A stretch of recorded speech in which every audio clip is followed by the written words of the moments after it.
September 15th, 2025, a clear day. Wang Zhi sat as usual before his laptop at home, typing code that others could not understand. After a while he stretched his back. It's done. He had been working on a project to crack the electronic key of cars, and after months of effort, it was finally completed. With this software he could break a car's electronic key and start the vehicle. It was not exactly legitimate, but it could earn him money. Wang Zhi stood up and pulled open the living room curtains. After being confined in the room for so long, the light from outside stung his eyes, and he squinted. This software will sell for a lot on the dark web. Finally, I can take a nice vacation. Wang Zhi gazed at the scenery outside, full of anticipation. Ding dong ding dong. The doorbell. Wang Zhi turned around in surprise, looking at the front door. Since he moved in, the doorbell had never been rung. The sudden sound made him uneasy. Who is it? Wang Zhi asked cautiously. Hello, delivery. Came the voice of a courier from outside. Delivery? Wrong address. I didn't order anything. Wang Zhi frowned. He never shopped online and always used his skills to avoid leaving digital traces. How could a package arrive at his door? Sir, it's the right address. All right, leave it by the door. Suspicious of the stranger, Wang Zhi decided to have the courier leave the package outside. Then he watched through the peephole until the courier left before opening the door. Once inside, he shook the box. Something was inside. He opened the small box to reveal a black card.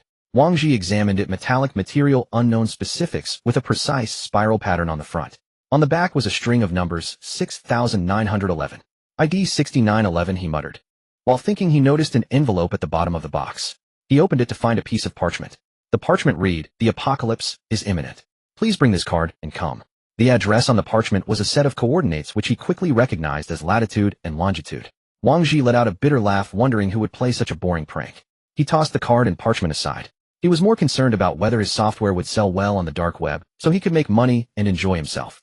As Wang Zhi sat back down and idly browsed, he suddenly remembered a membership project he had bought on the dark web a year ago called Dawn Tower. The project description read, "When darkness comes, Dawn Tower will be the last ray of light. Price $1. Cheap and impulsive, he bought it. But the chilling thought now was that he had never provided any personal information during the transaction, yet the card appeared uninvited. When he tried to search for the product named Dawn Tower, again it was gone without a trace. Wang Zhi was stunned for a moment. This sudden black card had disrupted his plans. But since he was going on vacation anyway, he might as well check it out. With that thought, Wang Zhi picked up the parchment and noted down the coordinates. Then he went to the bathroom to wash his messy hair. Looking at himself in the mirror, he shook his head. He was only 25, but due to working day and night, he looked like a 30-year-old uncle. After spending more than half an hour tidying up his appearance to his satisfaction, he began packing his bags: laptop, phone, clothes, wallet, and the crucial black card. As for food, he had already consumed everything at home during his days of staying indoors, so he planned to buy some at a nearby mall. It was now 9 a.m. Wang Zhi took a taxi to the airport and bought a ticket to his destination. At 1 p.m., the plane landed. He stepped off and looked at the unfamiliar city and unfamiliar people. It felt like a trip, an adventure, or perhaps a wandering. Since it was about the apocalypse, he decided to adopt a better safe than sorry attitude. He first went to a large supermarket and bought a lot of food: self-heating meals, compressed biscuits, chocolate, beef jerky, mineral water, etc. Because there was so much, he also bought 2-wheeled suitcases to carry the food. After leaving the supermarket, he now had a suitcase in each hand and a backpack on his back. To outsiders, he might have looked crazy, but he knew what he was doing. Even if something unexpected happened, this food would sustain him for a long time. Wang Zhi checked the map and pinpointed the location. It seemed to be a government-built park. He hailed a taxi. After getting in, the driver asked, "Hey young man, where are you going with all this luggage?" "Going camping." Wang Zhi didn't tell anyone his real intention because even he wasn't sure. If he tried to persuade others, they would think he was crazy. When they arrived, he unloaded his luggage and looked at the park across the street. It was 3 p.m., and elderly people were playing musical instruments in groups. Wang Zhi saw nothing unusual. It was just an ordinary park. Could it really be a prank? Just as he hesitated, he noticed a man also dragging a suitcase, looking around as if searching for something. The man, about 30, wearing a black hat, stood out starkly from the others. He seemed to understand and walked over. "Brother, are you looking for this?" Wang Zhi showed the black card. The man in the black hat turned and sized him up. "You believe in this too?" the man replied flatly. Hearing this, Wang Zhi had his answer. "Ha, I have nothing better to do. Consider it a vacation." "And Wang Zhi, what should I call you?" "Just call me Old He." Old He replied simply. Wang Zhi observed the other man's physique. Even in casual clothes, the muscles were evident, suggesting explosive strength. He carried an intangible sharpness, and Wang Zhi quickly judged that Old He had undergone systematic military training. "Old He, have you found anything?" Wang Zhi looked at the seemingly normal park. "Not yet, let's go further in." Old He said casually, seemingly unbothered by Wang Zhi's presence. The park was on a hill with ups and downs. Wang Zhi, not used to exercise and burdened with heavy luggage, was already sweating profusely. "Let's rest a bit." Wang Zhi panted from behind. Old He turned and glanced at him, seeing his condition, and sat down on the grass. Hey Old He, how did you get this black card? Wang Zhi asked as he sat nearby. Old He glanced at Wang Zhi, but didn't answer, clearly not wanting to say much.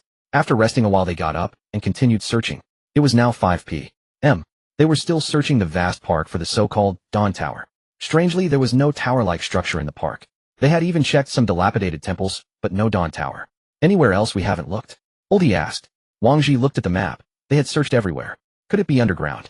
Wait, underground. Wang Zhi's eyes brightened. Old He, there's one place left. Where? The air raid shelter. Air raid shelter. There's one. Let's go. The two quickly headed towards the only air raid shelter in the park.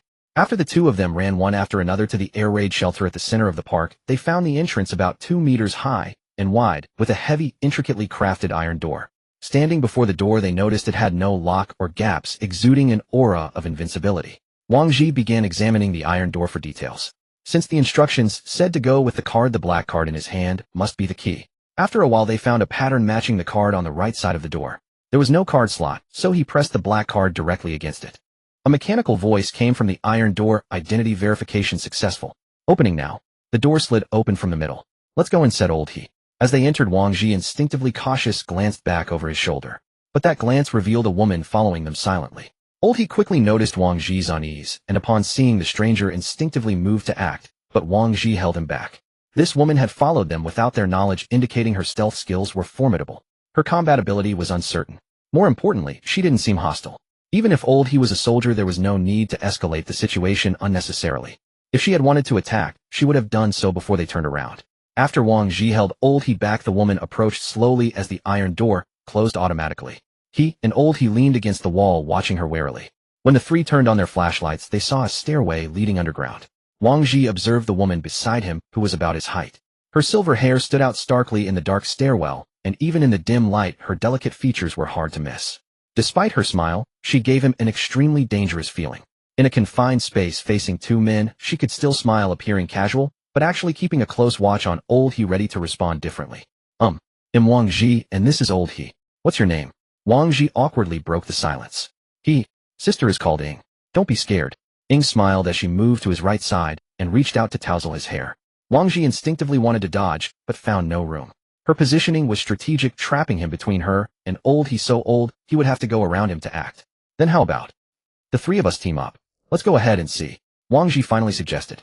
After he spoke, Old He didn't move, his eyes fixed on the woman, ready to act if she made any suspicious move.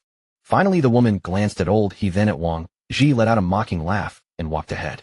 From behind, Wang Zhi noticed her backpack was military style, and she had a dagger at her waist. He initially thought Ying was also a soldier, but soon dismissed the idea. Sister Ying, is that one backpack of supplies enough? Wang Zhi asked, puzzled by her single bag. Ha. You don't actually think the apocalypse is real, do you? Ying mocked him from ahead. Wang Zhi couldn't argue, lacking evidence. The three groped their way down for a long time before reaching the end of the stairs. Wang Zhi counted 1024 steps, each about 20 centimeters, meaning they were over 200 meters underground. Yet the oxygen was still abundant, suggesting a large ventilation system. Ahead was another iron door similar to the one above. Wang Zhi was about to use the card again when Old He stopped him. Wait. Old He pulled out a pistol from his backpack. Wang Zhi was startled, having guessed Old He was a soldier, but seeing a real gun was still shocking. Living in peacetime, he had never seen a real gun waved around him. If someone shot him here, no one would ever know. Worried, he asked, what's wrong, Old He? Old He also seemed nervous, even for a trained soldier facing the unknown. When Wang Zhi turned to look at Ying, he was startled again. She also had a pistol in her hand. Wang Zhi looked at them both, so he was the only one unarmed. But thinking differently, as long as they didn't harm each other, it was a form of protection. In danger, they would stand together first, and only if overwhelmed would they abandon him. Ready, I'm opening it, Wang Zhi said as both stepped aside. He pressed the black card. Identity verification successful, the mechanical voice announced. The iron door opened to reveal not danger, but an elevator. Wang Zhi scratched his head, then took a rope from his bag, tied a water bottle to one end, and tossed it into the elevator. Seeing no traps, he tentatively stepped in. The other two followed after seeing it was safe. Inside, Wang Zhi noticed the elevator had only one button, no other options. Beep. Pressing the button, the door began to close. The elevator had lights, but no view outside, and they couldn't feel the direction of movement. The three stood in corners watching each other. Brother, he sister Ying, can you put away the guns? Since we met here, it's fate. We might need to fight together later, ha. Wang Zhi said with a dry laugh, looking at the pistols. He needed an alliance. He had no combat power, and these two were the best candidates. Makes sense. You go first, Ying smiled. Fine, Wang Zhi conceded, feeling very passive. After about 10 minutes, the elevator beeped again, indicating arrival. The three tensed up again. The door opened to reveal a vast base, its size immeasurable. Guards patrolled the hall, each holding an automatic rifle. There were also many people who had just arrived, about 30 gathered in one area, seemingly processing something. Following the earlier plan, Wang Zhi stepped out first to see what was happening. Hey, newcomer, get in line. Don't you see everyone is queuing? As Wang Zhi approached the crowd, someone inexplicably pushed him to the back of the line. The three of them queued for about half an hour, during which 4 or 5 more people arrived behind them. Hello, welcome to Dawn Tower. Please present your magnetic card. The woman attending them was over 30, and all these people were dressed in uniform, appearing highly organized and disciplined. This made Wang Zhi wonder why there was such a mysterious base underground. As for the magnetic card, she mentioned it was the black card they held in their hands. Are you three together? The woman glanced at the two people behind Wang Zhi and asked. Yes. All right, you can form your own team, or each choose to join other teams. Do you want to create a team, or join one? Hearing this introduction, Wang Zhi turned back to look at the two. That turn of the head was not without consequence. He saw that one was idly trimming her nails while the other was observing the surroundings, seemingly not listening to what was being said. Wang Zhi knew that given the strength of these two, it would be the same no matter which team they joined, but not for him. He needed teammates. How could he let go of the two armed individuals beside him? Then let's create a team. Wang Zhi tentatively said to the woman.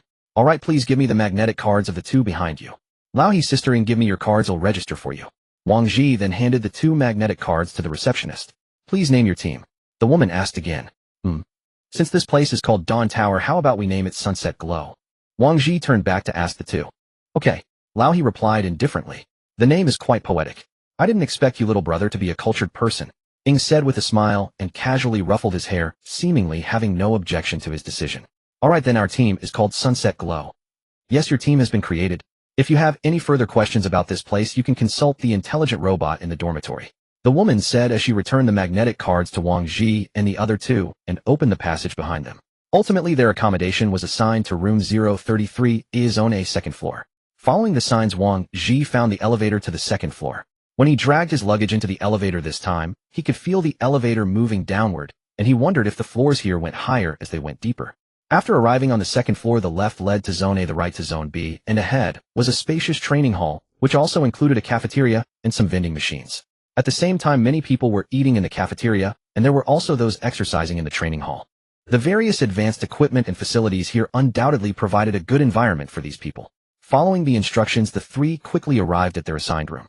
The room was not large, about 50 square meters. Zones A and B had roughly 100 rooms each, and including the hall, it could be estimated that the second floor was nearly 10,000 square meters. Constructing such a project deep underground required not only financial resources, but also government support. It was hard to imagine what kind of massive power stood behind Dawn Tower. Thinking about this, he began to feel admiration. The overall environment of the room was quite decent, with a private bathroom and 4 separate beds, suggesting that a team could accommodate up to 4 people. Additionally, there was a display screen hanging on the wall, which was likely the intelligent robot the receptionist had mentioned. Wang Zhi randomly chose a bed in the middle and stacked his luggage, then activated the display screen. Welcome to Dawn Tower. I am your intelligent assistant, Ling Yao. Feel free to ask me any questions. The electronic voice of Ling Yao came from the display. Ling Yao. What is this place? Ying asked first. This is Dawn Tower, the last refuge of humanity. Huh, the last refuge. Are you saying the surface will be destroyed?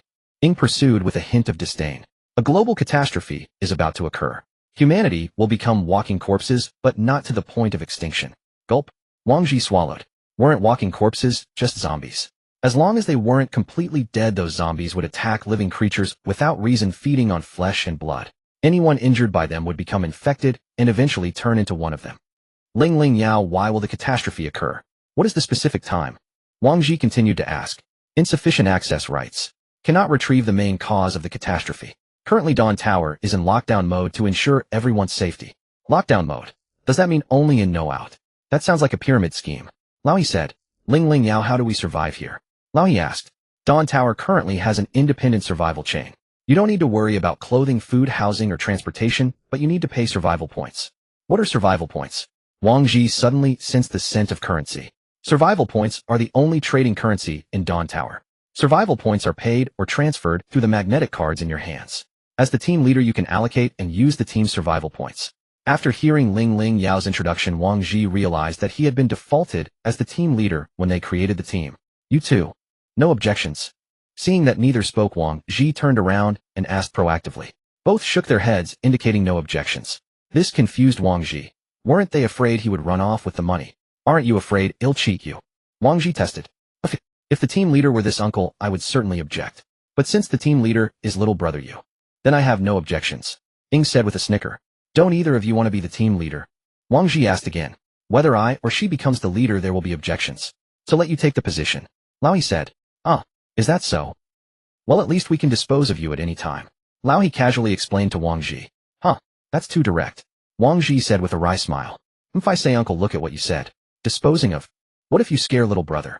Hearing Lao He's threat, Ying immediately stood up and pulled Wang Zhi to the bed. As they sat down leaning against each other, Ying wrapped an arm around his shoulder, looking quite protective. Little brother, don't worry. I won't let uncle bully you. But you have to be nice to your sister, okay? Ying said with a strange tone. Wang Zhi nodded repeatedly. He saw that one hand was on his shoulder while the other hand held a dagger produced from somewhere, twirling it in various patterns before his eyes, as if it was about to stab him. He never dreamed that he would be in the same room, even in close contact with two armed strangers carrying guns and knives. Sister Ying, Lao He, we've been busy all day. Let's have something to eat first, haha. Wang Zhi laughed awkwardly. Everything was too sudden, leaving him somewhat overwhelmed. But to show his sincerity, he stood up, took out his luggage, and placed the food he had bought at the supermarket on the table, intending to treat them both to a feast. Since we formed a team, there's no need to hold back. Wang Zhi placed both of his large suitcases filled with food onto the table. The other two were slightly startled by the sight of the food. How did you manage to pack nothing but food in those two suitcases, eh? Ying leaned in and asked. In an apocalypse, food is obviously the most important thing. What did you expect us to survive on gunpowder? Wang Zhi replied with a half-joking retort. Head, gunpowder isn't edible, but it can be used to make you feed me. Come on, hand over that box. Ying let out a strange chuckle and pointed her gun at the self-heating rice packets on the table. Wang Zhi fell silent, then picked up the rice packets and handed them to the two. He had forgotten about the possibility of being robbed. By the way, did neither of you bring any food? Wang Zhi asked while sprinkling seasoning. I brought some compressed biscuits and water, Lao He replied. Ying remained silent, merely carrying a single backpack. Even if she had food, it probably wouldn't be enough for the three of them for even one meal. Lao He, are you a soldier? Sensing the atmosphere had eased a bit, Wang Zhi casually inquired. Lao He confirmed without any intention of hiding it. Then why are you here? Lao He fell silent for a moment before speaking slowly. This card was actually given to me by my father. He told me to come here and said nothing else. Wang Zhi was silent for a moment. He understood that if this were true, his father had left him this final hope. What about you, Sister Ying? Little brother, have you ever heard a saying? What saying? Heroes ask not where they come from. Before you question us, shouldn't you introduce yourself first? Ying countered. Wang Zhi scratched his head a little sheepishly. Just an ordinary person. I make a living by coding, nothing special. So little brother is a coder. Sister Ying, what about you? I'm just an ordinary person too. I like to wander around now and then. An ordinary person? What ordinary person carries a gun? And what ordinary person constantly twirls a dagger in their hand? Wang Zhi grumbled inwardly, but didn't press further. Since she didn't want to say, he wouldn't be tactless. She's an international mercenary, most likely belonging to the Black Rose organization. Lao He suddenly said coldly from the side. Oh my, I didn't expect the old man to have such sharp eyes. You recognized me, Ying replied. The Black Rose organization specializes in assassination. The rose tattoo on her collarbone is their emblem. So, you'd better be careful when you sleep. Lao He turned to warn Wang Zhi. Wang Zhi couldn't stay calm after hearing this. No wonder Lao He had been so wary of her. She was an assassin. Still, since they had formed a team, he forced himself to sound nonchalant. Don't try to scare me. Even if Sister Ying slept in my bed, I'd still sleep like a log. Oh, my little brother is so bold. Then tonight, he'll really hold you while you sleep, Ying said with a seductive laugh. Wang Zhi shuddered at her voice, realizing his earlier words were inappropriate. Sister Ying, I was just joking. Don't take it to heart, haha, don't take it to heart. Tisk, all talk and no action, Ying said dismissively. He thought to himself, it's not that I'm all talk, it's that I'd rather talk big than risk my life. By the way, Lingling, Yao, how many floors are there in this building? Wang Zhi took the opportunity to change the subject. Dawn Tower has 5 floors. What are the other floors for? Lao He asked. Permission denied. How do we upgrade our permission? Wang Zhi inquired. Upgrade the team level. Team level can be increased by completing team missions or personal missions. Team levels range from 1 to 5.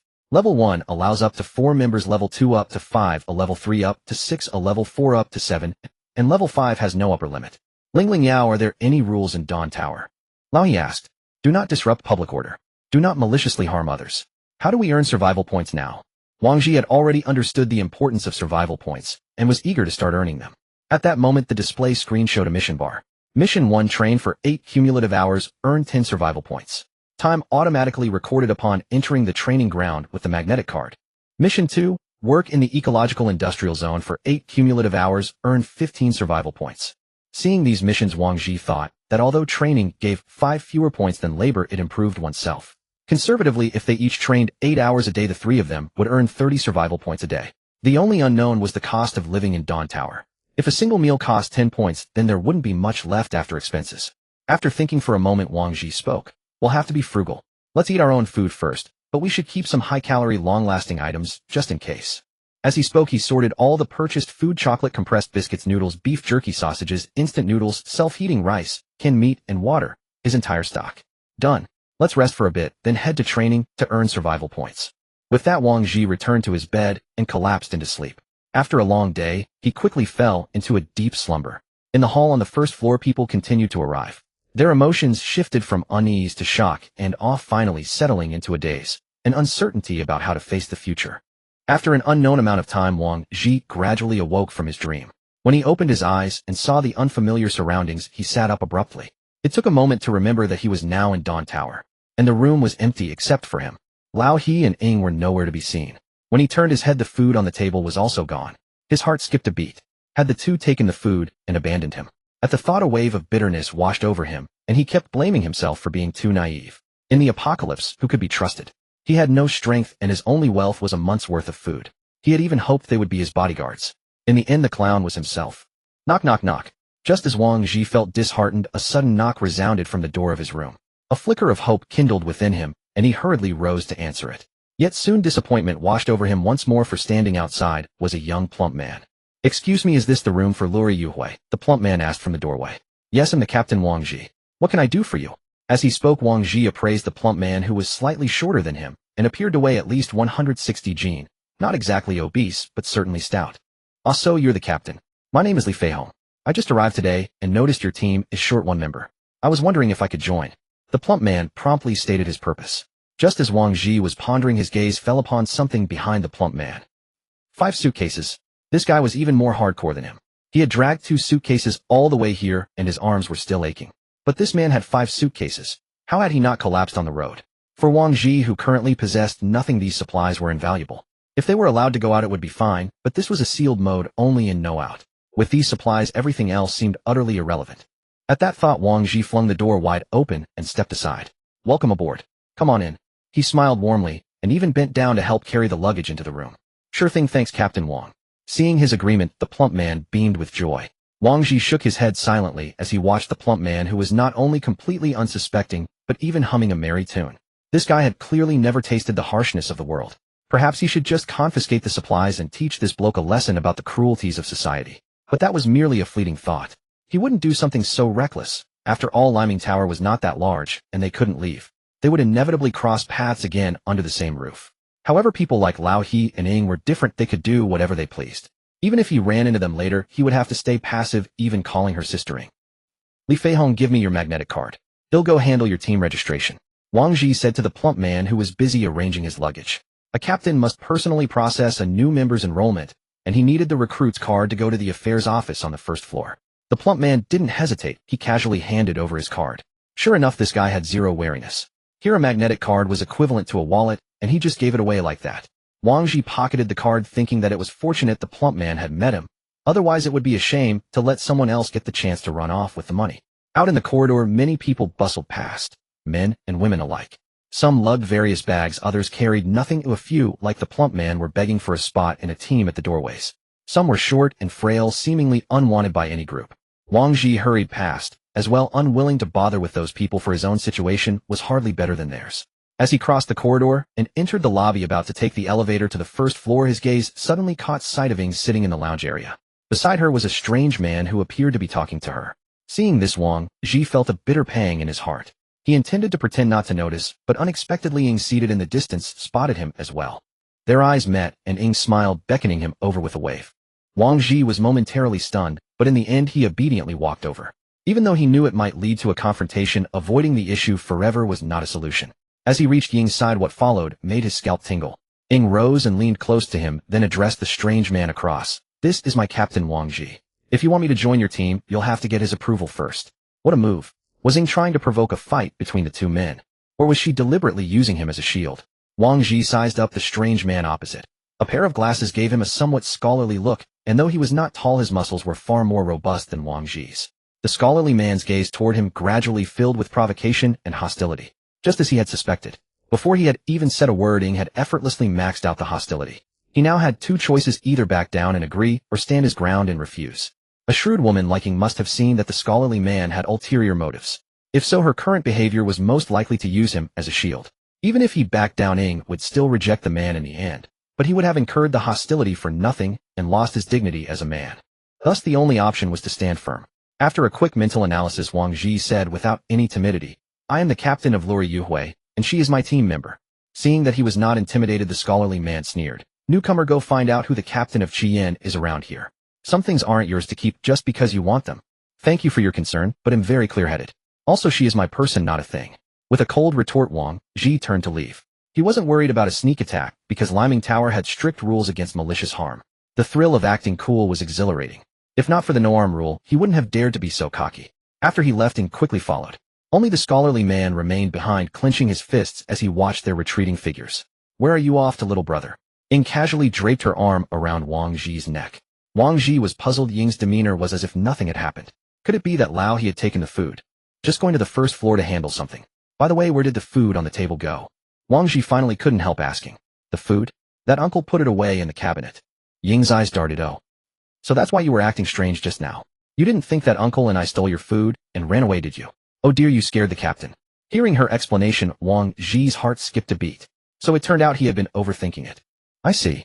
I was too hasty." He recalled that there was indeed a cabinet in the corner. That cabinet has a temperature-controlled function. Ooh, food keeps longer inside. Got it. Now Wang Zhi's anxieties finally settled. Since no one had left, he was the one who benefited most. Ying, seeing his forced calm, couldn't help laughing. "Why do you always keep such a straight face, just like that, uncle? Give your sister a smile." "All right, sister Ying, I need to take care of business first." Ying tilted her head. "Oh, what business?" "A new member just arrived. He'll go handle his registration." Wang Zhi explained the situation. "I see." Sakura murmured and fell silent. Waiting for her to continue questioning, Wang Zhi found no follow-up and asked, "Aren't you curious about who it is?" Hearing this, Sakura revealed a sly smile. "No matter who it is, my heart belongs only to you." Wang Zhi forced a dry laugh, playing along. If he didn't know she was a mercenary assassin, he would have actually believed he was in love. He even suspected that this woman would kill with a smile. "It's a fat guy with 5 suitcases of luggage." Wang Zhi didn't keep her in suspense. 5 suitcases? Sakura raised an eyebrow, showing a flicker of interest. "Exactly. That means our supplies just got a lot richer. By the way, Sister Sakura, have you seen old he? That old man. He's working out in the training hall, pretty diligent. All right, let's call him and go check out the new guy together." The two of them walked to the first floor affairs office. Along the way, having Sakura as such a beauty by his side made Wang Zhi the center of attention, almost making him doubt his own existence.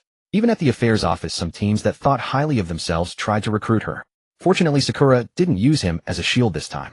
Instead, she chose an insult that was less harmful, but far more humiliating, ignoring them completely. This brought Wang Zhi great relief. If she had done it like before, he swore he would quickly become a public enemy. The affairs office wasn't busy. In no time, they processed Li Feihong's membership application.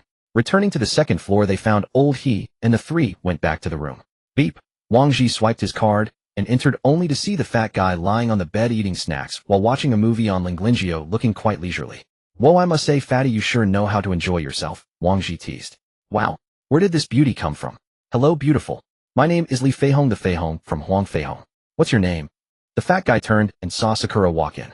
He immediately rolled off the bed like a clumsy donkey, introducing himself while trying to grab her hand. "Oh, ow, help. I won't do it again. I'm sorry." Just as the fat guy was about to touch Sakura's hand, Wang Zhi saw a blur. In an instant, Sakura had thrown him to the ground. When he came to, he saw her holding one of the guy's arms while stepping on his back, causing him to beg for mercy and pain. "Sister Sakura," he still knew. Wang Zhi quickly interjected, seeing that the fat guy's arm might be broken. Sakura casually released his arm and returned to her bed with an air of composure.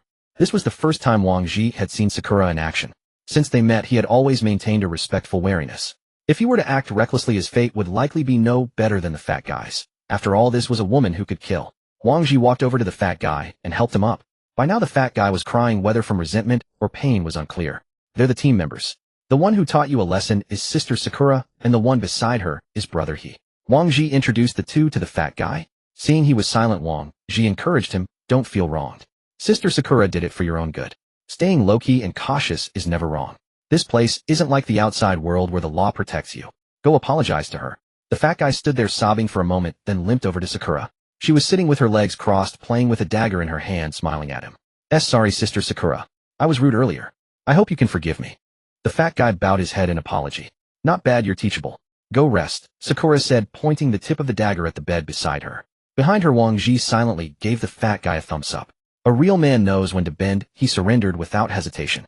Thanks for forgiving me, Sister Sakura. Hello, brother Imli Feihong. Sorry for the earlier outburst. Please forgive me, the fat guy said cheerfully, extending his hand to Old He. Old He looked at the hand that had just wiped his nose and twitched his mouth, then patted the fat guy on the shoulder twice. Welcome aboard. Fatty, your registration is done. Keep this magnetic card safe. Don't give it to anyone except us. Wang Zhi handed the card back to the fat guy, then explained the details about Dawn Tower. After finishing, he remembered the threat from the Blazing Flame team leader and asked Linglingio to look up their information. Blazing Flame team, level 2 team leader, Zhao Yang, members 5. Level 2 team. Linglingio, tell me the team level up requirements.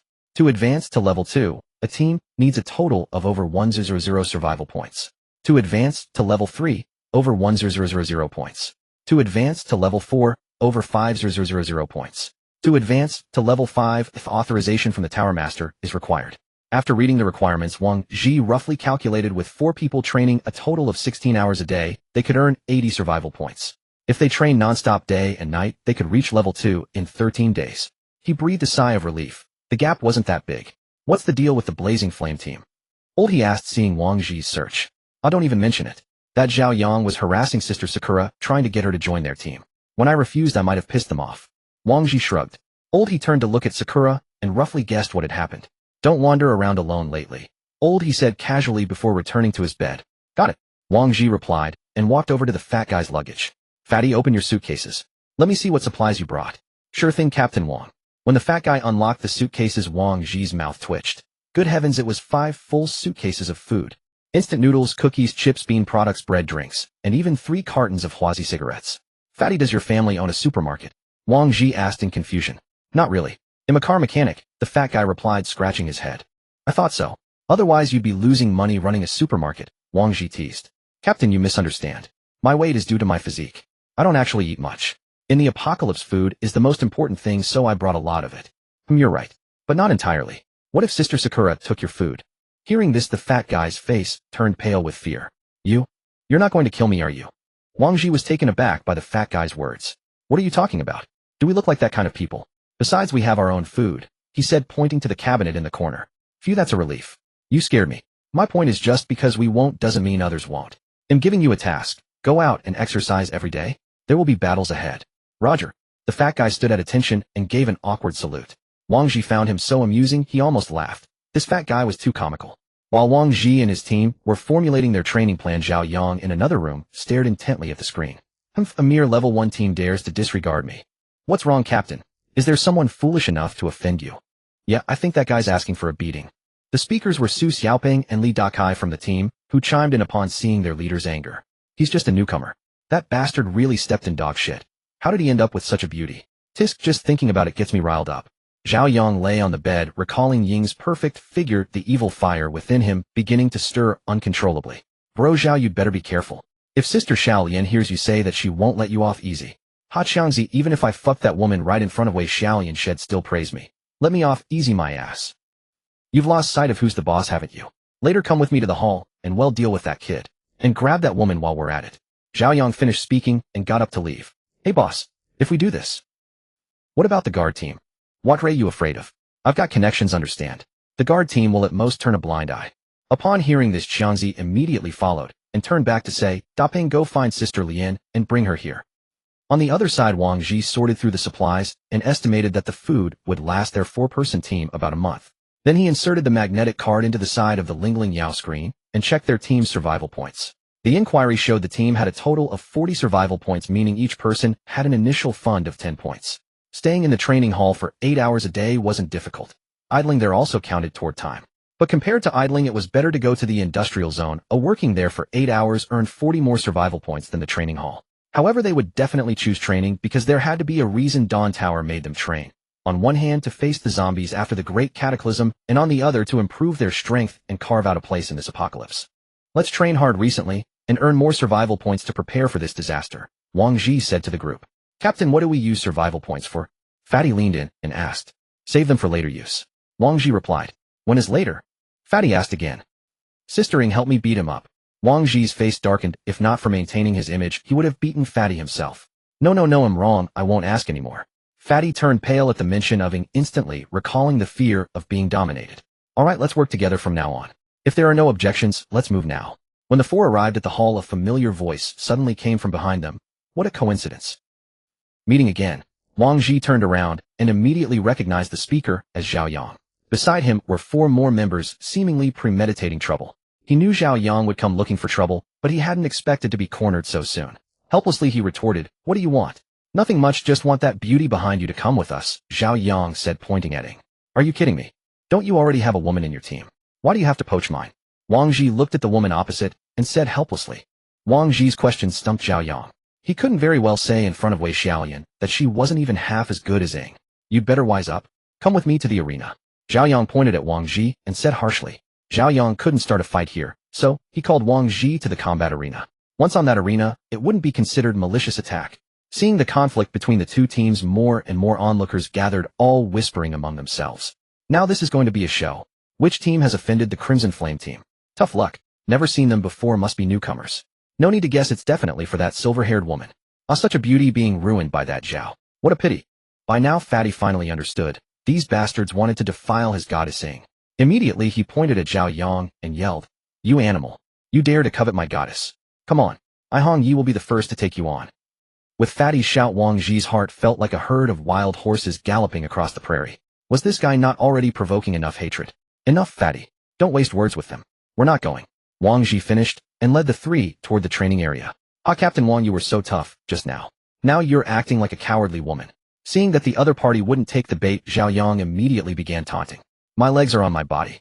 They'll go where I want, Wang Zhi replied. Fine. Very well. Your legs are on your body, huh? Today you'll make sure they're not. Zhao Yang finished speaking and suddenly lunged forward. Wang Zhi's expression changed. He hadn't expected Zhao Yang to ignore the rules of Dawn Tower and launch a direct attack. When Zhao Yang's kick came, Wang Zhi was quick enough to assume a defensive stance. But when the foot slammed into him, he felt an explosive force. Bang! Wang Zhi was kicked flying 5 meters, crashing heavily to the ground and rolling twice before stopping. Captain, are you okay? Fatty rushed over to check on him. I'm fine. He's strong. Don't engage them, Wang Zhi said, clutching his nearly broken arm.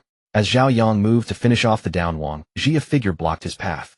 Seeing old he stepped forward, Wang Zhi felt deeply moved. Zhao Yang sneered at the obstacle. Your useless captain was sent flying with one kick. Do you want to be beaten into waste too? When old he just stood there silently staring at him, Zhao Yang cursed, shit, another fool. He threw a punch at old he's head. Slap. Zhao Yang's arm stopped midair, his wrist firmly caught by old he. Clearly he hadn't expected this fool to catch his arm so precisely. Struggling to break free, Zhao Yang then kicked at old he. Just as Zhao Yang prepared to kick old, he twisted his grip and slammed Zhao Yang to the ground. What are you waiting for? Get them all. Cripple them. Zhao Yang shouted to his teammates from the ground. The 3 men behind him immediately joined the fight, grappling with old he. The woman, named Wei Xiaolian, slowly walked toward Ying. Little slut, after I disfigure your face, let's see who still wants you. Wei Xiaolian gritted her teeth, pulled a knife from behind, and stabbed quickly at Ying's face. Clang! The knife clattered to the ground. Everyone turned to look. Ying's dagger was already pressed against Wei Xiaolian's neck. Oh dear. Why must women make things difficult for women? And you want to ruin my face? How cruel. Ying laughed as she slowly drew the blade tip across Wei Xiaolian's cheek, cutting it open. Wei Xiaolian was tough, enduring the pain without a sound. Xiaolian, let her go right now, or it'll make you regret it. Zhao Yang still locked in combat with old he roared. Oh, if you say that, I definitely can't let her go. Otherwise one day, I might really get disfigured, Ying said lightly while holding Wei Xiaolian hostage. Everyone stop. Just then a commanding shout came from afar, and a group of fully armed guards appeared in everyone's sight. Hearing this, the crowd turned their heads toward the direction of the sound. It's the guard squad. Don't just stand there, let's go. The guard squad is here. Time to scram, time to scram. The bystanders, seeing the guard squad approaching, dispersed, as well, not wanting to invite any unnecessary trouble. At the forefront was a woman. Wang Zhi frowned. Another woman. Her golden hair spilled over her armor, a great sword hung at her waist, and her left hand rested on the hilt as she walked toward them with a cold expression. Take them all back. She raised her arm in a sweeping gesture, and over a dozen guards behind her immediately stepped forward to seize the 9 captives. The guards were all armed with firearms, so the group had no choice but to comply. Zhao Yang, however, was not so obedient. Just because of you, you think you can arrest me? With that, he knocked down the guard who came for him. Seeing his resistance, Zhao Yang's teammates also broke free from the guards and gathered beside him, confronting the others. The golden-haired woman at the head handed her great sword to a nearby guard and slowly walked over to Zhao Yang and his 4 companions. When she was still 5 meters away, she pushed off the ground, lunged forward, and in the blink of an eye stood before Zhao Yang. Her fist slammed into his stomach. Blood sprayed from his mouth, staining her armor. His 4 teammates stood frozen, not daring to breathe, as they watched Zhao Yang spit blood from a single punch. Why? Take them away, the woman said dismissively, then turned to order her subordinates. Captain. At that moment, a subordinate handed her a handkerchief. She took it and wiped the blood that Zhao Yang had spat onto her armor. Wang Zhi and his 3 companions were escorted to a small room inside the guard department on the 1st floor. After a while, the golden-haired woman entered the room where Zhao Yang and his 4 teammates were held. Crimson Flame Squad malicious assault. 1 month confinement, deduct 750 survival points for food expenses during confinement. Having said that, she turned and walked out. The iron door slammed shut, and whatever Zhao Yang and the others shouted after that she could no longer hear. In the other room, Captain, are you all right? Fatty asked with concern. I'm fine. Just a little numb in the arm. Looks like I need to step up my training. Wang Zhi shook his arm. Oh, my little brother is hurt. Is it serious? Want big sister to rub it for you? Ying approached asking. No, sister Ying. I'm fine, perfectly strong. Wang Zhi quickly waved his hands, refusing. He was fine as he was, but if Ying rubbed him, who knew what might happen? Click. The door to Wang Zhi's room opened. Crimson Flame Squad malicious assault. Confinement for 1 month, deduction of 750 survival points. We hope you will learn from this and abide by the rules of Dawn Tower. The captain stays, the rest may leave. The golden-haired woman addressed the 4. You are Captain Wang Zhi. She stared at him for a while before asking. Yes. Wang Zhi replied nervously. Don't be nervous. I am Jia, she General Captain of the Guard Department. Half of the survival points deducted from Crimson Flame will be transferred to your squad. Come with me to handle the asset transfer. Jia, she said expressionlessly. Wang Zhi's heart leaped with joy, a blessing in disguise. Thank you, Captain Jie for upholding justice. They'll definitely treat you to a meal when I have the chance. Wang Zhi said cheerfully. No need for a meal. It's my duty. If you have time to invite me to dinner, use it to train your body. Jie raised her hand, patted Wang Zhi on the shoulder, then squeezed it, making him wince in pain. I will definitely remember your advice, Captain Jie. Wang Zhi replied, enduring the pain, wondering inwardly how the hell she had so much strength. After finishing the asset transfer with Jia, he walked out of the guard department and found his 3 teammates waiting not far away. I have great news. Half of the 750 survival points deducted from Crimson Flame have been transferred to our squad. Wang Zhi said, waving his mag card. That's wonderful. So, Captain, what's next? Fatty asked happily. We haven't had a proper meal since we got here. Let's go to the cafeteria and have a good dinner. Seeing no objections, Wang Zhi led them to the cafeteria on the 2nd floor. The 4 entered the cafeteria. There were few diners at this hour. They checked the price list: vegetable dishes 2 survival points, meat dishes 5 survival points, staple food 2 survival points per caddy, and purified water 500 milliliters 1 survival point. All prices were uniform. Order whatever you wanted. As for cigarettes and alcohol, one had to buy them from specialty stores. The 4 of them spent 39 survival points on a single meal. Wang Zhi felt it was a bit extravagant. A meal costing 30 survival points, and with 8 hours of training plus 3 meals a day, they would still be short 50 survival points. Fortunately, they had brought their own food, and otherwise they would have to struggle in the industrial zone just to get by. Sometimes he even wondered if this place was nothing but a black pit.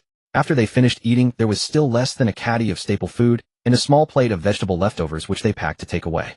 In the current situation, wasting food was a sign of one of 2 things: either one had an abundance of survival points, or one still clung to the extravagant mindset of the outside world, refusing to believe that the apocalypse had come.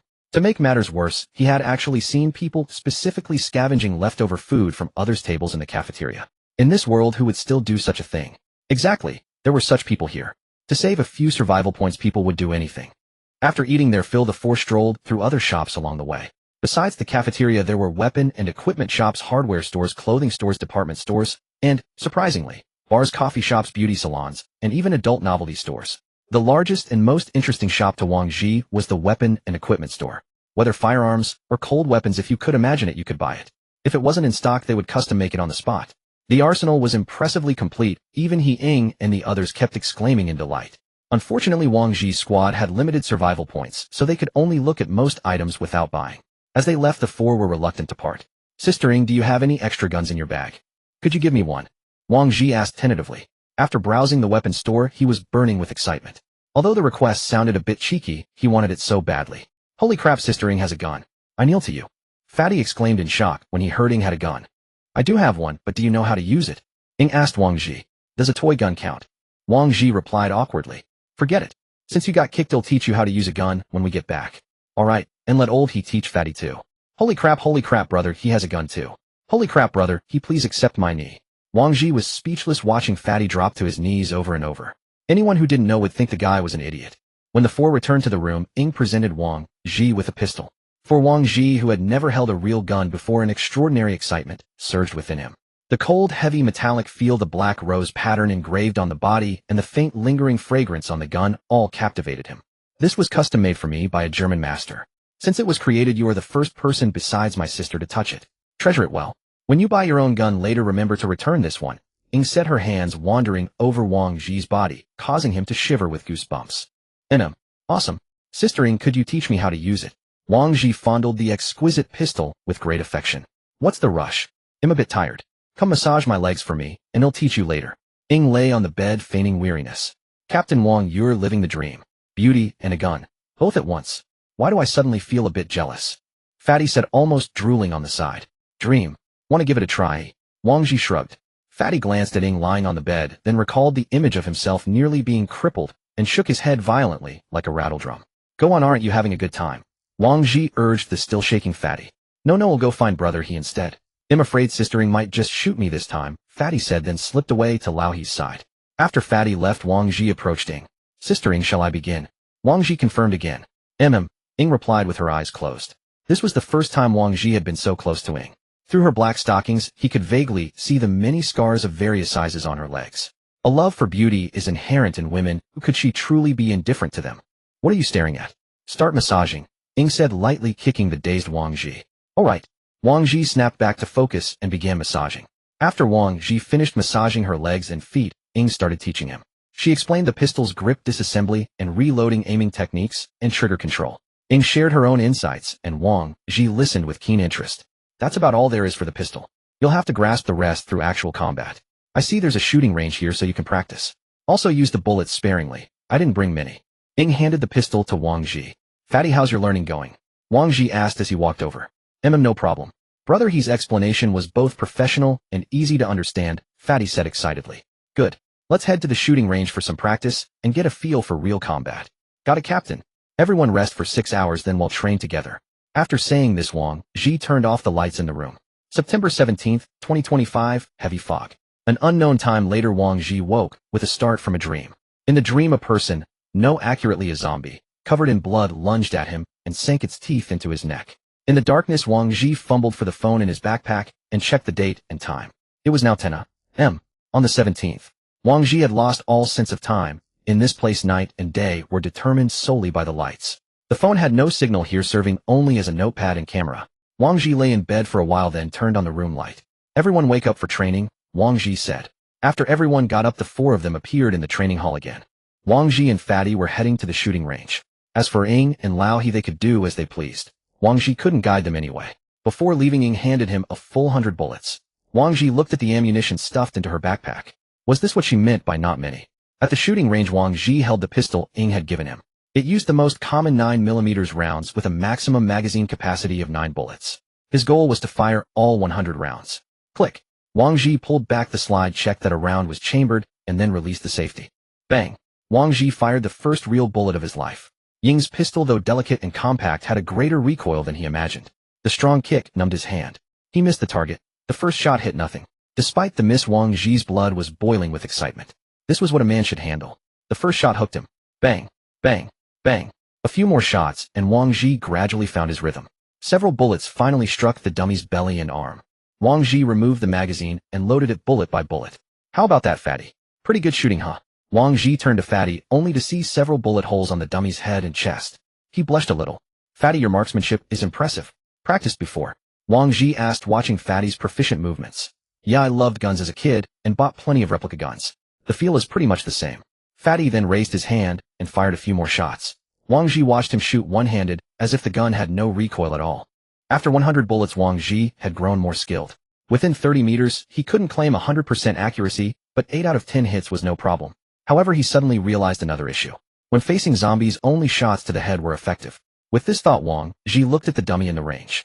Out of 10 shots, he only hit the head once, and that was on a stationary target. Zombies were moving targets, and hitting the body was already difficult. Landing a precise headshot was even harder. He needed more practice. 100 bullets were far from enough. That raised another question: would this be too wasteful of ammunition? Wang Zhi had seen 9mm ammunition at the weapon shop earlier. The price was 100 rounds for 5 survival points. Not particularly expensive. He could afford 100 rounds a day for practice. When both of them had used up their bullets, they left the shooting range and returned to find he and Ying. They reported their shooting results only to receive the same response: keep practicing. Following Lao He's guidance, Wang Zhi and Fatty had to start with physical conditioning. At first they did nothing but run on the treadmill until exhaustion, then laid down to push the barbell. Lao He and Ying trained in similar exercises, focusing on explosive power. After 4 straight hours, Wang Zhi and Fatty were completely collapsed on the floor. Wang Zhi was in slightly better shape, being thinner. Fatty had a much tougher time. Within the first hour of training, he wanted to quit and go work in the industrial zone instead of suffering here. As for why Fatty was still lying on the floor 4 hours later, it was purely because Ying kept circling them with a dagger. That extinguished any rebellious thoughts. Huff. Sister Ying, when you trained before, did your captain push you like this too? Wang Zhi asked, panting on the ground. Pretty much. But I was the captain, Ying said, looking at Wang Zhi on the floor. What? She was the captain? Wang Zhi looked at her doubtfully. What? Little brother seems a bit unconvinced. Ying raised an eyebrow, crouched down, and ruffled Wang Zhi's hair. No, I'm convinced, completely convinced. It's just that you're so beautiful, Sister Ying. I never dared to imagine that. Wang Zhi confessed honestly. Aha, I think so too, Ying laughed. What's there to imagine? I know of over 100 people her organization has killed. She's a globally wanted criminal. If we weren't in here, I'd have arrested her long ago. Lao He said grumpily from the side. Oh dear uncle, you're so cruel. I'm just a harmless girl, and you want to arrest me. Besides, that's not fair. We take money to eliminate troubles for others. We're just doing our job, Ying said pitifully. The country has laws. It's not for you to decide who gets punished. Lao He said. Oh, but I haven't seen you enforce the law either, Ying retorted. Seeing the two about to clash again, Wang Zhi quickly interjected. All right, you two, let the past be the past. We're not outside now. We're in the Dawn Tower team. We need unity. Let's not dwell on old matters. After Wang Zhi's words, Lao He gradually calmed down and went back to exercise. Ying, however, looked at Wang Zhi with an innocent, pitiful expression, as if she was about to cry. Damn it, why isn't she in Hollywood instead of here? Wang Zhi thought to himself. This routine continued for a whole week. The 4 of them ate, rested, practiced, shooting, and exercised. Extremely monotonous. Their food supplies had been consumed more than half due to the intense training, far exceeding the original plan. They had expected the food to last a month, but now it seemed it would be exhausted in, at most, a week. September 24th, 2025, heavy fog. These people 200 meters underground had no idea that the global heavy fog had lasted 8 days on the surface. By the 3rd day, it had already caused worldwide panic. Various rumors claimed it was a sign of the apocalypse. The shrewd ones had already begun stockpiling food and resources. The government tried desperately to control the narrative, temporarily dismissing it as a normal natural phenomenon. But such absurd words only convinced a few. If it happened in one region, maybe people would believe it. But a global fog lasting days, could that be considered a normal natural phenomenon? It was obviously anything but normal. September 25th, 2025, the global fog still lingered, but today it was unusually pungent. Some people who went outside were choked by the smell and started coughing, then developed high fevers. September 26th, 2025, the world changed forever. Everywhere around the globe, the familiar, yet unfamiliar zombies appeared. They hunted and fed frenziedly. Within an hour, most of the human population on the surface had been infected.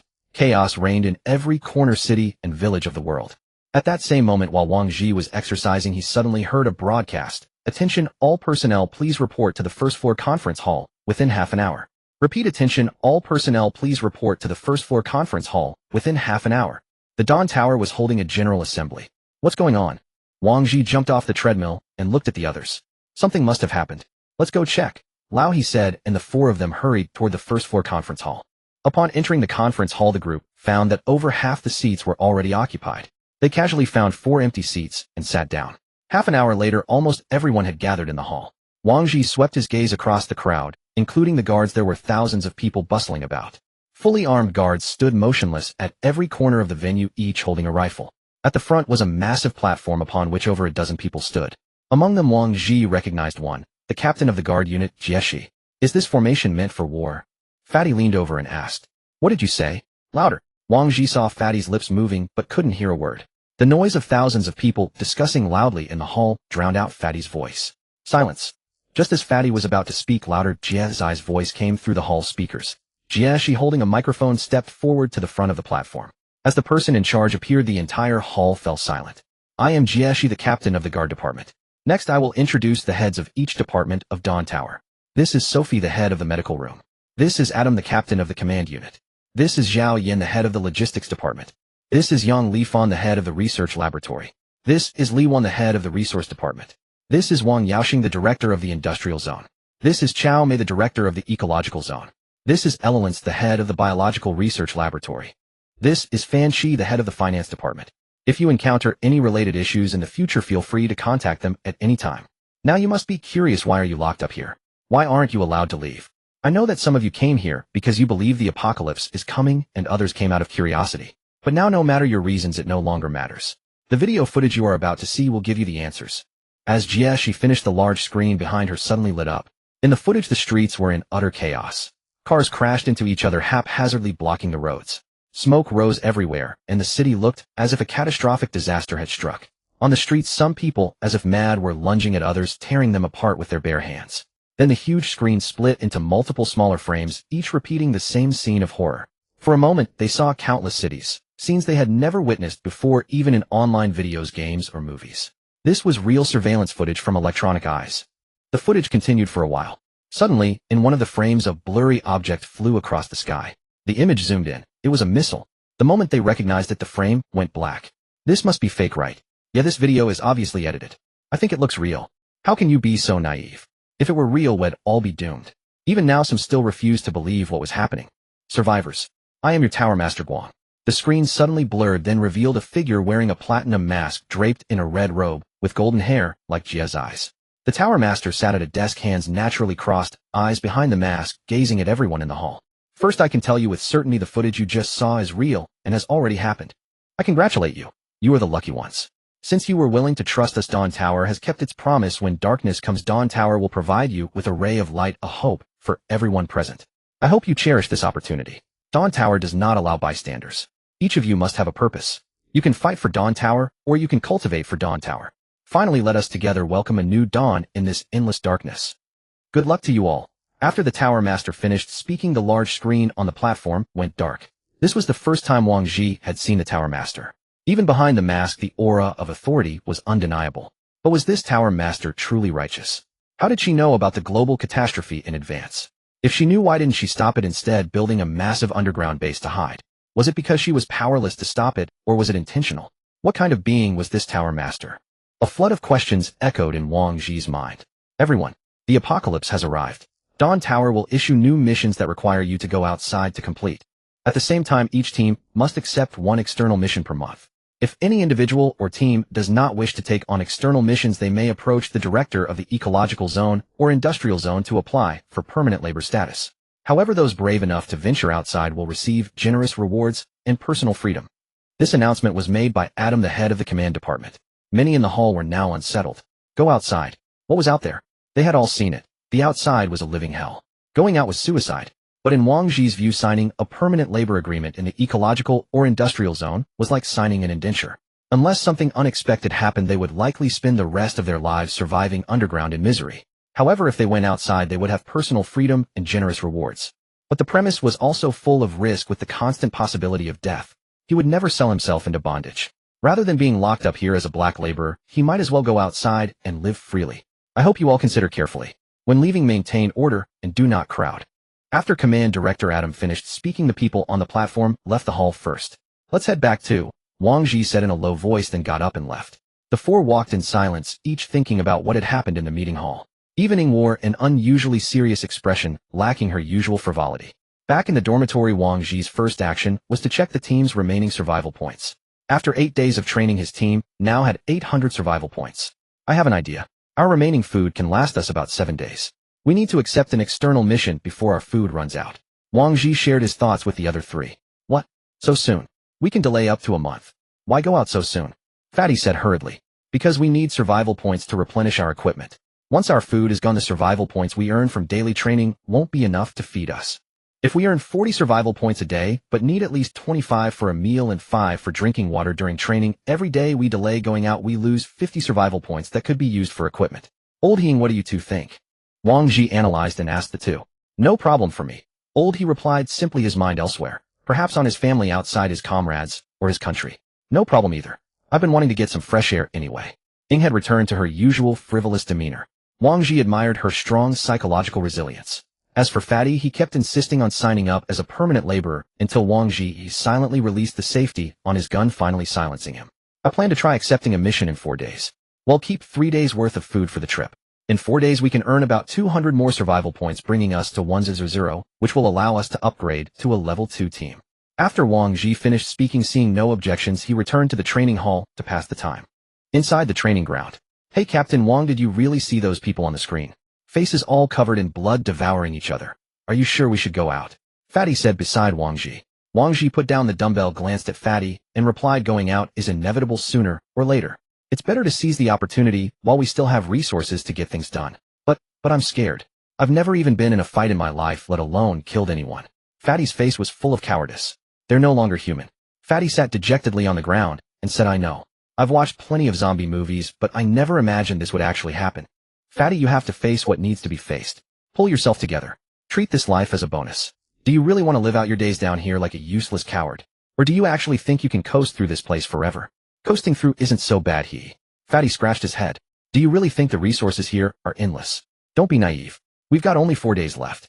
Get used to it quickly. Improving yourself is the only way to survive. Go find Brother He and learn some skills. Wang Zhi urged.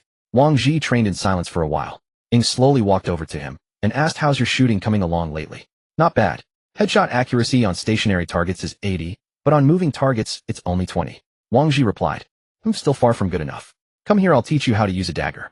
A gun in your hands is just a waste of bullets, Ying said, ruthlessly, not sparing his feelings. Then she tossed him a dagger and began adjusting his posture, teaching him various techniques hand in hand. During these days of training, Fatty always followed Old He, while Wang Zhi naturally stayed with Ying. Having spent more time with Ying, he gradually understood her temperament. As long as you went along with her and flattered her, she wouldn't make things difficult for you. But if you crossed her, she might be more brutal than anyone. Yet no matter whether Ying was happy or angry, she was almost always smiling. A classic smiling tiger. To discern whether she was genuinely pleased or enraged, one needed prolonged contact and keen insight. For instance, when she was teaching Wang Zhi earlier, she wore a half-clad tight top that perfectly showcased her figure. Of course, he couldn't help sneaking a few glances and got caught by Ying quite successfully. If little brother wants to look, then look boldly. Sneaking glances like that, how can that be satisfying? In such situations, if he actually believed her words, he would undoubtedly end up in the same plight as Fatty. After a while, Wang Zhi looked at Ying, who was earnestly teaching him how to use the dagger. Thank you, Sister Ying. Thank me for what? Ying stared at him with a puzzled expression. Nothing, just. I'm glad to have met you all. Oh, how glad is glad. Ying teased, looking at him playfully. Wang Zhi was momentarily at a loss for words. All right, keep practicing. Only by staying alive can you afford to be glad. With that, Ying turned and left. Indeed, now that the apocalypse had arrived with zombies running rampant, they were about to head out to complete the Dawn Tower's external mission. Their only goal was to return alive. After training, everyone returned to their room. Wang Zhi opened Ling Yao and saw that the updated mission list had added a new item. Mission 1, accumulate 8 hours of training to earn 10 survival points. Mission 2, external mission, reward random survival points, remaining time to accept 28 days. Since Wang Zhi had not signed the ecological industry labor contract, the labor tasks were removed. Everyone, I'm going to accept the mission, Wang Zhi announced. Hey, Captain Wang, think it over carefully. Fatty stood up to confirm. Yeah, I've made up my mind. Seeing that Old He and the others had no objections, Wang Zhi accepted the external mission through Ling Yao. Ling Yao, accept the external mission. Assigning mission. Acceptance successful. Congratulations. You are the first external team from Dawn Tower. The tower will grant your team 500 survival points as a courage reward. The external mission is to rescue survivors. Mission location: S City, S University. Mission objective: rescue as many survivors as possible. Mission reward: 100 survival points for each survivor submitted to Dawn Tower. Please execute the mission within 48 hours. Your team's total survival points have reached 1,400, meeting the condition for promotion to level 2 team. Please proceed to the first floor affairs office for promotion. A flood of information appeared on Ling Yao's screen. This Dawn Tower actually gave them 500 survival points as a courage reward. Wang Zhi's heart leaped with joy. He hadn't expected to stumble into such a windfall. Originally, he wanted to go out and take a gamble before their resources ran out, and now he could get 500 survival points for free. Wow, 500 points. That's enough for 400 hours of training. Fatty cheered on the side, seemingly forgetting that they were about to go out and fight those blood-soaked zombies. This mission is no simple task. Old He suddenly spoke up. What's wrong, Brother He? Fatty asked. The location is a university.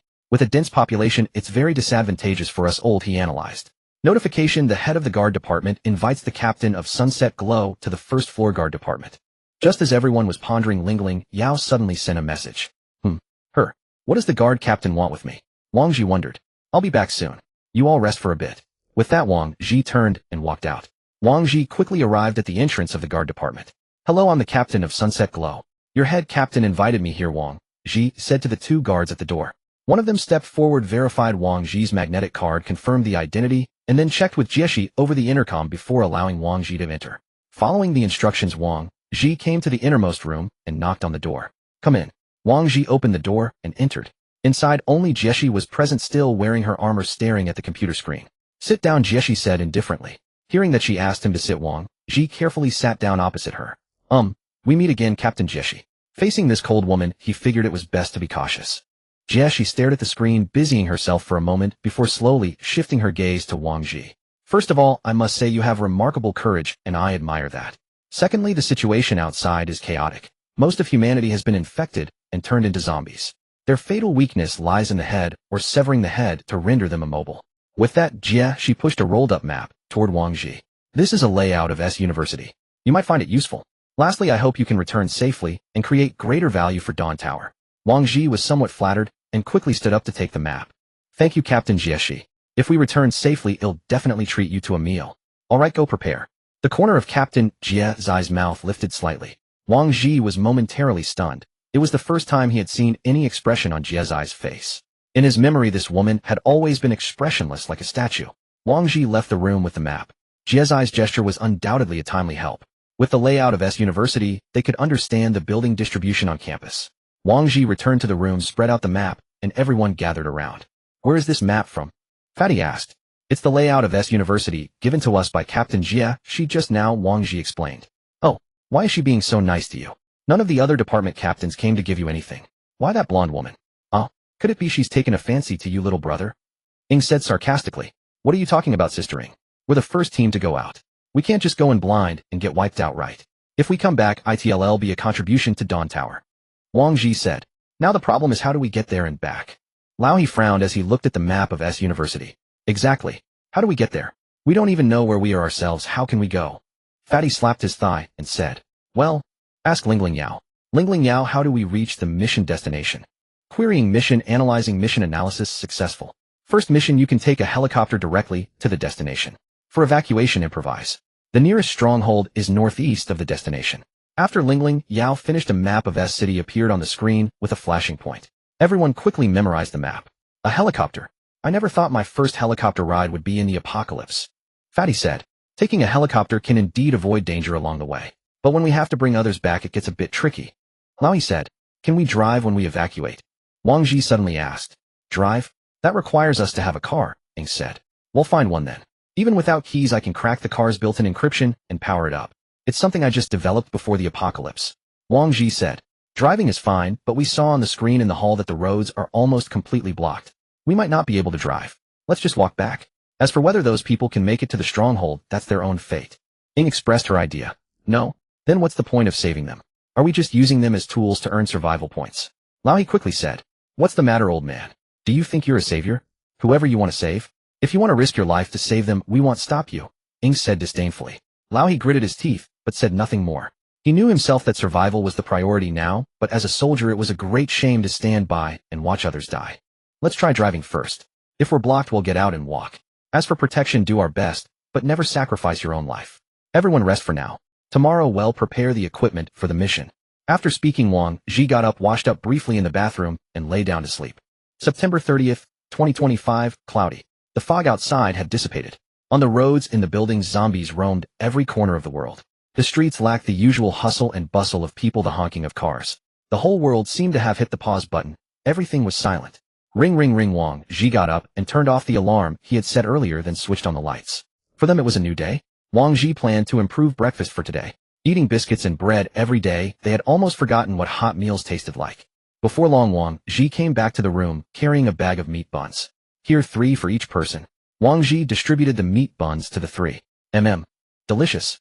I never realized how good these cheap buns were before, Fatty said with his mouth full. We still have a little over a day. After we eat, let's see what else we need to buy. Spend all our survival points. Otherwise, if something unexpected happens, we'll lose out big time, Wang Zhi said. Captain Wang is right. If we die and our points are still unspent, that would be a regretful death. Fatty nodded in agreement. By the way, Sister Ying, did you bring the silencer for the gun? Wang Zhi asked. Yes, it's in my bag. Worried about the sound attracting zombies. They probably don't have vision, they rely mainly on smell and hearing to hunt. So we need to equip our guns with silencers, otherwise the gunfire will be too loud and draw all the nearby zombies, Wang Zhi analyzed. I didn't bring one, Lao He said. Alright, well, buy one later. After the meal, the four of them went to the weapon hall. First they bought 2 silencers compatible with Lao He's pistol, costing 20 points in total. Then they allocated 500 bullets per person, costing 100 survival points. Since all 4 already had daggers, they didn't look further.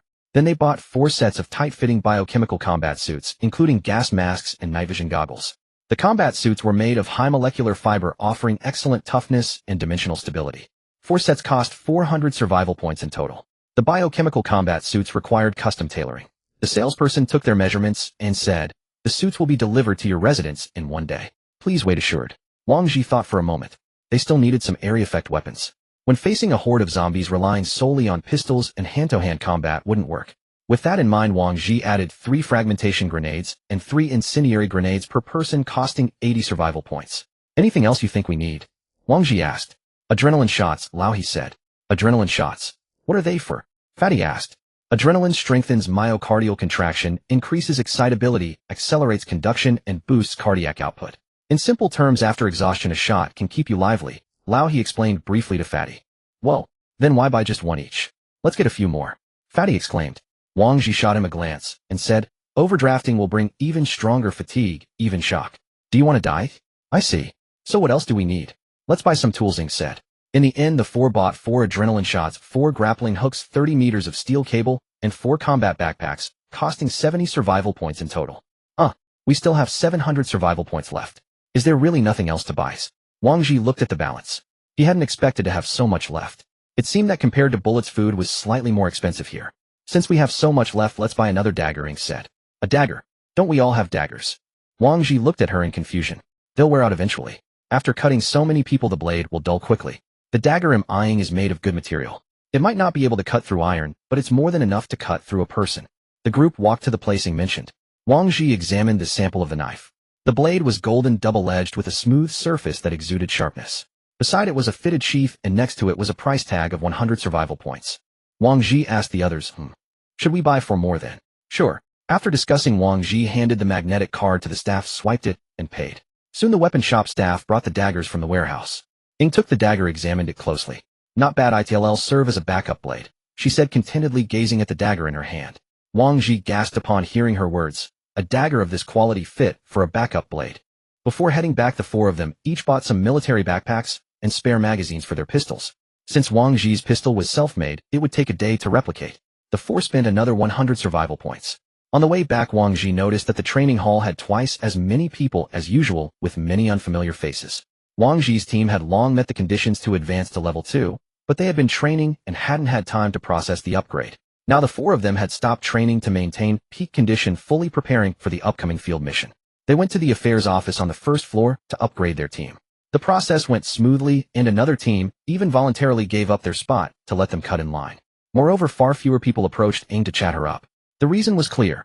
After the fight with Zhao Yang, a level 2 team had failed to gain any advantage over Wang Zhi, which spoke volumes about their strength. Soon Wang Zhi's team was upgraded to level 2. The staff told Wang Zhi that they had to move to room 007 in Zone B within 24 hours, as the team size limit had increased to 5, so they needed to relocate to the level 2 team rooms in Zone B. Meanwhile, people in the affairs hall, upon learning that the Luo Yuhui team had been promoted to level 2, came to inquire about jumping ship and joining. However, Wang Zhi refused them all. He didn't want any opportunists. When they heard that the team was about to go on a mission, everyone immediately backed out, quickly turning away to avoid being involved. Wang Zhi shook his head inwardly.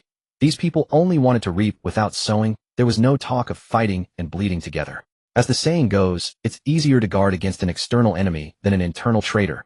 He had to be cautious in choosing teammates. After returning, they began moving their luggage to Zone B. People along the way whispered among themselves.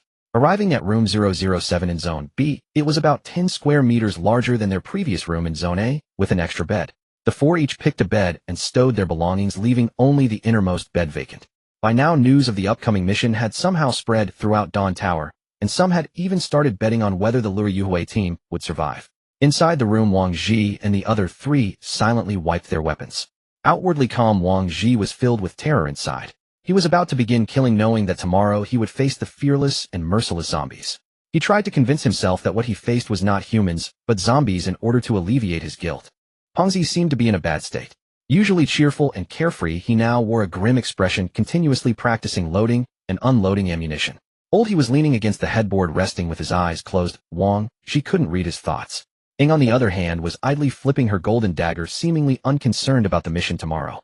Sister Ying, aren't you afraid of going out tomorrow? Wang Zhi couldn't help asking. Afraid? Afraid of what? I'm not afraid of the living, so why would I be afraid of the dead? Ying said indifferently. Then you have no worries? Wang Zhi pressed. Worries? No. Ying hesitated for a moment before answering. Seeing this, Wang Zhi wisely dropped the topic and shut his mouth. 10 hours later, the weapon shop staff delivered the combat suits and magazines Wang Zhi had ordered the day before. With 8 hours left before departure, the four went to the training hall. Since they would be traveling by helicopter, they had to face the issue of parachuting, so two of them began teaching Wang Zhi and the others the precautions and techniques of parachuting. Why parachute? The reason was simple. If the helicopter lowered its altitude to use a rope ladder, the rotor noise would attract all nearby zombies, making it impossible for them to land. After practicing for a few hours, they went to the dining hall for their last meal, rested briefly until the appointed time, then put on their purchased gear and stepped out of the residence. On the way out, onlookers saw the four of them.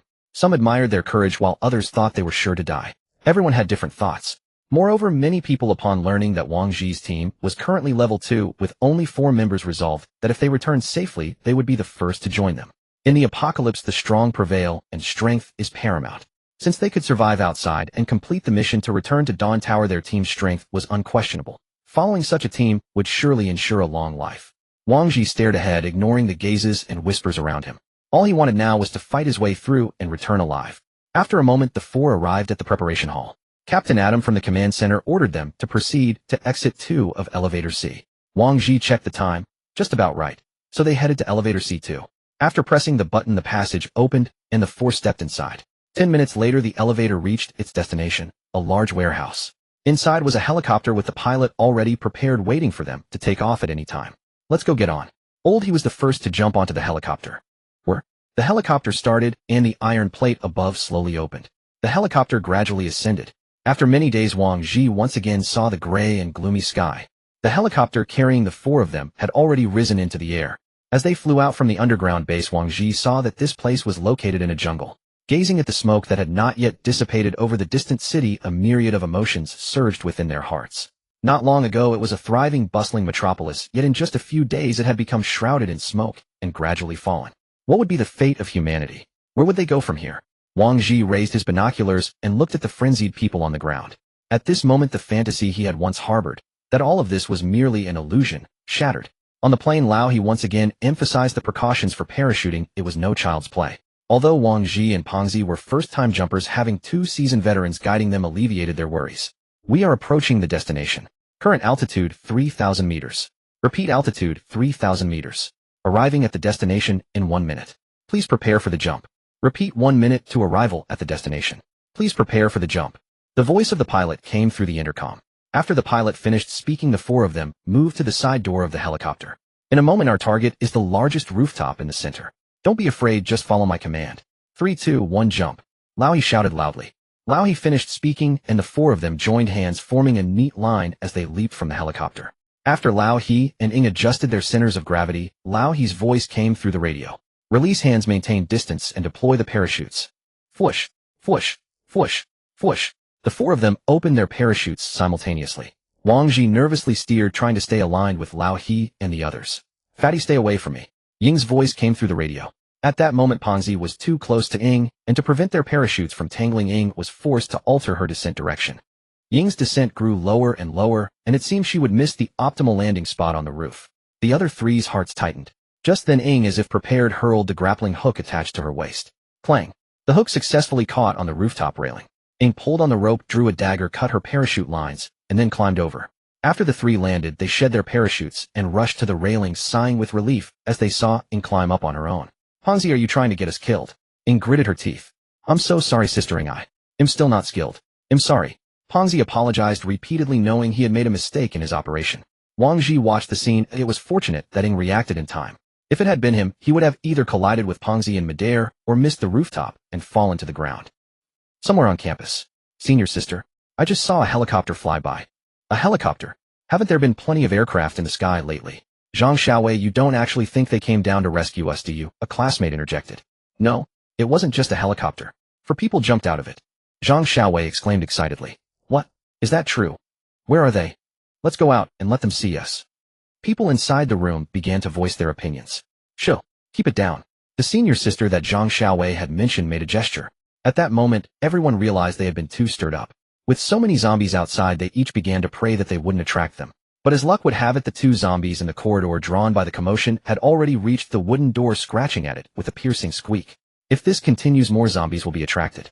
Woo, we're doomed. Some students had already begun to sob. Stop crying. We still have the senior sister. If you keep crying, the zombies will eat you first, a male student beside her said. Open the door. The senior sister gripped the iron blade in her hand and said calmly. After she spoke, no one dared to open the door. A flicker of disappointment crossed her eyes. She turned to Zhang Xiaowei and said, Xiaowei, you go open it. Having been called out, Zhang Xiaowei could only tremble as he walked toward the wooden door. Few at the doorway, Zhang Xiaowei took a deep breath, yanked the door open, and immediately ran behind the senior sister. Roar! The zombies, catching the scent of prey, grew even more frenzied. Just as one lunged to grab the open door, the senior sister dashed forward with a swift step. A diagonal slash severed the head of the leading zombie. Then a thrust pierced through the head of the second zombie behind it. Thud! The 2 zombies collapsed to the ground. In just a few short seconds, 2 bloody corpses lay in the room. The senior sister twirled the blade to shake off the blood, then retreated to a corner to wipe the iron blade. Although she had been facing bloody scenes constantly over the past few days, some in the room could not bear it and began to retch. Let's change locations. Senior sister, there's no place left. The only option is the rooftop, Zhang Xiaowei said. Then we'll go to the rooftop. With that, the senior sister led the group toward the staircase leading to the roof. On the rooftop, Wang Zhi unfolded the map of S University and surveyed the surroundings. We are currently on the roof of the office building. The campus is divided into 4 zones: east, west, south, and north. The south and north zones contain teaching buildings, while the east and west zones have dormitories, a playground, and a cafeteria. Wang Zhi studied the map. Then which direction should we go first? Pang Zhi asked. Don't rush, let's observe the surroundings first, Wang Zhi said as he raised his binoculars. From the 8-story office building, he looked down at the situation below. A university campus typically held tens of thousands, and most of these zombies appeared near the teaching buildings and dormitories. Given such dire circumstances, those who survive are incredibly fortunate, Lao He remarked. Captain Wang, in this situation, how did they survive? Pang Zhi leaned in and asked Wang Zhi. In places with fewer people, the danger is naturally less. It seems they are hiding in sparsely populated areas, Wang Zhi analyzed. Pang Zhi, go keep watch at the rooftop door and make sure no zombies rush up. Ying ordered, worried that zombies from below might climb up. Wang Zhi picked up the map again and scrutinized it intently, trying to find a breakthrough. The teaching buildings had too many people, most were likely infected, and few inside would survive. The cafeteria was a possibility as it contained plenty of food and was adjacent to a supermarket, ensuring they wouldn't starve. But extremes lead to reversal. When everyone knows food is there, they flock to it, which not only makes survival impossible, but also increases the number of infected. The remaining options were the library and the gymnasium. These places usually had few people, and the environment was relatively safe. As long as supplies were sufficient, there was still a chance of survival. Any findings? Wang Zhi asked the other 2. Nothing. The surroundings are all zombies, Lao He said. I saw 2 kids, but they were just bitten to death near the supermarket, Ying said casually. Wang Zhi raised his binoculars and looked toward the supermarket that Ying had mentioned. On the road, a group of zombies was clustered in 2 circles, devouring the 2 students.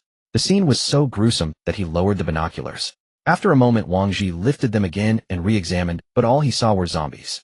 He found no real survivors. Just as Wang Zhi was about to lower his binoculars, the iron door on the gymnasium's rooftop opened.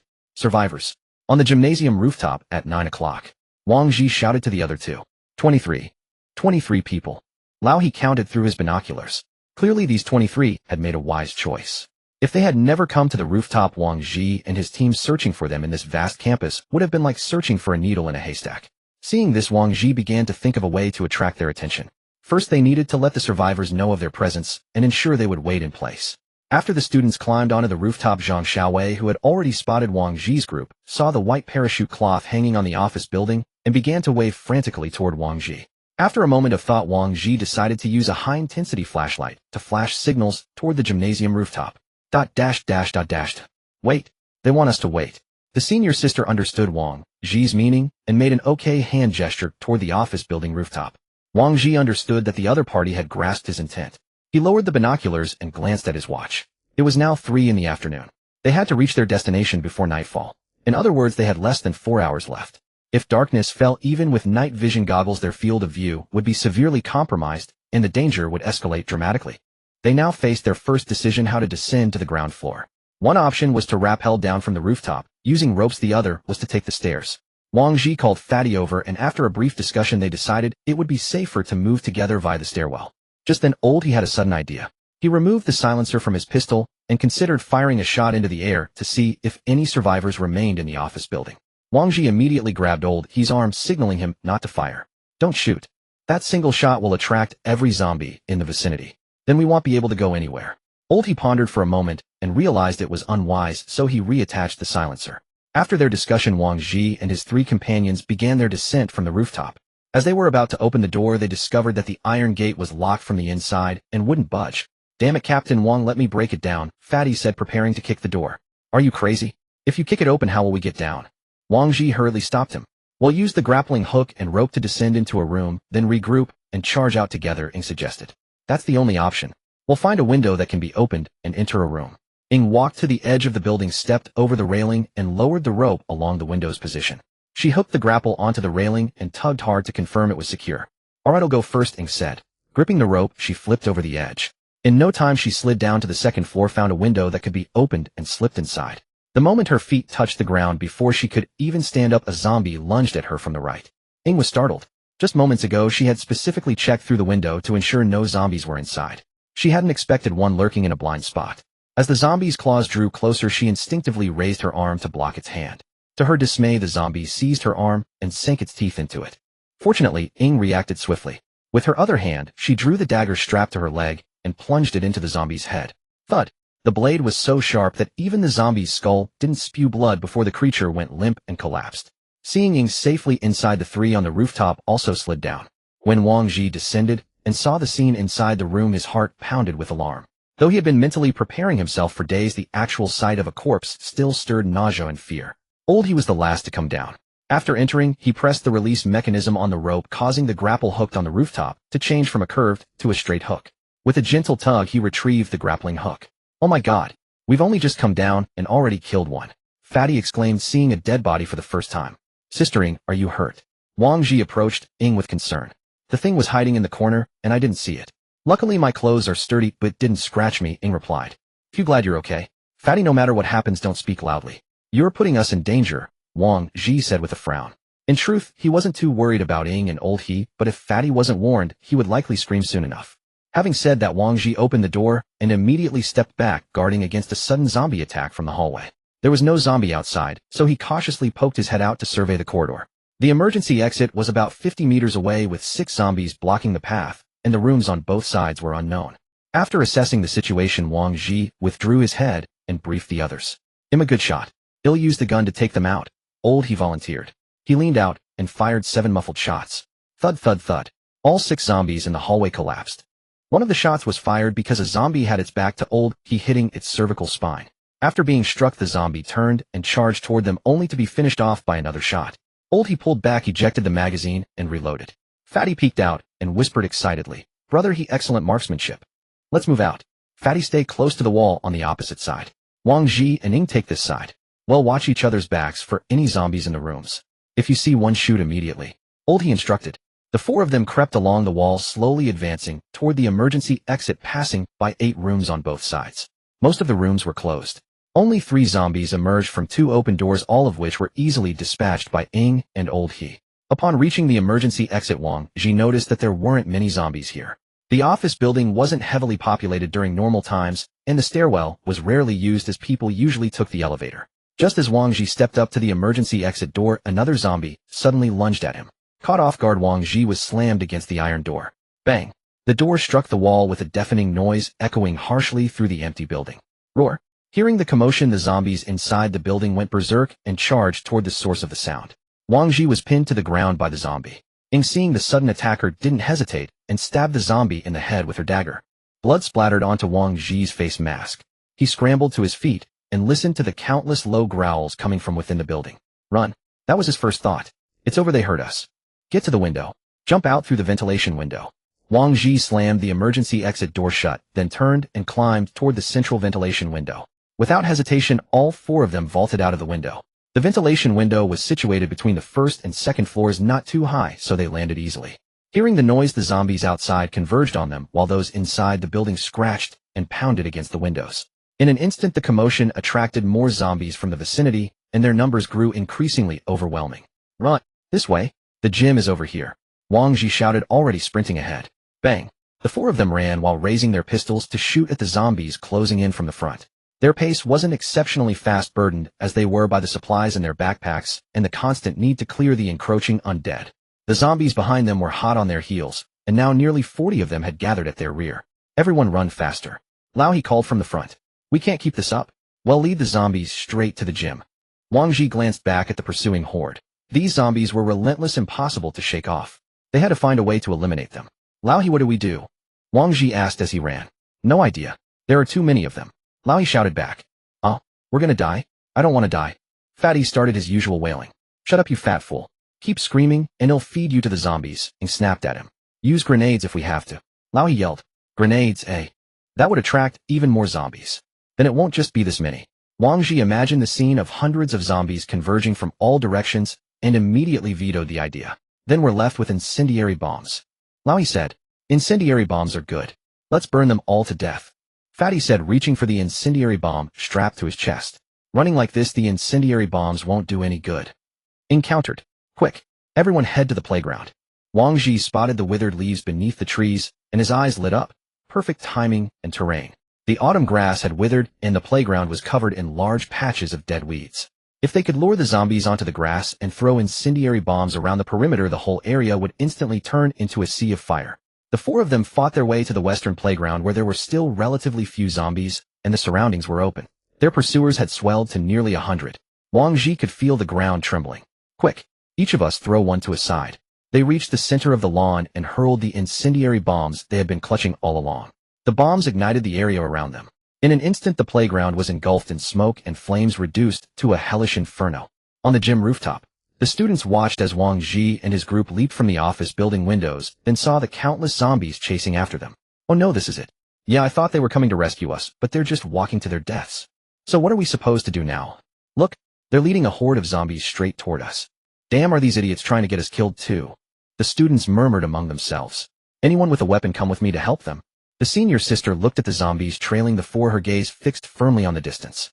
She was going down to aid those people. Not for the students on the rooftop, not for herself, but for those who ran toward her in the apocalypse. Seeing her classmates hesitate and make excuses, the senior sister's eyes showed disappointment. She shook her head without a word and turned to descend alone. Senior sister, you can't go. You'll be throwing your life away. A student stepped forward to block her. Move aside, she said coldly, her head bowed. The student, intimidated by her demeanor, quickly scurried away. On the playground, the flames gradually died down. Most of the zombies had been incapacitated, their mobility destroyed. The hardier ones were finished off by Wang Zhi and the others with their combat knives. They wore tactical suits, high-end Dawn Tower products, fireproof, waterproof, radiation-resistant, and antibite, extremely durable. I killed people. I'm sorry. Don't blame me. Fatty muttered, his mind growing hazy as he delivered the final blows. Wang Zhi also frowned deeply. Nearly 100 people had fallen before him, and his heart could not find peace. Let's go, Lao, he said after they had finished off the zombies. The four emerged from the playground, their bodies covered in ash. Though not burned, the heat was intense, and the combination of smoke and the gruesome scene nearly made Wang Zhi vomit. By now, few zombies remained near the gym. They had deliberately run past the gym earlier to lure away and kill the undead in that area. Little did they know their actions had earned them a torrent of curses from the students on the rooftop. As the four approached the gym entrance, they saw a girl slumped weakly against the door, clutching a long sword whose blade was chipped and dull from use. The ground was littered with corpses. Wang Zhi recognized her at once. The same girl he had seen through his binoculars. Seeing her combat prowess, he understood how these people had survived this long. When the girls spotted the four and realized no zombies were following them, her tense nerves finally relaxed, and she collapsed to the ground. Fatty gulped at the sight of her thighs. She's way too tough, isn't she? How can a girl be so violent? Hey, are you okay? Wang Zhi rushed over and gently helped her up. I'm fine. Just need to rest a bit, she said weakly, trying to stand again, but her strength gave out, and she leaned against Wang Zhi. Eat something first. Wang Zhi pulled out a packet of compressed biscuits and a bottle of water, opened them, and handed them to her. The girl's eyes uncontrollably welled up at the sight of food and water. These past days she had been protecting her classmates, but received no extra rations. Everyone got the same portion. Constantly in combat, she now felt her energy flagging. She could have easily abandoned the students and survived on her own, but she couldn't bring herself to do it. If she resorted to stealing their food or harming them, how would she be any different from the zombies? Sister Ying, we should maintain some decency between genders. Could you carry her up later? Wang Zhi asked. Now you talk about decency. You weren't saying that when you rushed to hold her earlier, Ying retorted with a roll of her eyes. A while later the five of them reached the rooftop. It was past 5 o'clock and the sky was gradually darkening. Wang Zhi frowned slightly at the sight of the students still holding weapons. In the apocalypse their behavior was understandable, but it still annoyed him. If not for the mission and the survival points, he would never have come to save these people. Senior sister, you're back. Greetings everyone. Please take a seat and rest, a student said, immediately fawning over them. Are you sent by the government to rescue us? Great. We're finally saved. Another student chimed in, and the rest followed suit. Wang Zhi looked at the crowd pressing toward him, said nothing, and simply raised his gun. Seeing Wang Zhi raise his gun, the students were utterly bewildered, unable to comprehend why. Everyone quiet down. Move over there, and don't move. Fatty, keep an eye on them. Wang Zhi pointed to a corner of the rooftop. Got it, Captain. Ahem, you all better behave. The consequences of my anger are quite severe, you know. Fatty put on a stern face and barked at the students. Wang Zhi turned and walked over to the girl, checking if she was injured. Why did you come here? The girl asked softly. To save people, of course. Wang Zhi replied. These monsters are everywhere now. Where can we even go? The girl said with a somber expression. There's a shelter. We came from there. You'll understand once you arrive. The girl didn't show much excitement, knowing there was still a perilous path ahead of them. By the way, what's your name? Wang Zhi asked. Zhao Yuli. Zhao Yuli. An unusual name, Wang Zhi murmured, offering a smile. Looking at the bloodstained girl before him, a thought suddenly struck him. She could be the 5th member of their team. I'm Wang Zhi.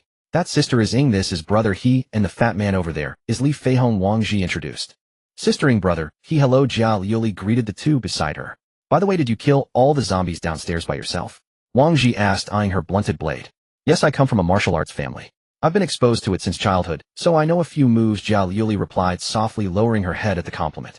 Wang Zhi could tell that when she had come down earlier, she must have seen them being chased by a horde of zombies and intended to help. If they hadn't lured the zombies to the sports field and wiped them out, her descent would have been suicide. At that moment, seeing the determined look in her eyes, he admitted he was moved. Thank you for coming down to meet us. Wang Zhi patted her shoulder appreciatively. Should be me thanking you. We've run out of food. So how did you survive after the catastrophe began? Wang Zhi asked. Before the disaster, there was a thick fog that lasted over a week worldwide. There were all kinds of rumors online, but it didn't affect our daily lives. I came here as usual to hold a club activity, teaching martial arts in the space below. Then everyone's phones received various messages basically telling us to find a safe place to hide, so we've been holed up here ever since, Zhao Yuli recounted. Why were most people infected, but you weren't? Oldie asked, puzzled. Some people online said it was because of the fog. Inhaling too much of it caused dizziness and vomiting. We stayed indoors, avoided heavy exposure, and luckily escaped infection. But a large number of people were infected after being injured by those monsters. Several of our classmates already. Zhao Yuli trailed off. I understand. You said you have no food. How long has it been since you last ate? Wang Zhi asked. Counting today, 2 days. Zhao Yuli opened her mouth as if to say more, but held back. He knew she wanted him to share some food with the students, but hesitated because there were so many of them. Night had gradually fallen, the darkness seeming to devour everything. The zombies thrived in the dark, becoming more active. Let's rest here tonight. When dawn breaks, we'll head to the restaurant area to find some food for them, or they'll starve. Wang Zhi turned to ask. Don't go. It's full of monsters, very dangerous. Zhao Yuli said anxiously. It's fine, we'll be careful, Wang Zhi smiled. The students who hadn't eaten for 2 days were either moaning on the ground or too weak to make a sound. How about we give them half of our food? Old He suggested, unable to bear the sight of the starving students sprawled on the floor. Wang Zhi glanced at Ying, who looked reluctant, but said nothing. It was inevitable. They couldn't let these students starve to death. Otherwise, there was no point in coming to save them. All right, let's give them a little. We'll keep more water for ourselves. Wang Zhi took some food from their 4 backpacks and reluctantly handed it out to the students. The students who had been lying on the ground scrambled up eagerly when they saw the food, rushing to get their share. After distributing the food, Wang Zhi called the 3 together and spread a map on the floor, studying the route for tomorrow. The nearest place was the Western restaurant located north of the West Playground, where they had been in the afternoon. The 4 initially decided that their primary target for tomorrow was the Western restaurant. After reviewing the map, they prepared to rest. I'll stand guard with Sister Ying during the first half. Fatty and Old He, you get some sleep first.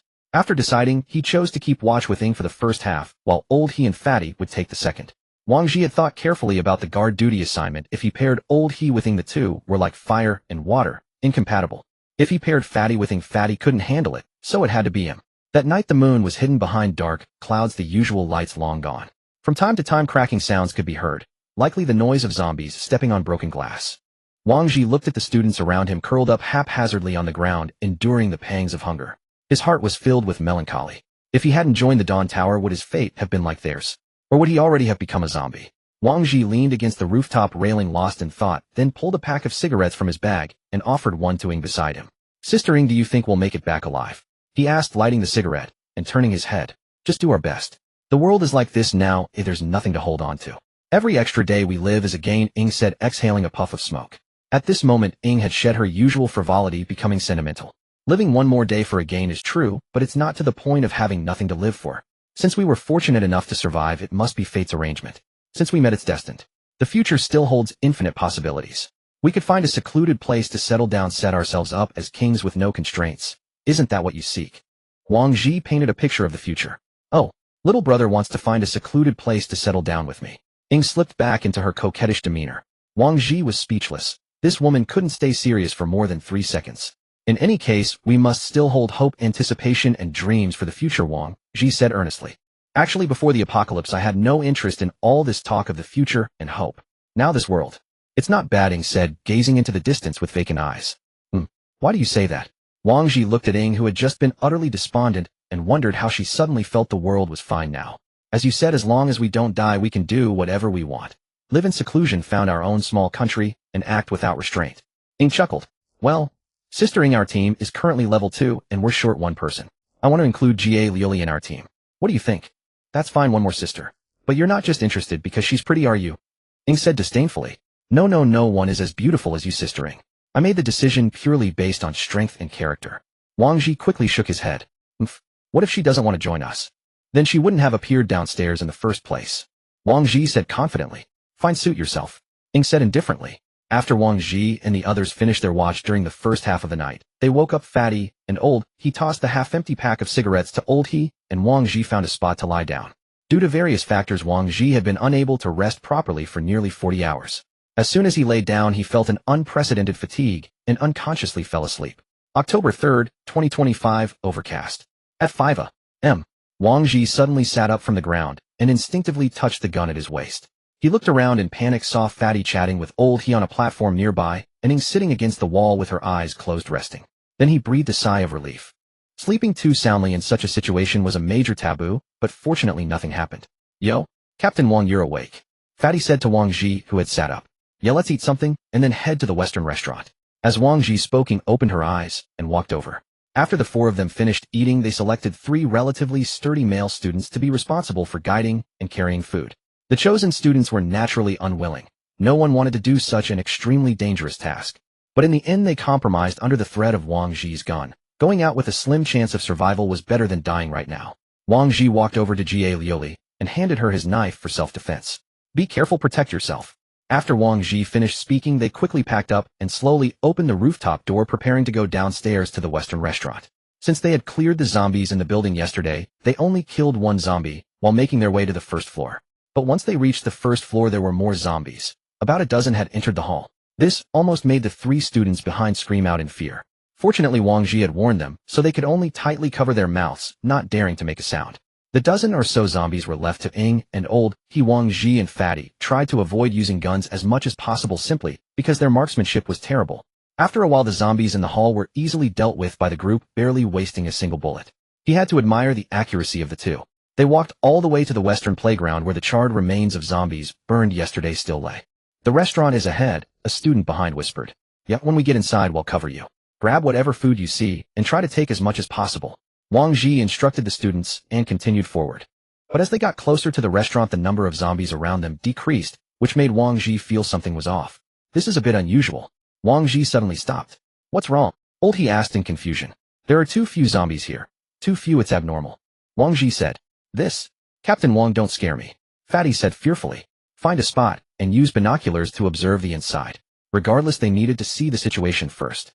The group took out binoculars and looked toward the restaurant interior. Damn it! Fatty exclaimed. Through the binoculars, they could see the restaurant was packed with dense crowds of zombies, all wandering around inside. Seeing this, there was no way to even get to the door, let alone go inside to get food. Is this a zombie nest? So many zombies. Fatty said from the side. Hey, everyone came here looking for food, but without exception they all ended up here, Ying said. So what do we do now? Go back? Fatty asked. We'll have to think of another way. Without food they won't last long, Wang Zhi thought with his head down. Brother, I know a place where there might still be some food, a student behind said. Damn, Fatty slapped the speaking student. That's a small shop, all snacks, and the warehouse is in the basement of a residential building, the student quickly said. Do many people know about it? Wang Zhi didn't want to go there only to find another zombie nest. Not many. That shop usually takes online orders and delivers directly to our dorm, so few people know about their warehouse. Great. Wang Zhi said, taking out a map and asking the student to point out the general location. After confirming the position, they changed their itinerary once again. The place was to the east of their current location, a residential area. With the experience from yesterday, the four of them avoided causing a commotion along the way, shooting zombies from a distance. After a while, they quickly arrived at the residential building the student mentioned. There was a row of slightly shabby small high-rises, and the basements of these old buildings were on the first floor. After observing the surroundings for a while and confirming there was no danger, they entered the building. The corridor was a bit dark. Wang Zhi turned on his chest light and carefully walked deeper into the basement. Ding! Wang Zhi threw a bullet to the corner ahead. For such blind spots, he had to use a lure to probe. Sure enough, the moment the bullet landed, two zombies let out low growls and pounced directly on the spot where the bullet had fallen. Seeing the zombies suddenly lunge out, everyone immediately opened fire and killed the two zombies. The small shop was at the end of the basement. They reached the door at the end. Wang Zhi gave it a hard pull. The door was closed, so there should be no zombies inside. The two they had just killed must have come from outside. The door is locked. Should we break it open?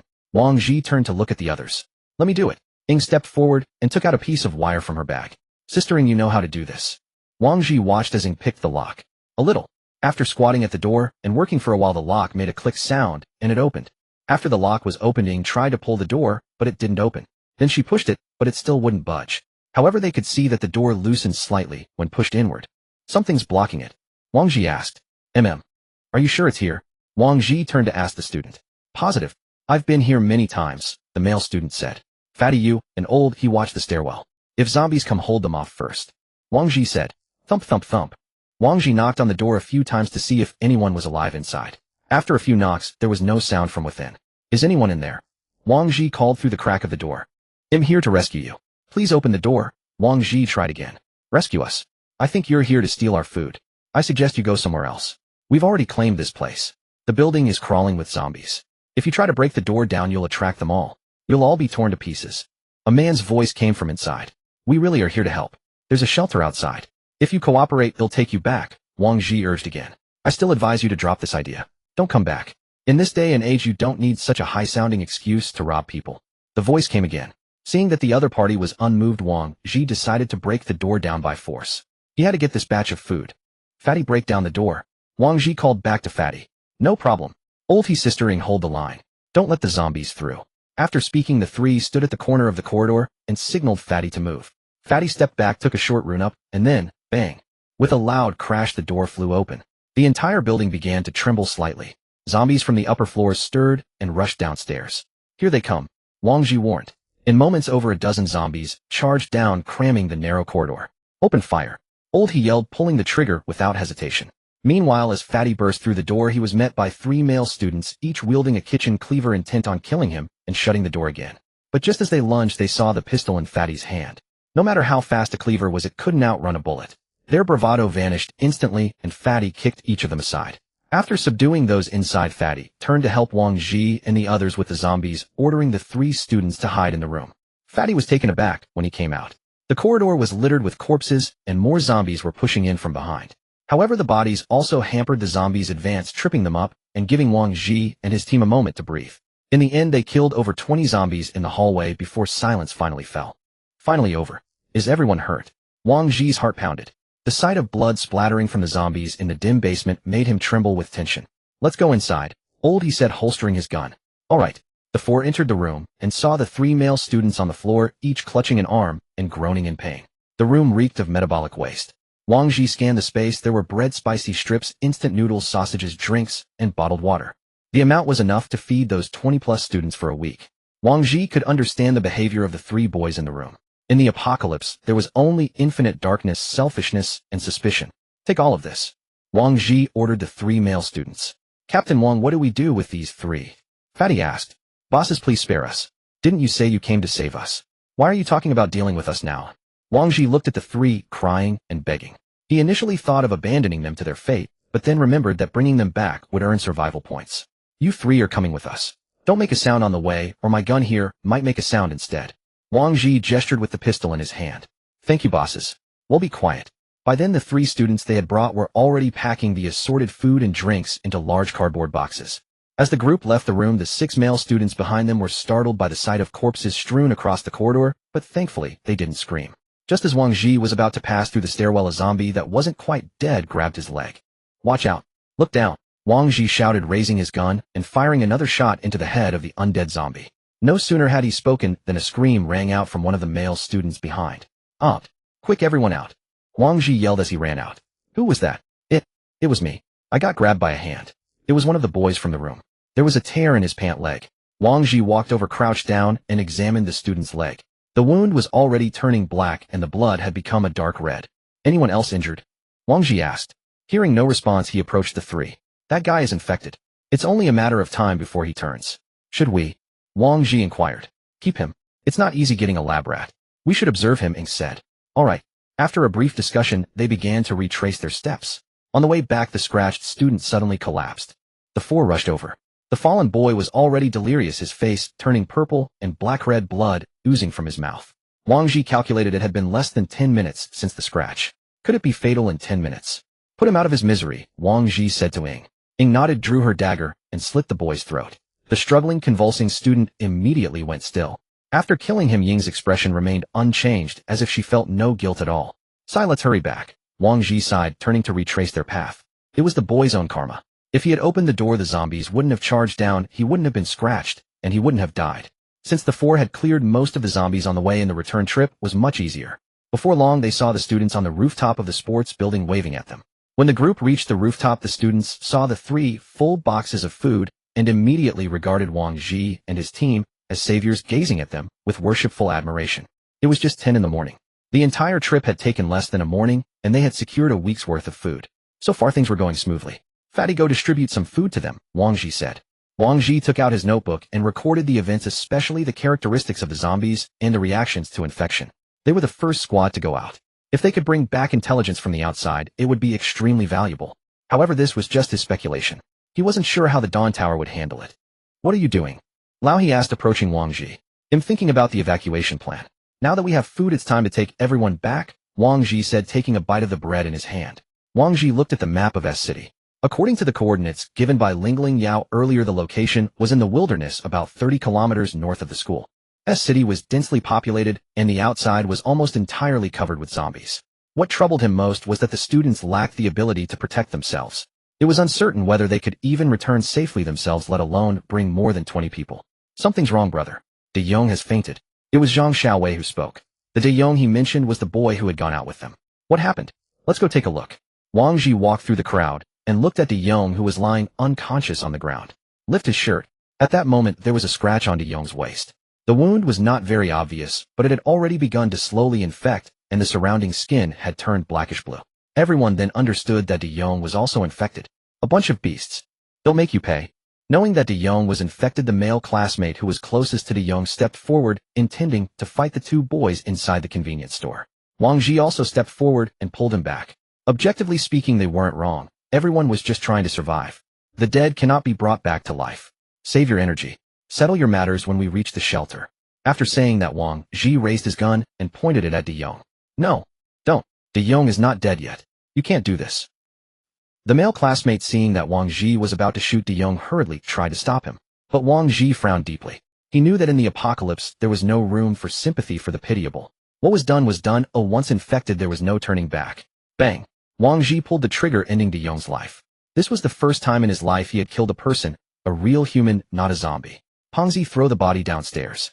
Wang Zhi said calmly. Perhaps because order had collapsed for some reason, he felt nothing about his first kill. No fear, no tension, no guilt. The students all lowered their heads in silence. No one thought Wang Zhi was wrong, and no one dared to step forward and accuse him. Everyone understood tacitly. No one wanted to keep a person who could turn into a zombie at any moment. Survival of the fittest. This is the apocalypse. Are there any buses at the school? Wang Zhi asked, walking over to Zhao Yuli. There are no large vehicles on campus, but there's usually a van near the office building, Zhao Yuli recalled. A van? Can it fit all of us? That van is usually used by the school to take teachers and students to events. It's quite large. If we squeeze, we can barely manage. Is that van still there? Wang Zhi asked. If there are no events, the van is usually parked near the office building. There haven't been any events recently, so it should be there, Zhao Yuli said after thinking for a moment. Upon learning that there was a van near the office building, Wang Zhi briefed the other three on the situation. They decided to take advantage of the midday and go retrieve the van as quickly as possible. Then let's get going quickly and come back before dark, Lao He said. The four of them checked their ammunition. Lao He and Ying had used up most of their bullets, while Pengzi and Wang Zhi had only used over 100. Looks like we need to conserve. We've used nearly half of our ammunition in less than a day. What will we do outside? Wang Zhi didn't expect the ammunition to be consumed so quickly. The four of them descended from the rooftop, and on their way to the office building they continuously cleared the zombies along the way. Most of these zombies were students. When encountering a few isolated ones, Lao He and Ying switched to daggers to conserve ammunition. The four of them crept to the office building. After circling around less than once, they found the large van. But the area around the office building was filled with zombies that had been stirred up by their arrival. They cautiously crawled to the back of the van. The door is locked. Ying pulled on the door handle and whispered, "Is there a key inside?" Wang Zhi asked, crouching on the ground. "Are you crazy? Who would leave the key in the car?" Ying looked at Wang Zhi doubtfully. "Never mind, give me some time. They'll break the door open first," Wang Zhi said, pulling out a laptop from his backpack and began to unlock the car door. About half an hour later, a click was heard, and the electronic lock on the van was successfully cracked. "Get in the car first, slowly," Wang Zhi said, gently opening the door and slipping inside. The ignition key needed to be sensed via radio frequency. Now Wang Zhi was using a program to generate the same frequency to simulate the electronic key. Of course, this required more time and repeated testing. It was already 2 p.m. and the zombies around were only increasing. The four of them didn't dare to breathe loudly inside the car, just watching Wang Zhi busy at the driver's seat. "Hey Captain Wang, can you do it or not? It's been an hour. If not, let's head back first," Pengzi said, looking at the increasing number of zombies around, being the first to lose heart. "If you don't want to feed the zombies, keep quiet," Wang Zhi warned in a low voice. The program on the laptop was still automatically deciphering, as if trying every possible password one by one. At 6 p.m., the light in the sky gradually faded. The zombies around the van were even more numerous than before. Some zombies inside the building also began to slowly walk outside. "I think if we don't go back now, we might have to spend the night in the car," Ying whispered, looking around. "We don't have a second chance. The laptop is almost out of battery. We can't give up." At that moment, Wang Zhi looked at the remaining battery of the laptop. If they couldn't crack the van, the loss would be even greater. Suddenly, a zombie spotted the people inside the van, and the windows began to bang loudly as the zombie hit them. This made everyone inside the car tense, ready to shoot at any moment. Bang! Bang! The sound of the zombie hitting the van attracted the surrounding zombies. In an instant, the number of zombies outside the window went from one to a whole horde. Smack! The passenger side window cracked from the zombies' blows. This time, Lao He didn't care about anything else. Before the zombies could break through the window, he directly pulled out his gun and started shooting the zombies outside. Bang! Bang! Bang! With a few shots, the zombies blocking the window all fell to the ground. Once the fight broke out, the noise instantly escalated. The zombies that hadn't noticed them before also began to converge. Seeing this, Wang Zhi quickly placed the laptop in the middle and also took out his gun to shoot at the zombies outside his window. "There are too many." Wang Zhi, "Not done yet?" Lao He asked while shooting. "Wait a bit longer." Seeing the zombies increasing, Lao He directly pulled out a fragmentation grenade and threw it into the distant zombie horde. Boom! A loud explosion shattered the quiet campus. From the office building behind them, low growls were heard, and zombies began jumping out of windows. All zombies within earshot started heading their way. "Are you trying to get us killed by throwing a grenade?" Ying glared at Lao He angrily. "I've already thrown it. Let's blow up a few more," Lao He shouted. In the meantime, zombies from afar were already approaching. Wang Zhi had no time to change his magazine, so he directly pulled out his dagger and started stabbing at the zombies' heads through the window. Boom! Boom! 2 more loud explosions, and a large area of zombies around them were blown to pieces. Beep! The car's dashboard suddenly lit up. Wang Zhi turned around and looked at the laptop, which showed a successful match. He immediately pressed the start button. Before the engine could roar twice, Wang Zhi shifted into gear and stomped on the accelerator. Vroom! With a roar, the van shot forward instantly. With a thunderous roar, the van shot forward, leaving behind countless pursuing zombies. Naturally, legs couldn't outrun 4 wheels, and soon the van had left the zombies far behind. Wang Zhi rammed through oncoming zombies along the way, the vehicle jolting and bumping as it ran over their bodies. Phew, Captain Wang, you nearly scared us to death. If we'd been a few minutes slower, those zombies would have buried us alive, the fat man panted. Fortune favors the bold. With this van, the road ahead will be much easier. Wang Zhi replied. Besides the driver and passenger seats, the van had 10 rear seats. The 4 of them each took one, leaving the remaining 24 to squeeze into 8 seats. It wasn't enough seating, but there was ample space. Whether squatting or lying down, they could manage to fit everyone. Wang Zhi drove quickly back to the sports building. The engine noise attracted some zombies, but not many. Compared to the endless tide that had surged from the office building, this was manageable. The students on the rooftop watched them anxiously leaning over the railing. The recent explosions had left them unsettled. Wang Zhi turned off the engine, got out, and dealt with the trailing zombies before rejoining the others on the rooftop. Seeing the successful acquisition of the van, the students were visibly more cheerful. This vehicle could take them away from here. After distributing the food, Wang Zhi sat with the others to eat. He had checked the fuel gauge. The van had only 30 kilometers of fuel left. Their evacuation point was 60 kilometers away on the outskirts of S City, meaning they'd need to refuel along the way. Wang Zhi pulled out a map, located a nearby gas station, and marked a suburban spot. The city center was densely populated, so zombies were abundant. After the meal, he counted the remaining ammunition. Following the recent skirmish, the 4 of them had fewer than 400 rounds left, more than enough unless a major battle erupted. If they could reach the suburbs smoothly tomorrow, the rest of the journey would be much easier, as the sparsely populated area would have few zombies. With this thought, Wang Zhi felt a wave of relief and walked over to the students to chat quietly. Everyone will set out tomorrow to escape this place.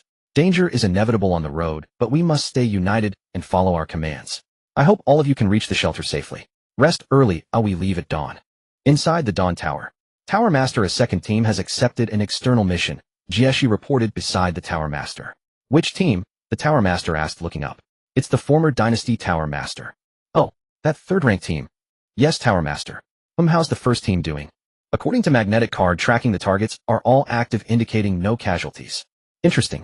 You may go, the Tower Master said, lowering his head to continue examining the documents on his desk.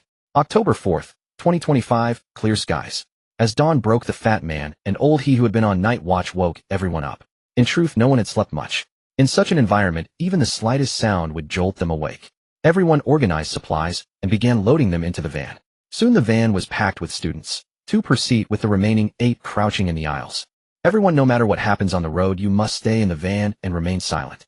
If someone makes a noise, knock them out or cover their mouth, Wang Zhi instructed, turning to address the group. With that, he took out a laptop, used the key saved the day before to unlock and power it up instantly. Alright, let's go. Along the way, the van's engine noise attracted zombies from the roadside, who chased madly after them.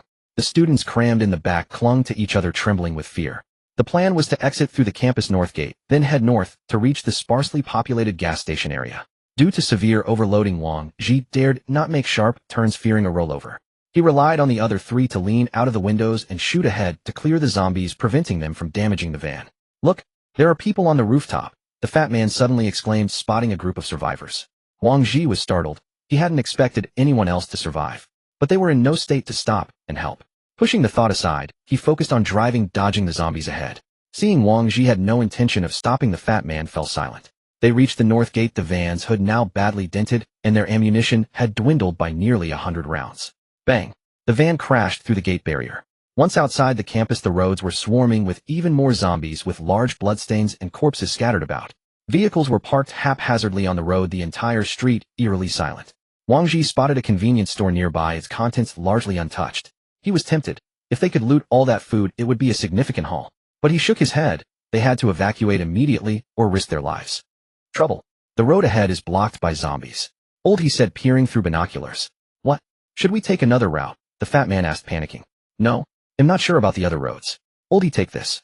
Wang Zhi handed his grenade to Old. He then floored the accelerator, weaving through the zombies. When they neared the horde, Old, he pulled the pin and hurled the grenade forward with all his strength. The grenade landed among the zombies. Boom.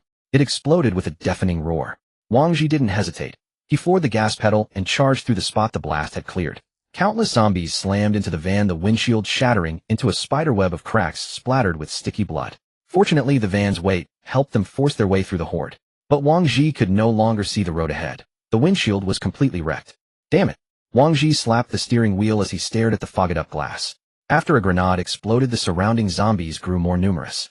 If they didn't speed away, soon the car would be trapped by the horde, leaving them with no escape but death. Smash the glass. Lao, he said, ramming the butt of his gun against the windshield. Wang Zhi quickly drew his own weapon, smashed a hole, and accelerated. As Wang drove Lao, he helped clear the remaining shards. Without the windshield, the wind howled into the car at 50 kilometers per hour. After breaking through the zombie horde, they drove a while longer. Fortunately, they had veered away from the bustling city center, and no more large groups of zombies appeared on the road.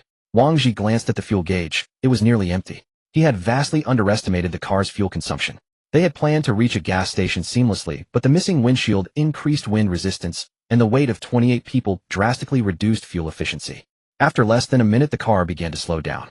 "Why are we stopping?" Fatty asked from the back seat, confused. "We're out of gas."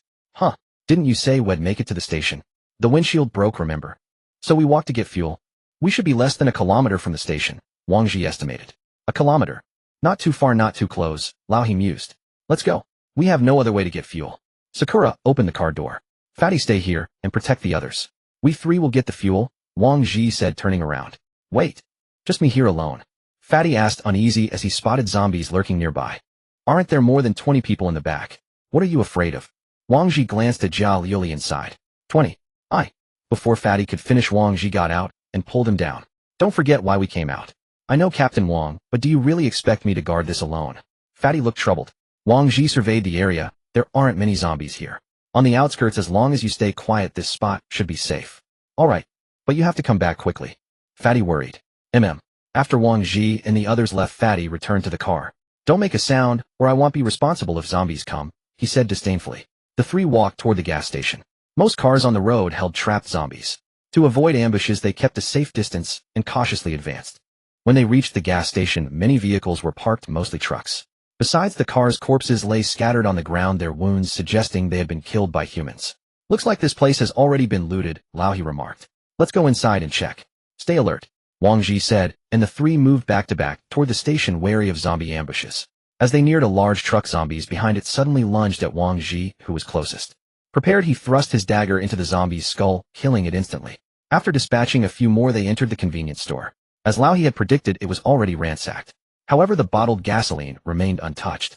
Each took 2 bottles and packed them in their backpacks. "That's enough. Let's go back," Sakura said. On the way, Wang Zhi noticed Lao he frowning and asked, "What's wrong, Lao he?" "Nothing. Just feels strange." "Strange? How? Why did the Dawn Tower know the apocalypse was coming?" "It's as if they could foresee the future," Lao he expressed his doubt. 2 possibilities, Sakura analyzed. 1, they started the apocalypse. 2, they knew someone else would, but couldn't stop them. Wang Zhi fell into deep thought. Indeed, whether they orchestrated it or not, they knew in advance. The key question was whether the Dawn Tower was the culprit. "I hope it's the first scenario," Lao he said. "Why?" Wang Zhi asked, puzzled. "If it's the second, we're in trouble. Our enemies won't just be mindless zombies." Wang Zhi's heart sank. He realized that if it were the second scenario, they would face something even more terrifying than the Dawn Tower. "Now's not the time for this. Let's survive first, then think it over," Sakura said, heading back. When they returned, several corpses lay by the car. Fatty's handiwork. Seeing them, Fatty rushed over to ask about the fuel. Wang Zhi poured the gasoline into the tank. The car started again. As they drove further into the suburbs, fewer vehicles appeared. Lao he in the passenger seat studied a map and directed Wang Zhi. "This should be it. We need to go 2 kilometers and near that area," Lao he said, pointing at a rice field. "Are you sure?" Wang Zhi stopped the car to confirm. "Absolutely," Lao he affirmed. "All right, everyone out." At Wang Zhi's command, the group disembarked, stretching their stiff limbs. The cramped ride had been unpleasant, but now they stood in a desolate place that felt like a paradise, joy evident on every face. "Brother Hong, what's the shelter like? Tell us." Some classmates gathered around Fatty, curious. "Nothing much to say. You'll see when we get there. Focus on walking and watch your surroundings," Fatty replied impatiently. Wang Zhi saw no zombies in the rice fields, but he remained vigilant, a habit he had to cultivate. Suddenly his backpack was tugged from behind. On high alert, Wang Zhi spun around with his dagger. Instead of a zombie, he saw Zhao Liuli. "It's you," he said, lowering his blade. "Next time, speak up before touching someone from behind, or they might mistake you for a zombie." "Sorry," Zhao Liuli apologized, lowering her head. "What is it? Can I stay with you all from now on?" She looked at Wang Zhi with hopeful eyes. "Probably, but let's get there first." "I'm afraid once you see the place, you won't want to leave," Wang Zhi answered honestly. "Okay." Zhao Liuli's eyes lit up at his lack of refusal. In truth, he had already considered making her the 5th team member. Now that she had volunteered, it saved him the trouble. After all, in any group, choosing the right circle and allies was crucial. It could shape one's entire future. Wang Zhi couldn't guarantee that choosing him was the right decision, but he could promise never to betray them. The group walked through the barren slope for about half an hour. Several of them spotted the evacuation entrance on a protruding mound. Wang Zhi glanced back at the other three, exchanging a look, then strode quickly over. It was a thick iron door identical to the one they had seen before. Wang Zhi then placed the magnetic card against it. The door opened. "We're here, everyone go in," Wang Zhi said to the students behind. "Great. We're saved." Wang Zhi waited until everyone had entered, then followed. When the magnetic card moved a certain distance from the iron door, it closed automatically. After the iron door closed in the pitch-black tunnel, the 20-plus people advanced slowly, relying only on the flashlights in the hands of Wang Zhi and his three companions. "Brothers, are you sure this is the place?" "Yeah, where exactly are we going?" In this dark, narrow opening, some students began to feel apprehensive. The endless staircase seemed to stretch on forever. "Just keep going," Wang Zhi said, too lazy to explain, and silently descended the stairs. After a while, they finally saw the end. An elevator door. Wang Zhi stepped forward and opened the elevator. The space inside was insufficient to accommodate all 20-plus of them, so they had to split into two groups. The first group, led by Pengzi and Lao, he took 12 students on the first trip. The remaining, including himself and Ying, would take the second. After confirming Lao, he entered the elevator first and left with the others. The group waited about half an hour until the elevator returned. "Let's go in," Wang Zhi said. Even though they had split into two batches, 14 people in the elevator were still extremely crowded. At this moment, Ying took the opportunity to tease Wang Zhi, pressing her body against his back. "Assisting, could you move back a little? It's a bit hot," Wang Zhi said awkwardly. "For you suggesting I press against someone else." Ying looked at Wang Zhi's expression of someone who had gained an advantage, yet feigned innocence, and said irritably. But Wang Zhi really was hot. In a cramped space wearing a biohazard suit, he felt the air supply was insufficient. Coupled with the bloodstains on both of them and the fact that the students behind hadn't bathed for dozens of days, the entire elevator was filled with a foul odor. Ding! The elevator chimed. They had arrived. As soon as the door opened, Wang Zhi rushed out first. He really didn't want to stay inside for another second. Stepping outside, Wang Zhi looked at the familiar hall. Pengzi and Lao, he had been waiting nearby for a while, and the surroundings were filled with fully armed guards ready to respond to any emergency. When the students saw the true face of Liming Tower, they looked around in amazement, as if they had suddenly gone from hell to heaven. At this moment, Wang Zhi and the others could not fully enter the interior of Liming Tower. They still had to pass various inspections. "Please follow me to the medical room for comprehensive disinfection and physical examination." At this moment, a woman in a white coat and mask walked over, gesturing for Wang Zhi and the others to follow her. "Glad to see you back. The outside must have been interesting, right?" the woman in white said. "That's not funny. You outside is a living hell," Wang Zhi replied. The woman in white led Wang Zhi and the others for a while. "It's right here. Director Suafei is waiting for you inside," she said, then turned and left. Wang Zhi remembered that Suafei was the director of the medical room from the earlier meeting hall. Everyone arrived at the medical room. Director Suafei first led them to the changing and disinfection room. "Everyone go and take off all your clothes and enter the disinfection room to wash your bodies. Men go to the left room, women to the right." Suafei finished speaking in the corridor and left the disinfection room. Inside the room, 3 male doctors in white coats were arranging small baskets to collect Wang Zhi's group's clothes and equipment. Wang Zhi took off his bloodstained biohazard suit and his undergarments, threw them into the basket, and walked naked into the disinfection shower. In the disinfection room, a uniform hung as a spare set of clothes. After washing, everyone walked out of the disinfection room wearing identical Liming Tower exclusive uniforms. "This way, please," a medical staff member directed. Wang Zhi went to the examination room. The examination process was simple, just a blood draw. Wait a moment, as long as there was no risk of infection. The test results came out, no hidden infected individuals. Upon learning this, Wang Zhi breathed a sigh of relief. After all, if any of the 4 of them had a problem, it would seriously affect him. After passing the tests, Wang Zhi and the others led the students to the mission hall. He couldn't wait to submit the mission. The information verification was complete. They had brought back a total of 24 valid survivors. At the same time, their account gained an additional 2400 survival points. After handing over the students to Liming Tower, Wang Zhi still had one more thing to handle: to recruit Jia Liuli into the team. "Jia Liuli, come with us," Wang Zhi called out. Hearing Wang Zhi call her, Jia Liuli trotted over from a distance.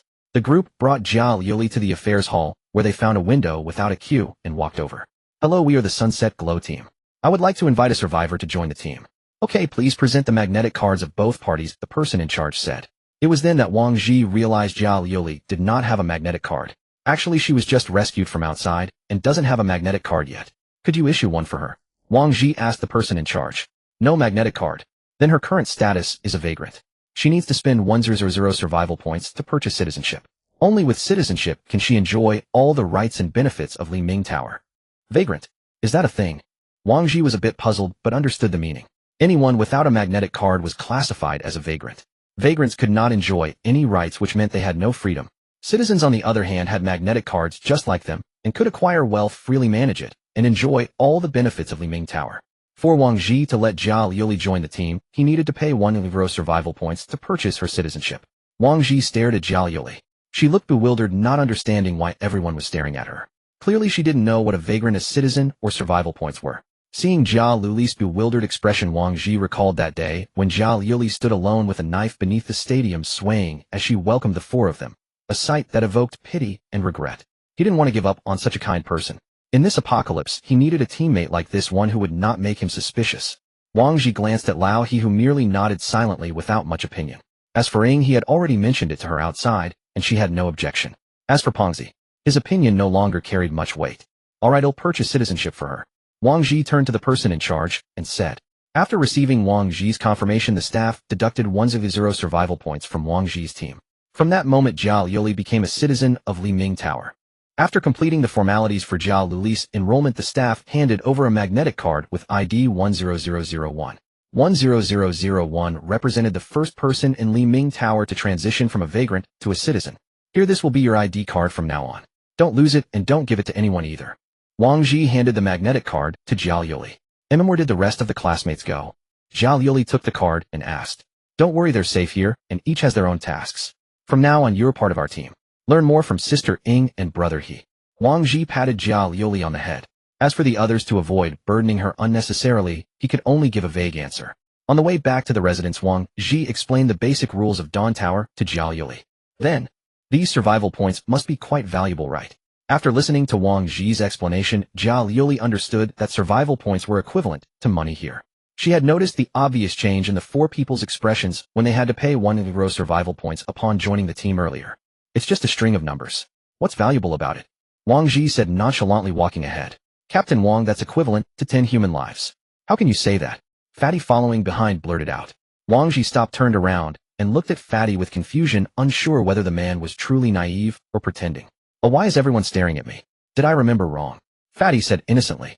When Wang Zhi turned to look at Jia Liuli, he saw her eyes, slightly red, standing silently. Little sister, don't take it to heart. Since we're willing to pay this price, it means you're worth it. Don't listen to that, Fatty. Just as Wang Zhi was at a loss, Ying went over, hugged Jia Liuli, and comforted her. Jia Liuli didn't make a fuss, as she just nodded, eyes still red. Hey, you can call me Fatty, but don't add that in front of it, alright? Meanwhile, news of Wang Zhi and his team's return from outside had quickly spread through Dawn Tower. Brothers, what's it like out there now? Is it really like in the videos? Where did you go this time? Was it dangerous? Yeah. Tell us, won't you? People on the road rushed to ask them about the outside world. However, they said nothing and pressed on. The reason was simple: this information had value. Those who wanted to know had to pay. Soon the five returned to the zone room. Wow, what a long-lost feeling. I'm going to sleep for a whole day first. Fatty threw himself onto the bed nearest the door. The room was spacious and well-organized. Wang Zhi arranged for Jia Liuli to stay in the bed next to Ying's, since women sometimes needed more privacy. The two women could look after each other. After lying on the beds for a while, the door was knocked again. Who is it? Fatty called out. Your clothes and equipment, came the voice from outside. Fatty got up, opened the door, and brought in the items they had left in the medical room. Phew, this smell is really strong. Fatty fanned the air in front of his face. The clothes and equipment had all been disinfected, and the scent of disinfectant still lingered. Speaking of which, Liuli doesn't have a weapon yet. Should we go buy one for her later? Wang Zhi sat up on the bed and suggested. Before that, shouldn't we go get something to eat first? Ying said. We'll go to the trading hall to post the information first. You all head to the cafeteria and wait for me. Wang Zhi finished speaking and left. Wang Zhi went to the trading hall with practiced ease. Approaching the front desk, he presented his ID card. Hello, ID, like to sell some information. The clerk took the card, looked at the data, and said, please edit the information yourself and upload it to the system. Also, Dawn Tower will charge a 10% transaction fee. Okay, no problem. Wang Zhi then edited the information on the computer in front of him. The title was Summary of External Operation Information. Target zombies. Quantity divided by population density. Thousands in dense areas or mere dozens in sparse ones. Behavior preferred darkness, fear light. At night, zombies move extremely fast and are highly aggressive. In light, they are slightly slower. Zombies are mutated humans, and their abilities vary accordingly. Highly sensitive to sound and smell, they track through sound and lock on with scent. Fatal weakness, the head and brain. Danger avoidance, stay as far away from zombie corpses as possible. They may not be completely dead and could launch a sneak attack causing infection. Price 100 survival points. After editing and checking for errors, Wang Zhi successfully submitted. Once the system reviewed it, it would appear in the trading system. After submitting, Wang Zhi didn't forget to browse other people's information titles. There was all sorts of miscellaneous information ranging from team specifics to someone's private photos. Just as Wang Zhi was browsing various pieces of information, he heard footsteps behind him. Turning around, he saw Captain Jieshi. What a coincidence, Captain Jieshi. Here to trade too. Wang Zhi greeted proactively. I was specifically looking for you. Follow me.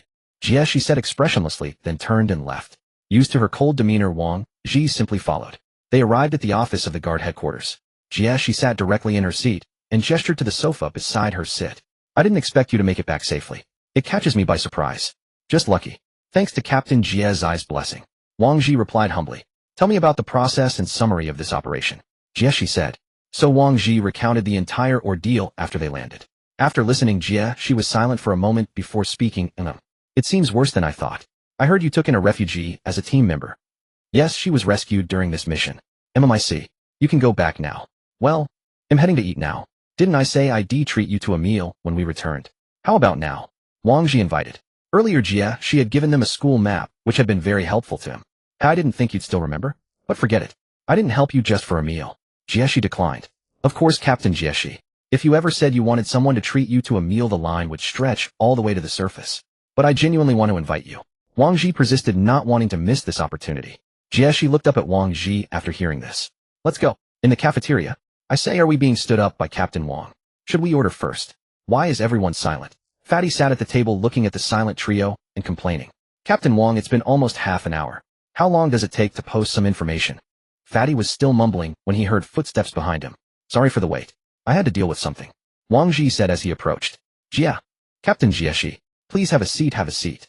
Fatty turned and saw Captain Jieshi standing beside Wang Zhi, immediately vacating his seat for her. I promised to treat Captain Jieshi to a meal, so I invited her today. Wang Zhi explained. Nice to meet you all again. Jieshi greeted the others and sat down without any hesitation. As soon as she sat next to Jia Lioli, the girl's body trembled. Ying and old, he nodded respectfully. She had left a good impression on them. Captain Jieshi, any food allergies? Wang Zhi asked while looking at the menu. Jieshi shook her head, indicating anything was fine. Wang Zhi glanced at the menu on the table and ordered 6 portions, each of high-nutrition compressed cheese, specially blended milkshakes, and steak rice from the ordering device.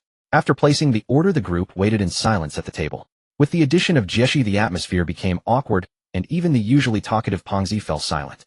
At that moment, Wang Zhi also noticed the gazes around him. Others kept glancing in their direction. The reason was simple: the captain of the guard headquarters was sitting with them and eating. He then understood the meaning behind GX's earlier words. This meal was anything but comfortable. 10 minutes later, the food Wang Zhi ordered arrived, breaking the awkward silence. Whoa! As they were eating with gusto, they suddenly heard a sob. Wang Zhi looked up and saw Wang Zhi crying while eating. What's wrong, Wang Zhi? Wang Zhi asked in confusion. Nothing. It's just so delicious that it moved. I haven't had a proper meal in a month. This feeling. It's wonderful. Whoa. Damn this drama queen. Why so much drama just for a meal? Wang Zhi looked at the overly dramatic Wang Zhi, somewhat puzzled. Is this your new team member? Jieshi asked, staring at Jia Lioli beside her. Yes, she is, Wang Zhi replied. Not bad. Jieshi offered only a brief evaluation. Jia Lioli instinctively leaned away upon feeling GX's gaze. Wang Zhi noticed her subtle movement and said, Don't be nervous. Captain Jieshi is a good friend of ours. Your training intensity is high, so don't skimp on meals. Try more of the premium nutritional meals here. It's about time I should head back. Jieshi said, picked up her milkshake cup, and walked out. The meal ended like that. Wang Zhi went to the counter. Hello, check for table 07. 1 moment. 6 portions of high-nutrition compressed cheese, 6 specially blended milkshakes, 6 steak rice meals. Total 50 survival points. The clerk said. Wang Zhi gasped. This was a heavy spend, 50 points gone in 1 meal. And Jieshi had told them not to skimp on food, and to spend when necessary. Who could afford that? That person was terrifying. After Wang Zhi paid, in return Jia Lioli spoke. Wang Zhi recalled her earlier fear and asked what happened. When she looked at me, I felt she was an extremely terrifying person, Jia Lioli said softly. She's the guard captain after all. It's normal for her to be powerful, but she won't harm us without reason, Wang Zhi comforted. I heard from a team that they once happened to witness the captain training. Her full force strike hit nearly 1,000 kilograms of explosive power, He said. Sigh. Is she even human? That punch could probably pierce through a person, Wang Zhi gasped beside him. Let's go buy a weapon for Jia Lioli, Wang Zhi said, leading the group to the weapons and equipment hall. In the apocalypse, a reliable weapon is essential for everyone. Pick a weapon you like, Wang Zhi said to Jia Lioli. Thank you, Captain, she replied softly. Don't mention it. We're all family. What do you need? The attendant quickly approached when seeing someone enter. Well, just look around first, thanks, Wang Zhi replied. All weapons and equipment could be browsed through the system menu. Wang Zhi pulled up the menu and let Jie Liuli browse. After a moment, Jie Liuli selected an ordinary green steel blade. Wang Zhi checked the price and description in the system. The price was only 50 survival points. Jie Liuli had wisely chosen the cheapest blade. Could a 50-point blade even be used? Wouldn't it break after 2 swings? Is this really what we're getting her? Ying asked doubtfully. Pick a better one. This kind of blade isn't durable, it will break after a few uses, Wang Zhi said.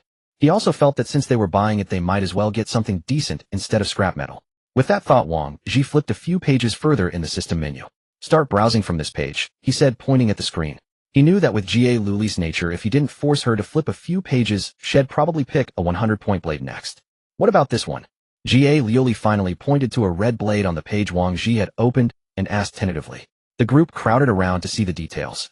The blade was named Yi Linglong, priced at 500 survival points. It was made of tungsten alloy, unbreakable, and came with after-sales maintenance. If it got chipped or dull, they could send it back for repair, so no worries about it becoming unusable. Not bad. There's a reason the expensive ones are expensive, Wang Zhi nodded. Wow, when will I ever get a weapon like that? Pengzi stared at the screen enviously. Wait until we have more survival points. For now we have guns, right? Wang Zhi then glanced at the price of rifles. Around 500 survival points as well. So shall we order this Yi Linglong? Wang Zhi turned back to ask. Hello, would like to buy this Yi Linglong. Wang Zhi said, handing his magnetic card to the attendant. Alright. The weapon will be delivered to your residence within 3 days. Please be patient. Such cold weapons usually require time to manufacture. They were made on demand. Hot-selling items with high consumption naturally had stock and could be taken immediately. Though 500 survival points was a bit extravagant for them at the moment, in the long run it wasn't a loss. As for the rest of them, they still had pistols and daggers for now, which would last a while. They could upgrade their equipment later after earning more survival points. Let's go. It was obvious that Jie Liuli, now having obtained a good weapon, was very happy. The group took her around the various areas on the second floor, and Wang Zhi recounted how he had met Lao He, Ying, and Pengzi, as well as the events that had happened since arriving at the Liming Tower. Jie Liuli listened intently, like she was hearing a story. When Wang Zhi reached the part about the Scarlet Flame team causing trouble, she couldn't help but ask, Captain, will they retaliate? Wang Zhi thought for a moment. Given Zhao Yang's personality, he definitely will. But internal conflict is prohibited within the Liming Tower except on the arena. Otherwise the guard will intervene. I also want to become as strong as Captain Jieshi. To protect everyone, to protect the captain. Liuli clenched her fists, her face full of longing. Wang Zhi's face flushed slightly when he heard her say she wanted to protect him. This girl, though small, had a way with words. 2 of her could outdo anyone else. And she didn't even realize how bold she sounded. From now on, no solo actions. Always bring a companion whenever you go anywhere, so you have backup in case of trouble. This is the apocalypse. There's no law, no justice. The only one you can truly trust is yourself. Understand? Wang Zhi asked. Then can I trust you, Captain? Jie Liuli looked up at Wang Zhi. You can't completely trust me because I don't know if he'll fall into corruption in this apocalypse, Wang Zhi said with some melancholy. It's okay, Captain. Even if you sell me off, I'd be willing because you saved me. Jie Liuli looked up with a smile. Wang Zhi glanced at her, but didn't respond. What would become of them in the future? He couldn't imagine. After wandering for a while, the 5 returned to the residence. At that moment, Ying was sitting on the bed swinging her legs. After a moment of thought, she spoke. Dear brother, come over here, I need to tell you something. Wang Zhi, hearing this, walked over without a second thought. When he reached Ying's side, a sudden sense of foreboding struck him, and he tried to leave, but it was too late. Ying grabbed him and pulled him onto the bed, one arm around his neck, the other hand brandishing a dagger before his eyes. Wang Zhi, seeing this, asked nervously, What's wrong, Sister Ying? Huh? Is there a crack on my dagger? Ying suddenly remarked. Wang Zhi, hearing her words, shifted his gaze to the dagger in front of him. Damn it, the blade was spotless, where was any crack? But since Ying said so, it would be imprudent to deny it. It does seem to have a crack. Maybe. Get a new one. Wang Zhi ventured cautiously. Wouldn't that be too wasteful? Ying said in a strange tone. A fine blade deserves a fine sheath. No waste. Then I'll listen to my brother. Ying smiled. Wang Zhi saw Ying release him and was about to get up, but unexpectedly she draped her legs over his. Sister Ying, this. I've been tired for days outside, my legs are sore. Help me massage them. Ying said languidly, lying on the bed. Sore legs. Ridiculous. Weren't his legs sore too? Who would massage his? Thoughts aside, Wang Zhi eventually placed his hands on Ying's legs and began kneading. Your technique is quite professional. It's a shame you're not a massage therapist. Ying praised. Wang Zhi's face darkened. Some people seemed glamorous and were a team leader on the surface. But behind the scenes, were they a massage therapist? A bit lower, yes, right there. Is this pressure okay? I'm just right. After Wang Zhi finished attending to her, he simply washed up and collapsed onto the bed, falling asleep. In the dead of night, Wang Zhi jolted awake from a nightmare. He dreamt that his companions one by one turned into zombies and charged at him. Thus Wang Zhi woke in sorrow and fear. Turning on the bedside lamp, he found the others still resting. Ugh, how long have I slept? The fat man muttered, awakened by Wang Zhi's movements. In the tower there was no distinction between day and night. Aside from a record of the dawn time, no one cared whether it was 3 a.m. or 4 p.m. Sleep when tired, work, and train upon waking. Don't know. Had a nightmare. Get up, come with me to buy some food. Wang Zhi shook his head and got out of bed. At the dining hall, he ordered many buns and 5 bowls of millet porridge, costing a total of 10 survival points. Back at the residence, the others were still resting. The recent days had been exhausting. Returning to a safe place, their tense nerves relaxed, leading to deep slumber. Out in the wild, the slightest noise would have made them snap, open their eyes, and stay alert. When everyone woke and sat around the table to eat, Wang Zhi spoke. Now let's talk about our plan. Each of us needs to spend 12 hours a day in the training ground. Whether we train or not, we just stay there to pass the time. That way we'll earn more survival points to sustain our team. Having said that, Wang Zhi took out 5 earphone-like devices from his backpack and placed them on the table. This radio is a special Dawn Tower model. It can receive signals within a 10-kilometer radius and requires no network. Usable anywhere.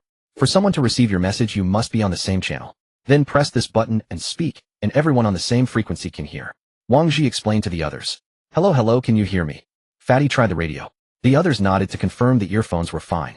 Alright, Lingling Yao, check the missions. Wang Zhi opened Lingling Yao and asked. Current missions: 1. Personal training, accumulation of 12 hours yields 10 survival points. 2. External mission, remaining mandatory acceptance time, 28 days, 16 hours. Check the transaction status. Wang Zhi said. Intelligence, sold 1 copy, profit 90 points. Oh, business came quickly. Ying remarked. Wow, if all those teams buy 1 copy of our external intelligence each, won't we be rolling in it? Then feasting on meat and fish every meal. Fatty said excitedly. Think again. They'll organize several teams to buy 1 copy and share it. It's good if we sell a few copies. Wang Zhi replied.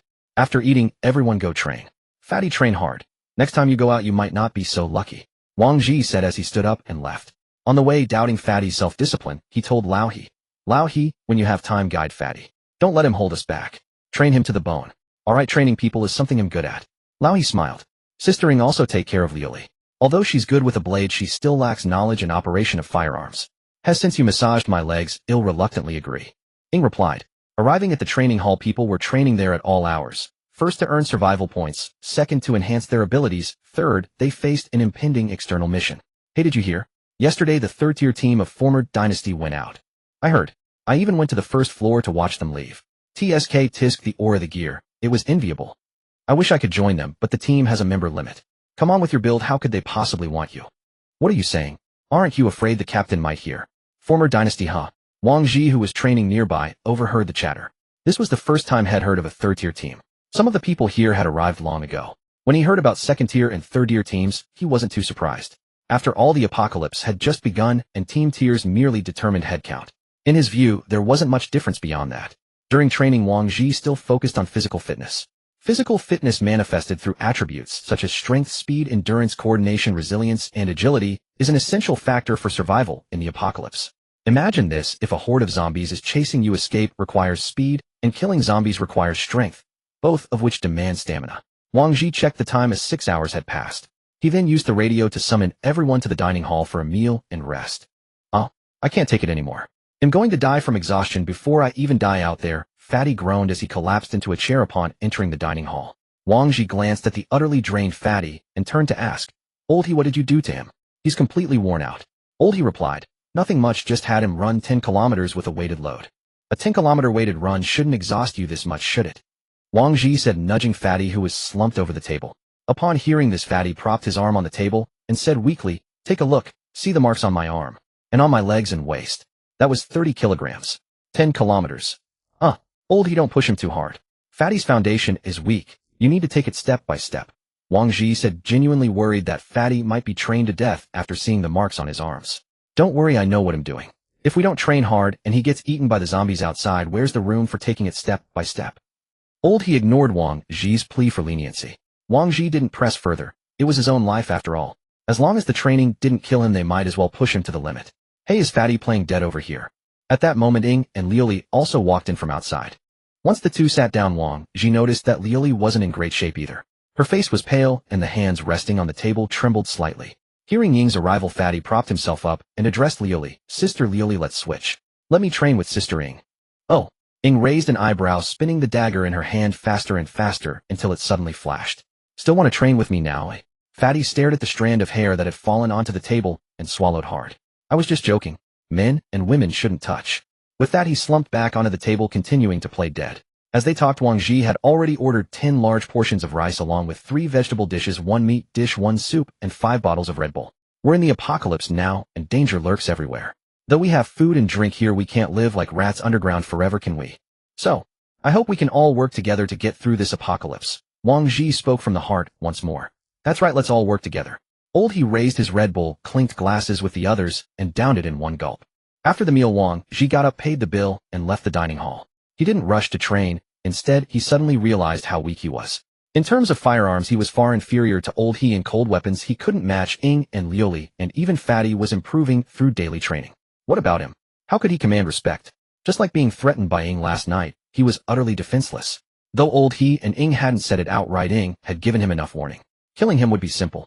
If he continued to bask in the illusory glory of being captain, it wouldn't be long before he became a puppet captain with no chance of recovery. This was his biggest concern now. In terms of fighting and killing, he was years behind them. Trying to get stronger through training like Fatty was simply not feasible. While he was trying to get stronger, so were the others. They weren't starting from the same line. Apart from brute force, how could he earn their reliance? Wang Zhi suddenly recalled that in the information hall system, there was a piece of data about the guard captain Jiezai's preferences. He had thought who would be so bored as to buy such intelligence, but now for him, it was a golden opportunity for a second contact with her. Someone who could command the stage at a full meeting must hold a high position in Dawn Tower. Moreover, he had already met her once. Strangers at first, acquaintances at second.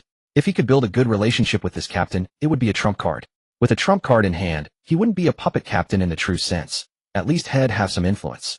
With this thought, Wang Zhi jogged all the way to the intelligence hall. He opened the on-screen menu and searched for the previous piece of information. Relying on his memory, he quickly found the intelligence about Jieshi. The price was very cheap, only 10 survival points. Wang Zhi looked around to make sure no one was watching, then said to the front desk staff, "Hello, ID, like to purchase intelligence item number 108. He handed over his magnetic card. Alright, I've unlocked the access permission for you. Please go over there to view it. Wang Zhi took back his card and walked over to the viewing machine in the corner. After placing the card on the machine for identity verification, the screen displayed the personal information he had purchased along with the intelligence for sale. Without hesitation, Wang Zhi clicked directly on the intelligence he had just bought. Guard Captain Jia, she frequently visits a cafe, a specific details unknown. Wang Zhi, just a cafe, and the rest is unknown. Wasn't this intelligence a total ripoff? Wang Zhi complained inwardly, but didn't give up. Since he knew about the cafe, he could just go there and ask in person, right? The cafe was on the first floor, which was the largest floor in Dawn Tower. Almost all leisure, entertainment, medical, residential, production, and farming facilities were on the first floor. The first floor was divided into 4 zones. The first was the entrance area, the second was for farming and production, the third was staff housing, and the last was for various shops. When Wang Zhi first learned about the layout of the first and second floors, he was stunned by the complete ecological system within Dawn Tower. Such construction could already be called a mini-city. Wang Zhi didn't rush to the cafe. Instead, he went to a snack shop. His purpose was to bribe the staff, or otherwise their answer would likely be as simple, "I don't know." A box of chocolate costing 10 survival points. Food was always a hard currency in the apocalypse. With the chocolate in hand, he arrived at the only cafe in the 4th zone. Upon entering, he found no customers inside, only the owner wiping glasses. This was understandable. In the apocalypse, who would be foolish enough to waste survival points on such luxuries? With survival points, you'd be better off buying food or weapons. "Hello, sir. What can I get for you?" the owner asked as he saw someone enter. Wang Zhi sat at the counter and slid the box of chocolate across the surface toward the owner. The owner looked at Wang Zhi, puzzled. "Sir, what is this?" Wang Zhi replied, "I want to ask about something." "I'd like to ask about something." "Hee, feel free to ask." The shopkeeper cheerfully pocketed the chocolate. Wang Zhi ordered another cup of coffee, but when he tried to pay, the clerk refused, saying that since Wang Zhi had just given him a gift, this latte was on him. It cost only 2 survival points anyway. "Not many people come here usually, huh?" Wang Zhi asked, casually glancing around. "Huh, not many come now. But long ago, when everyone still used money, people with refined tastes would stop by for a drink. Now who would waste time on this damn coffee?" The shopkeeper chuckled self-deprecatingly. "Right? You know the captain of the guard headquarters, don't you? Well, I like her and want to pursue her. I noticed she comes here occasionally, but I never knew which coffee she preferred, so I came to ask you." Wang Zhi made up an excuse. He certainly couldn't reveal his true motive. "Haha, youth is wonderful. Even in the apocalypse you're still thinking about love. But I must warn you, Captain Jeshi is not someone you can pursue. The shopkeeper looked at Wang Zhi, shaking his head repeatedly. Hell, give it a try? Failure is better than regret. Wang Zhi said nonchalantly, knowing it was impossible. Good. You've got guts, young man. Captain Jeshi does come by occasionally, and she always buys these Blue Mountain coffee beans, but she takes them away and doesn't drink here. Probably because of her position. Hey, race your latte. The shopkeeper narrated as he handed Wang Zhi the freshly brewed coffee. She likes Blue Mountain coffee. How much does your Blue Mountain cost? The shopkeeper sighed. To be honest, coffee beans are a non-renewable resource in Dawn Tower. Every sale diminishes the stock. I only have this one barrel left. Since it's for Captain Jeshi, I'll charge you 200 survival points. This is my shop's treasure. I bought it at a high price from the Wallingford estate in Jamaica. Fearing Wang Zhi would find it too expensive and not appreciate its value, the shopkeeper kept explaining. No problem. I'll take it, Wang Zhi said readily.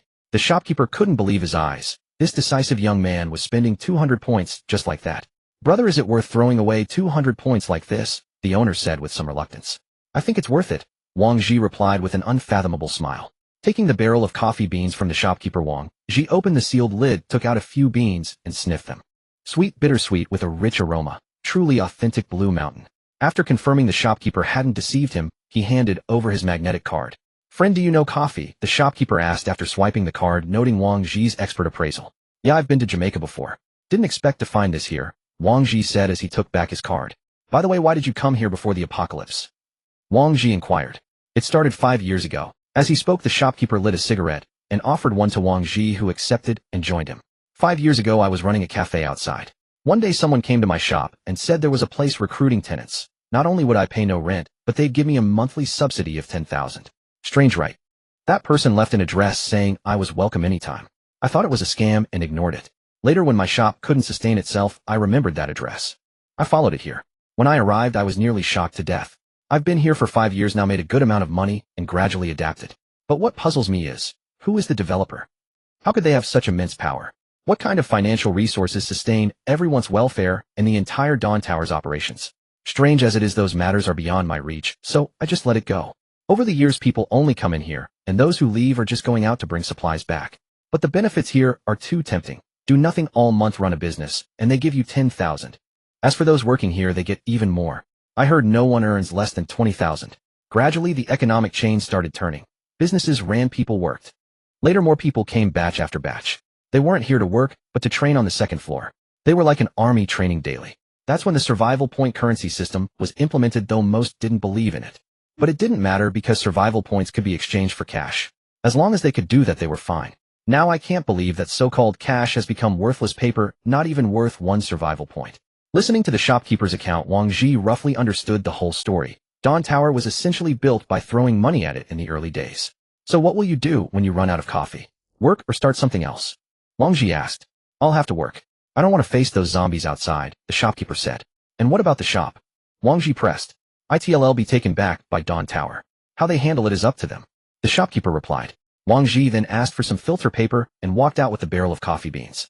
Now that he had the goods, all that remained was to give them to Jeshi. Of course, it wasn't something just anyone could do. They had already met, even dined together, so this second gift could proceed. Wang Zhi made his way to the guard headquarters on the first floor. Hello, please inform Captain Jeshi that the captain of Sunset Afterglow requests an audience, Wang Zhi said to one of the guards at the entrance. The guard glanced at him and turned to go inside. After a moment, the guard emerged. Please show your magnetic card for identity verification. No problem. Wang Zhi handed over his card. The guard swiped it on a device, confirmed Wang Zhi's identity, and said, please follow me. Wang Zhi was led into the guard headquarters where some guards monitored screens showing various corners. He followed the guard to the end of the hallway where the guard knocked on a door. Captain, the person is here. Come in. GX's voice came from inside. Come in. GX's voice came from inside the room. Wang Zhi opened the door and stepped in, seeing Jeshi polishing her greatsword. As Wang Zhi approached, Jeshi sheathed her sword and looked up, asking, is there something you need from me? Wang Zhi placed the paper box on the table and opened it. The reason he had wrapped it in a paper box was that he feared others might also know about GX's preferences, and she always took the coffee beans away directly, unwilling to let anyone else know. Jeshi lifted the wooden barrel from the box and glanced at it. What's this? Captain Jeshi, no offense intended, but this was the last barrel at the cafe. I thought coffee beans like these are rare here, so I bought them all. Then I happened to hear the cafe owner say you're a regular customer, so I brought them to you. As Wang Zhi finished speaking, the door opened again, and a man in the uniform of the Dawn Tower entered holding a bouquet of flowers. Seeing Wang Zhi inside, he paused briefly before asking Jieshi, Sierra, what are you two doing? Zhao Yan, correct that.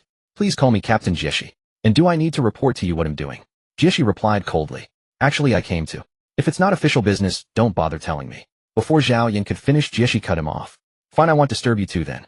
Zhao Yan said, his face darkening as he tossed the flowers onto a nearby table and left. Wang Zhi recognized him as the figure Jieshi had introduced in the conference hall. Curious about their relationship, Wang Zhi couldn't help asking, Captain Jieshi, who was that?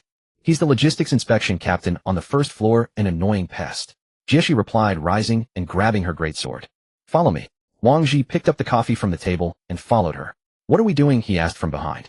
Jieshi said nothing, walking silently ahead. They entered the elevator, and she pressed the button for the 4th floor. Having recently arrived at the Dawn Tower, Wang Zhi was only familiar with the 1st and 2nd floors. The 3rd floor required a level 3 team, otherwise no access was permitted. Now bypassing the 3rd floor to reach the 4th, even his usually calm demeanor stirred with excitement. Ding! The doors opened to reveal rows of generals' mansions, each 2 or 3 stories high. Aside from the streetlights and the absence of sunlight, it resembled a residential area at night. Who lives in these places, eh? Wang Zhi asked, gazing at the luxurious houses. They belong to the shareholders from the Dawn Tower's founding era. The minimum investment here is $1 billion. Jieshi replied. Does that mean later arrivals like us can never live here? Wang Zhi remarked, looking around. Jieshi pondered for a moment and said, theoretically yes, but there's currently no plan as there are no vacant houses. Though she claimed no vacancies, Wang Zhi noticed that most of the houses had their lights off, meaning no one lived in them. Could the Dawn Tower have eliminated all these shareholders? At this thought, Wang Zhi's breathing quickened.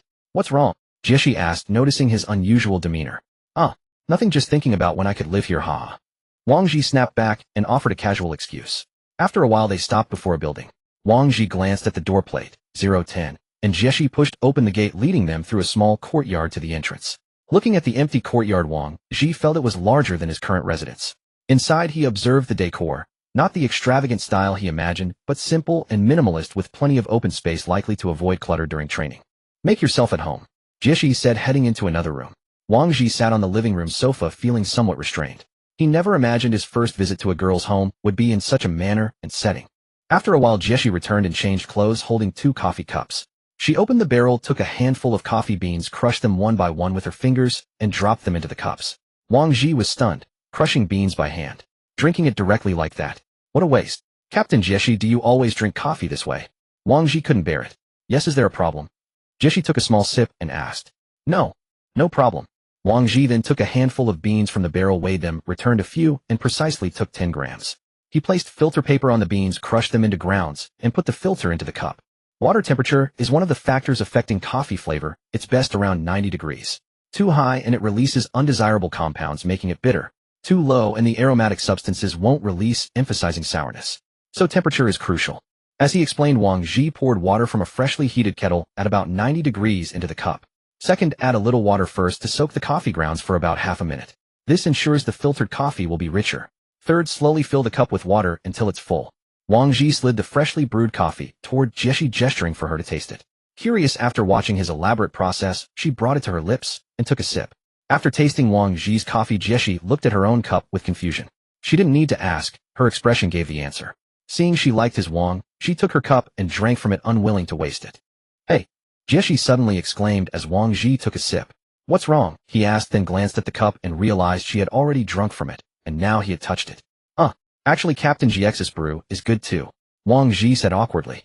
Jieshi enjoyed the coffee brewed by Wang Zhi and casually asked, did you really happen to find out about this coffee? Wang Zhi recounted how he had seen Jieshi's preference in the intelligence hall. Lucky I discovered it first. If someone with ill intentions had found out, who knows what they might have put in it. Wang Zhi chuckled. If a person has a hobby or a habit, it often becomes their weakness. Once someone has a weakness, they can be precisely targeted and fall into ruin. You've put a lot of thought into this, Jieshi thanked him. Captain Jie, she tell me I'm so weak while the others in the team are so strong. What should I do to be a good captain? Wang Zhi asked in confusion. Hearing this, Jie, she looked at Wang Zhi with a half smile. After being stared at for a long time, Wang Zhi couldn't help asking, what's wrong, Captain Jieshi? Is that why you came to see me? Jieshi put the cup back on the table and asked. I guess so. Wang Zhi scratched his head awkwardly. In the apocalypse, violence certainly has a great advantage, but it's not absolute. What they really need is a leader. In the apocalypse, the most dangerous things are often not the monsters, but people like us. Do you know why Dawn Tower limits the size of its squads? Jieshi asked. Wang Zhi shook his head. If there were no limits, one faction would inevitably grow larger and larger, eventually forming a powerful force to oppose Dawn Tower. People are all selfish. What people lack most now is trust. In this environment, the more people trust you, the greater your advantage. They will see you as a reliable person who can lead them to survive. Jieshi said slowly. Wang Zhi listened attentively to what Jieshi said. This was the first time he had heard Jieshi speak so much at once. I understand, Captain Jieshi. Thank you. Wang Zhi thanked her. One more thing I need to warn you about. That Zhao Yin who just arrived at headquarters is the brother of Zhao Yang, the captain of the Crimson Flame Squad. He saw you just now. Be careful. As she spoke, she took a pendant from the drawer. In return, this pendant is for you. If you encounter trouble, you can destroy it. Destroy it. And then, I will appear and help you escape. Then I hope I never have to use it. Wang Zhi said as he hung the pendant around his neck. He glanced at the pendant on Jieshi's chest. I have to say these look a bit like couple pendants. This is a mother-child pendant. Mine is the mother pendant and yours is the child pendant, Jie, she said with a smile. Mother-child pendant. Did he just gain a mother for no reason? Well, I'll head back to training now, Wang Zhi said, feeling that the conversation was about over, and stood up to say goodbye to Jieshi. Leave the filter paper. You can go back on your own, Jieshi said. Wang Zhi didn't linger on his way back. He went straight into the elevator and returned to the second floor. The only thing lingering in his mind was the rooms with all the lights off. He still couldn't believe that Dawn Tower would have wiped those people out. A few hours later, everyone gathered again in the dining hall. This time Fatty didn't shout about wanting to die, maybe he was too tired to speak. Ying noticed the pendant around his neck as soon as she arrived. Oh, that pendant is quite unique. This, Captain Jie, she gave it to me, Wang Zhi said truthfully. There was no need to hide it from them. If they found out he lied, it would be hard to regain their trust. Captain Jieshi, why would she give you something? Ying pressed. Wang Zhi recounted the whole story of his visit to Jieshi. When he finished, the smile on Ying's face had vanished. Clatter. Fatty's chopsticks fell onto the table. I'm full. I'll head back to the dorm first. I'm full too. He followed Fatty out of the dining hall. Wang Zhi watched the two who had already sensed trouble and slipped away, silently cursing their disloyalty. At least Liuli was still here with him, which moved him a little. Liuli, you're so kind, Wang Zhi thought to himself. But just then Liuli pushed her hair aside, took off her earphones, and asked why did brother he and the others leave. They're full, and went back. Are you full too? Ying said, staring at Liuli with a forced smile. Liuli glanced at Wang Zhi, then at Ying, and immediately left the battlefield. Now only Wang Zhi and Ying were left at the table. Wang Zhi didn't know how to start, so he just lowered his head and ate his plain rice in silence. Why did you go to her? Do you even know her? Who was it that said not to act alone in the first place? At this point, Ying launched a triple death question at Wang Zhi. Speak up. Seeing Wang Zhi remain silent, Ying grew furious, tightening her grip on the dagger in her hand. I just want us to survive in this apocalypse. You all have strong abilities, but what about me? I don't want to be abandoned one day or replaced. I need a path, Wang Zhi said, lowering his head. Hearing him speak his true feelings, Ying's grip on the dagger loosened slightly. Have you ever thought about what if something goes wrong? What would the rest of us do? Avenge you? Or act like nothing happened? No. There won't be a next time, Wang Zhi said softly. By now, because of Ying's loud voice, people around had turned their attention to them. On the way back, he explained the function of the pendant to Ying. She finally calmed down and said, I hope you're right. Wang Zhi and Ying returned to the dormitory. When the other three saw them chatting and laughing together, they stared at them with puzzled expressions. What are you all looking at me for? Wang Zhi asked. I just didn't expect you two to finish eating so quickly. Fatty laughed awkwardly and turned over to sleep. Wang Zhi then fetched a bucket of hot water to wash Ying's feet, gave her a half-hour massage, and finally went to the bathroom to freshen up.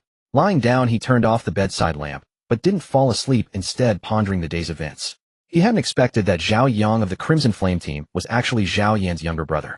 Today Zhao Yan had seen him in GX's room and lost face in front of him.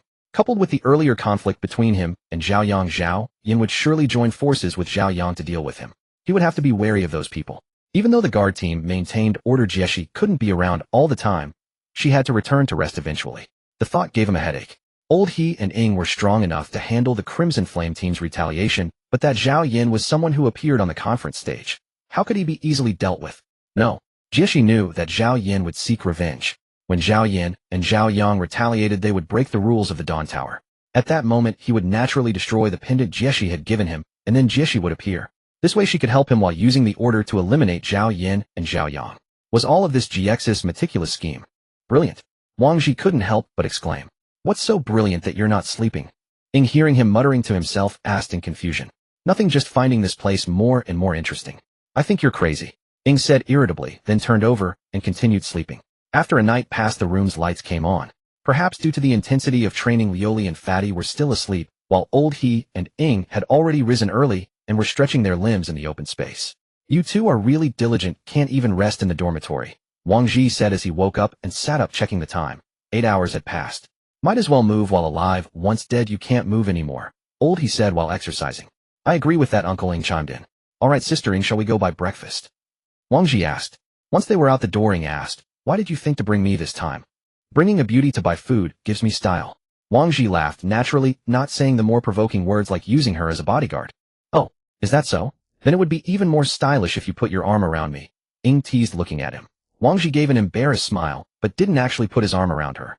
After these days of getting along, he knew that if he actually did what Ying suggested, he might not make it to the cafeteria. Breakfast was still steamed buns and millet porridge. The two brought the food back to the dorm and Fatty and Lioli were called up. For today's training, well, all stay in one area. The Crimson Flame team might make a move in the next few days. Everyone keep an eye out and report anything on the radio, Wang Zhi reminded them during the meal. Ling Yao, what happens if you kill someone in the Dawn Tower? Ying asked. Depending on the severity, the penalty ranges from expulsion from the Dawn Tower to immediate execution. Killing in self-defense is not investigated. Ling Yao, how is self-defense determined? Wang Zhi continued. When your own life or that of a teammate is threatened, it is considered self-defense. Everyone understand. If your life is threatened, go ahead and kill without worry. We're also on good terms with Captain Jieshi, so we won't be at a disadvantage, Wang Zhi said with a shrug. After the meal, they returned to the training hall and began the monotonous training. Today Wang Zhi didn't wander off, but stayed close to the others. When training ended, a message from Ling Yao and the residents notified them that the Yi Ling Long they had ordered for Lioli was ready for pickup at the equipment hall. Lioli, your weapon is ready. Come with me to get it. After a few days of getting along, he had started calling her Lioli, just as Fatty called her sister Lioli. At the hall, they presented the magnetic card, and the weapon was handed over in a long iron box. Lioli wanted to take it out immediately, but Wang Zhi stopped her. There were too many eyes and ears outside. It was better to check it back in the dorm. Back at the residence, Lioli eagerly opened the iron box and pulled out the blade. The scabbard was a subdued matte black, and the handle was wrapped in black leather. The entire sword looked very ordinary on the outside. Sister Lioli, is this your new weapon? Fatty came over to look at the sword in her hand. Lioli nodded and drew the blade from the sheath. The crimson blade gleamed, flashing a red light before their eyes. Black patterns lined the red steel, making the sword appear even more ferocious. What a terrifying sword. Old he couldn't help but comment from behind. Good heavens, Sister Lioli, you're going to be invincible. Fatty flattered. It's a fine blade, but I wonder how powerful it is, Wang Zhi observed the Yi Ling Long. Since it's said to be sharp enough to cut iron like mud, try chopping a bullet, Ying suggested. Wang Zhi thought it was a good idea. He took a pistol bullet, removed the powder, and placed just the bullet tip on the table. Lioli cut this bullet tip to test its power. As soon as Wang Zhi finished speaking, Lioli swung the blade down.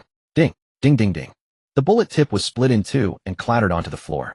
A deep cut was left on the metal table. Hiss. Wang Zhi could tell that Lioli had held back, otherwise the table wouldn't have just one mark. Fatty was stunned, imagining if that blade had struck a person, wouldn't it have cleaved them in half? Thank you, Captain. He'll take good care of it, Lioli said joyfully, sheathing the Yi Ling Long. Lioli happily returned the Yi Ling Long to its scabbard. Wang Zhi glanced at the weapon in Lioli's hand, then looked at the others. Once we've saved enough survival points, we'll each pick a good weapon. No need, old he said. This military knife I have now is quite handy. Fatty thought for a moment and said, I want an automatic rifle, rat-a-tat, firepower suppression. Do you know how expensive an automatic rifle is? Not only is the gun expensive, but the bullets are also used up quickly. However, if you train hard, you can buy one. Yay long live Captain Wang. Sleep, he'll get up early tomorrow to train. Fatty, seeing Wang Zhi's agreement, happily lay down to sleep. Tower Lord, the team from the former dynasty has returned. How is the situation? One injured, one dead. The report was being made by Sophie, the head of the medical room. Who died? The Tower Lord asked slowly upon hearing the casualty report. Yi Xiang, Sophie replied. As far as I know, his strength isn't weak either. How did he not come back? The Tower Lord stood up and asked. According to reports, he sacrificed himself to save their captain. The Tower Lord sighed and sat back down. You may go. After Sophie left, the Tower Lord summoned Adam. Tower Lord, you called for me. Adam rushed over upon receiving the Tower Lord's communication. Has the other Tier 3 team made any moves? The Tower Lord asked. Tower Lord, they currently have no plans to go out, only routine training. Yi Xiang of the former dynasty has fallen. The Tower Lord turned around, facing away from Adam, looking at the data on the screen. What do you need me to do? Adam asked directly. Go investigate whether their operation report is accurate. Yes. Adam responded and left. The next day, Wang Zhi and his 5 members ate breakfast as usual and came to the hall, but unusually the hall was exceptionally crowded today, everyone's expression grave, giving a very oppressive feeling. Friend, why are there so many people today? Not knowing the reason, Wang Zhi asked a young man who was training nearby. Don't you know? The Tier 3 team, the former dynasty, has returned from their mission. One dead, one injured. The one who died is Yi Xiong, the passerby youth told Wang Zhi. The former dynasty. That Yi Xiong. Was he very strong? Wang Zhi asked doubtfully. What do you mean by strong? I'm not bragging, brother. On this second floor no one has ever beaten him in an unknown fight. The youth said seriously. Oh, have you seen him? Wang Zhi found it hard to believe. Actually, not necessarily. There's also a mysterious team that has emerged recently on this second floor. Mysterious team. That's right, the Sunset Afterglow team. They were the first team to go out, and they had no casualties. The youth said proudly, as if he were a member of that team. Impressive, impressive. Wang Zhi gave a thumbs up. So big, brother, train hard. Strive to come back alive when you go out. The youth patted Wang Zhi on the shoulder earnestly. Wang Zhi nodded cooperatively. No wonder these people trained like madmen. Better to train themselves to death than die at the hands of zombies. He still didn't know the strength of a Tier 3 team, nor what mission that Tier 3 team had gone to carry out. What was happening outside now? He knew nothing about any of it. Would they have to keep scraping by in this sunless tower living in cowardice? Would the resources in the Dawn Tower never be exhausted? Of course they would. When the resources ran out, the vents of the Dawn Tower would stop operating, all exit passages would close, and eventually everyone inside the tower would die. However, judging by the mandatory mission intervals set by the Dawning Tower, resources were still sufficient for now. If resources were scarce, they wouldn't allow a preparation period as long as a month. Currently, the value of elite teams far outweighed resource value. Warriors trained with so many resources, if they died outside it would be irreplaceable. Tower Lord, I've investigated. According to Zhang Ming of the former dynasty, Li Fan and Yi Xiong had a falling out a few days ago over a woman. Later during the mission, when they split into groups to search for supplies, Li Fan and Yi Xiong were operating together. When they regrouped, they learned from Duan Qingtian that the two had been attacked by a group of zombies. Yi Xiong sacrificed himself to give Li Fan a chance to escape. But Zhang Ming doesn't believe it. He says the wounds on Li Fan don't look like zombie-inflicted injuries, instead they resemble wounds caused by Yi Xiong's resistance. Adam came to the Tower Lord's room to report the situation he had just uncovered. The Tower Lord sat in his chair rubbing his temples and said, Then Tower Lord, how should we handle this? Adam asked again. The Tower Lord thought for a moment. No need to intervene. Just bring back the energy core. Understood. In the end, the Tower Lord chose to turn a blind eye. Matters within the team, let them resolve on their own. After Adam left, the Tower Lord pressed a couple of buttons on the screen to initiate a video call. Old Dr. Chun, have you received the new core energy? On the video was an elderly man with white hair, seemingly over half a century old. From the other end of the video, he said, received it. At present, the power resources can probably sustain operations for another 2 months. Old Dr. Chun said on the other end. Good, thank you for your hard work, Old Dr. Chun. Haha, Tower Lord, you flatter me. For the sake of humanity's last continuation, even if I have to give my life, it's worth it. Old Dr. Chun laughed on the other end. Make sure you rest well. Don't tire yourself out. The Tower Lord urged. Only after old Dr. Chin agreed did the Tower Lord end the video call, returning to his seat to review the data of various teams. On the second floor training ground, more and more people were gathering. Some training equipment was already queued for use. In this kind of atmosphere, training was beneficial. With many people, they could compare and compete with each other. If it was a woman, there would never be a shortage of men around. Many men tried to use training to show off their strength and win the attention of the opposite sex. Ying and Lioli were no exception. The two of them seemed to have become the popular girls of the second floor. Men around them were sneaking closer, trying to attract them in their own ways, but no one dared to step forward and strike up a conversation. Just as everyone was trying to attract the two from afar, Wang Zhi walked over and led both of them away. Because it was mealtime, Wang Zhi came to call them for dinner. Damn, who is that guy? Picking up two at once. That guy seems to be their captain. No way. With a face like that, I could knock him out with one punch. Come on, stop being jealous. Do you dare to take your team out too? Fine, I'll go out. Just wait a couple more days. Yeah, right. A couple more days means down to the last 2 days before the mission deadline. Damn, if you look down on me, I'll punch you, you know. Oh, come on, who do you think you're so tough with? Who's afraid of who? Wang Zhi endured envious glances all the way to the cafeteria. It was the same as usual: 1 meat dish, 3 vegetable dishes, and a soup. Is it true that someone died on a third-tier team mission? The fat man asked, stuffing food into his mouth. If everyone's saying it, then it must be true. Wang Zhi replied. Seems like even third-tier teams aren't that great, old, he commented. Don't think that way. A third-tier team is still third-tier, with 1 survival points for equipment. They couldn't have died so easily. Either the mission was too difficult or there was internal conflict, Wang Zhi analyzed. I'd rather it be internal conflict. If even third-tier teams can't handle the missions, what chance do we second-tier teams have? The fat man said. Don't overthink it. We'll take it one step at a time. After dinner, the 5 returned to their quarters, where Ling Ling he had a new message. Wang Zhi opened it, revealing a newly issued rule: from today onward, each survivor rescued during missions would earn 100 survival points. Supplies would be rewarded by category, and in 10 days the training reward system would be abolished. This new rule essentially forced teams that relied on idling to either become basic laborers in the eco-industrial zone or go out to gather resources or find survivors to supplement their personal survival points. For those truly afraid to venture out, becoming a laborer was an option, but who would willingly accept that? Being a laborer meant lifelong servitude with no hope of escape. Although the training tasks were cancelled, Wang Zhi was in no rush for a second expedition. He planned to wait until the very last day. The reason was that they still had plenty of survival points. He could observe the teams that went out first, gathering more intel on casualties and situations. Their first outing was lucky, but he couldn't rely on luck every time. 10 days later, the training ground on the second floor reached its peak attendance during this period. In these final 10 days, almost everyone had claimed 100 free survival points. But once the 10 days ended, attendance plummeted. Some decided to flee into the eco-industrial zone, others chose to gamble on an expedition. Inaction was no longer an option. Brother, you have to stand up for me. We've been laboring for a month, all because of that. Wang Zhi on the second floor.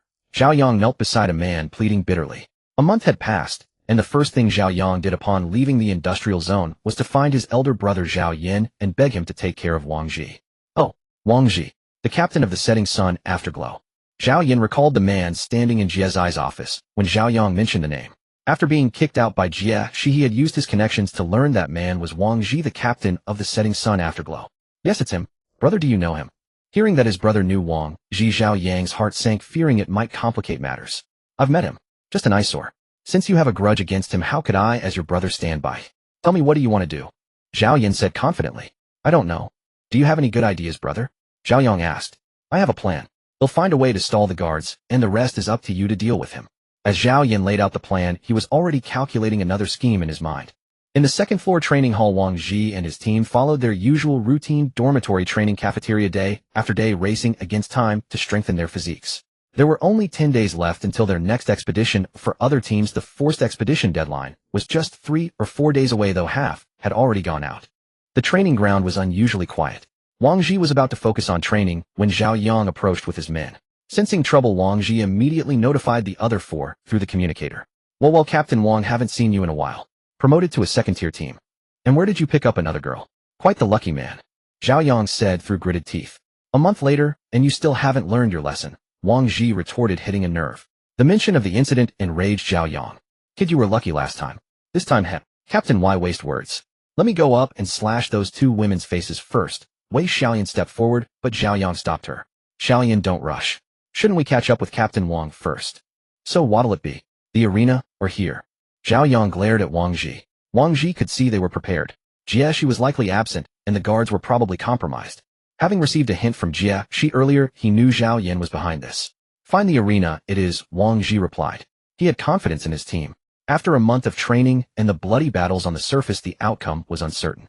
The arena at least had rules. Weapons had no eyes, and even if someone died, it was considered a mutual agreement. Once on the arena, both teams had consented. Even if they refused, Zhao Yang would force a fight here anyway. Seeing Wang Zhi agree to the arena, Zhao Yang was momentarily stunned, then burst into laughter.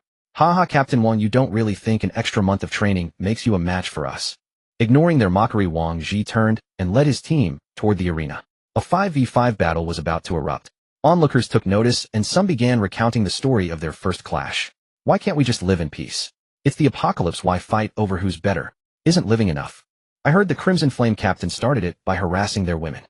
Truly, beauty is a curse. What curse? If a man can't handle protecting a woman, he blames her. Men. Well said, miss. I agree completely. How about we grab a meal and discuss life? What do you say? The crowd around the arena swelled. It was the first time they'd seen a fight on the arena. A life-or-death match where killing was allowed. The spectators grew increasingly excited, and the atmosphere ignited. On the arena, Wang Zhi stared at the 5 members of the Qian team. Zhao Yang, are you sure you want to fight? Wang Zhi said to Zhao Yang. Oh, not fighting. Fine, then let the 2 women beside you come obediently to me, and then get the hell out of here. Zhao Yang said fiercely. It seems there's no room for negotiation. Wang Zhi said as he revealed his weapon. You're asking for death. As soon as Zhao Yang's words fell, the 5 opponents suddenly erupted, and the 10 people clashed together instantly. Just after 2 exchanges, Lang Ye was struck down by Lao He, blood gushing continuously. Perhaps because the last time Lang Ye ganged up on him, Lao He was somewhat enraged. This time Lao He employed a tactic of hurting the enemy 1,000, while losing 800 of his own enduring the opponent's strike, to deliver a fatal blow slashing across Lang Ye's neck. Meanwhile, Lao He's shoulder blade was still embedded with the opponent's dagger. At this moment, although Lao He's life was not in danger, he had lost his combat capability. Ying and Lu Li were both locked in a stalemate with their opponents. When they saw Lang Ya fall, they became even more ferocious, breaking the back-and-forth deadlock. Lu Li. At this moment, Wang Zhi, seeing the situation turning unfavorable, quickly warned. Lu Li hastily removed the scabbard, revealing the true face of Yi Linglong. As Yi Linglong was drawn, Lu Li, who had been suppressed, launched a counterattack, breaking through the defense in 2 moves. Wei Xiaolian's dagger was snapped into 2 pieces and clattered to the ground. We surrender. Zhao Yang, seeing the situation unfavorable, immediately conceded. Zhao Lu Li stopped her actions. Seeing Zhao Yang surrender, the others also stepped back. Wang Zhi cursed inwardly at the shamelessness. Was there even such a thing as surrendering on the arena? Huh. Just as Lu Li was walking toward him, Wang Zhi saw Zhao Yang behind her pull a pistol from his clothes, intending to shoot Lu Li in the back. Watch out. Wang Zhi shouted, stepping forward quickly to stand in front of Lu Li, embracing her, and turning around just as gunshots rang out in the hall. Bang. Bang. Bang. Bang. 3 consecutive shots. The Dawn Tower had clear regulations. No shooting was permitted except during training in the practice grounds. If anyone fired a gun, the entire team would be punished. By now, Wang Zhi had pushed Lu Li down beneath him, and his back had taken 3 solid hits. Captain. Lu Li pinned beneath Wang Zhi, lost her train of thought. Wang Zhi. Captain Wang. Pengzi and Ying shouted simultaneously from the side. Seeing Wang Zhi unresponsive, Ying's face gradually twisted. She immediately moved from the side, approaching Zhao Yang at an extremely fast speed. Zhao Yang saw Ying charging at him and quickly raised his pistol. After firing 7 shots, the pistol made a clicking sound. He was out of bullets.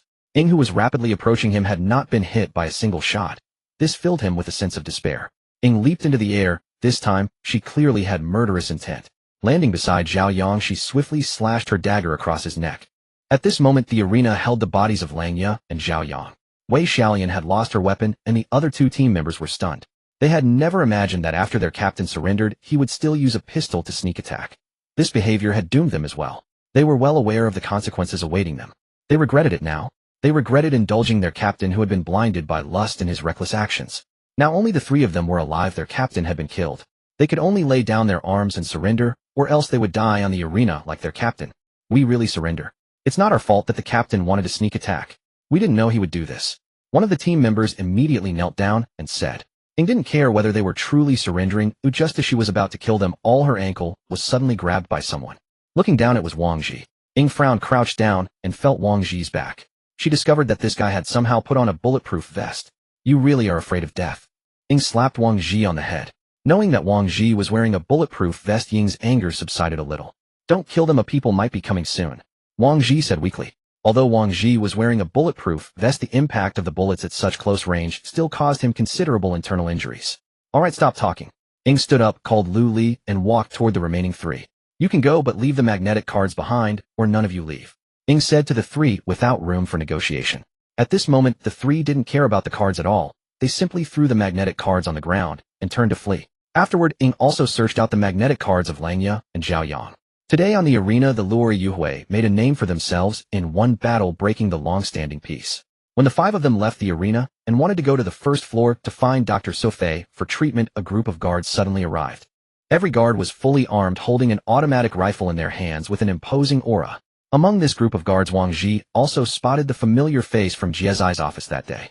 I am Wei Chongjing, deputy captain of the guard. Please come with us. After saying this, he gestured to the guards behind him and prepared to step forward to escort the 5 away. Wait. We'll settle this on the arena. Does the guard team have to intervene here? Wang Zhi demanded. We don't care about settling disputes, but you've killed someone. We need to investigate the situation. Take them away. The deputy captain ordered the guards to seize them. This time Wang Zhi didn't resist, knowing that with Zhao Yan present things were far from simple. The commotion was enormous, yet she hadn't come. Instead, it was the deputy captain who had accompanied Zhao Yan. It seemed she was resting. Wang Zhi and his companions were escorted to a cell on the first floor. All their weapons were confiscated and shackles were clamped onto their hands. Though he had mentally prepared himself, he hadn't expected such an extreme situation. The 3 gunshots still throbbed painfully on his back, making even breathing difficult. The worst off was old he, who had a knife wound through his shoulder blade. He had only received a simple bandage and was taken away before he could reach the medical room. We have a wounded man here. Can he go to the medical room for treatment? Wang Zhi asked. The surrounding guards acted as if they hadn't heard, continuing to march them toward a certain place on the first floor. Still thinking about treatment. Once you're inside, you won't come out alive. Zhao Yan muttered to himself from the side. In no time, Wang Zhi and his 4 companions were brought to a small pitch-black room. It was empty, and the air was tainted with a lingering scent of blood. Once they were locked inside the iron door, closed, cutting off all light from outside, plunging the room into total darkness where not even a hand could be seen. What do we do, Captain Wang? Can we still get out? Fatty spoke up. There's a smell of blood in here. They must have killed people inside. Given our current state, I'm afraid it's a bad omen. He said, his voice tinged with despair. Wang Zhi didn't know when the enemy would act, so he refrained from destroying the pendant prematurely. He had to seize the crucial moment. If the timing was off, even if Jie arrived, she would only find an empty room rescuing them at most, but leaving the root of the problem unresolved. One such incident would surely lead to another. He wanted to eliminate Zhao Yan for good. Don't panic. No matter what happens, stall for time. Wang Zhi whispered to the others, fearing the room might be bugged or monitored. After saying this, he fell silent, waiting quietly for Zhao Yan's arrival. No matter what, once Zhao Yan came, he would have to destroy the pendant.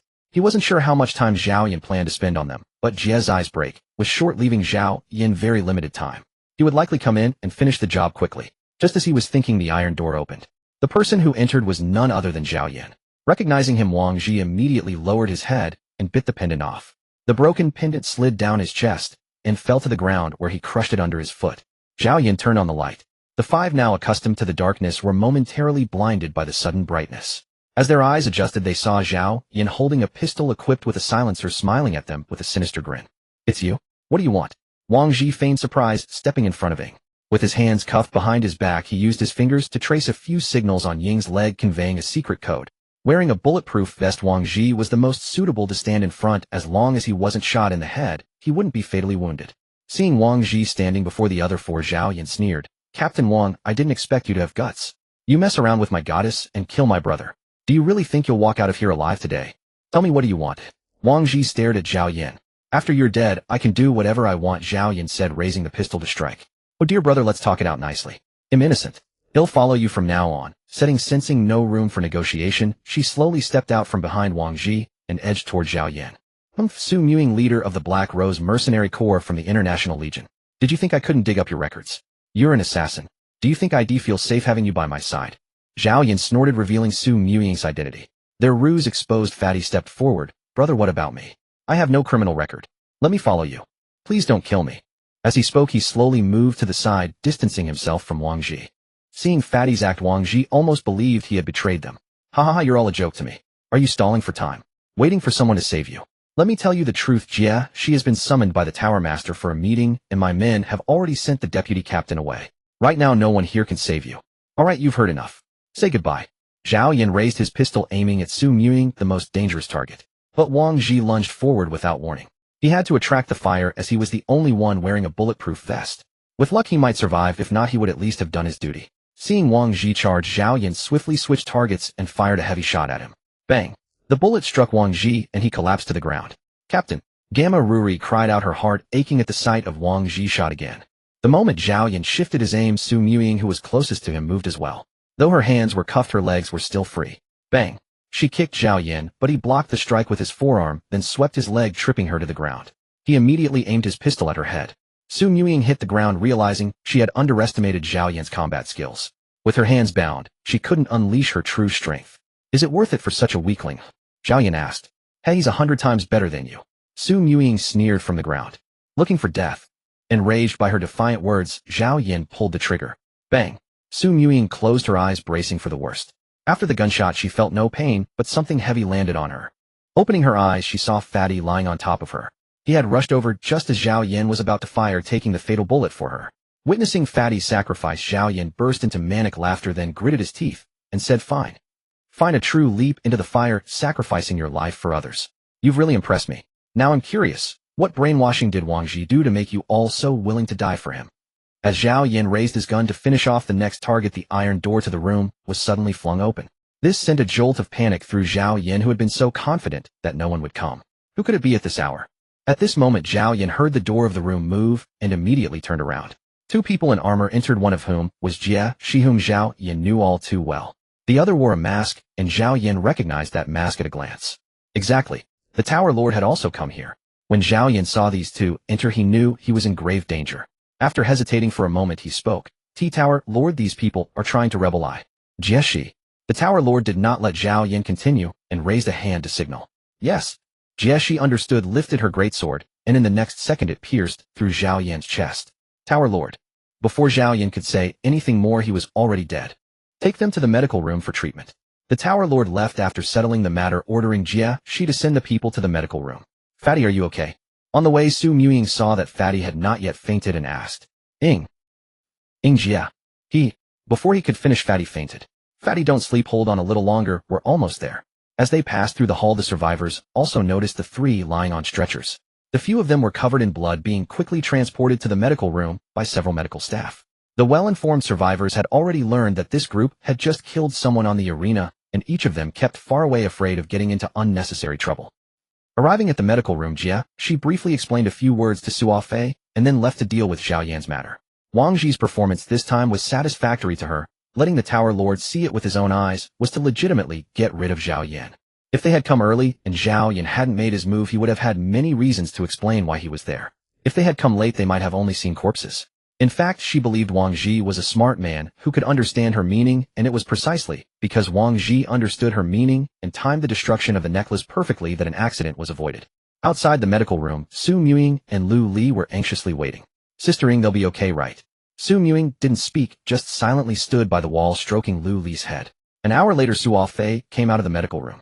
Wang Zhi suffered a bullet impact, cracked a rib, and needs a few days of rest to recover. As for the other one, he was shot in the back of the abdomen. The shrapnel has been removed, and judging by the blood loss, he cannot engage in strenuous exercise for a month. The one with the knife wound, we've retreated the wound, it's now stitched up. He can come back in 2 days to have the stitches removed. The total medical fee is 150 points. After leaving here, turn right to the front desk to pay. Hearing Su Fei say that all three were fine, Su Muying and Lu Li both breathed a sigh of relief. After paying the medical fee, when they returned, they saw that Wang Zhi and Lao He had already come out, and Wang Zhi was limping slowly. Hey, why are you limping too? Su Muying asked in confusion. I limped from the pain. How are they? Wang Zhi said through gritted teeth, sitting down. Su Muying told him what happened after he was shot.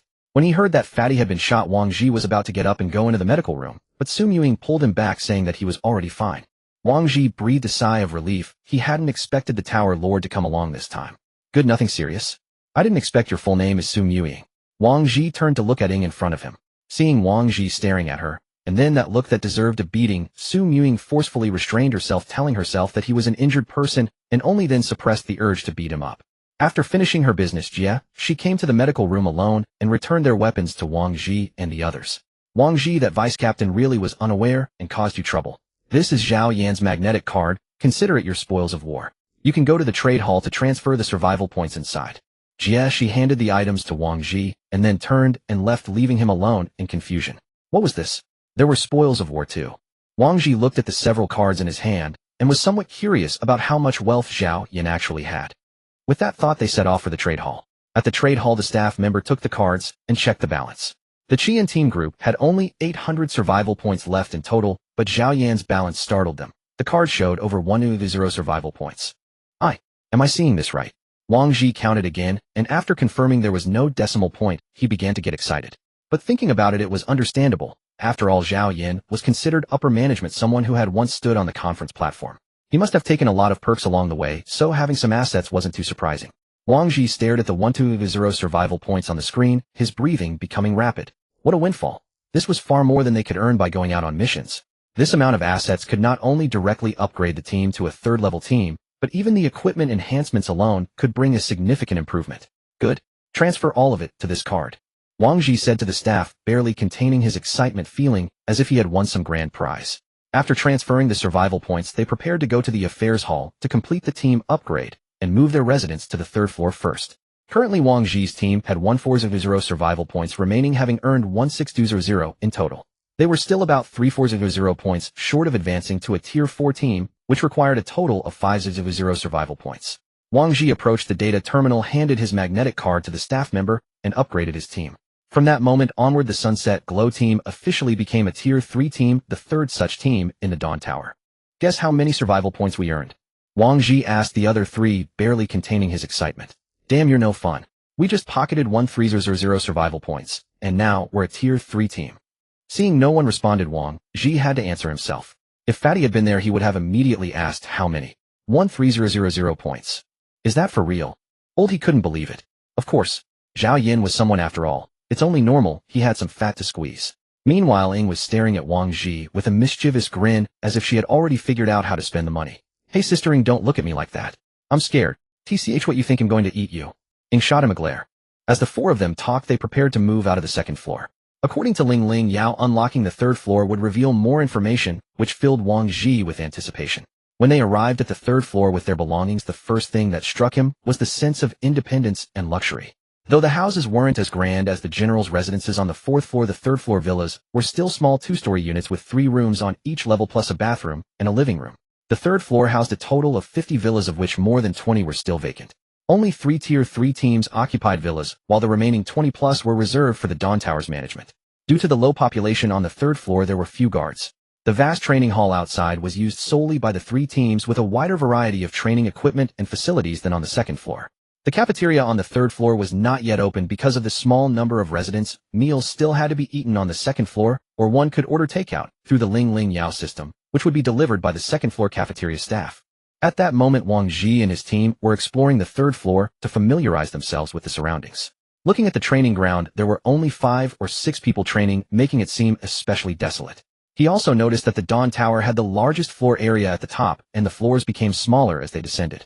The difference between the first and second floors was barely noticeable, but the third floor was almost a full size smaller than the first. The 5th floor was the true core of the Dawn Tower, where the Tower Master resided. According to Jiaxi, there were no specific conditions for entering the 5th floor, only the Tower Master's personal authorization or invitation could grant access. As the 4 of them passed by the training ground, a man training there noticed them. Hey, finally a new team has moved down. If you guys hadn't come down, would have gone crazy facing those people every day, the man said, striking up a conversation. Hello, we're the Sunset Glow team. I'm Wang Zhi, the captain. Wang Zhi introduced himself. I've heard of you, haha. I'm Zhang Ming from the former Dynasty team. Over there, the big guy is our captain, Duan Qingtian. Zhang Ming chatted warmly with Wang Zhi and the others. By the way, what did you mean by those people? Wang Zhi naturally knew that those people referred to the second Tier 3 team, Eternal Doom. As for Zhang Ming's earlier comment about going crazy facing them, Wang Zhi found it puzzling and grew curious about what kind of people they were. Those guys, they're always muttering and acting like lunatics, though they look normal on the surface. I really don't know what the Tower Master was thinking letting people like that in. Zhang Ming, stop slacking off and get back to training. Zhang Ming was cut off as his captain Duan Qingtian called him from across the field. Lunatics who looked normal. Wang Zhi pondered this as he gazed at the distant figures Zhang Ming had referred to. They were 2 individuals wearing masks, both women judging by their builds. They were sparring with daggers. In the Dawn Tower, Wang Zhi had only seen the Tower Master wearing a mask, so it was unusual to see others wearing one. Why did those people wear masks? Was it to look cool? Sister Ying, look at those 2, Wang Zhi said to Su Muying. Su Muying stared at them for a long while. They're pretty skilled. Let's go. We need to put our stuff down quickly, and Fatty is still waiting for us to bring him food, Wang Zhi said. A while later, the 4 returned to the medical ward. Fatty was already awake, staring blankly at the ceiling. Wang Zhi pushed the door open and placed the food on the table beside him. Fatty, how's your injury? Wang Zhi asked as he found a seat. The doctor's sister was very pretty. Her technique was professional, and she was very patient in treating my wounds. It was really a nice hospital experience, Fatty remarked with a sigh. Have something to eat. Once you're a bit better, go home and rest. Staying here is costing us survival points. When I get back, you'll get each of you a bulletproof vest, the best ones, Wang Zhi promised, painting a rosy picture. By the way, we're already a Tier 3 team. We just moved to the 3rd floor. No way. Captain Wang, you're amazing. Tier 3 team already. Looks like I didn't stay in the hospital for nothing, haha. Fatty exclaimed excitedly. You sure didn't. They'll pick a good weapon for you as a reward. And he don't just rely on that one military knife. We'll get you another one. Wang Zhi generously arranged. Now that they had ample funds, he had to equip his team weapons, armor, everything. This incident had made him fully realize the importance of gear. Good armor and weapons could truly save one's life. As long as one survived, that was value, that was victory. This was the very meaning of the survival and survival points. 2 days later, Wang Zhi brought Fatty back to their 3rd floor residence. He could now move freely but still couldn't engage in any strenuous activities. Time flies. It's been nearly a week since we returned from outside. Do you have any plans for the next outing? Lying on the living room sofa, Wang Zhi sighed. Plans? What plans? Just staying alive is enough, said Su Muying. What about Old He? Old He remained silent for a moment, then ultimately shook his head. Don't you have any intention of searching for your family? Wang Zhi rolled over on the sofa and asked. Everyone had someone important to them, and his question was meant to determine whether they would go searching. But for now, it seemed no one harbored the desire to do so. Leaving aside whether they're alive, even if they are, we might not be able to reach them. And even if we could, would you be willing to go along? Ying sneered. Though her words were harsh, they held truth. No matter whose family they sought first, someone would inevitably object. Then for now, well, just go with the flow, take it one step at a time. Wang Zhi turned and patted Zhao Liuli on the head, asking, Liuli, are you afraid to go outside? No. All right, go get some rest. You've been training all day. After everyone else had retired, Wang Zhi noticed Su Muying hadn't gone upstairs and asked, Sister Ying, aren't you resting? Su Muying then placed her feet on Wang Zhi, who looked at her with a bewildered expression. 25 days left. Su Muying said. Hearing this, he remembered his promise to give her a month-long massage. So she was still holding him to it. Actually, after their recent experience outside, he had grown fearful. The dangers out there were far beyond his imagination. He could no longer afford to be reckless and naive. He was afraid of losing the people around him. Through these days together, he found his bond with them deepening, especially when they sat together eating, chatting, and laughing. He even felt that this was better than life before the apocalypse. Sister Ying, if we can return safely this time, I'll massage you for the rest of your life. After Wang Zhi said this, he felt the foot in his hand tremble slightly, and he realized he had gotten carried away. Sorry, Sister Ying, a lifetime is too long. Even if you come back next time, so what? And the time after that? And the time after that? If you die someday, who do I settle accounts with? Then you can die with me, and I'll keep massaging you on the other side, Wang Zhi joked. Get lost. Su Muying kicked him in the chest in response to his teasing. But Wang Zhi caught her foot. Seeing her attack blocked, Su Muying twisted her other foot to entangle him. Because she was lying down, she couldn't gain the upper hand. Instead, Wang Zhi stood over her, pinning her to the sofa. Impressive little Wang Zhi. After just a few days of training, you dare to bully your sister. Fine, I surrender. Seeing she couldn't break free, Su Muying gave in. As soon as Wang Zhi released her, however, she pulled him down onto the sofa, her legs clamping around his neck, while her hand seized his right arm in a firm grip. If this were a real fight, he believed his arm and neck would be brutally snapped. Little Wang Zhi, let me teach you one last lesson. Even if your opponent begs for mercy, never let your guard down. Did you forget what just happened so quickly? Su Muying said, looking at Wang Zhi. Her words reminded him of Zhao Yang's despicable sneak attack in the arena. In truth, there was nothing wrong with being despicable, achieving one's goal by any means necessary. After all, heroes are not judged by their origins, and you never know how much treachery and shamelessness lies behind the success of others. Of course, I haven't forgotten, but I'd rather die at your hands, Sister Ying, Wang Zhi retorted stubbornly. Su Muying released him and stared at him with a smile that sent a chill down his spine, as if something was amiss with her gaze. They locked eyes for a moment before Ying spoke. I'm tired. Carry me to my room to rest. With that, she collapsed onto the sofa, leaving no room for negotiation. Their residence now had 6 rooms in total, 3 on the first floor and 3 on the second, allowing everyone to have their own private space. Helpless Wang Zhi picked up Su Muying and carried her to her room. After placing her on the bed, he was about to leave when her legs wrapped around his waist, pulling him back into the same position as before. Dear brother, don't you want to do something to your sister? Su Muying teased. Wang Zhi looked at her provocatively lounging on the bed and said awkwardly, Sister Ying, it's not that I don't want to, but knowing there's a dagger under your pillow kills any mood I might have. Haha, looks like I don't need to give you that lesson after all. Laughing, Su Muying pulled a dagger from under her pillow. Seeing Wang Zhi's speechless expression, she stopped teasing him. Remember to turn off the light. Thanks. Wang Zhi returned to his room, thinking about matters both inside and outside the tower, and soon fell asleep. After 8 hours of rest, he ordered several breakfast items to be delivered. Opening the Lingling Yao app, he discovered he could now access the weapon shop through the system's interface to browse and review descriptions of various weapons, tools, and armor, thus avoiding the awkwardness of just looking without buying. Without hesitation, Wang Zhi purchased 5 sets of high-performance soft-body bulletproof vests. Although soft armor was less durable than hard armor, it was much lighter. He also bought a separate hazmat suit for Zhao Liuli, which was essential for protecting against zombie scratches. As long as she wasn't bitten, mere clawing couldn't breach the suit. Additionally, he acquired night vision anti-fog goggles that served both as protective eyewear and night vision, preventing zombie blood from splashing into the eyes and enhancing visibility in darkness. The bulletproof vests cost 200 survival points each. Expensive, but he wanted the best. The hazmat suit for Zhao Liuli was 100 points. This expenditure totaled 110 survival points, a staggering sum for an ordinary team, but for Wang Zhi's team, it was merely a drop in the bucket. After inspecting the armor, the 5 purchased some tools, including grappling hooks, windproof lighters, flashlights, transparent steel wires, first aid kits, water purification tablets, military canteens, binoculars, compasses, and so on. Take a look and see if you need any other tools. I've roughly selected what I need. Wang Zhi said. Not for now. Let's wait until we receive the mission. We can't be sure yet. He examined the equipment Wang Zhi had chosen. The pile of tools wasn't very expensive, totaling 120 survival points.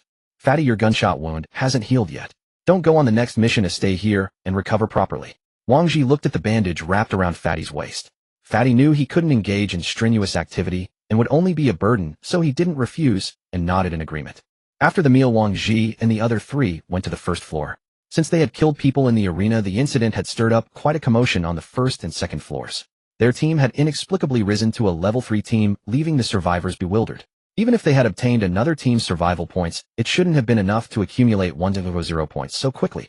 This question became a mystery among the other teams. This time Wang Zhi came to find Captain Jieshi. Upon arriving at the headquarters, the guards did not stop them. Wang Zhi explained his purpose, and the guards immediately let them pass. Wang Zhi went to Jie's office with familiarity, instructing the other 3 to wait in the lounge outside. Dong dong. Wang Zhi knocked twice and pushed the door open. At that moment she was staring blankly at the screen. Busy with something, Captain Jieshi, Wang Zhi, no longer as restrained as before, sat directly across from Jieshi. Nothing much. What's up? Why are you looking for me? Jieshi snapped out of her daze, mumbled vaguely, and changed the subject. I just wanted to ask about the recent outings of other teams. Wang Zhi said. Not optimistic. So far 52 teams have gone out. 32 teams returned without casualties, 15 teams suffered casualties, and 5 teams were completely wiped out. Jieshi held her forehead as she reported the current situation.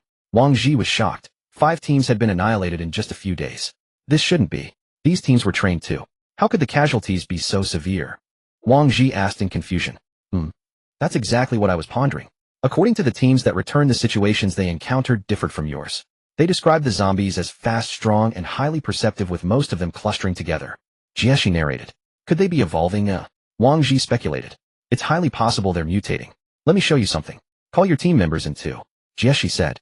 After Wang Zhi brought everyone in, she pulled up a video from her computer and projected it onto the screen. The footage was from a first-person perspective. The person was sprinting frantically, looking back as they ran. At least 20 or 30 zombies were in sight, and the number hidden behind was incalculable. They were all as wild as wolves. The person in the video was running quite fast, faster than Wang Zhi had when escaping from the school. Yet the zombies behind gave relentless chase. Compared to the zombies they had encountered a month ago, these were indeed much fiercer. Just as the zombies were about to catch up, the person in the video yanked a teammate running alongside them backward. That teammate instantly lost balance and fell to the ground. The footage didn't turn back to show what happened next, but the outcome was easy to imagine. After betraying his teammate, the person managed to escape, quickly shaking off the zombies. Then Jieshi fast-forwarded the video. The scene shifted to a strange room. Suddenly the camera fell to the ground, seemingly losing all signs of life. A moment later the lens shifted, revealing 2 middle-aged men. Before the attack they had no connection, they had just met without exchanging a single word. They're survivors. Wang Zhi said, looking at the 2 men who had killed the team member. There are still quite a few survivors out there. This video is from a wiped-out team. We installed a recording device on their helmet through special means. What are your thoughts after watching this? Jieshi said slowly. The zombies are more ferocious, and it's hard to tell friend from foe among the survivors. Wang Zhi reflected on the video. What caused those zombies to evolve? Su Ying asked. That's what I'm thinking. What do you think? Jieshi asked. We don't know either. The zombies we encountered outside before weren't that fast. So you need to be careful on your next mission. Your intelligence is crucial to the Liming Tower. Thank you for the reminder, Captain Jieshi. By the way, did Zhao Yan's incident cause any uproar on the first floor? Wang Zhi thought that a prominent figure like Zhao Yan should have left some news after his death. But he hadn't heard anyone discussing Zhao Yan recently, which he found strange. Hearing Wang Zhi's doubt, she chuckled lightly. The Tower Master decides who lives and who dies. If he wants nothing to happen, nothing will happen. But don't worry, the Tower Master only punishes those who deserve death. Afraid Wang Zhi would misunderstand the Tower Master, Jieshi added. Alright, we'll take our leave then. With that, Wang Zhi and the other 3 left the room. Once outside, Wang Zhi's expression grew grim. The video had given him just enough information. Not too much, not too little. The zombies were faster and stronger than the ones they had encountered before, and their numbers hadn't diminished. After a month, these zombies hadn't starved to death. Instead, they seemed more agitated. Wang Zhi felt as if they were ravenously hungry, but whether that was true required further observation and verification. If they were evolving, would even more advanced zombies appear? If zombies developed intelligence, the consequences would be unimaginable. And now the Liming Tower had already lost 5 teams. If this continued, the remaining number of people would dwindle significantly. Without people going out to gather resources, the Liming Tower would cease to function, and everyone would be forced back to the surface. 10 days passed in a flash. Under the intense training regimen, Wang Zhi gradually grew stronger. These 10 days saw the largest number of trainees. For starting today, training no longer awarded survival points. The only 2 avenues to earn survival points were to venture out on missions or to join the ecological agriculture zone and work diligently. This decision undoubtedly led many to choose labor. Few dared to go out. Statistics showed that among the 10,000 survivors, 6,000 had already entered the ecological agriculture zone. The remaining 4,000 persisted in training, awaiting their turn to venture out. Today was also a special day. The deadline for the monthly mandatory mission acceptance arrived. Most teams intended to wait until the last moment. Roughly 200 teams were set to depart today. Wang Zhi calculated that their next departure would be in 15 days. In 15 days, he would have to face the zombies that were once human again. Looking at the hall on the first floor where nearly 1,000 people had gathered, those who were about to go out on missions, some like Wang Zhi's team, wore hazmat suits and were fully equipped with firearms and ammunition. Others could not even afford hazmat suits, holding only a short dagger. Seeing these people, Wang Zhi sincerely hoped they could return safely. If they did, it would mean the outside was not too dangerous and the Dawn Tower could endure. As Wang Zhi and his 3 companions watched the distant teams, Jie approached from the side. "Captain Wang, please come with me." Jie seemed urgent. Without hesitation, Wang Zhi followed. "There is a critical mission for you." They entered the meeting room. Jie wasted no time and got straight to the point. "Captain Jie, please speak your mind." Wang Zhi sensed something amiss. In his memory, Jie had never been this anxious. "Hey, race the situation. Although your turn hasn't come, yet we have no choice." The team sent to the Kellooi Biological Research Institute was all lost. Inside the institute is a person of great importance to us, Dr. Yang Lu. I need you to go on an emergency rescue mission. If successful, you will receive double the reward of a standard mission, 5,000 survival points. Of course you may refuse. Jie narrated with a cold gaze fixed on Wang Zhi and his team. Though her words sounded like a question, the implication was clear. It would be best not to refuse. "All right. How many days can you give us to prepare?" Wang Zhi asked after a moment of consideration. One day. Wang Zhi was startled. The sudden mission left him uncertain how to react. "All right, go prepare now. Captain Wang, I'm counting on you this time. Dr. Yang Lu is very important to us." With that, Jie rose and left. Behind Wang Zhi, Su Muying and Lao He were at a loss. "Pack up. Come with me to replenish equipment," Wang Zhi said. "Why did you agree? Just for the 5,000 survival points?" Lao He asked, puzzled. "Why did Jie come to us instead of others?" Wang Zhi retorted. "What else? She's familiar with you," Su Muying said, rolling her eyes. "Let's gear up quickly. We have plenty of survival points now. Let's buy some decent weapons." Wang Zhi headed to the trading hall. There he spent a considerable sum to acquire 4 automatic rifles fitted with silencers, holographic night vision scopes, 2,000 rounds of ammunition, 4 signal flares, 12 high-explosive grenades, 4 incendiary grenades, 4 smoke grenades, and a drone. The total cost was 5,065 survival points, exceeding the mission reward. But Wang Zhi didn't care. His priority was survival. Dying due to inadequate equipment would be a terrible loss. "That's all for now. Please have everything delivered to our quarters," Wang Zhi told the staff. Back at the residence, they each began preparing their gear: a combat backpack containing food and tools, grenades and ammunition strapped at the waist, and chest, a pistol and dagger on the leg, and the rifle in hand. "What are you doing? Taking a mission?" Fatty asked as he came downstairs, seeing the 4 packing. "Yes. Captain Jie assigned us an urgent mission. We have to move by tomorrow at the latest," Wang Zhi said. "I'm coming with you," Fatty said, walking down. "Listen, Fatty. In your current condition, you'd only be a burden. The zombies outside are said to have evolved, become more ferocious. You stay here and recover. No matter how long we're gone, don't go out. If we don't make it back, the survival points in your card will last you a lifetime." Having said that, Wang Zhi continued packing his gear. Fatty gritted his teeth, aware that his gunshot wound hadn't healed and his mobility was compromised. After organizing their supplies, they went to the cafeteria for a feast costing Wang Zhi 100 survival points. The most satisfying meal he had since arriving. Onlookers cast envious glances at the lavish spread and the beautiful companions. "I'm full. Let's rest a bit, then we'll set off," Wang Zhi said, leaning back in his chair lazily. After dinner, Jie sent someone to deliver the information about this mission. The Kelluo Biological Research Institute is located in the eastern suburbs of M City, while the nearest stronghold is at the middle section of Huanshan No. 2 Road in the west. To reach the destination, one must either cut straight through the city or take a long detour around the city from the south or north. Wang Zhi would never choose to cut straight through the city. The dense population would be nothing short of suicide. For now, the only information he had was the stronghold's location, the destination, and a map of M City. After a brief discussion, the 4 of them reached no definite conclusion. Wang Zhi suggested they go outside and assess the situation on the ground. The discussion concluded, and Wang Zhi and his 3 companions, fully armed, once more stepped out of the 3rd floor room. As they passed through the hall, a few members of the former dynasty team were still training. Upon seeing Wang Zhi and the others, Zhang Ming immediately approached. "Damn, you're going out again. It's only been a few days. Are you getting bored down here?" "Yeah, just want to get some fresh air," Wang Zhi chuckled lightly without elaborating.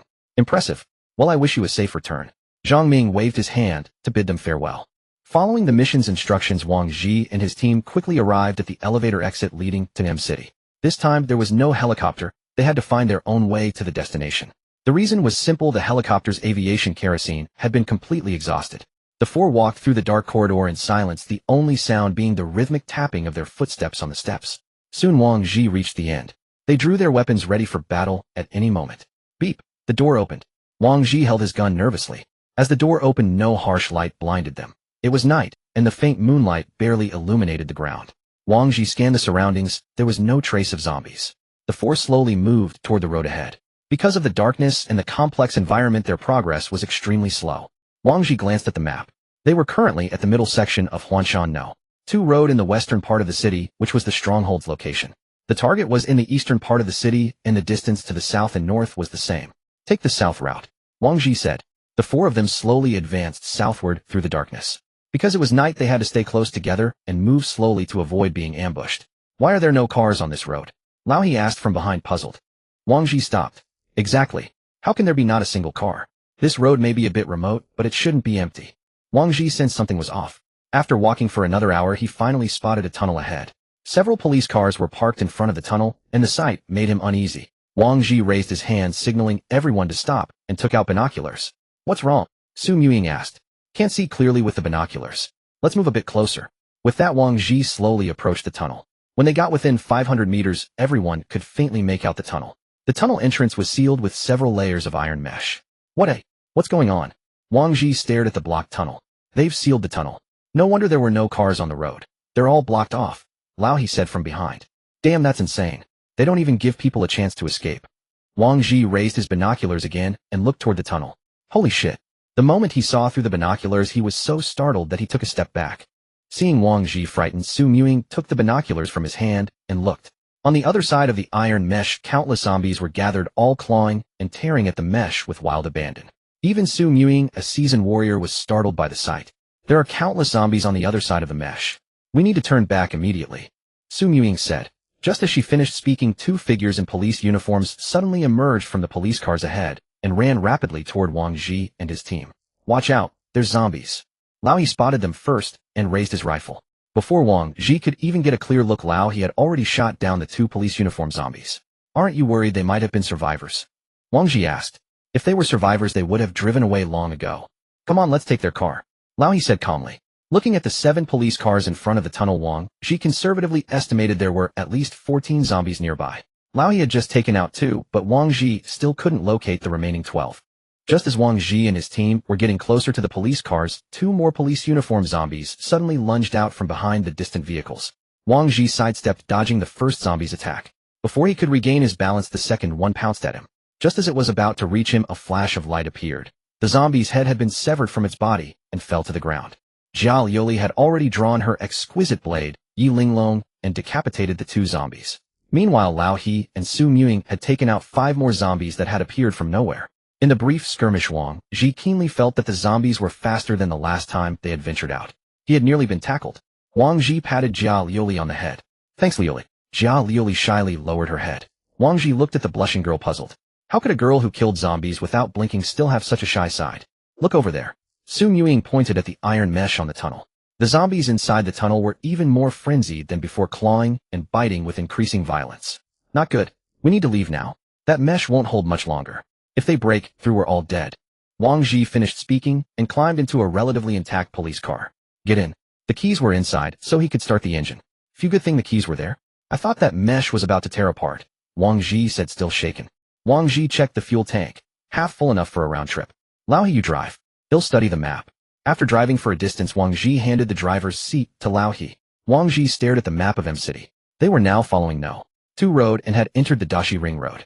I hope the north isn't blocked off too, Wang Zhi said, leaning back in the passenger seat. The Dashi Ring Road was almost empty of vehicles, with only an occasional abandoned car. Zombies appeared sporadically, but before they could react, Wang Zhi and his team had already sped away. After driving a bit further, they suddenly saw a car blocking the middle of the road with a person standing beside it. Lao He slowed down. As they approached, Lao He made out a man with tattered clothes, looking utterly disheveled, holding a fire axe covered in blood. After the 4 got out of the car, Wang Zhi aimed his pistol at the man.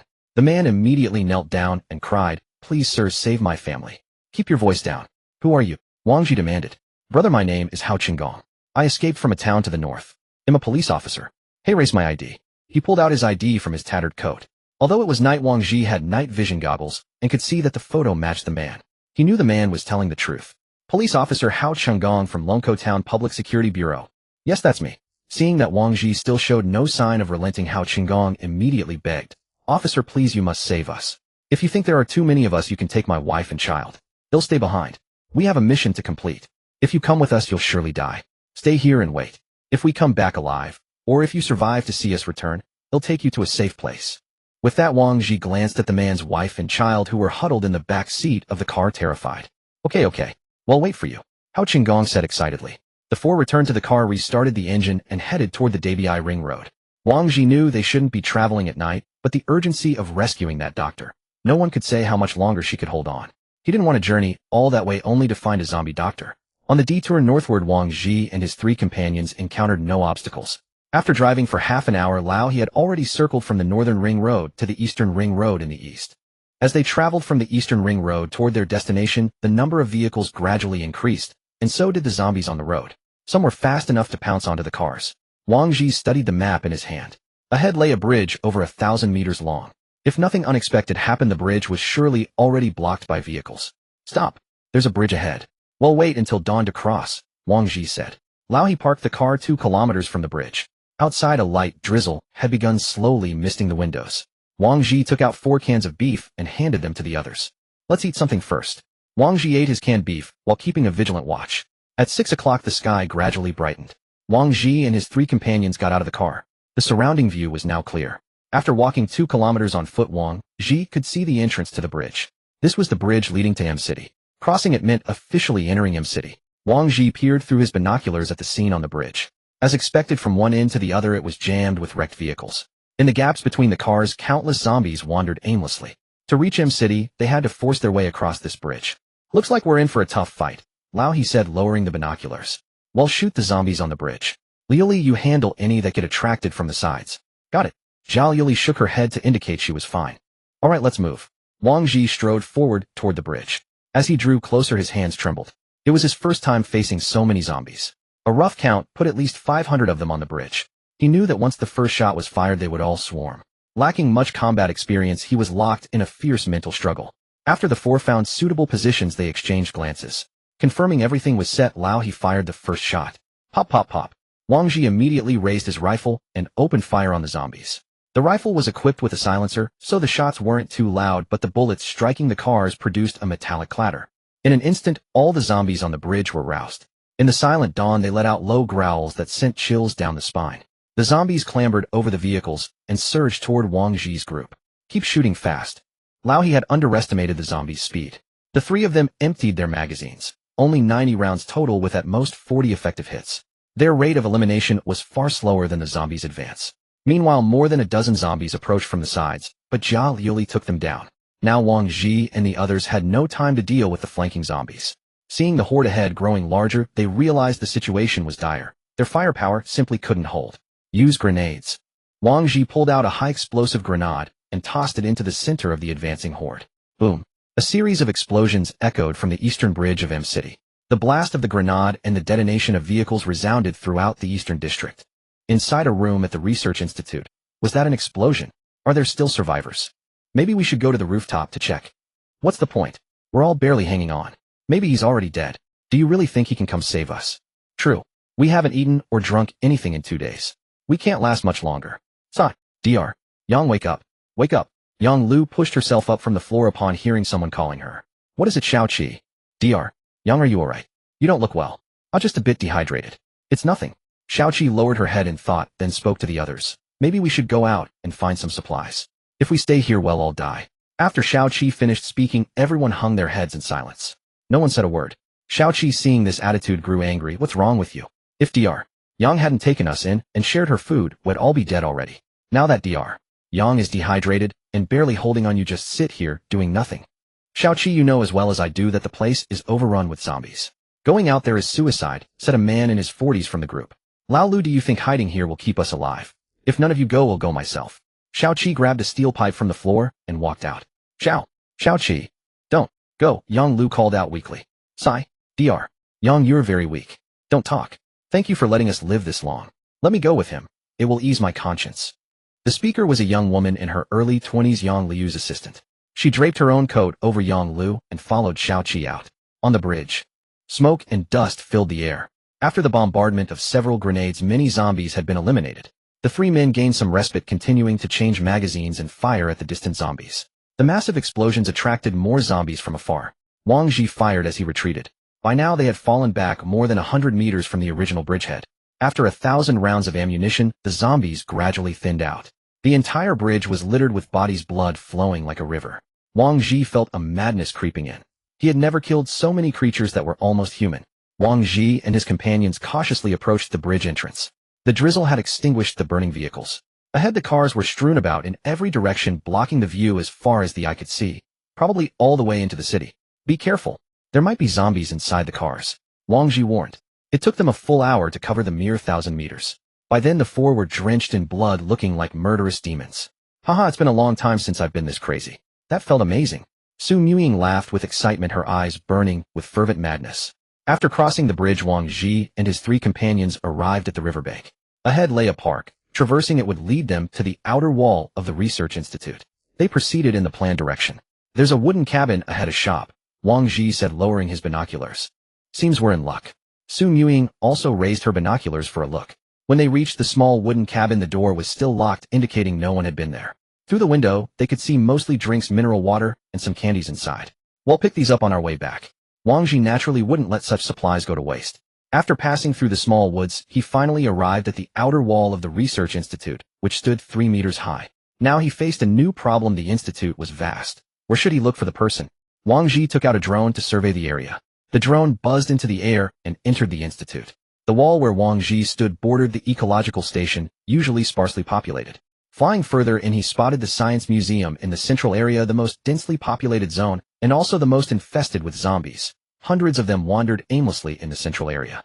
Behind the science museum lay the experimental base, consisting of 2 3-story buildings connected by a skybridge corridor.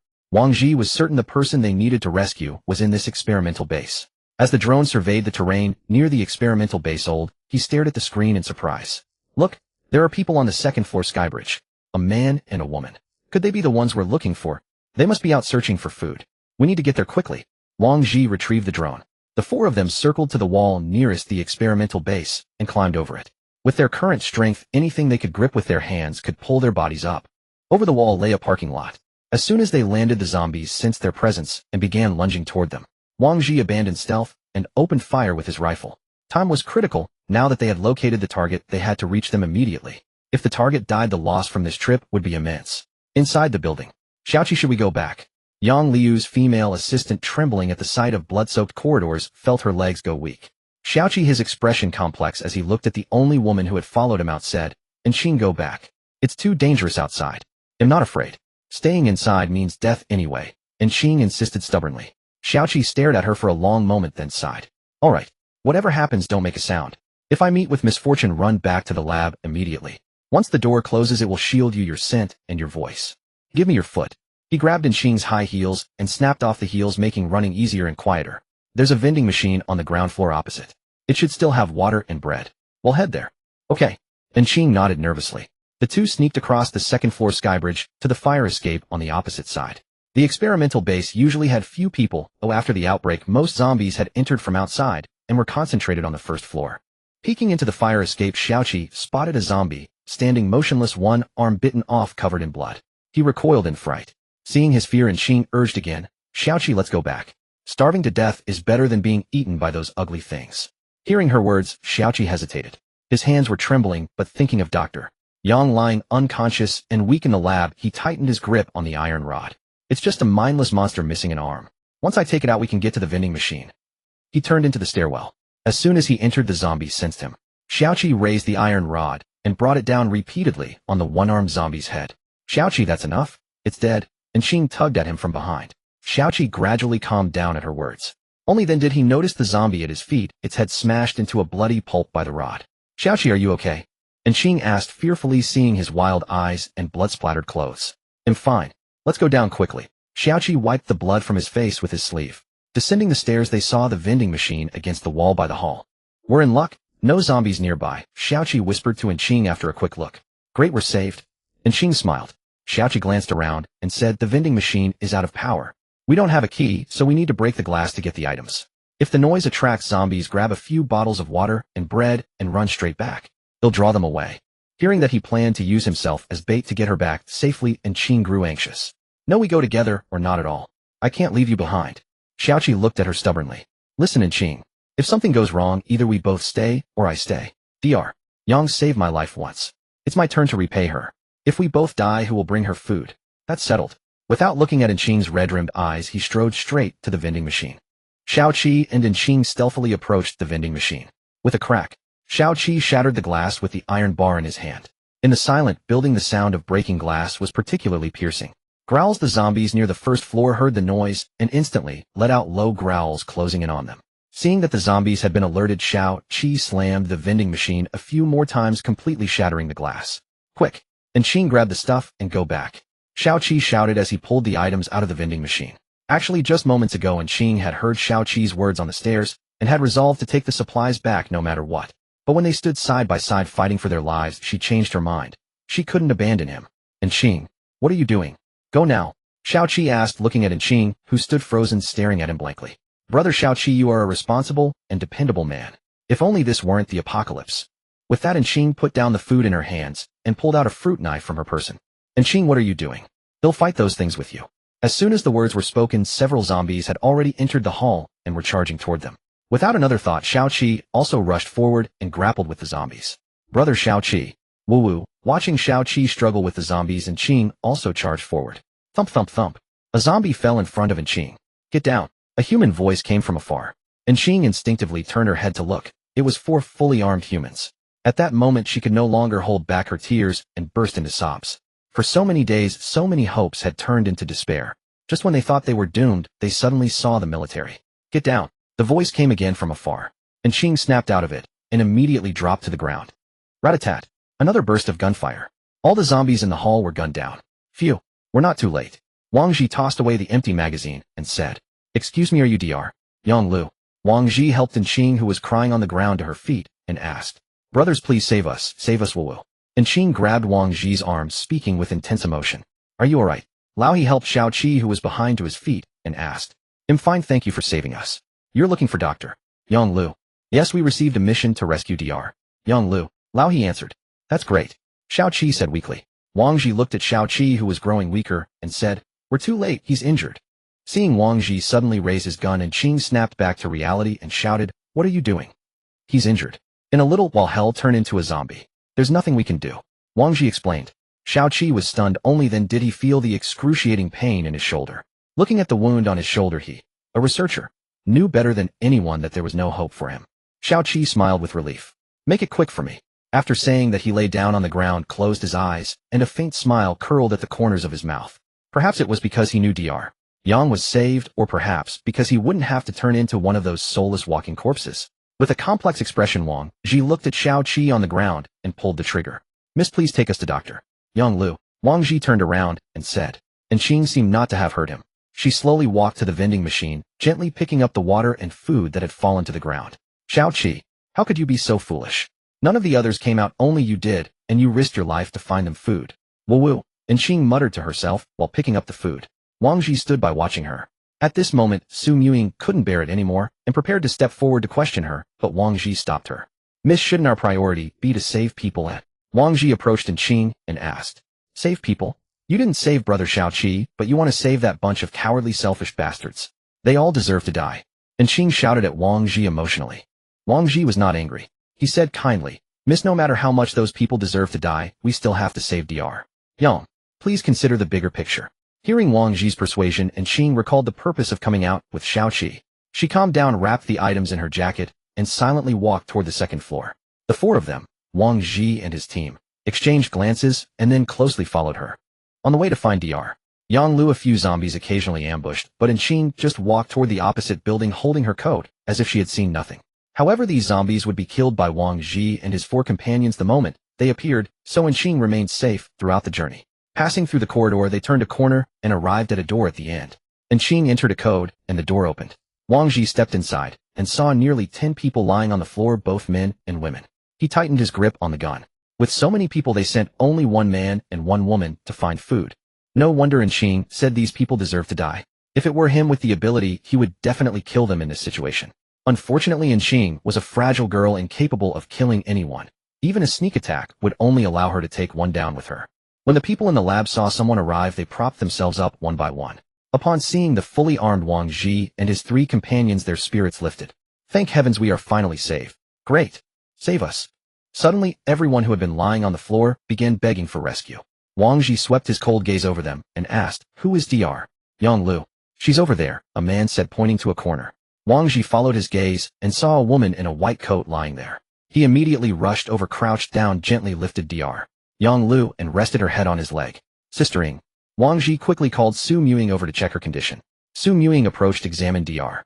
Yang Lu, took her wrist to feel the pulse, then pulled out her own adrenaline shot and injected it into Dr. Yang Lu's waist. "She is severely hungry and dehydrated. When she wakes up, give her some water and food first," Su Muying said. After the adrenaline shot, Dr. Yang Lu indeed woke up shortly. Seeing her awake, Wang Zhi immediately brought water to her lips. When Dr. Yang Lu first woke and saw a stranger beside her, she was startled, but soon calmed down. "Who are you? Don't speak first. We're here to rescue you. You're very weak. Drink the water first," Wang Zhi said. Dr. Yang Lu said nothing more and silently drank the water from Wang Zhi's hand. When the others saw Ying returning with a large bag of food and water, they shouted, "Xiao Qing, give me some food quickly." One person couldn't wait and reached out to take it himself, but Ying suddenly pulled out a knife and pointed at the man, saying, "This was bought with Xiao Qi's life. Do you deserve to eat it?" "Ying, we were wrong. Please share some with us." Ying ignored them, walked over to Dr. Yang Lu and crouched down. "Dr. Yang, please eat something. Xiao Qi and I just brought back these breads from outside." Dr. Yang Lu looked up and glanced around, asking, "Where is Xiao Qi?" "Xiao Qi and I went out to find food and he got infected. I almost didn't make it back either. These 4 people saved me," Ying said, choking up. "Xiao Qing, go share some food with everyone," Dr. Yang Lu said, stroking Ying's cheek. Since Dr. Yang Lu had spoken, Ying couldn't refuse anymore. She silently turned and walked into the crowd to distribute the food. "We are from the Dawn Tower. The higher-ups specifically assigned us to find you," Wang Zhi said to Dr. Yang Lu. "Dawn Tower? What is that place?" "A shelter. A safe place." "Great, thank you. Old, he let them eat quickly. We need to leave as soon as possible to avoid any trouble," Wang Zhi said. Old, he acknowledged and went to help Ying distribute the food. "Thank you, sir." Ying were so grateful. After the food was distributed, Old, he urged, "Eat quickly, everyone." Well, set off immediately. Hearing about going outside, some in the crowd became afraid. Old, he looked at the frightened people and said bluntly, "If anyone is scared, they can stay here." Sure enough, upon hearing that they would be left behind, no one objected. After a while, Dr. Yang Lu gradually regained her strength and tried to stand. "Dr. Yang, how do you feel? Can you move?" Wang Zhi asked as she stood up and stretched. Dr. Yang Lu stretched her body, took a couple of steps, and said, "Yes, I'm fine. By the way, I'm surprised your team includes such a young girl." Dr. Yang Lu looked at Gaia Lu in slight disbelief. "A mountain's height doesn't matter, it's the spirit that makes it famous. Since you're fine, we need to evacuate quickly. It's dangerous outside," Wang Zhi said. "All right, I'll follow your lead. Let me get my research sample back up." With that, Dr. Yang Lu removed the hard drive from the computer. After she retrieved her backup, Wang Zhi, his 4 companions, Dr. Yang Lu and Ying, and the other 11 people left the lab. Lu Li and Old, he led the way while Wang Zhi and Su Muying guarded the rear of the group. Wang Zhi and his team decided to return by the same route. Although they would still encounter zombies, the numbers were greatly reduced. The group saw zombie corpses strewn across the road, and it was easy to guess that Wang Zhi and his 4 companions had dealt with them on their way in. When they arrived at the wall, Wang Zhi took out a grappling hook from his bag and had the others hold the rope to climb over. Not everyone could scale the wall with bare hands like Wang Zhi and his team. After crossing the wall, Wang Zhi needed to go to the wooden cabin store. "We were lucky this time.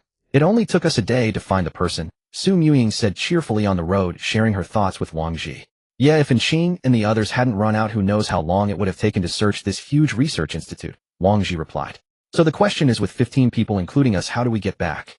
Su Muying asked. Wang Zhi paused. He hadn't thought about that carefully. They would need to find another vehicle on the way. "We'll take 3 cars. 2 of us will ride in one with some of the people, and the rest will be in the last car driving themselves," Wang Zhi said after thinking. He led the group through the woods to the store they had discovered earlier. The group was amazed again. There was so much food and supplies inside. "Wow, this room full of stuff could last us a month." "So what are you thinking? They found it. Do you want to snatch food under their noses? Right, those 4 look tough? Don't make them angry." The crowd whispered among themselves while Wang Zhi walked straight into the store and started a massive zero-cost shopping spree. He ordered the people from the institute to pack everything edible, water, sugar, snacks, into bags and take them away. With free labor, Wang Zhi's burden was greatly reduced. After looting the cabin, he could finally head back. Since the mission target had been found, they had to return quickly. Staying outside too long would risk accidents. Move fast. We need to reach the evacuation point before dark. Wang Zhi told the Institute people to grab their gear and follow the route he had planned. When they reached the bridge, only a few zombies were wandering around. Wang Zhi breathed a sigh of relief. Everyone be careful. Don't get ambushed. The Institute people realized that the explosions they had heard in the morning had come from here. Looking at the wrecked cars and bloody bodies scattered across the bridge, they couldn't imagine what kind of battle had taken place. Wang Zhi and his 4 companions shot the approaching zombies. There were only a few, so they could have used knives to save ammunition, but to ensure everyone's safety, they couldn't move too far away, so they continued using bullets. Don't be afraid.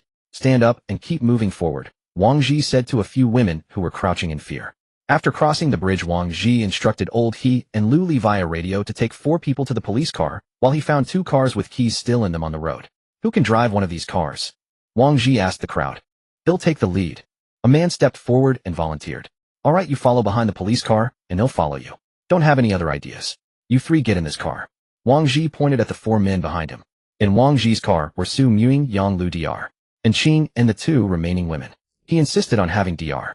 Yang Lu in his vehicle. He couldn't trust her safety in another car. As for the others, Wang Zhi wouldn't allow them to face the survivors alone, at least 2 together, so they could watch each other's backs. He couldn't be sure no one would try to betray them. Phew. Finally a break. Su Muying relaxed in the passenger seat. Excuse me, once we reach Liming Tower, can you guarantee our safety? Yang Lu seemed a bit uneasy. I can guarantee yours, but not necessarily theirs. Wang Zhi pondered before answering. Why? Because Liming Tower doesn't support idlers. Oh, I see. That should be fine then. I thought. Yang Lu trailed off without finishing. You thought we were unreasonable, killing without reason. Wang Zhi chuckled. No, that's not what I meant. Don't worry. Everyone survives by their own skills. We won't mess around. He finally gave Yang Lu some reassurance and drove on calmly. Wang Zhi, do you think that family is still there? Su Muying asked with her eyes closed. Probably. It's only been half a day. She clicked the lighter again, lit a cigarette, and stared silently out the window. What's wrong, Sister Ying? Wang Zhi noticed her troubled expression. Such a prosperous world it once was. Now in ruins, humans scurrying like rats. How absurd. It will get better. Wang Zhi tightened his grip on the steering wheel, speaking earnestly. Let's hope so. Su Muying turned away and continued smoking. Wang Zhi glanced at Su Muying, whose moods were unpredictable. He couldn't see through her. She was a master of disguise. Sometimes she appeared sad, but wasn't happy, but wasn't. When expressionless, she was utterly unreadable. This was one of the things Wang Zhi found most unsettling about her. Do you think him scary? Su Muying suddenly said. Damn. Wang Zhi turned to look at her, still staring out the window. Was it the reflection in the glass? How could she know what he was thinking just by glancing at her? That's terrifying. Gulp. Wang Zhi swallowed. How could that be? I just think you're incredibly charming, Sister Ying. Oh, if I'm so charming, why haven't you touched me yet? Next time for sure. Wang Zhi regretted his words, instantly fearing she would ask when next time was. Fortunately, Su Muying didn't press further, simply humming an acknowledgement before falling silent. He really should have switched her to Liu's car. Liu was so much more understanding and gentle. Who's prettier, Liu or me? Su Muying suddenly asked. Wang Zhi turned to her, looking as if had seen a ghost. He had just been thinking about Liu. You bring her up right now. Wang Zhi wondered if she had some kind of supernatural ability. Each has her own charm. You're the mature type, while Liu is the youthful type. Different builds, different personalities. But overall, Sister Ying, you're more beautiful. Su Muying nodded slowly, pondering his words. Sure enough, his flattery worked wonders on her. If he had said Liu was prettier, his mind would have been completely broken. From then on, Wang Zhi dared not think wildly and drove steadily. PSSH. Wang Zhi turned at the next intersection and well beyond Dashi Ring. Any changes to the plan? Lao He's voice came through the walkie-talkie. No changes. Drive normally, keep the speed around 40. After a while, Lao He's voice came again. I see the car from last night. All right, be careful. First confirm they're not infected. As Wang Zhi's car approached, he said, stay in the car. Sister Ying, let's go check it out. Wang Zhi and 3 others got out. They saw 2 zombie corpses lying near the other car. The people inside also noticed Wang Zhi's return and hurriedly got out. Brothers, why are you back so soon? Hao Qinggong asked excitedly. It went smoothly. No one wants to stay out here longer than necessary. Wang Zhi replied. Great. Can we go with you this time? Of course. Are you all okay? Any injuries? Wang Zhi wanted to confirm. No injuries. Wife, son, get out and thank the brothers. Hao Qinggong understood Wang Zhi's intention, so he called his family out for inspection. Thank you, brothers, for saving us. Our family is truly grateful. Hao Qinggong's wife knelt directly. We just did what we could. Please get up. We need to move on. It's already afternoon, and it'll be dark soon. Wang Zhi checked the time. All right, well, follow behind you. Hao Qinggong said. And so Wang Zhi's operation gained 3 more people. Four cars drove toward Route 2, the same way they had come. Another hour passed, and they had exited Dashi Ring and entered Route 2. Barring any surprises, they would reach their evacuation point in less than half an hour. Just as Wang Zhi thought, that Lao He's voice came through the walkie-talkie again. Wang Zhi, something's wrong. There's a huge horde of zombies ahead. Wang Zhi, something's wrong. There's a huge swarm of zombies up ahead. Lao He's urgent voice crackled through the walkie-talkie. Wang Zhi quickly grabbed his binoculars and saw that the road a kilometer away was packed with zombies. How could this be? Could it be that the iron mesh in the tunnel had been breached and they all escaped? Looking out, there were at least 800, if not 1,000. The zombies shuffled slowly along the road toward Wang Zhi's direction. Wang Zhi knew a direct confrontation was impossible. Even if they were crack shots and emptied their magazines, they couldn't take out half the zombies. Close combat was out of the question. Lao He, get the people and the supplies and get out of the vehicle, Wang Zhi said into the walkie-talkie. Su Ying frowned beside him and asked, why are we getting out? To escape, of course. Going back is pointless. We'll have to head into the mountains and go around the zombies. Wang Zhi explained as he opened the door, instructing the Research Institute personnel to grab the supplies. Then everyone ran into the mountains beside the road. As long as they kept a sufficient distance, the zombies wouldn't chase them. They could only detect prey through sensing and sound. After Wang Zhi had walked about a kilometer into the mountains, he turned back and raised his binoculars. He saw the zombies had reached the spot where they'd parked. Then with a loud bang, the vehicle he'd been driving exploded right in the middle of the zombie horde. Yes, it exploded. Everyone heard the sound and turned to look, seeing that their vehicle had blown up. What's going on? Lao He stared at Wang Zhi, dumbfounded. That Wang Zhi rigged a time bomb in the car. He timed it for when the zombies would arrive, and bam. Su Ying made an explosion gesture. I see. But was that necessary? Lao He asked. Absolutely. The sound will attract zombies within at least 2 kilometers. They'll gather here. Wang Zhi then took out a map. They were now about 20 kilometers from the evacuation route. At a walking pace, they definitely wouldn't make it before dark. After nightfall, they'd either have to travel through the night or stay put and wait for dawn. After they had walked for a while, the sky gradually darkened. They couldn't continue traveling now because the Research Institute personnel had no night vision goggles. Wang Zhi's team couldn't turn on lights either, as that would attract zombies or other strange creatures. So Wang Zhi found a spot on the leeward side of a slope and stopped. Everyone would spend the night there. They lit a small campfire, and the flickering flames dispelled some of the fear among the group. They sat around the fire chatting about the past. I never thought we'd make it out of the Research Institute alive. All thanks to Dr. Yang. Someone came specifically to rescue us. Yeah, lucky for Dr.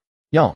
And Qing sat there with her head lowered, silent, thinking about Xiaoqi and the experiences they had shared. Xiaoqing, what's wrong? Why are you crying? Yang Lu asked, noticing Qing crying with her head down. And Qing didn't answer. She stood up and walked over to Wang Zhi, who was on guard duty. Wang Zhi saw her and asked, what's the matter? Why aren't you warming yourself by the fire? You'll catch cold. And Qing stared blankly at the stars in the sky and said, I saw Xiaoqi die right in front of me, but I couldn't do anything. If I could have shared the burden with him back, then maybe he wouldn't have been infected. Wang Zhi listened to her words. So this girl was thinking about her dear Xiaoqi again. That's why you need to become stronger. Protect yourself and those you want to protect in your own way. Look at me. Just a few months ago, I was an ordinary person. After I entered the Dawn Tower, I trained some more. Every step was earned through hard work. And Qing suddenly looked at Wang Zhi and asked, can I really do it? Yes. As long as you have enough determination, Wang Zhi said. Protect the people I want to protect in my own way. And Qing murmured to herself. All right, go warm yourself by the fire, Wang Zhi urged. Thank you. And Qing said, and walked back to the fire. Wang Zhi watched her retreating figure and sighed to himself. Before long, Zhao Liuli came over again. Seeing Zhao Liuli approach, Wang Zhi asked, what's wrong, Liuli? Nothing. I just wanted to talk to the captain. After a moment of silence, Liuli spoke again. So this girl wanted to talk. No wonder she hadn't said much during the journey. It was clear that Liuli wasn't very expressive. Tired. Since the girl wanted to talk, but didn't start a topic, Wang Zhi was forced to ask. A little. They sat down side by side. Wang Zhi looked up at the sky and noticed that the stars, once invisible, now filled the heavens. Now there was no industrial pollution, no car exhaust, no foulness. The sky had returned to its former boundless expanse. Perhaps this was fated. Humanity was nearing its end, undergoing a great reshuffle only to begin a new cycle. The stars in the sky are so bright, so beautiful. Zhao Liuli exclaimed, her beautiful eyes fixed on the sky. Wang Zhi saw the starry sky reflected in Liuli's eyes. Perhaps this was what it meant to have a galaxy in one's eyes. At that moment, Wang Zhi was captivated by the sight of her. They sat side by side. She was watching the stars, and he was watching her. Captain, what are you looking at? Liuli noticed his gaze and blushed again, lowering her head. What's that? Wang Zhi suddenly pointed to something behind Liuli. In the distant forest, many red dots appeared. Wang Zhi quickly put on his night vision goggles. A pack. The moment he saw the wolves, Wang Zhi's first thought was that the animals had also been infected. Not good. They're zombie wolves. Liuli, make sure to protect yourself first. After saying this, Wang Zhi pulled Liuli back into the crowd. Alert! A pack of zombie wolves is approaching. Sistering old, please look after Dr. Yang. The rest don't matter much.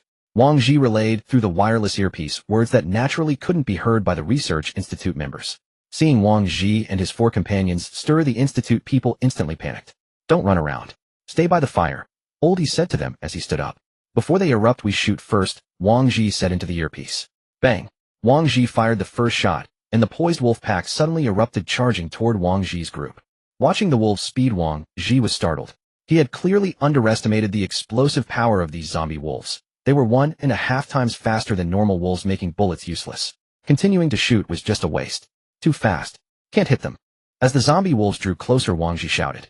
One of them had already reached him and leaped forward. A flash of blade light. Liuli had drawn Yi Ling Long and severed the wolf, lunging at Wang Zhi.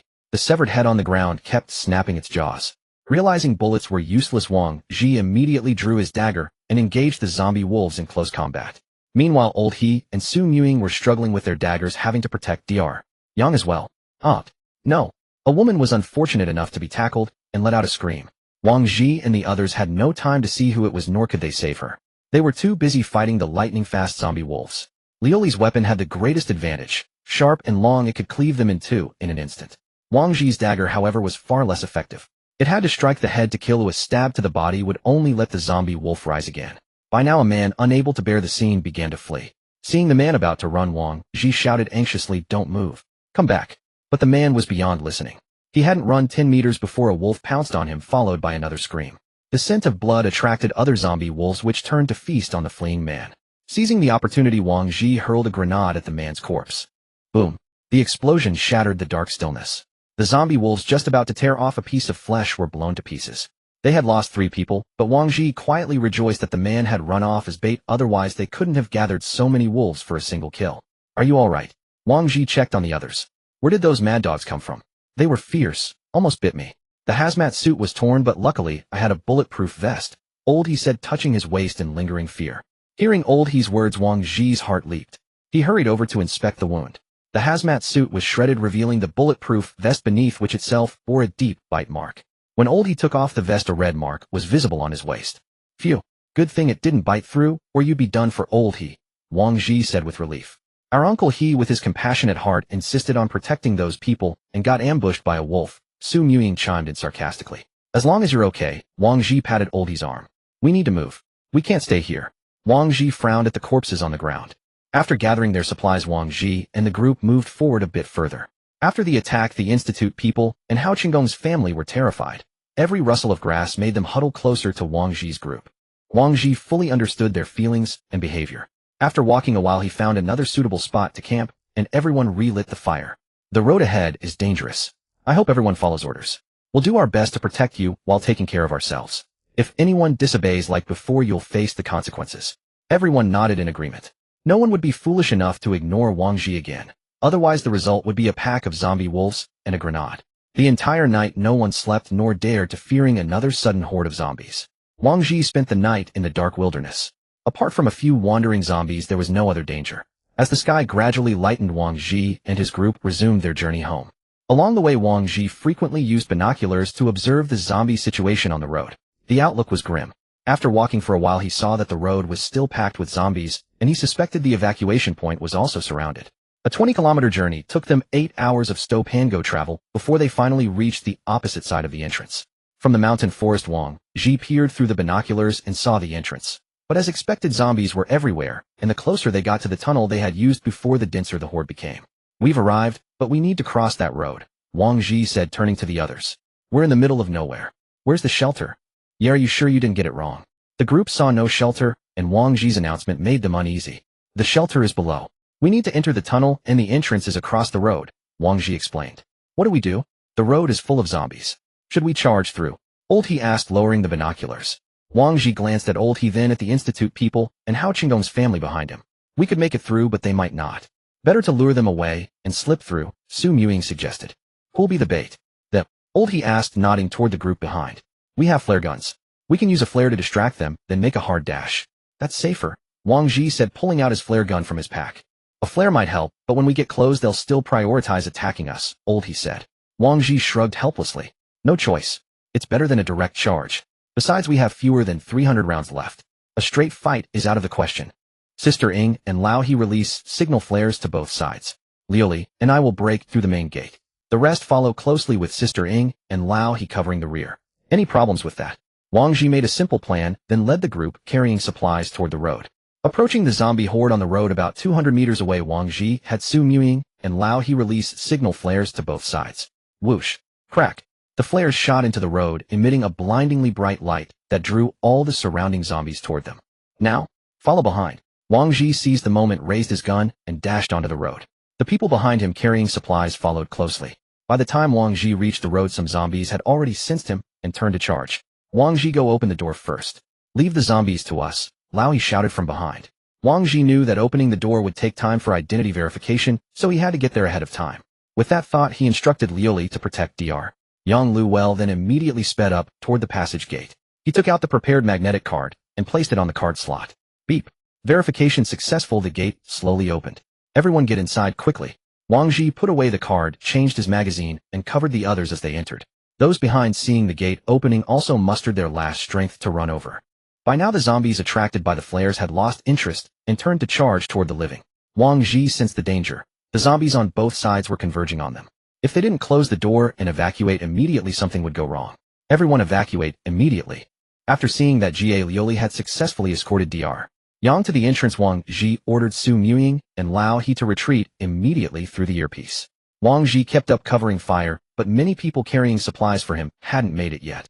If this continued, all the zombies would rush into the passage. No, this won't do. The supplies will be lost, and the people can't get in. There's no time. Wang Zhi immediately adjusted his gun's angle. Bang! Bang! He fired at two people who were not carrying supplies, hitting them in the legs. The two fell to the ground immobilized. The zombies, smelling blood, immediately pounced on the fallen woman. Everyone else was desperately fleeing. It was hard to notice Wang Zhi sacrificing his own people. Still not enough. Bang! Another woman fell to the ground. Save me! The man screamed in agony. But no one paid him any heed. They all ran toward the gate without looking back. After Wang Zhi had thrown 3 living bait outside the passage, the zombies' assault significantly decreased. Once Su Muying and Lao He successfully retreated, Wang Zhi immediately slipped back inside. The iron door closed, but the zombies outside continued pounding on it. Phew, that was close. Su Muying leaned against the wall, her chest heaving. She tossed her rifle to Wang Zhi, clearly exhausted from being surrounded by zombies. Anyone injured? Wang Zhi asked the panicked survivors. No one answered. Wang Zhi turned on a light and roughly checked them. No injuries, then headed downstairs. Along the way, no one paid attention to the few who were missing, nor how they had disappeared. All they knew now was that they had survived. Wang Zhi felt no guilt for his actions. It was a necessary sacrifice. If he hadn't sacrificed those few, the losses would have been far more severe. Well done, Liuli, Wang Zhi praised. He had witnessed Jie Liuli's actions. Her protection of Dr. Yang was impeccable. Almost no zombies could get near them. Because of this, Wang Zhi and the others were able to evacuate more quickly. Apart from Dr. Yang, there were 9 other survivors following behind. This battle could be considered a great success. In only 2 days, they had earned nearly 590 survival points and some food supplies. Wang Zhi returned to Dawn Tower and first went to check the medical room. When Sua Fei saw Wang Zhi and his team, she was momentarily stunned. We meet again, Captain Wang. Sua Fei greeted him as she walked out of her office. Director Sua has an excellent memory. Come on, your team is now the star team of Dawn Tower. Who doesn't know you? Alright, let's get the inspection done quickly. Put all these supplies into that box. Wang Zhi directed the survivors he had brought back and also placed his own equipment inside. Everything needed to be cleaned and disinfected. After putting everything down, Wang Zhi and the others entered the disinfection room. After a full routine of cleaning, changing clothes, and medical check, Wang Zhi took the Research Institute personnel and Hao Chenggong's family to the affairs hall to hand over the mission. Dr. Yang Lu was taken away by a designated person. After the handover, Wang Zhi successfully received 590 survival points. Let's go back quickly. I'm exhausted. Haven't slept in 2 days, Wang Zhi said, quickening his pace. The 4 returned to the residential area on the 3rd floor. When the fat man inside heard the noise, he rushed out and was startled to see Wang Zhi back. Captain Wang, back so soon. Am I dreaming? After saying that, the fat man turned his gaze to Su Muying. Sister Ying, hit me and see if it hurts. Ouch. It hurts, it's not a dream. Stop, him awake. Su Muying twisted his hand and said teasingly, You're pretty relaxed. Dead fat man still able to sleep. Injustice. The doctor said I need more rest because I'm injured, the fat man whined. Alright, stop bullying him, he's a patient. Wang Zhi advised from the side. Oh, you want me to stop bullying him, so you want me to bully you instead? Soon Ying released the fat man's hand and draped her arm over Wang Zhi's neck seductively. Wang Zhi's face darkened. Stop messing around, sistering. I haven't slept in 2 days, and I could fall asleep standing. Let's rest quickly. By the way, brother, why are you back so soon? Was the mission smooth? The fat man asked. Pretty smooth. Lao, he said briefly, and went back to his room to sleep. The 4 of them had barely slept during this trip and were now exhausted. Hey, I just woke up. Oh, Lily girl is still going strong. Lily girl, why aren't you sleeping? Lily girl. Damn, you're sitting there asleep. The fat man, seeing everyone else already asleep, felt bored and joined the sleeping procession. We're here. Please go in. The person who had taken Yang Lu said outside the door. Yang Lu didn't ask further and walked straight in. It was a large laboratory, many instruments she was familiar with. She went deeper and saw a person she knew all too well. Teacher, is it really you? Yang Lu asked in disbelief. It wasn't that she doubted, because when Dr. Chen left 5 years ago, it was under the news of his death. You've come, Xiaolu. When Dr. Chen spoke, she confirmed that this was indeed Teacher Chen, who had died 5 years. Teacher, you're not dead. How are you here? Yang Lu had 1,000 questions to ask. Sorry, Xiaolu. Coming here 5 years ago was a top-secret operation. I didn't tell anyone. Could it be that you sent them to rescue me here? As expected of Xiaolu, still so sharp. Yes, it was my request. After the Tower Master approved my request was turned into a mission for those fighters. What about the others? Your other students? Yang Lu asked anxiously. Alas, Xiaolu, you were my most promising and proud student back then. You've grown from a little girl into a young woman. To be honest, finding and rescuing you was the extent of my ability. Dr. Chen said sorrowfully. You mean? I almost didn't survive either. If it weren't for Wang Zhi and the others, if they had arrived a little later, just a little later, I might not be standing here talking to you. Yang Lu recalled the moment when her life was hanging by a thread and Xiao Qi and Xing risked their lives to find food. Come sit anywhere. You said it was Wang Zhi and his team who took the mission. Yes. What's wrong, teacher? Do you know them? I know a little. They've become quite famous in Dawn Tower recently. I've also heard the Tower Master mention them. Tell me the details of your journey here. Yang Lu then recounted everything from fainting from hunger in the lab and waking up to see Wang Zhi and the others entering, to everything that happened after arriving at Dawn Tower. You're saying you encountered a pack of mutated wolves? Dr. Chen asked in surprise. That's right, even animals are infected with the virus now. Alas, things are getting worse. Then teacher, what should I do next? Well, mainly research on genetic antibodies, biological mutations, and maintaining part of Dawn Tower's operations. But you need to rest well first. If it weren't for the adrenaline, you would have collapsed long ago on the road. Okay, teacher. Reminded by Dr. Chen, Yang Lu realized she hadn't slept or eaten much in the past. Captain, the person is here. Let her in. Jieshi did not lift her head, continuing to read the book. Did you summon me? A woman's voice came from outside the door after a moment. Please have a seat. Once the other sat down, Jieshi spoke. What is your name? My name is Xing. I am Dr. Yang's assistant. Xing replied with her head lowered, feeling the oppressive aura from the woman sitting across from her. I see you were brought back by Wang Zhi and his team. Tell me the details. Jieshi said coldly. Upon hearing Wang Zhi's name, Xing, who had kept her head down, immediately lifted it and gazed at Jieshi with caution. Why should I tell you? Oh. Jieshi raised an eyebrow, rose from her chair, and slowly walked toward Xing. At this moment, Xing was enduring the pressure she exuded at her hands had already begun to tremble. How? How do I know you won't harm him? Xing said fearlessly, looking at Jieshi, whose killing intent was palpable. Remembering that she had brushed past death outside, Xing no longer felt as afraid. Not bad. Jieshi withdrew her pressure and sat back down in her chair. Xing, breathing heavily with her head lowered, had found it hard to breathe under the other's coercion. Allow me to introduce myself. This is the guard headquarters of the Dawn Tower, and I am the captain here, Jieshi. Captain Jieshi. Let's set aside Wang Zhi's matter for now. I will speak with him personally later. I heard from him that you wish to join the guard. Yes, I want to become stronger. Xing raised her head, her gaze resolute. Becoming stronger is not just a saying.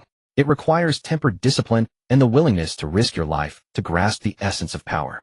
Do you still wish to proceed? Yes, I will pay any price.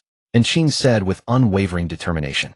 Oh, why? So that I can protect those I want to protect in my own way. Xing lowered her head and clenched her fists, recalling the image of Xiao Qi smiling at her as she died, not even noticing her nails digging into her flesh.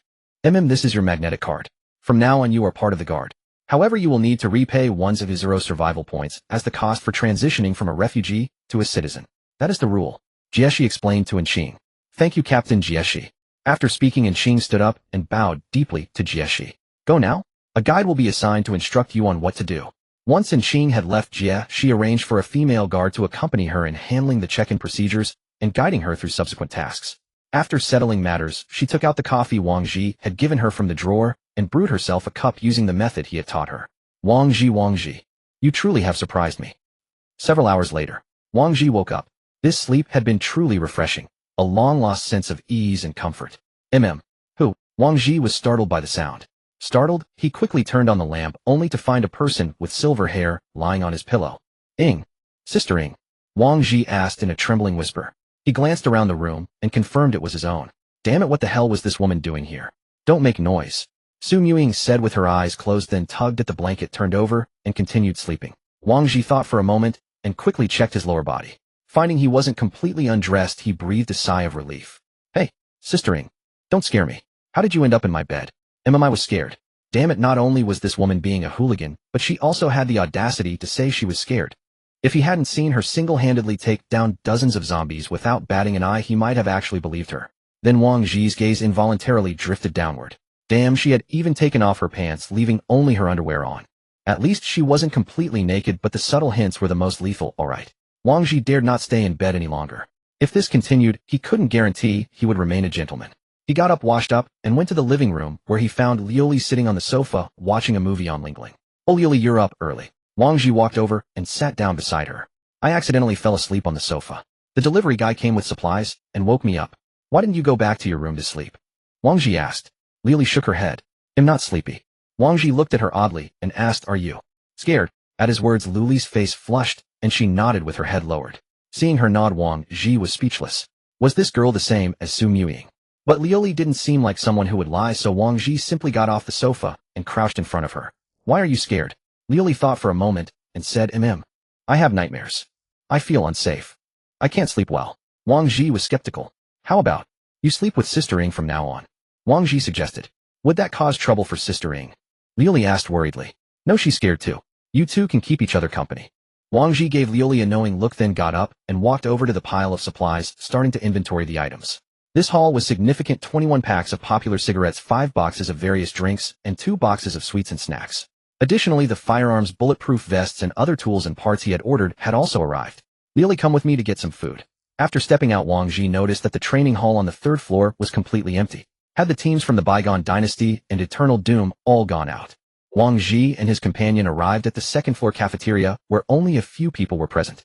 In recent days, the number of people going out had reached its peak. Wang Zhi bought his meal and was about to leave when he caught sight of a familiar face. Oh, Enqing, why are you with the guard team? Wang Zhi walked over to Enqing's table and asked. Enqing's heart leaped with joy upon seeing him. Brother Wang, I just joined the guard team. This sister here was assigned by Captain Jia Shi to guide me. Joined the guard team. Enqing was a refugee, and Wang Zhi hadn't bought her citizenship. How did she suddenly join the guard team? He felt puzzled. That's great. Did Captain Jia Shi approach you herself? Wang Zhi asked. Yes. She said it was your recommendation. He himself recommended Enqing to the guard team. How could he not know? What was Jia Shi up to? Wang Zhi was confused, but with a guard team member present, he didn't show it. Ah yes, I recommended you. You should train hard in the guard team. Also, Jia Shi asked me about your affairs. I was afraid she might harm you, so I didn't tell her. I see. You've been wronged. Wang Zhi patted her shoulder. How did you know? Hey, it's nothing. She always likes to give people a hard time, but she's actually a good person. Wang Zhi recalled his first meeting with Jia Shi when she nearly crushed his shoulder. Alright, I should get going. Goodbye. Wang Zhi turned and left with Lioli. When they returned, the others were still asleep. He placed the food on the coffee table and woke them up. Morning, everyone. Holy crap, Captain Wang, where did you get all this?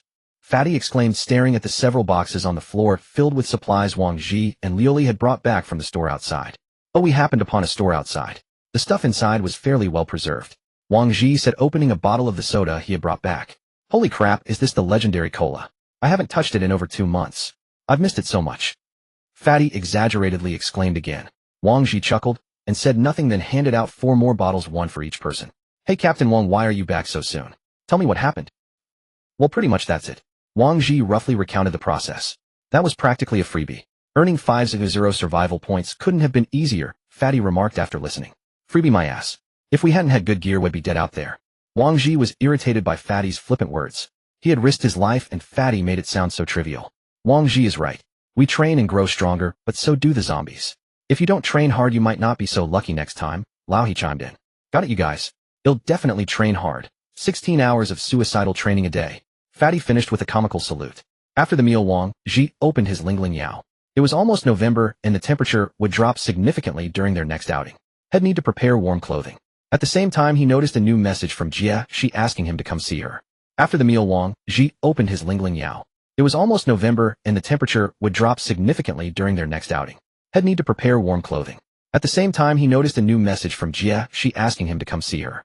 Wang Zhi smiled at the message. He was just about to ask about Ying, and now Jia, she was reaching out to him. I'm going to see Jia Shi, he said, closing the Lingling Yao.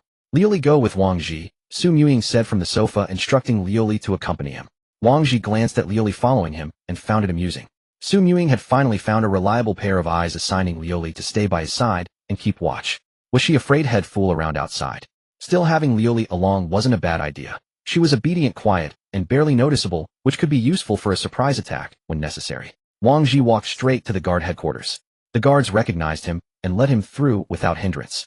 He knocked on Jiezai's door. Enter. Jiezai's voice came from inside. Seeing Wang Zhi and Liuli enter, she closed her book, placed it on the table, and said, "Congratulations on your triumphant return. Thank you for your concern, Captain Jieshi. This is a dessert I brought back from outside. A gift for you." Wang Zhi placed a box of Dove chocolate retrieved from the cabin on Jiezai's desk. She glanced at the chocolate.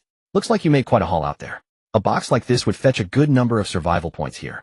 We're old friends. It's nothing to give a little gift. By the way, I heard you took in that Ying into the guard team." Wang Zhi shifted the topic, finding a seat and sitting down. "Yes, it was Dr. Yang Liu's request. She didn't want Ying to know it was her idea, so I casually mentioned it was your recommendation." Jiezai's brief explanation resolved Wang Zhi's doubts. "So tell me about your time outside." Wang Zhi, anticipating the question, repeated the story he had already rehearsed several times. "You mean you encountered infected animals?" "Yes. They were nearly twice as fast as the uninfected ones, extremely difficult to deal with. Bullets could barely hit them." Wang Zhi recalled the zombie wolves from that night. Moreover, some zombies moved with abnormal speed, bullets rarely hit their heads, so Liuli usually had to finish them with her blade. "Yes, this is a known issue. They are indeed undergoing subtle mutations. Soon most small squads will see a sharp rise in casualties. Any plans for the next step?" Wang Zhi asked. "Yes. Captain Jieshi, does Dawn Tower have any next steps?" "Yes. Can you tell me about it?" "Classified. What I can say is that we are already researching an antibody vaccine for the virus. Once it's developed, if someone accidentally gets attacked by a zombie after receiving the vaccine, they won't be infected. As long as it's not fatal, they still have a chance to survive." "Really? That's great." Wang Zhi seemed to see hope upon hearing about the vaccine. "Don't get too excited. The antibody vaccine is extremely complex. We need many experts in this field, and Dr. Yang Liu is one of them. Besides, this is ultimately just an antibody, not a cure. The antibody vaccine can at most prevent accidental infection. At least we're one step closer to success. You're thinking too simply. All right, let's drop this heavy topic. Come with me somewhere." "Huh? Where?" "You'll know when we get there." Wang Zhi had no idea what Jieshi was up to now. Thus Wang Zhi and Liuli followed behind Jieshi, enduring the murmurs of passers-by, and arrived at the training hall on the 3rd floor. Jieshi found an empty training room and walked in. The room was about 100 square meters empty, with a rubber floor looking like a sparring area. "Wait, a sparring area? Could it be? Captain Jieshi, what are you doing? Both of you attack me with all your strength." Jieshi turned around and looked at Wang Zhi and Liu Li as she spoke. That's not." Before Wang Zhi could finish his sentence, Jieshi punched him, sending him back a meter. "Next move won't be so light." After throwing the punch, Jieshi paused for a moment to let Wang Zhi catch his breath. Wang Zhi realized that Jieshi was serious this time. He had to use all his strength to face the captain of the guard, Jieshi. "Liu Li, be careful." Wang Zhi also warned Liu Li, telling her not to hold back. Seeing that the two were ready, Jieshi launched her attack. With a push of her feet, she instantly appeared on Wang Zhi's left side. Wang Zhi was shocked. He had been about 5 meters away from Jieshi, yet she could close the distance in an instant. He could no longer predict her attacks. Bang! Another palm strike landed on Wang Zhi's arm. His left shoulder took the hit, and he stumbled back a few steps, only to find that his left arm could no longer be raised. Just as Wang Zhi was retreating from the hit, Liu Li raised her sheathed blade, Yi Linglong, and slashed at Jiezai's chest. Liu Li's strike was incredibly fast. Wang Zhi observed that the strike seemed flawless, locking onto all possible dodges, almost a guaranteed hit. But the next moment redefined Wang Zhi's understanding of human limits. Liu Li's blade swung through empty air, and she had already appeared behind her, one hand gripping Liu Li's delicate neck. "Stop! We surrender." Wang Zhi covered his dislocated left shoulder and called out. Was this the captain of the guard? She had taken him down with just one move, and Liu Li's drawing cut, which seemed inescapable to Wang Zhi, was effortlessly dodged by Jieshi, who then circled behind Liu Li for a finishing blow. Can a person really be this strong? Wang Zhi stood dumbfounded, replaying the events of 5 seconds ago in his mind. Seeing Wang Zhi call for a stop, Jia, she released her grip on Lu Li's neck, walked over to Wang Zhi, and with a click relocated his dislocated arm. The pain of the relocation made Wang Zhi cry out involuntarily. We lost. Jia, she looked at Wang Zhi, reached out, and placed her hand on his shoulder, saying, "Don't be too proud." Wang Zhi remained silent. He could find no reason to refute her. Instead, he strongly agreed with what she said.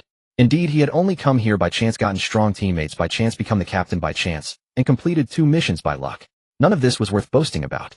Just 2 months ago, he was an ordinary person. Now, just because he had killed a few people and some zombies in the apocalypse, he had started to feel complacent, gradually losing himself in this off world. Now awakened harshly by Jieshi, Wang Zhi's eyes slowly focused. Coming back to his senses, he said, "Thank you, Jieshi." As he spoke, he involuntarily raised his right hand, reaching toward the hand Jie she still had on his left shoulder. When Wang Zhi touched Jie's hand, she instinctively wanted to pull it away, but she held back. "Take care of yourself." With that, she withdrew her hand from his shoulder and walked toward the door of the training room. "Wait, Jieshi." Hearing Wang Zhi call her Jie, she turned around, waiting for his next words. "How can I get stronger quickly? How do you think there's a shortcut?" Jieshi gave a contemptuous smile, then turned and left. "Do you think there's a shortcut? Right, where would there be a shortcut? Why did he ask such a stupid question? Luli, please come and help me." Having just taken 2 hits from Jie, Wang Zhi felt somewhat injured internally. He put his arm over Lu Li's shoulder, and the two staggered back together. When they returned to their quarters, Su Muying and Pang Zi were lounging on the sofa, watching a movie played by Ling Ling Yao. They saw Wang Zhi and Lu Li entering while supporting each other. "Oh, what's this? You two didn't get beaten up by Captain Jieshi, did you?" Su Muying joked. Seeing that neither of them spoke, Su Muying suddenly sat up straight on the sofa. "You didn't really get beaten by her, did you?" Lu Li nodded while Wang Zhi said nothing and went straight upstairs to his room, lying on the bed. "Damn, that woman is way too arrogant. She dared to hit our Captain Wang. I think she's a cow riding a plane, full of bullshit arrogance." Pang Zi jumped up from the sofa upon hearing Lu Li's account, unwilling to accept it. "Lu Li, are you saying that your drawing cut not only missed, but she also circled behind you?" Su Muying asked seriously. She was very familiar with Lu Li's blade skills. The idea that Lu Li could strike first and still miss was beyond her comprehension. "Come use the scabbard to attack me with the same move you used against Jieshi." Su Muying stood up, wanting to experience it herself.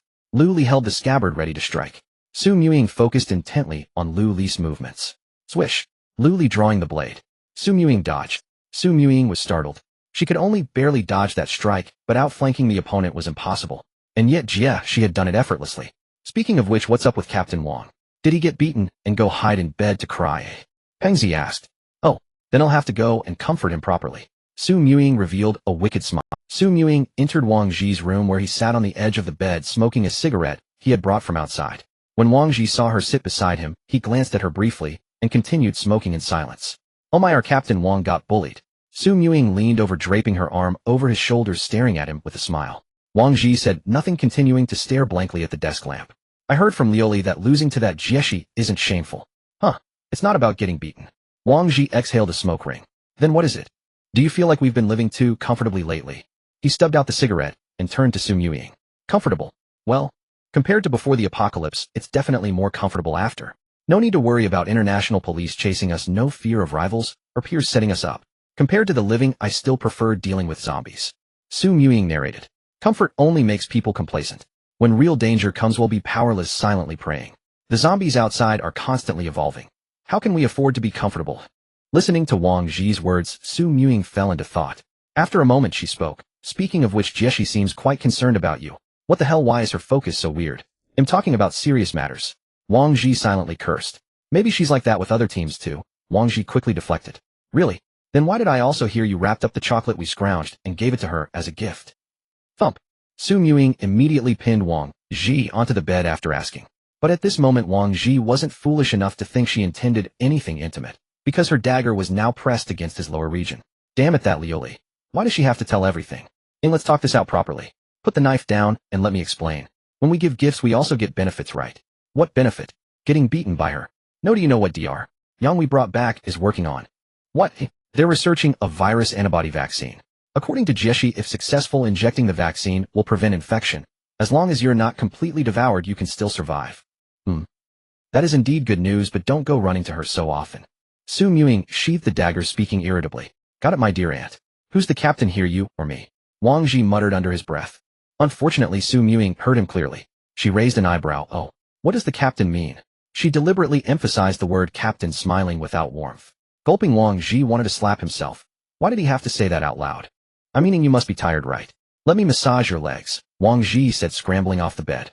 Now that you mention it, I am a bit tired. Go ahead. Su Ying leaned back on the bed, enjoying his massage. Nice technique.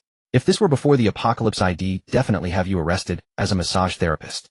Wang Zhi looked at her smug expression, thinking that one day he'd make her kneel by the bed and massage his legs. After the massage, Wang Zhi went to the living room and opened the Ling Yao app to check for news.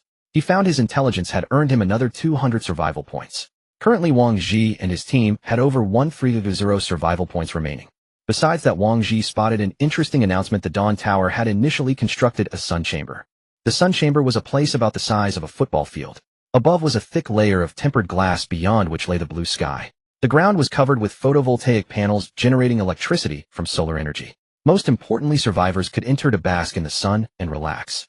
Naturally, it wasn't free. The entry fee was 5 survival points with no time limit. Interesting. Generating power while letting people enjoy the sun. This is no ordinary project. Wang Zhi remarked as he looked at the announcement. What's not ordinary? Fatty came over to ask. Here, the Dawn Tower built a sun chamber where you can sunbathe. Hey Fatty, where are you going? Before Wang Zhi finished, Fatty was already heading for the door.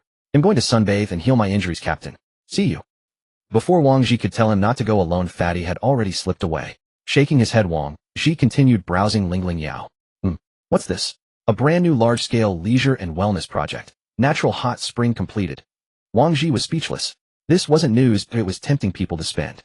Still, they hadn't celebrated their return yet, and this hot spring seemed like a nice place. Wang Zhi checked the details of the hot spring and thought it was decent. They hadn't had a proper bath since the apocalypse began, so why not relax first? He closed Ling Yao, called everyone down, and prepared to head to the natural hot spring on the first floor. The 4 of them arrived at the elevator intending to go to the first floor, but found several unfamiliar faces stepping out. The leader was a bespectacled man who looked scholarly, followed by 4 attractive women. Seeing the man's frail appearance as if drained by the women behind him, Wang Zhi thought this guy must be the kidney-deficient prince. Wang Zhi silently cursed, but still stepped forward to greet them. Hello, I'm Wang Zhi, captain of the Sunset Afterglow. Samsara Tang Qilan. Tang Qilan said curtly, ignoring Wang Zhi's outstretched hand, and led the 4 women toward the residential area. Wang Zhi awkwardly withdrew his hand and ran it through his hair. He hadn't expected such arrogance. Still, to be here, one must have the capital for pride. Though the bespectacled man looked weak and had 4 women with him, reaching the 3rd floor was no accident. But since the man was so aloof, there was no chance to get to know him. He could only wait and see what the training ground revealed. Wang Zhi and his 3 companions arrived at the natural hot spring area on the 1st floor, which was divided into 2 sections. One was the public area, costing 10 survival points per person with no time limit. The other was the VIP private area, costing 100 survival points with no time limit and no restriction on the number of people. Without hesitation, Wang Zhi directly chose the VIP private area for no other reason than peace and quiet. He did not want to have someone come and pick a fight while he was soaking, especially since he was with 2 girls. He wanted to avoid such a cliché and unpleasant scene. The 4 of them went to the changing room and put on the special bathrobes. The private hot spring was not very large, only about 4 or 5 square meters, with steam rising from the water surface. After they stepped into the water, Wang Zhi took out the cups and beer he had brought beforehand. Oh, sorry, Fatty. I didn't mean to leave you out, but you ran off first, Wang Zhi said, sipping the beer from his cup. By the way, where did Fatty go? He suddenly remembered that Fatty had been missing all along. Just before I saw this hot spring, he hurried off to the sunroom to sunbathe. What a pity. This is a VIP hot spring worth 100 survival points, ha. He said with a laugh. Wang Zhi noticed that he was also unusually happy today, with more smiles on his face. Opposite them, Sakura was constantly teasing Ruri, and they would occasionally hug each other and whisper secrets. He had no idea what they were discussing, but it kept making Ruri blush. Indeed, recreational activities tend to corrupt people. They erode one's will, immersing them in a deep sense of pleasure that makes them forget the pain of the world. Come, I toast to you, and to our tomorrow and future. Wang Zhi raised his glass and said, Cheers. Clink. The 2 glasses collided, and they drank it all in one gulp. After finishing his drink, Wang Zhi swam over to Su Ying with his glass, filled hers, and raised his glass again. Come, sistering, a toast to you. I'm grateful for your care these days. I know that without you, I might not be living this life now, or I might even be dead. So hey, race to you, and to our tomorrow and future. Giggle, hey, race to our success. After they drank, Wang Zhi called He over. He, sistering, we've fought together twice now. We're siblings who have been through life and death. I hope we can put aside our pre-apocalypse prejudices and become people we can trust. Come on, you 2, have a drink. The relationship between He and Su Ying had never been very harmonious, and Wang Zhi took this opportunity to mend it. Come on, old man, since Wang Zhi said so, stop wearing that expression like I owe you money, Su Ying said, raising her glass. Old He grunted, and also raised his glass to clink with hers. Seeing that Old He and Su Ying had drunk together, Wang Zhi was relieved. He turned to look at Ruri. This girl was actually flat-chested. When Ruri caught Wang Zhi's gaze, she shrank back into the water, afraid of being seen. Come, a toast to our little Ruri. May you grow more beautiful and stronger, Wang Zhi said, and downed another glass. After several rounds of drinks, the four of them soaked for an hour, then got up, changed, and returned to their residence. When Wang Zhi and the others returned to the residence, they found Fatty sitting on the sofa watching a movie. Hey Fatty, didn't you go sunbathing? Why are you back so soon? Wang Zhi asked. Bah, don't even mention it. When I got there I realized it was night outside. There's no damn sun, Fatty said with a look of misfortune. Uffed. Hearing this, Su Ying couldn't help but laugh. Poor Fatty had missed out on both the sunbathing and the hot spring. By the way, why do you all smell so good? Did you buy perfume? Fatty asked, catching the fragrance on them. Well, to be honest, we went to soak in the hot spring, Wang Zhi said, unable to bear keeping Fatty in the dark any longer. He told him the whole story. Oh, Captain Wang, that's so unfair. You left me alone to sunbathe while you all went to the hot spring.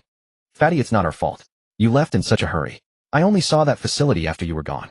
But don't worry, you can check out the public area. It's not expensive, only 10 survival points. That's what I was waiting for. See ya, Fatty said, and upon hearing Wang Zhi's suggestion that he could go separately, he dashed out the door again. A few minutes later, Fatty even came back once to make sure Wang Zhi wasn't playing any tricks, then left in peace. During the night, Wang Zhi's mind was haunted by the images of his sparring match with Jieshi. He deeply understood the vast gap between them, and there was no shortcut. Only steady progress day by day. If others trained 8 hours a day, he would train 12. Unfortunately, training no longer awarded survival points, so he earned much fewer. The next day, Wang Zhi and his 5 companions arrived at the training ground as usual. Fatty's wound had scabbed over, and he could gradually resume training. Upon arriving, Wang Zhi happened to see Tang Qilan from yesterday. This time Wang Zhi did not go over to greet him because he didn't want to give the other party another chance to show off. Wang Zhi observed that their training method was very ordinary, just some physical fitness improvements. The bespectacled man stood by supervising the women's training, occasionally pointing and gesturing, but from too far away Wang Zhi couldn't hear what they were saying. After watching for a while, Wang Zhi didn't notice anything special, so he simply stopped looking in that direction and started training on his own. Captain Wang, is that pretty boy new here? Fatty came over and asked after training for a bit. That's none of our business. A true master does not reveal himself. A one who reveals himself is not a true master. We cannot underestimate anyone here, Wang Zhi warned Fatty. Puffed with that weak-looking appearance, how formidable could he be? Yeah, Fatty retorted defiantly. You don't need to worry about whether he's formidable or not. Just focus on your own training. So many muscular men upstairs haven't even advanced to the 3rd floor yet. Why is he in that state, able to bring several women here? If that's the case, those women might be very powerful. But since they all listen to that weak-looking man, then he must have some outstanding qualities or the ability to make them follow him. I see. Captain Wang, I think there's something fishy about that weak-looking man. Wang Zhi looked at the slow-witted Fatty helplessly and finally understood. Yes, he's not ordinary. So train well. You didn't contribute much in this mission. Try to perform well next time. I'm counting on you, go ahead. All right, Fatty replied readily. During the break after lunch, Wang Zhi called the 4 into the training room. He planned to have them spar with each other first to assess everyone's level, and second, because actual combat was the fastest way to gain experience. As for why they entered the training room, it was something Wang Zhi had learned from Jieshi. Here they wouldn't expose their true strength, and the floor was made of good anti-fall rubber, allowing them to focus more on the sparring without outsiders spying. Everyone draw lots.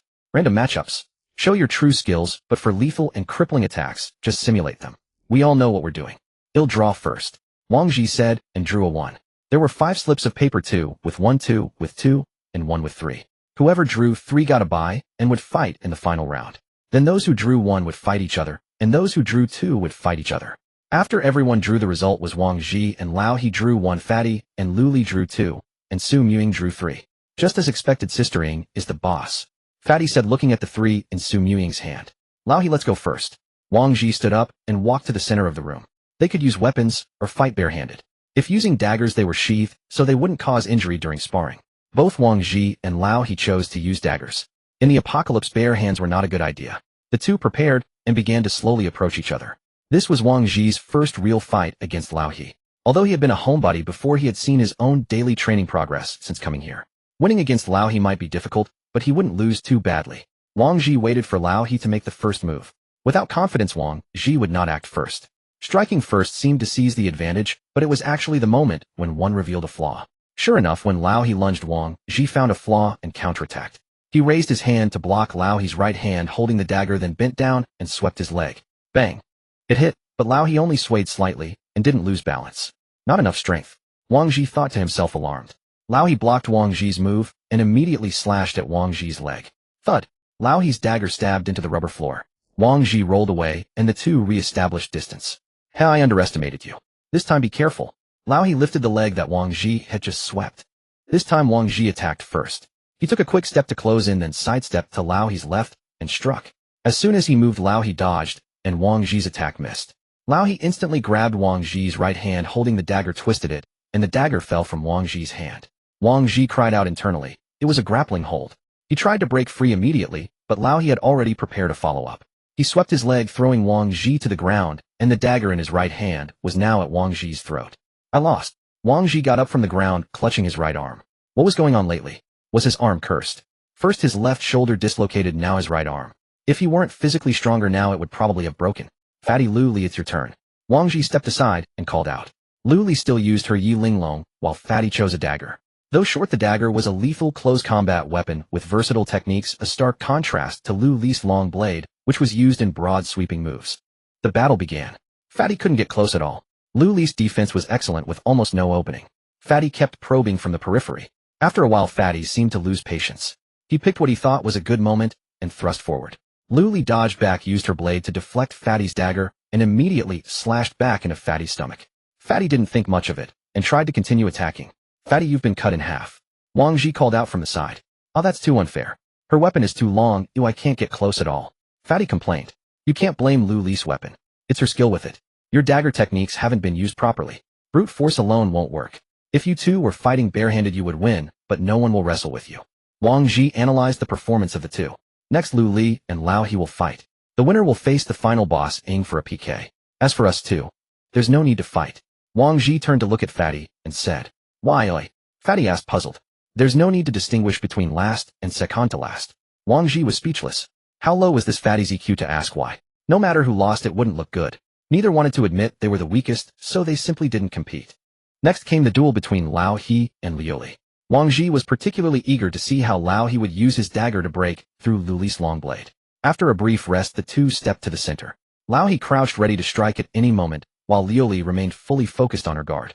Lao He made his move. He began with a few probing attacks, the two exchanging blows in a back and forth. So far, Lao He had been unable to breach Liu Li's blade's defense.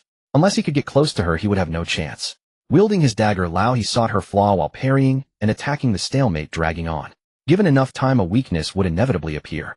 Just as Liu Li grew obsessed with launching a counterattack, Lao He suddenly lunged forward. Liu Li instantly raised her blade to block, but it turned out to be a feint. Abandoning the fake strike, Lao He dropped low and pressed in close to Liu Li. He had closed the distance. By the time Liu Li reacted, it was too late. Lao He had already seized her body. The advantage of her long blade had now become a disadvantage. If Liu Li had held a dagger, Lao He's move would have left his throat slit, but with her long blade, she could not make such a maneuver. She could only watch as Lao He threw her to the ground, pressing his dagger against her neck. The scene was not much different from Wang Zhi's own fall moments ago. The only distinction was that Liu Li had managed to keep Lao He at bay, forcing him to search for an opening for so long. Moreover, Liu Li's blade was still sheathed. This added cumbersome weight and dulled her attacks, relieving Lao He of pressure. Had it been a real fight with sharp steel, Lao He might not have survived Liu Li's earlier counterattack. Wang Zhi observed the duel from the side, analyzing the moves. Next up were Lao He and Su Muying. Lao He had already fought 2 rounds. Though he could rest, Su Muying had watched his techniques from the sidelines. This battle seemed fraught with peril for Lao He. Uncle, have you rested enough? Watching just now made my hands itch. Su Muying was already stretching her limbs, eager to begin. Let's go, Lao He said after resting. Don't push yourself too hard. Don't blame fatigue if you lose. And no worries. Friendship first, competition second. And it began. Wang Zhi watched the two step into the center. Su Muying twirled her dagger nonchalantly, a stark contrast to Lao He's tense crouched posture, one confident, the other nervous. The seemingly carefree Su Muying suddenly launched an attack. In less than 5 meters, she darted to Lao He's side, aiming for a decisive blow. But Lao He, already on guard, parried with his dagger. Foiled, Su Muying spun around to his rear and thrust again. Lao He dodged, once more grabbing her hand. The same grappling technique that had caught Wang Zhi's eye earlier. He had suffered greatly from it. But now as Lao He grasped Su Muying, she leaped up, wrapping her legs around his neck from behind and yanking hard. Forced to release his grip, Lao He tried to break free, but with legs locked around his neck, even his solid stance was useless. He resorted to elbowing Su Muying, who clung to his back. Thud. Lao He's elbow struck Su Muying's waist, but she did not loosen her legs.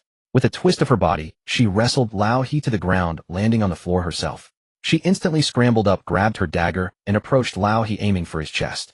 Lao He pushed up with both hands, blocking her descending right arm, then kicked her away, and used the momentum to backflip to his feet. Not bad, uncle. You've got some skills. Su Muying said, clutching her waist where Lao He's elbow had landed. You are quite strong too. Lao He panted, rubbing his neck where it had been clamped. In Wang Zhi's view, both had held back. Since it was a spar, they observed restraint, avoiding lethal moves. When Su Muying had locked Lao He earlier, she could have used a far more vicious technique, but she refrained out of consideration for the friendly bout. What a splendid match. Enough, everyone. Let's keep it friendly. The purpose of sparring is to discover our own weaknesses and find direction. Let's continue training, Wang Zhi said as he stood up. The five left the training room and resumed their exercises, focusing mainly on physical conditioning. After all, they were mostly dealing with mindless zombies. Elaborate techniques often had no place. When overwhelmed, they could run. As long as they could still move, the zombies might not catch up and they could escape.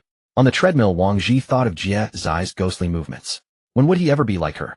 Lost in thought, he unconsciously increased the treadmill's speed, sprinting wildly until his stamina was nearly spent, collapsing to the floor. Gasping on the ground, Wang Zhi recalled Jie Zai's imposing figure in her armor. Armor? At that thought, he suddenly sat up. Right? Jie Zai's armor was made of iron. That full set must weigh at least 50 kilograms. She wore it all the time, and now Wang Zhi finally understood why she always wore that armor. First, it provided protection. Second, wearing it was equivalent to training her physical endurance. Imagine someone carrying a 50-kilogram suit every day, plus a massive sort of unknown weight, yet moving with ease. Even more terrifying was that she had been wearing her armor during that day's training session. Good heavens. Was she even human? If she took off the armor, wouldn't she move so fast that after images appeared? Thinking this, Wang Zhi decided to get something like Jie Zai's armor. But that would be too bulky and flashy. What if he hid iron plates inside his training suit? That would make it less conspicuous, low-key, and indistinguishable from ordinary clothes. He could add a total of 30 kilograms of iron plates to his shoes, pants, and jacket. Except for sleeping, he would wear this outfit all the time. Once fully adapted, he would effectively have an extra 30 kilograms of weight. When he finally took off the suit, both his strength and speed would be greatly enhanced. With this idea, Wang Zhi immediately called everyone over and explained his plan. No one objected, so he decided to first design the outfit. After training, Wang Zhi led the group to the trading hall on the first floor. He first sketched his concept design on the side. After looking at it, Lao He said, the steel plates in the shoes can't be all in the sole. ITLL effect walking. There should be some on the top too to balance the shoe. And if you design the pants like this, won't they fall down? You should add straps to fix the plates to the legs, making them fit snugly. Otherwise, the waist will bear all the downward force. Lao He made further modifications. And why is the jacket so loose? Change it to a tight fit, Su Muying remarked as she looked at Wang Zhi's design. Alright, what do you think of this? Wang Zhi showed the revised version to everyone. Much better. You're quick to learn.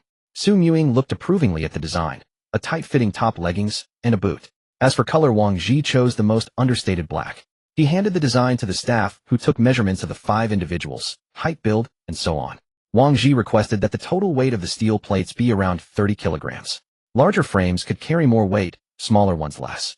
For the petite Liuli, it would probably be around 20 kilograms, while the strongest Lao He might need 35. After some calculations, the designer quoted a price of 50 survival points per set. Wang Zhi didn't hesitate and placed the order directly. The design and production would take 3 days. With that settled, the 5 of them went to the second floor for a meal and then returned to the residential area. Entering the room, the day's training had left them utterly exhausted. They didn't linger in the living room, and each went to their own quarters to wash up. Before long, Wang Zhi's door was pushed open, and there stood Su Muying in a nightgown. Wang Zhi glanced at her. This girl must be treating this place like a massage parlor, right? Su Muying walked in and directly leaned against the bed. Wang Zhi, resigned to his fate, began the massage. By the way, he said, Lily mentioned she's afraid to sleep alone, so I told her to come to your room and sleep with you. Wang Zhi recalled the earlier conversation with Lily. Oh really? But what if I'm scared too? Well then you two can huddle together for warmth. Wang Zhi said cheerfully. But only when I'm by your side can I fall asleep peacefully. Wang Zhi looked at Su Muying with confusion, unable to figure out what game she was playing. So you can't possibly expect me to sleep with both you and Lily, can you? Wang Zhi initially thought Su Muying would say he was dreaming, but he realized he was wrong. It's settled then. I knew you'd be considerate of your big sister. Su Muying smiled with a hint of mischievous charm. Something's off. She must be teasing him, thinking he'd back down, get scared, and make a fool of himself. No way. Of course. As long as Sister Ying doesn't mind. Wang Zhi replied with a smile. Humph, even if she dares to come, Lioli wouldn't be so shameless, would she? Alright, let's stop here for today. Rest early, okay? With that, Ying stood up and left. Phew.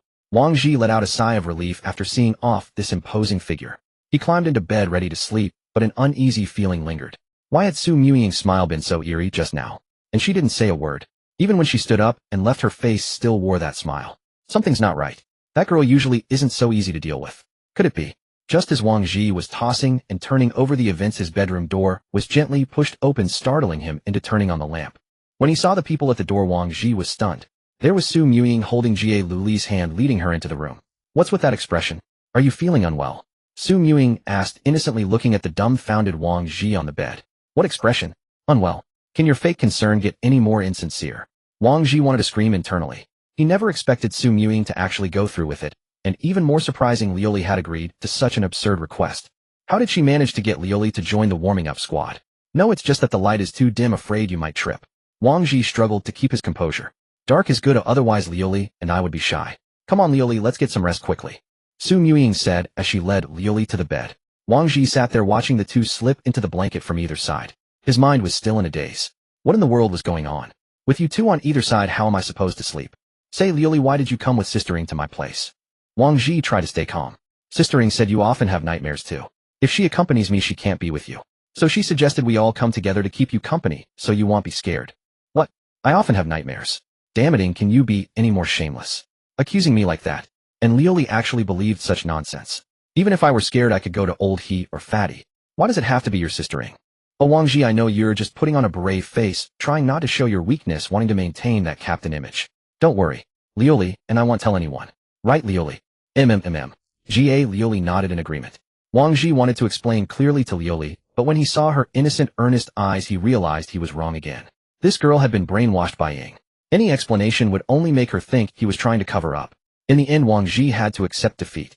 Forget it, let's get some rest. We've all had a long day. He turned off the light. To his relief, both of them behaved themselves, each sleeping on their own side, without any physical contact. After sleeping for a while, Wang Zhi woke up feeling like he couldn't breathe properly. When he came to his senses, he found an arm pressing down on his neck. No wonder it was hard to breathe. The room was pitch black. He turned on the lamp and saw it was Ying's arm. Lioli was curled up on the other side, sleeping soundly with her back to him. Wang Zhi moved Ying's arm away, got out of bed, changed clothes, and left the room alone, leaving the two to continue sleeping. Downstairs, old he was already awake, sitting on the sofa in the living room, watching the news broadcast by Ling Yao. Yawn. Morning, old he. Wang Zhi said with a yawn. Morning. You look exhausted. Didn't get enough sleep. Old he observed. I don't even mention it. That crazy woman Ying actually brought Lioli to sleep in my room, claiming she was afraid I'd have nightmares. Old he listened and said admiringly, you're quite something, kid. Hey, old he, what's with that look? I'm telling the truth. It was just sleeping, pure and simple. But with someone else there, I didn't sleep well. What are you thinking? Wang Zhi corrected him, seeing the knowing expression on old he's face. I know that's even more impressive. Just sleeping. What's impressive? Who's impressive? Fatty came out of his room at that moment, speaking with a defiant tone. Nothing. What do you want for breakfast this morning? Wang Zhi wanted to avoid the topic, especially with Fatty around. Braised pork, grilled lamb chops, pan-fried beef, and pork rib soup. Stop right there. Go back to sleep. Maybe you can finish that dream. Wang Zhi cut off Fatty's reverie. Actually, the Dawn Tower that Fatty mentioned did exist, but the price was too high, making it not worth it. What do you mean, Captain Wang? We've been training hard these days. Can't we have a decent meal? Fatty complained when he heard there was no chance. This counts as hard training. Wait until our weighted suits arrive, then you'll know what real overload is. We can improve the meals then.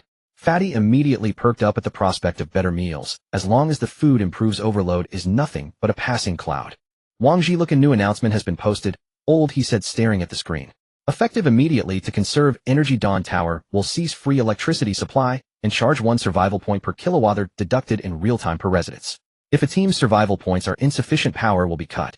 Effective immediately due to shortages of certain supplies, prices of some food items in the cafeteria will increase. Updated menu. Wang Zhi already understood Dawn Tower's resources were gradually depleting, with supply speed falling behind consumption. Looks like things are getting bad lately, old he said beside him. No, this is just the beginning. Wang Zhi interrupted old he's train of thought. What do you mean by just the beginning? Fatty asked. Some of Dawn Tower's resources have already entered negative production. After a while, when resources truly become scarce, Dawn Tower will gradually eliminate the lowest value survivors. If a team or an individual runs out of survival points, Dawn Tower will have a legitimate reason to expel you, Wang Zhi explained. Then if everyone saves a bit, won't that be fine? Fatty asked again. Wang Zhi sneered, huh? What if the price of food skyrockets? A bowl of rice costs 10 survival points. How long do you think you'd last? Then, since food is skyrocketing, why not stock up now? Fatty asked. Wang Zhi sighed. Dawn Tower has regulations prohibiting bulk purchases or hoarding of food, medicine, and weapons.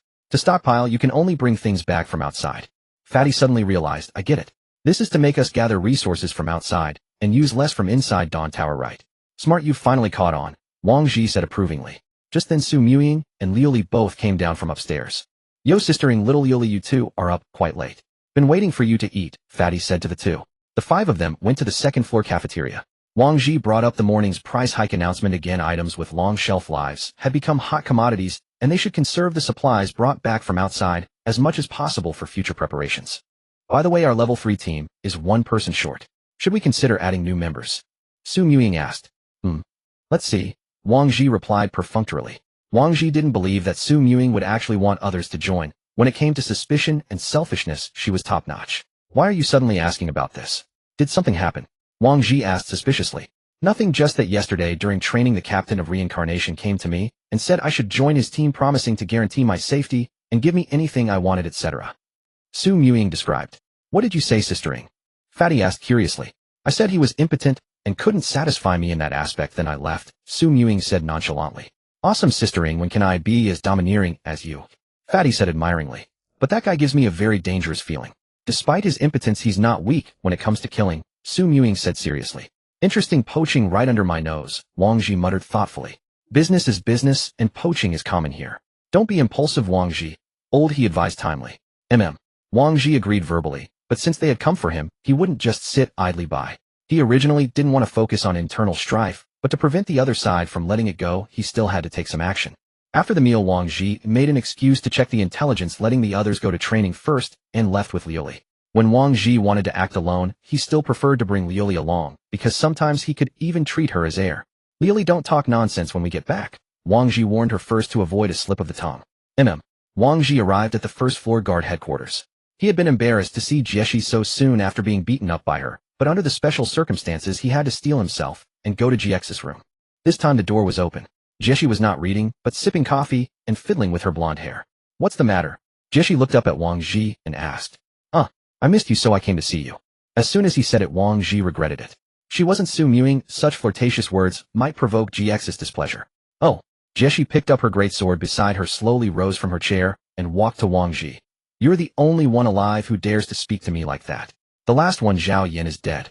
Wang Zhi looked at the great sword now resting against his chest. Beside him, Liu Li nervously drew Yi Linglong from its sheath, ready to counterattack at any moment. Liu Li, put the sword away. Captain GX's way of welcoming is just like this, Wang Zhi said, then slowly pushed the great sword down with a smile. Jieshi withdrew her sword and returned to her chair, saying, Wang Zhi, you're here every other day, almost treating this place as home. My subordinates are all gossiping that we're involved. What do you think? Captain Jieshi, don't mind those rumors. Even if we were involved, what could they do to you? Wang Zhi replied. Then if they ask me what kind of toad you are, what should I say? Jieshi asked with a half-smile, staring at Wang Zhi. Captain Jieshi is joking. This time I came to ask about Tang Qilin, the newly promoted level 3 team reincarnation. What's his background? Oh, they've only been around for 2 days, and they've already provoked you. Not really, they just try to poach my people. Here it's normal to compete for people for better development. You don't need to waste your energy on these things. It's not that I want to waste it, I'm afraid he won't let it go, Wang Zhi said helplessly. I haven't paid much attention to them. Maybe they're lucky, or maybe they have some real strength. But I advise you to focus on training. The situation both inside and outside is not optimistic. I understand. Thank you, Captain Jieshi. He'll go train now. With that, Wang Zhi turned and left.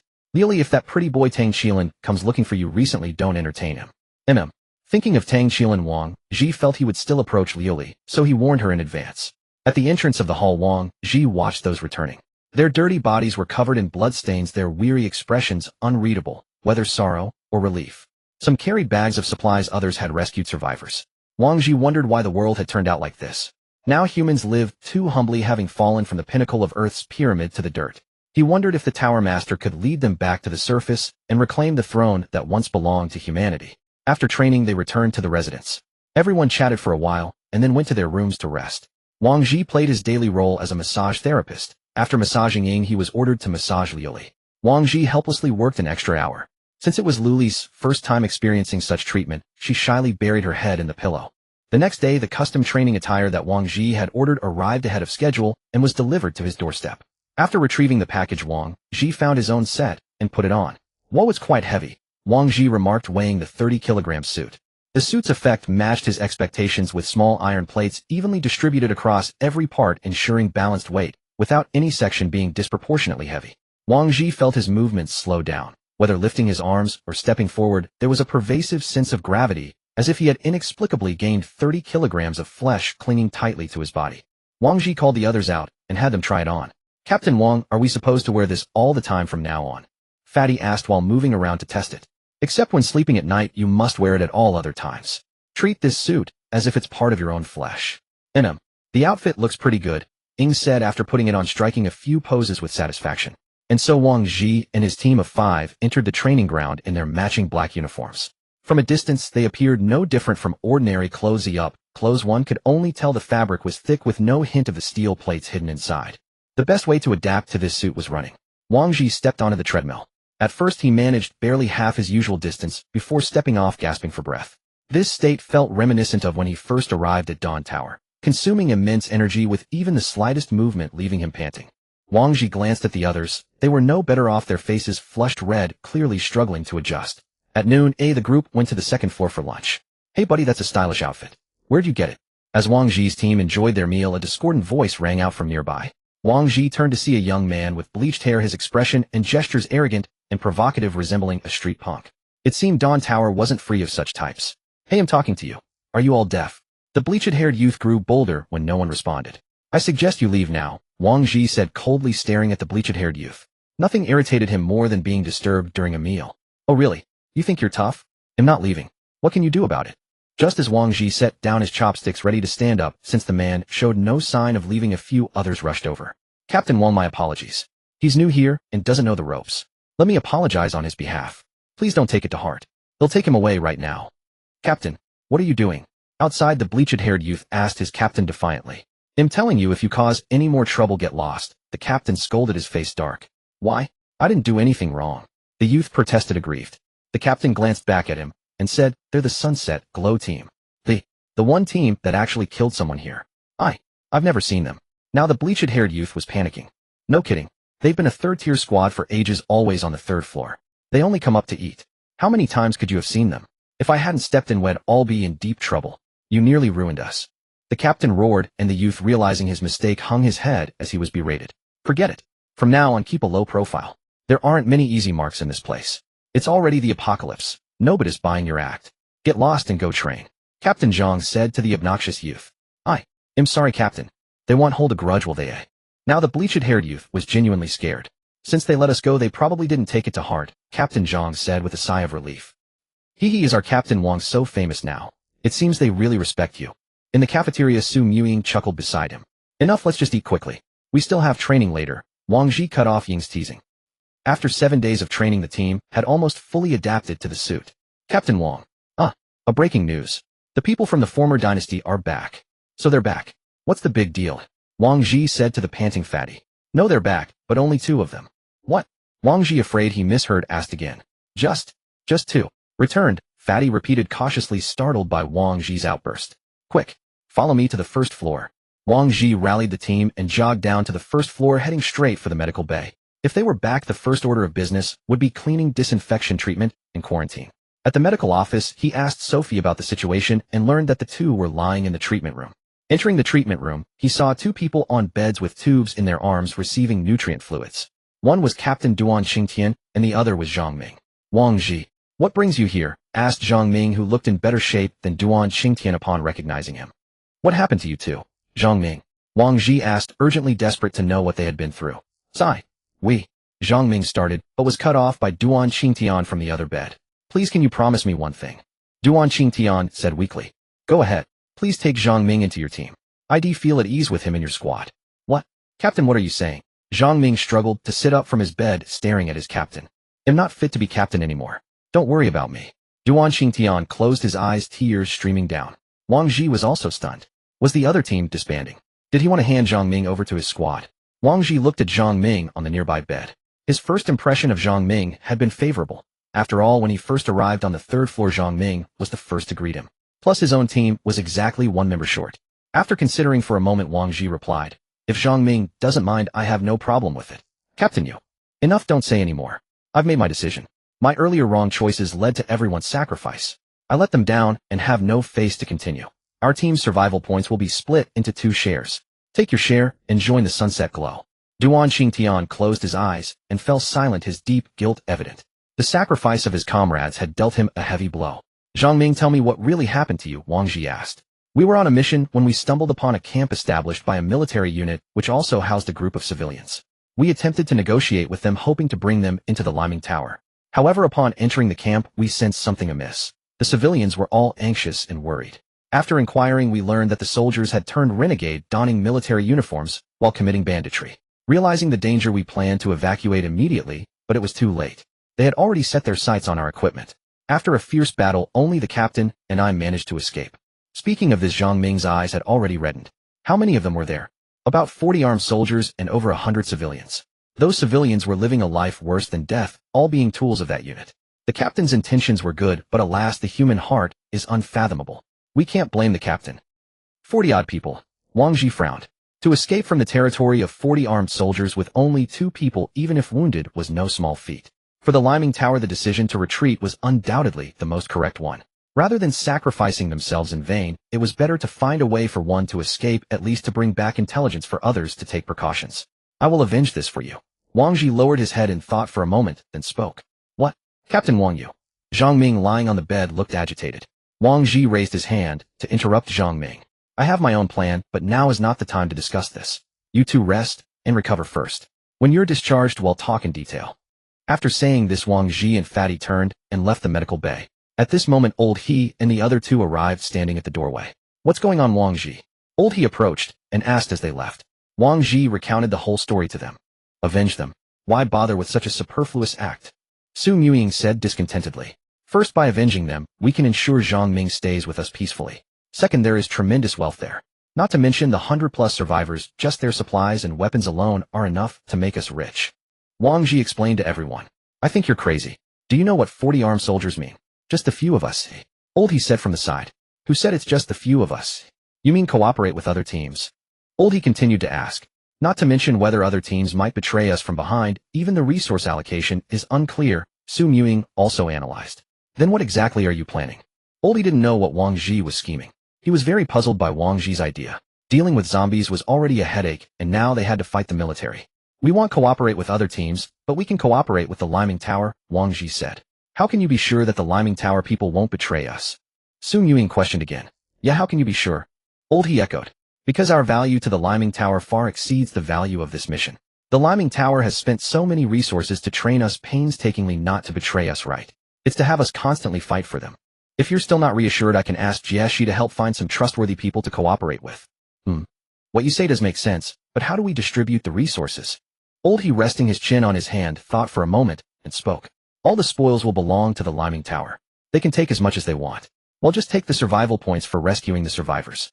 Anyway, we won't use those equipment and supplies, and sooner or later we'll sell them to the Liming Tower at a depreciated price. So we might as well use them as bargaining chips." Wang Zhi said. "That," Zhang Ming said, "there are over 100 civilians. 100 of them. That's 10,000 survival points. Damn, even without taking any spoils, we can still get 10,000 survival points.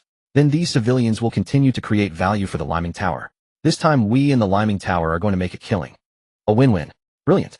Captain Wang," Fatty said, getting more and more excited. "Not bad, Fatty is right. If this operation succeeds, we'll only make a small profit. The real benefits are on the Liming Tower's side. Firearms, knives, ammunition, armor, food, resources, and so on. Their value is incalculable. So the Liming Tower has no reason to betray us. On the contrary, they will be very motivated." Wang Zhi said. "Yeah, what a great opportunity. The Liming Tower won't let it slip," Fatty echoed. Seeing that Old He and Su Ying had no more questions, Wang Zhi said, "If there are no problems, let's make a plan." After a round of analysis, the 2 finally agreed to the operation. For this operation, Wang Zhi planned to buy a sniper rifle. A sniper rifle might be less effective against zombies, but against humans, precise and effective shooting has an absolute advantage. Fatty, you and Old He go back and bring our firearms to the shooting range. Sister Ying and I will go with Liuli to buy some ammunition. We'll practice shooting." After saying this, Wang Zhi walked toward the weapon hall. Wang Zhi bought several thousand rounds of various types of ammunition, spending 500 survival points for 2 full boxes. The three of them carried the 2 boxes of ammunition, attracting the attention of various teams on the way to the shooting range. As expected of a level 3 team, they're too rich. Wow, Captain Wang, are you going out again? For training. Listen to that.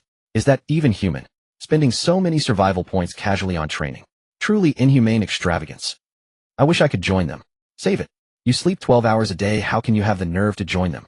Along the way, Wang Zhi overheard the whispers of passers-by, and occasionally someone would come up to chat, acting as if they were familiar with Wang Zhi, though he had no recollection of them. Arriving at the shooting range on the 3rd floor, bang. The three of them placed the 2 boxes of ammunition on the ground. Man, it feels great to be rich. Fatty's eyes lit up at the sight of so much ammunition. Sister, and go pick a suitable sniper rifle. We'll need it later. Wang Zhi said, tossing his magnetic card to Su Ying. After Su Ying left, the 4 of them in the range began shooting practice. After a few shots old, he gradually found his rhythm. Within 50 meters, his target hit rate had reached 80. As for Zhao Yoli, she almost missed every shot. It seemed she was indeed not suited for firearms. However, Wang Zhi insisted that Lioli practice. You may not use it, but you must know how to. There's no harm in being able to handle a firearm. After a long while, Su Ying arrived at the range carrying a long black box. Bought it. Wang Zhi approached and asked. Yeah, cost 2,000 survival points. You won't feel bad about it, will you, little brother? Ying said, returning the magnetic card to Wang Zhi. Damn, this sniper rifle is so expensive. Wang Zhi was startled. TCH, what do you know? This model of sniper rifle was the one I used before the apocalypse. Besides, it's the classic camouflage pattern with scope, silencer, and bipod all included. Oh, such a familiar feeling. Ying opened the box, stroking the sniper rifle inside, and said ecstatically. Su Ying assembled the sniper rifle aimed at the farthest human-shaped target's heart at 200 meters on the shooting range. Bang, a single shot shattered the target's head. Wang Zhi lowered his binoculars, feeling a surge of delight. It seemed the survival points had been well spent, as the effect of ultra-long-range precision strike was fully realized. After successfully destroying 10 dummy targets, Su Ying packed up the sniper rifle with satisfaction, finding it quite handy. Half a day later, the 2 boxes of ammunition were nearly emptied by Wang Zhi and his team. They left the shooting range, stored the guns back at the residence, had a simple meal, and packed 2 portions to take to Duan Qingtian and Zhangming. Originally a team of 6, now only 2 remained, and they were still lying in hospital beds. Arriving at the medical room, Wang Zhi saw that the 2 had calmed down considerably. After they finished eating, Duan Qingtian spoke. Zhangming, go with Captain Wang to handle the transfer procedures. Zhangming looked at Duan Qingtian, hesitated for a moment, then nodded in agreement. It seemed they had already discussed it thoroughly. Captain Duan, in a few days, I'll organize an operation to help you get revenge, and also collect the resources there. Will you come? Wang Zhi called out to Duan Qingtian. Duan Qingtian was taken aback, then his eyes filled with hatred. Yes, I must go. I'll make those beasts pay blood for blood. Duan Qingtian's eyes reddened, his whole body trembling as he spoke. All right, wait for my news in the next few days. Wang Zhi then helped Zhangming up from the bed, and the 2 went to the affairs hall. News of the former dynasty spread quickly throughout the Dawn Tower. What? The former dynasty disbanded. Don't you know?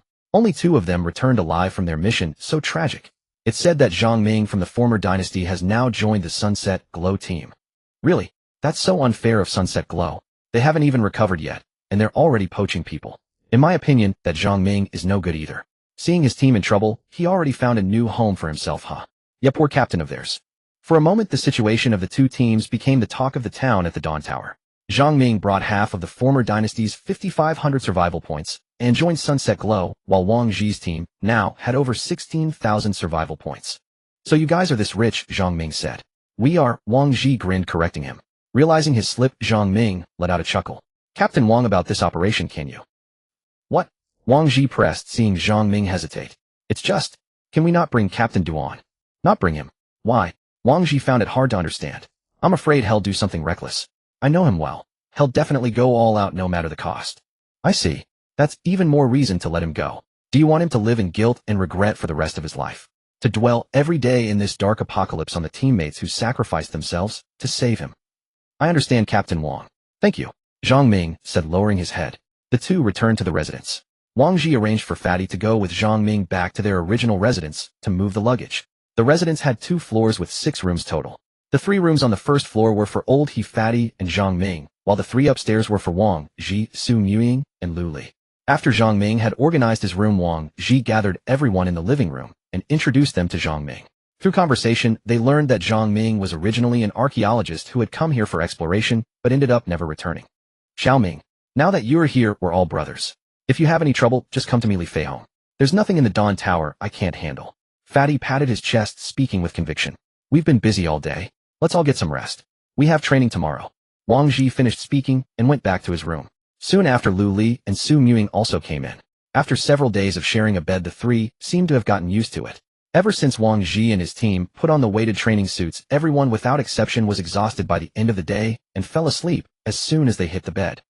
The next day, early in the morning, Wang Zhi's first task was to drag Zhang Ming to the equipment hall, where he also had a custom weighted training suit made for him. When Zhang Ming learned that he would have to train wearing a 30-kilogram suit every day, he exclaimed it was insane. This was nothing short of devilish training. No wonder everyone had been listless yesterday. But when in Rome, do as the Romans do. Wang Zhi arranged for Zhang Ming a suit of the same weight as his own. Don't underestimate this suit. Though it's a bit tiring over time, it can truly bring about a qualitative change. Qualitative change. Yes, suppose you fully adapt to this suit. When you take it off, you'll effectively gain 30 kilograms of mass. It's like a 70-kilogram person fighting a 100-kilogram person. If their skills are similar, the 100-kilogram person will undoubtedly crush the 70-kilogram one. Wang Zhi explained. I see, it's like running with sandbags strapped on. Yes, but my inspiration came from Captain Jiezai's armor.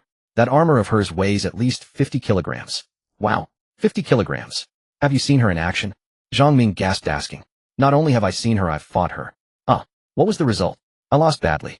I don't know where her limits are, but I know that even if the 6 of us fought together, we would still lose. Wang Zhi recalled the fear of being dominated that day. She's that strong. Zhang Ming couldn't believe it. What else? You think I spent hundreds of survival points just to buy a few clothes? Wang Zhi said, looking at Zhang Ming with a hint of sarcasm. By the way, that team you mentioned before, Eternal Doom, what's their background? I haven't seen them lately. It seems they've been out for a while. Wang Zhi suddenly remembered the masked people they had seen when they first arrived on the 3rd floor and asked, What do you mean, Captain Wang? We've been training hard these days. Can't we have a decent meal? Fatty complained when he heard there was no chance. This counts as hard training.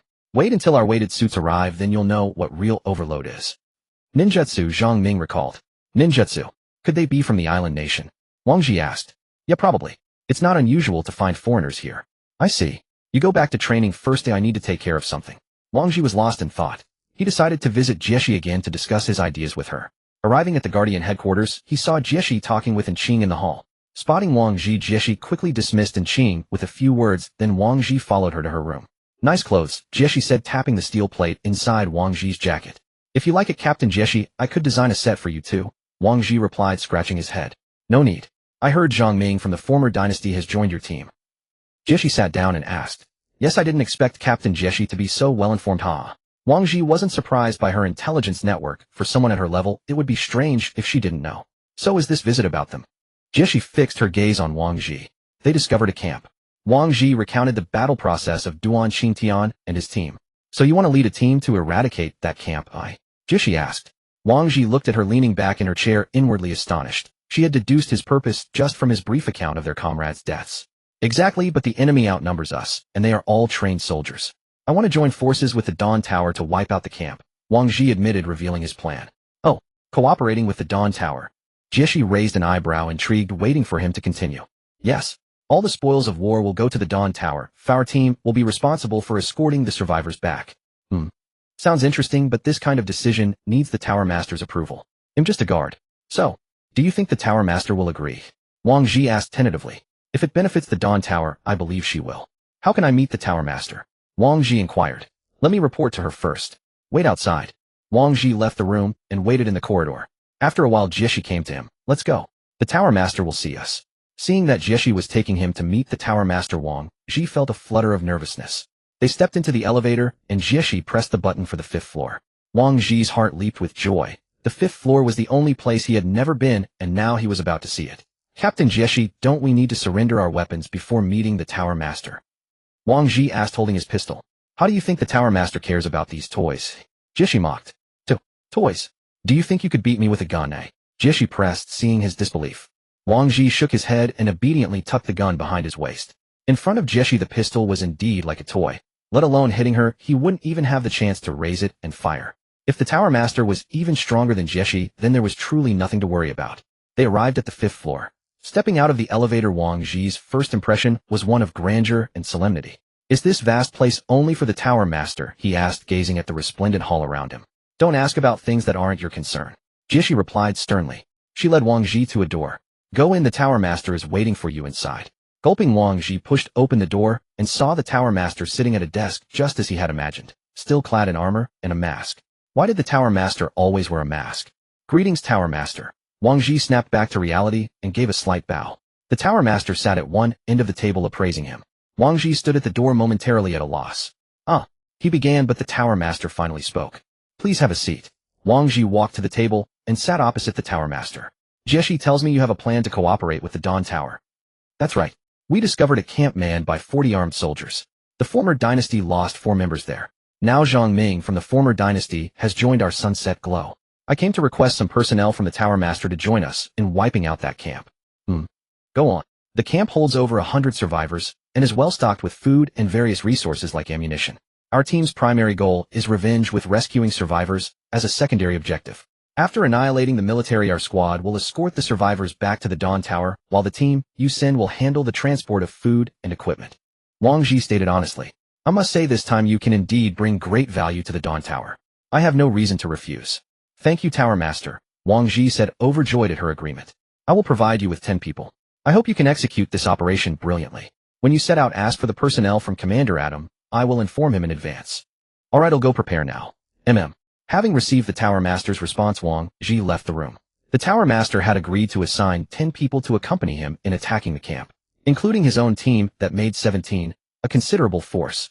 After Wang Zhi left, Jieshi did not follow him back, but stayed in the room. Jieshi, what do you think? He's very clever, Jieshi commented simply. Yes, he's not greedy. Using the pretext of avenging others to win people over. Interesting. In this operation, pick a few reliable ones and have them report to Adam. Yes. Jieshi acknowledged and left the 5th floor with Wang Zhi, who was waiting outside. Wang Zhi returned to the 3rd floor and called everyone together. Everyone take a rest. The first step of our plan, cooperation with the Dawn Tower, is done. In the next 3 days we'll prepare and then head to the camp where Zhang Ming's team met their end, Wang Zhi said, sitting on the living room sofa. So soon? Ying frowned, clearly unaware that Wang Zhi had already negotiated with the Tower Master alone. Yes. The Dawn Tower will provide 10 people. Before we move out, we just need to ask Captain Adam for the personnel. As he spoke, Wang Zhi took out a blank sheet of paper and had Zhang Ming sketch the camp and its surrounding terrain. With those 10, we'll have 17 people. Taking this camp will be no problem, especially since we have that big guy. Oldie said confidently, eyeing the sniper rifle on the cabinet. Everyone don't train for the next couple of days. Stay in good shape. We set out in 3 days. After speaking, Wang Zhi began studying the camp's terrain map drawn by Zhang Ming. The camp was backed by a river and flanked by a mountain with a wall encircling the front. The location was exceptionally well chosen, easy to defend, hard to attack. The entire camp covered about 2 hectares divided into residential areas for survivors and for the military. Since Zhang Ming and his team had only been there briefly, this was all the information they had for now. 3 days had passed in the blink of an eye. During that time, Wang Zhi and his team had expended nearly 500 survival points on ammunition at the shooting range. Wang Zhi's heart was heavy as he contemplated the upcoming operation, for their enemies were human, former compatriots now destined to slaughter each other. This troubled him deeply. Over the past few months, Wang Zhi realized how much he had changed. He who once would not even kill a fish had become a cold-blooded warrior who slayed zombies without a flinch. On the day of their planned departure, Wang Zhi woke up early. In truth, none of them had slept well. When the living room light came on, everyone emerged. Wang Zhi inventoried their gear, weapons, ammunition, food, and medical kits. Confirming everything was in order, he instructed the team to don bulletproof vests and chemical protective suits. They then set off for Duan Qingtian's residence. After picking up Duan, they proceeded to Adam's command center on the 1st floor.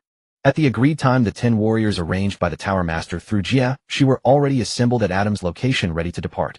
Hello, Captain Adam. I'm Wang Zhi, captain of the Sunset Glow.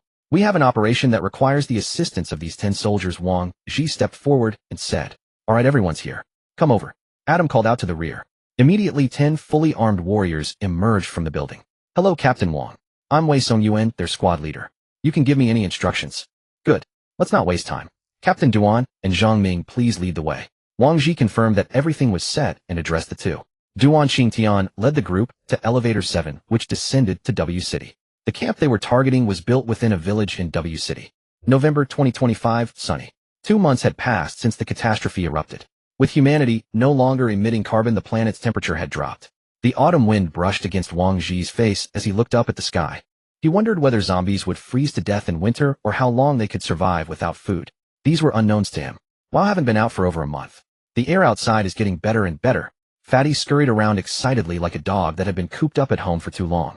Hey Fatty, be careful. Don't drop my sniper rifle, or I'll feed you to the zombies, Su Ying warned from the side. Sister Ying, do you have any idea how heavy this thing is? And you're making sarcastic remarks. Then how about I carry it, and you go up and slash those zombies? I think I'll keep carrying it. Exercise is good. After walking for nearly 3 hours, Wang Zhi's group arrived at the camp, where Duan Xingtian had encountered trouble. From a grove in the distance, Wang Zhi raised his binoculars. As Zhang Ming had described, the camp was backed by a river flanked by a mountain, and at the entrance stood 2 watchtowers, each manned by a soldier. Inside the camp, many soldiers were coming and going. Wang Zhi ordered everyone to rest in place. It was still early. Approaching too soon would risk detection. They would wait until nightfall. At night, our people will first infiltrate the outer perimeter of the wall. Then Ying will take out the snipers on the watchtowers. We must ensure the sentries cannot send an alarm. This step cannot fail. If something goes wrong, we must retreat immediately. A direct fight is too risky. If the first step goes smoothly, those on the outside will quickly infiltrate the camp. Then, using our night vision advantage, we will first assassinate isolated soldiers. If anyone sends a distress signal, open fire immediately. Upon hearing gunfire, everyone must stop assassinations and switch to weapons for a firefight. Wang Zhi outlined the plan. The wind is strong today. Bullet trajectories may deviate. The initial plan might fail, Su Ying said. No matter how strong the wind, it will eventually stop. Wait for the right moment. Don't rush. The first step is crucial. If we infiltrate smoothly, we can eliminate nearly a quarter of the enemy before the battle even begins. Wang Zhi looked at Ying as he spoke. Don't worry. If we mess up, we can just slip away, Su Ying said nonchalantly. The group rested in the woods waiting for dusk. Duan Xingtian was the most impatient. He was in a state where he wanted to act immediately. Though such a state was irrational, Wang Zhi put himself in Duan's shoes. If it were his own comrades who had fallen, he doubted he would be in any better condition. Soon night fell. Wang Zhi kept observing the camp through his binoculars. Inside, lights had come on. A generator was laboring, and soldiers were gathered around a campfire roasting food and chatting cheerfully. I'll go find a firing position first, Su Ying said, rising. Liuli, you're responsible for protecting Ying's surroundings. Wang Zhi worried that a zombie might ambush Su Ying while she was concentrating, so he assigned Liuli to guard her. Another reason was that he didn't want Liuli to have to kill humans. Captain Wei, take your team and infiltrate from the left side of the wall. Report any unexpected situations on the radio immediately. After confirming the radio frequency, the 2 teams moved toward the camp wall. Since Duan Xingtian and Zhang Ming had been there before, Wang Zhi assigned Duan to lead with Captain Wei's team. Sister Ying, are you ready? Wang Zhi spoke into the radio. Yeah, I found a position, but the wind is still strong. Need to wait a bit longer. Ying's voice came through the earpiece. Wang Zhi waited under the wall for a while, then heard Ying's voice again. One down. No one noticed. Good. Hold steady on the other one. Wang Zhi waited for a long time, but Ying remained silent. He grew anxious. Ying, not yet. The wind speed has been unstable. No good opportunity. Upon receiving the reply, Wang Zhi and his team could only lean silently against the wall and wait. Time ticked by.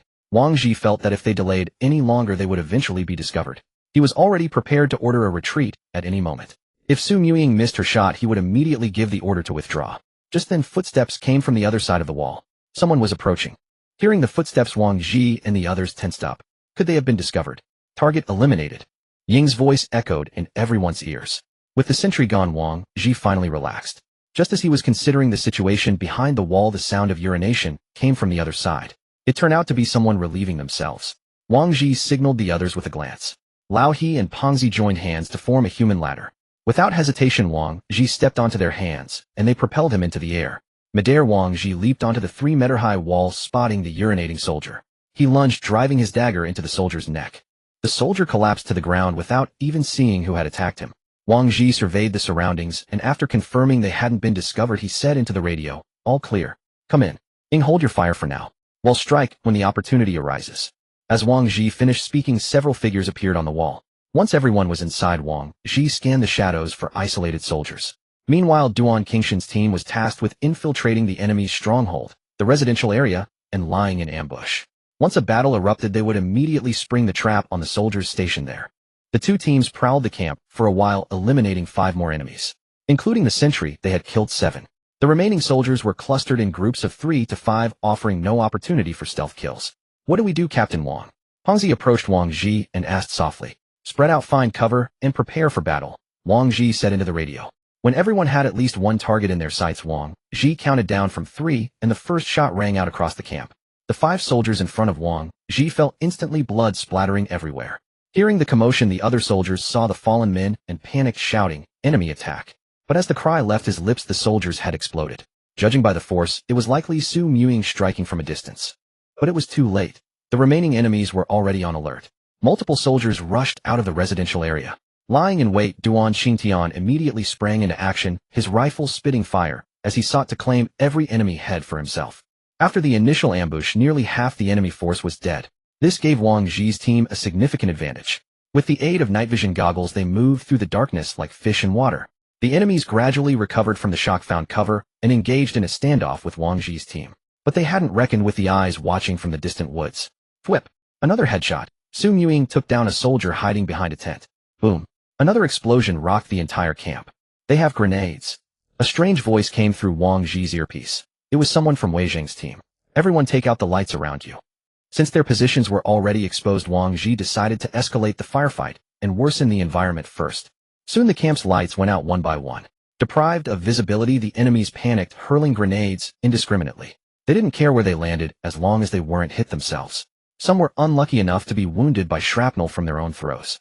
After a round of annihilation, the enemy's morale was shattered. Wang Zhi could no longer see any foes in his field of vision. Sister Ying, are there any enemies left? Wang Zhi asked. Yes, but they've all fled. Fled? Where? Into the survivor residential area behind. This was bad.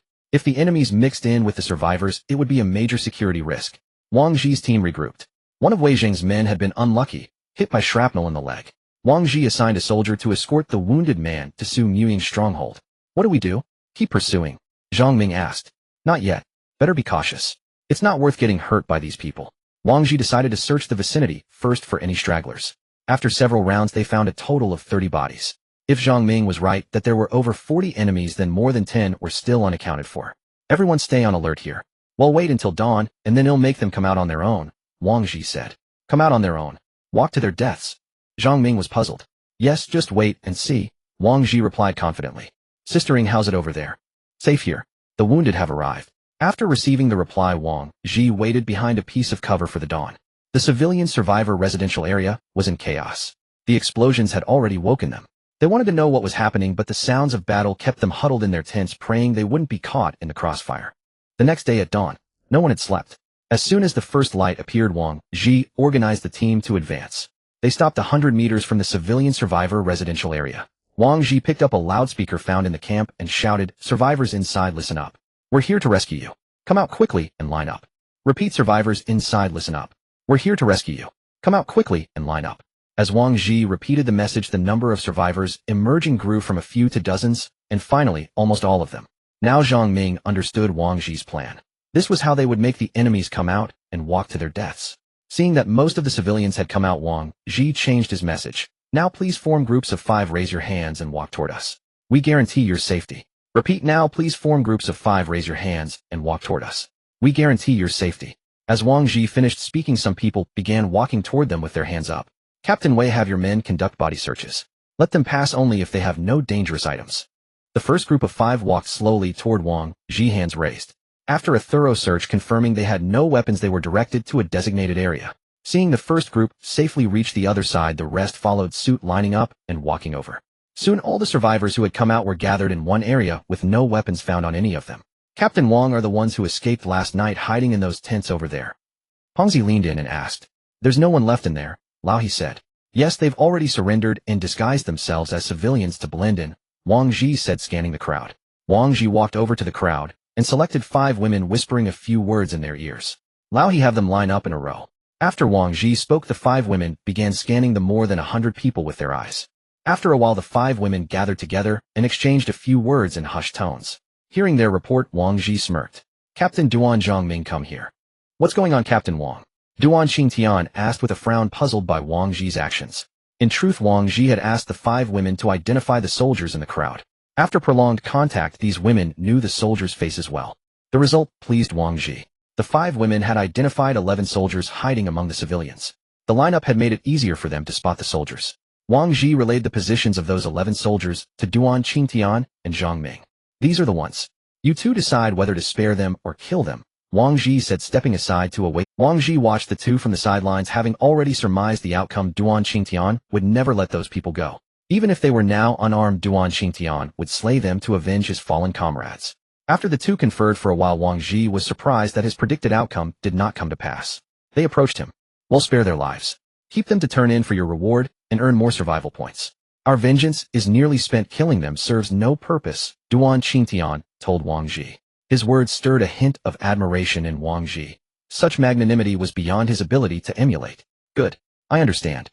Wang Zhi finished speaking and walked over to the 11 people. Bang bang bang. 11 shots, each bullet finding its mark. In the time it took to reload, the 11 lay in a pool of blood. The remaining survivors, terrified, crouched on the ground, afraid to make a sound, fearing they might be next. Even Wang Zhi's own people were stunned by his actions. Wang. Captain Wang, what are you doing? Fatty asked, trembling beside him. Everyone, don't panic. These 11 were former military personnel. Now that they're eliminated, you have nothing more to fear. Wang Zhi holstered his gun and addressed the crowd. Since Duan Qingtian and his team had let it go, he had to take matters into his own hands to eliminate the threat. Wang Zhi loathed leaving any loose ends. He couldn't be sure there wasn't a suicide squad among them. Even one could take them all down together in Dawn Tower. Better to kill the innocent than let them slip away. If he were dragged down by those fearless fools, the loss would be too great. Sister Ying, come on over. Wang Zhi called out, summoning Su Muying and the others from the woods now that the battle was nearly over. Wang Zhi instructed Captain Wei's team to scavenge for useful supplies. The camp's resources belonged to Dawn Tower, and Wang Zhi had no interest in joining them to loot equipment. He was content to keep an eye on the 100+ survivors. Because the camp was near a river, the people weren't too filthy. Most were women. Wang Zhi knew without asking that they had value for survival, while the men were generally sturdy, fit for manual labor. Seeing this, Wang Zhi sighed. There must be countless shelters like this in the world, with countless souls enduring such humiliation and suffering. After a while, Su Muying entered the camp with Liuli. Wang Zhi noticed blood on their clothes and went over to ask, what happened? What else? You were tossing grenades and causing explosions, drawing in a horde of zombies. Liuli and I had to deal with them first. Su Muying kicked Wang Zhi in the backside and said crossly. Wang Zhi could only clutch his rear and slink away, not wanting to provoke her further. Fatty, seeing Wang Zhi get kicked, waddled over and stuck out his own rear. Sister Ying, I threw the grenades. Kick me. Su Muying's gaze grew colder as she looked at the cheeky Fatty, who hadn't yet sensed her shift in mood, still expecting a kick like Wang Zhi's. Instead, she drew her dagger and advanced toward him. This time Fatty realized had gone too far. He bolted on the spot, but he hadn't run 50 meters before Su Muying caught up and knocked him to the ground. Sister Ying, stop. I was wrong. The grenade was theirs. I was joking. Don't stab me. There's zombie blood on the blade. They'll get infected. Fatty wailed as he was pinned down. Ying finally relented and turned away. Wang Zhi looked at Fatty in the distance and gave a thumbs up. I dubbed thee warrior. Next we'll take you to a safe place. Don't talk on the way. If you see zombies, don't panic. As long as we're here, they won't hurt you. Wang Zhi addressed the 100+ people.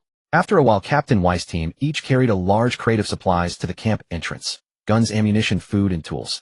Wang Zhi eyed their bulging packs with envy. These goods turned in at Dawn Tower would be worth no less than his 10,000 survival points. Once everyone was assembled, Wang Zhi led the group out of the camp and began the journey back. He glanced back at the camp.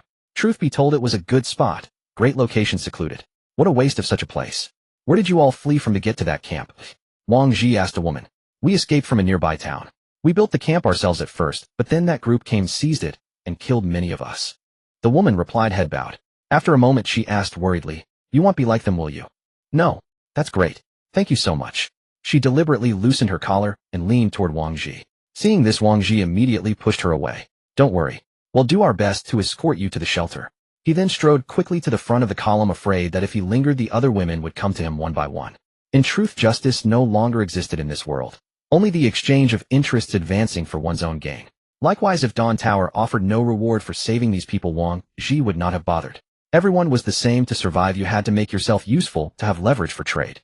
After walking for a while, Wang Zhi signaled for a rest to replenish food. Having gone a day without sleep, they were beginning to tire. As Wang Zhi munched on a biscuit, he suddenly felt something watching them. Wang Zhi immediately stood up, scanning the surroundings nervously. The feeling unsettled him. What's wrong, Wang Zhi? He asked, noticing his tension. Something's off here. Get out now. Hurry. Wang Zhi said over the radio, then rose to move on.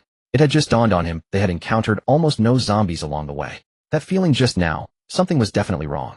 As Wang Zhi was pondering, a sudden scream burst from the radio. Run! There's a monster! Oh! The radio went silent after a single cry of agony. Wang Zhi's heart clenched. He had been right about that ominous feeling. Turning around, he saw a colossal python slithering toward them from not far behind. The serpent was at least 20 meters long, its body as thick as a man's waist. What kind of abomination is this? Fatty exclaimed in terror. Over 100 survivors panicked, scattering in all directions without purpose. As they watched, the python opened its bloody maw and swallowed an entire soldier whole. Everyone opened fire. Captain Weiss' voice crackled through the radio. Wang Zhi raised his rifle and unleashed a barrage at the distant python. But the result was disheartening. The bullets merely pierced the surface without any effect, unable to penetrate the creature's hide. Damn it! How did it get so huge? Did it mutate from eating zombies? Wang Zhi muttered. We should run. Forget those people. Fatty urged, grabbing Wang Zhi's arm. This is hopeless. Wang Zhi, run. Ying shouted, already pulling Luli ahead. Damn it. Wang Zhi clenched his teeth, staring at the python and the 100+ survivors behind him. The people they had risked everything to save were now being ruined by a single snake. Everyone retreat, at full speed. The rest of you follow us. Your survival is in your own hands. Wang Zhi bellowed before turning and sprinting toward the evacuation point. As Su had said, this battle was unwinnable. The python's defense was immense. A bullet stopped at the surface of its flesh.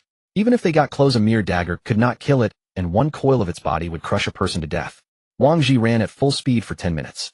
Many of the survivors lagged far behind, unable to keep up.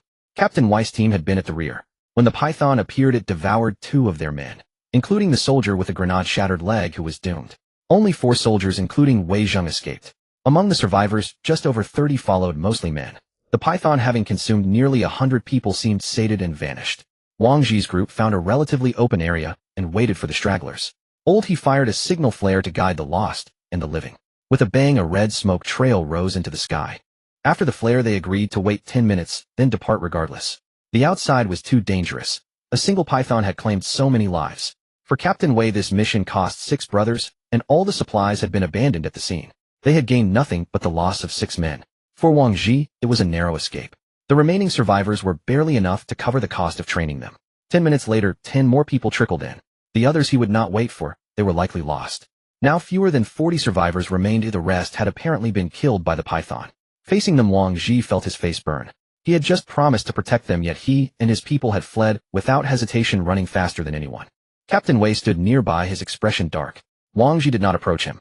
No doubt the captain was resentful, even wanting to kill him out of spite. But in truth, Wang Zhi was overthinking. Their relationship was merely a temporary alliance of 10, and the captain's real concern was how to report the failure. Sister Ying, please keep an eye on the Dawn Tower people. I'm afraid they might ambush us, Wang Zhi whispered to Ying. Do you really need to tell me? Ying shot him a glare. Observing carefully, both sides kept a deliberate distance, watching each other's every move with hidden intentions. The python did not pursue them further. Only a few stray zombies wandered the wilderness, a trivial threat compared to the serpent. After 3 hours of travel, Wang Zhi finally led the dozens of survivors to the entrance. The moment the iron gate closed, Wang Zhi exhaled in relief. The journey had been nerve-wracking, as if walking on thin ice, dreading the appearance of another giant mutant. Captain Wang, let's postpone our next outing until the very end, shall we? Running out every day is unbearable. Fatty panted heavily. It was clear that Fatty, after a month of recuperation at Dawn Tower, was out of shape.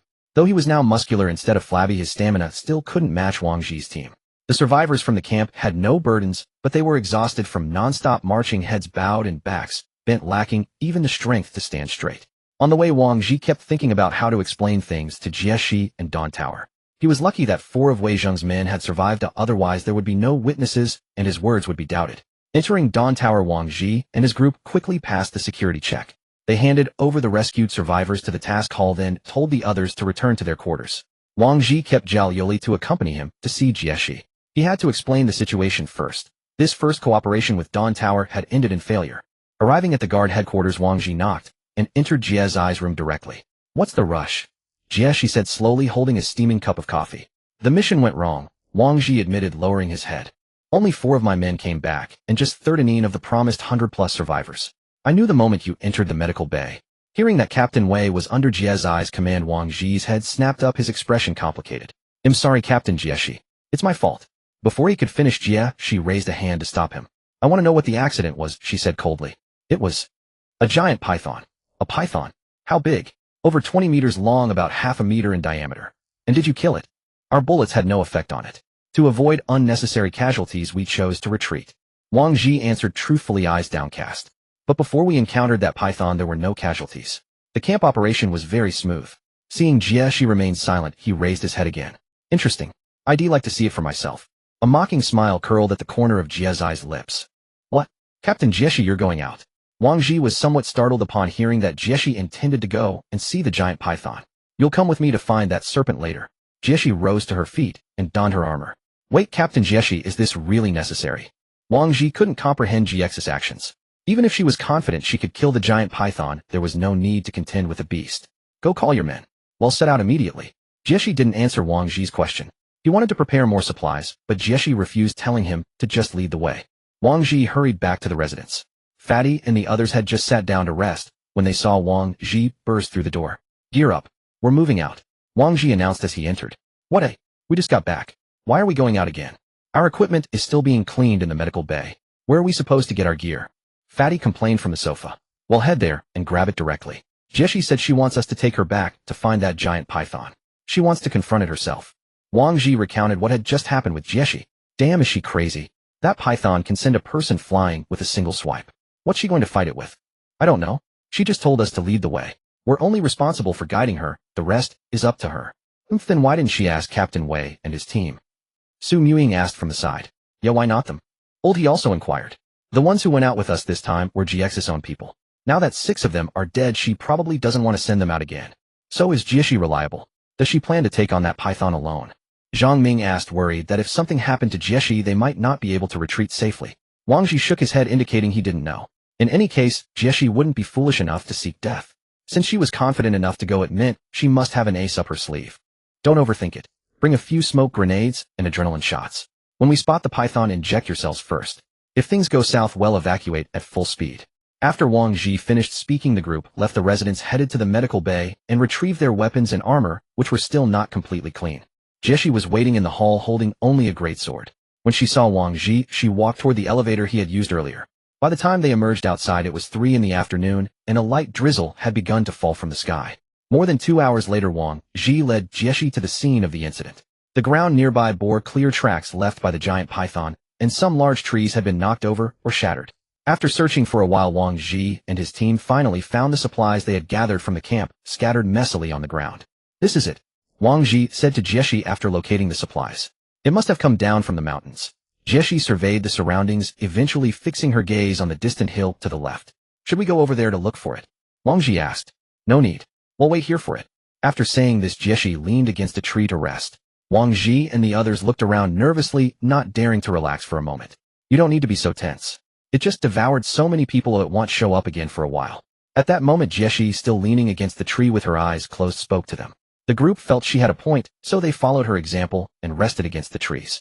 They waited until nightfall, but the giant python still did not reappear. Earlier they could take shelter from the rain under the trees, but now the rain was growing heavier, and Wang Zhi and his team were soaked through. I don't know what she's thinking. Why does she have to pick a fight with a snake? Fatty muttered quietly nearby. Shoo. She'll hear you. Zhang Ming covered Fatty's mouth, telling him to keep quiet. And so Wang Zhi and his team endured a night of rain, without seeing a single zombie, let alone the giant serpent. Just as Wang Zhi began to doubt whether the python would ever return, Jieshi, who had been leaning against the tree all night, finally stirred. It's here. Jieshi slowly opened her eyes and said. Those 2 simple words instantly put the others on high alert. Wang Zhi once again felt the same sensation as before. It was indeed that creature. Wang Zhi nervously scanned the surroundings, trying to catch its movements as soon as possible. Jieshi had said it might come from the mountain. With that in mind, Wang Zhi looked toward the mountain. Not far away, yesterday's giant python was crawling toward them on the ground in an shaped pattern. Look out! Over there! Wang Zhi pointed in the python's direction and shouted. The python was getting closer and closer, yet Jieshi stood motionless, making Wang Zhi's heart leap into his throat.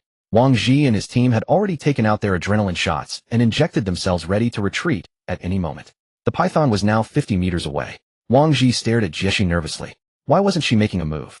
Just as Wang Zhi was about to turn and flee, Jieshi instantly pulled the great sword from the ground and leaped into the air. Wang Zhi watched Jieshi soar, once again stunned by her. Her leap was a full 3 meters high. Jumping that high while wearing equipment and carrying weapons was already beyond human limits. The giant python on the ground sensed Jieshi and immediately reared up to bite at her in the air. It opened its massive blood-red maw, a mouth large enough to swallow a car. Wang Zhi saw that Jieshi did not dodge, but instead charged straight ahead. She swung her greatsword. Roar! The python let out a piercing scream that echoed through the entire forest. As the python opened its mouth, GX's greatsword sliced a 1-meter-long gash at the corner of its jaw. The python's mouth could no longer close, and it thrashed its body violently, its scarlet eyes fixed on Jieshi. But Jieshi had no intention of stopping after that one strike. Her goal was to take the life of this giant python. After her successful strike, she leaped into the air, once more, this time aiming for the serpent's head. The giant python, seeing her jump, lunged forward again, attempting to swallow her whole, but its jaws could no longer close. It realized it could no longer bite its prey. With a swift thrust, she drove her sword into the 7-inch vital spot of the python. The effect was markedly weaker than her first strike. This blow only managed to cut through the serpent's outer scales.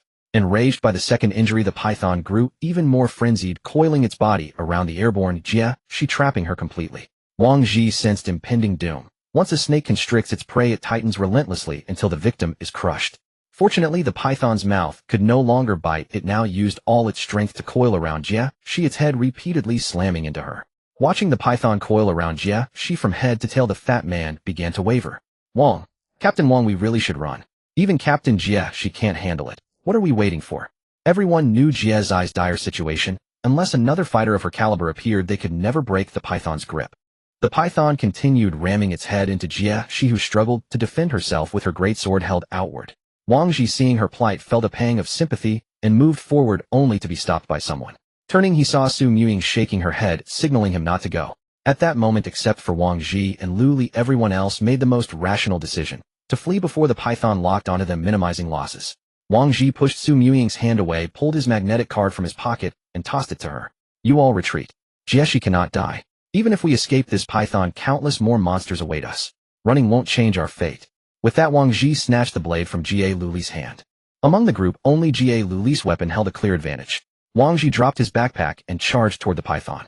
By now, Jie, she seemed to have lost all strength from the python's constriction, her sword falling to the ground. Gripping the Yi Linglong blade with both hands, Wang Zhi seized the moment when the python's attention was fixed on Jie. He drove the blade with full force into the serpent's body. Stabbing, unlike slashing, concentrates force on a smaller point, making it easier to pierce the skin. As the long blade sank in, the python let out a pained roar, loosening its coils around Jie by one loop, then whipped its tail, sending Wang Zhi flying. Struck by the tail as if hit by a car, Wang Zhi's insides churned. He coughed up blood and collapsed beside a tree. His consciousness grew hazy. He had never imagined he would fall in such a place devoid of zombies. Had Ying and the others withdrawn? Would they avenge him? Who would become the next captain? A torrent of thoughts flooded his mind. Then someone seemed to take the Yi Linglong from his hand, but he lacked the strength to lift his head and see who it was before his eyes closed. The one who took the Yi Linglong was none other than Jie Liuli. The moment Wang Zhi charged forward and was sent flying, everyone sprang into action. Su Muying quickly devised a plan. Zhang Ming, the fat man, and Old He would use their rifles to distract the python, while she aimed for the serpent's eyes, the only vulnerable point she could strike. Meanwhile, Liuli would close in to slash at the python, focusing on the wound she had already inflicted on the 7-inch vital spot. A few more cuts there would surely yield results. Old He and the two others raised their rifles, firing steadily at the python's tail. Su Muying swiftly approached the serpent's head, and at the precise moment when it tensed for a strike, she plunged her daggers into the python's eyes. Liuli. After succeeding, she signaled Liuli and immediately retreated. Upon receiving Su Muying's call, Liuli altered her approach, circling behind the python to lock onto the 7-inch spot that Jie she had already gashed. Leaping into the air, she brought the blade down in a single stroke, sending blood spraying everywhere. The python let out its loudest roar, yet its body loosening around Jie for a moment before tightening again, even more fiercely than before. Everyone was stunned. How could it still move? Oh no, the python's roar has drawn all the nearby zombies here. Zhang Ming exclaimed in horror, peering through his binoculars at the distance.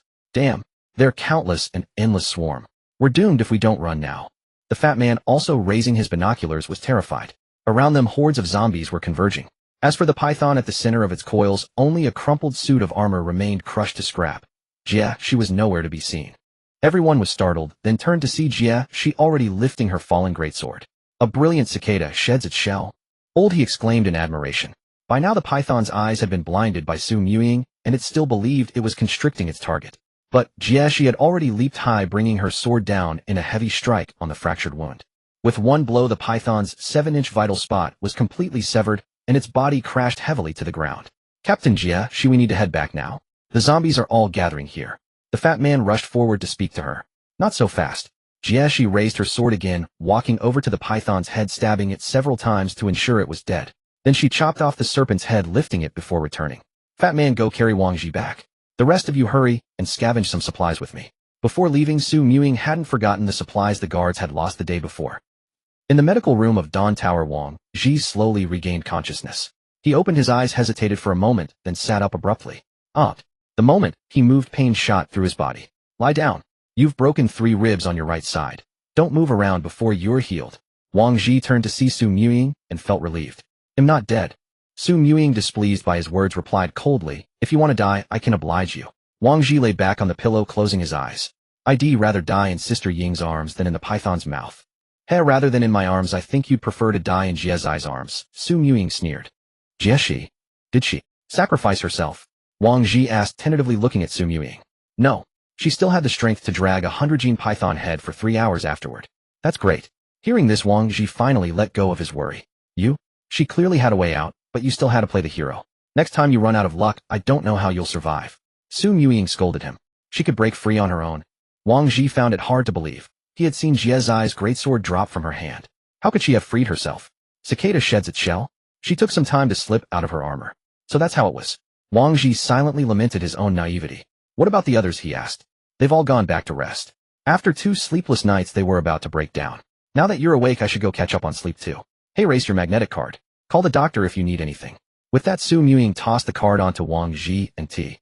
Su Muying threw the magnetic card onto Wang Zhi and left. Inside the research lab, Director Yang Lifan was conducting antibody gene experiments with Dr. Chun and Dr. Yang Lu when Jieshi walked in through the door, dragging a massive severed head behind her, startling the researchers. What is this, Captain Jieshi?" Yang Lifan inquired. "It's a mutated giant python. I killed it and brought it back for you to study as a specimen." "Oh, thank you so much, Jieshi. With this, we'll surely make a breakthrough in our research." Dr. Chun expressed his gratitude. After Dr. Chun thanked her, Jieshi said, "Well, I appreciate your hard work. The outside world is becoming increasingly hostile. We need to expedite our efforts. Please contact me immediately if you discover anything new." "They'll head back now." Then she turned and left. Once she was gone, the researchers gazed at the python's head as if it were a treasure. After taking proper protective measures, they immediately proceeded to dissect it. Wang Zhi lay alone on the hospital bed in the medical room, staring blankly at the ceiling light, reflecting on everything that had happened outside. A mutated giant python had disrupted their rhythm, and Wang Zhi began to realize that the enemies were far more than just zombies. Just as Wang Zhi was about to close his eyes and sleep again, the door pushed open. It was Jieshi. Seeing her arrive, Wang Zhi sat up, slightly leaning against the pillow. Jieshi had changed into a new set of armor, though her face still bore some bruises from the fight. "Captain Jieshi," Wang Zhi greeted weakly. "How are your injuries?" "Nothing serious, just a few broken ribs. A period of rest, and it'll be fine. They'll apply to the Tower Master for 2 months of recovery time for you. Don't go out during this period, focus on healing." "Thank you, Captain Jieshi. Earlier, were you alright?" "I'm fine. I just didn't expect the mutated creatures to be so powerful." "Yes, I believe that after mutation, they will all develop intelligence." "Exactly. In fact, before your team, we had received news from another squad. The 2 survivors reported encountering a formidable zombie that possessed intelligence." "A mutated zombie?" Wang Zhi found it hard to believe.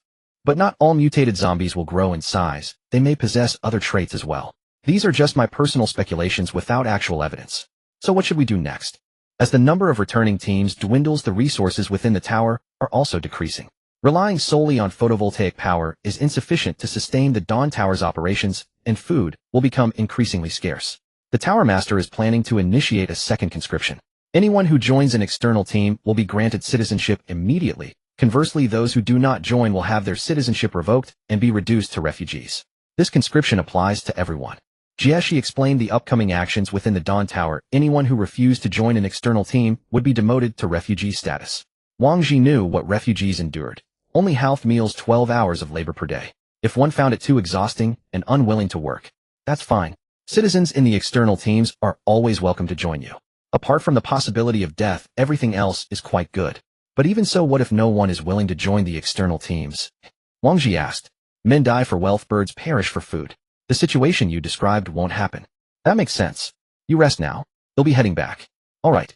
After Jia, she left. Wang Zhi's stomach growled. How could he go hungry while injured? With that thought, he pressed the button on the bed. After a while, a nurse walked in. Nurse ID, like to order some takeout. At the entrance hall on the first floor, the Eternal Doom team, which had been out for a month, had returned. The crowd of onlookers grew over time as the elevator continued to transport people into the tower in batches of 20. After 2 hours, the elevator was still running. Seeing the growing crowd, the security team arrived and dispersed the spectators. 5 hours later, the elevator finally stopped. Over 200 people stood at the entrance hall, each carrying some supplies. This news spread like wildfire through the Dawn Tower. After this expedition, the Eternal Doom team had reaped a bountiful harvest. All members of the Eternal Doom team wore hooded cloaks and gas masks, making their expressions unreadable. The only visible figure was the white-haired old man at the front, his face scarred with hideous marks. By this time Fatty and the others had woken up and come to visit Wang Zhi. "Hey Captain Wang, are you feeling any better?" Fatty said with a smug look as he entered the room. "So you're happy that I'm injured, Fatty?" Wang Zhi retorted, looking at Fatty's annoying face. "I'm not happy, I'm empathetic. Now you can experience the leisurely life of lying in bed recovering.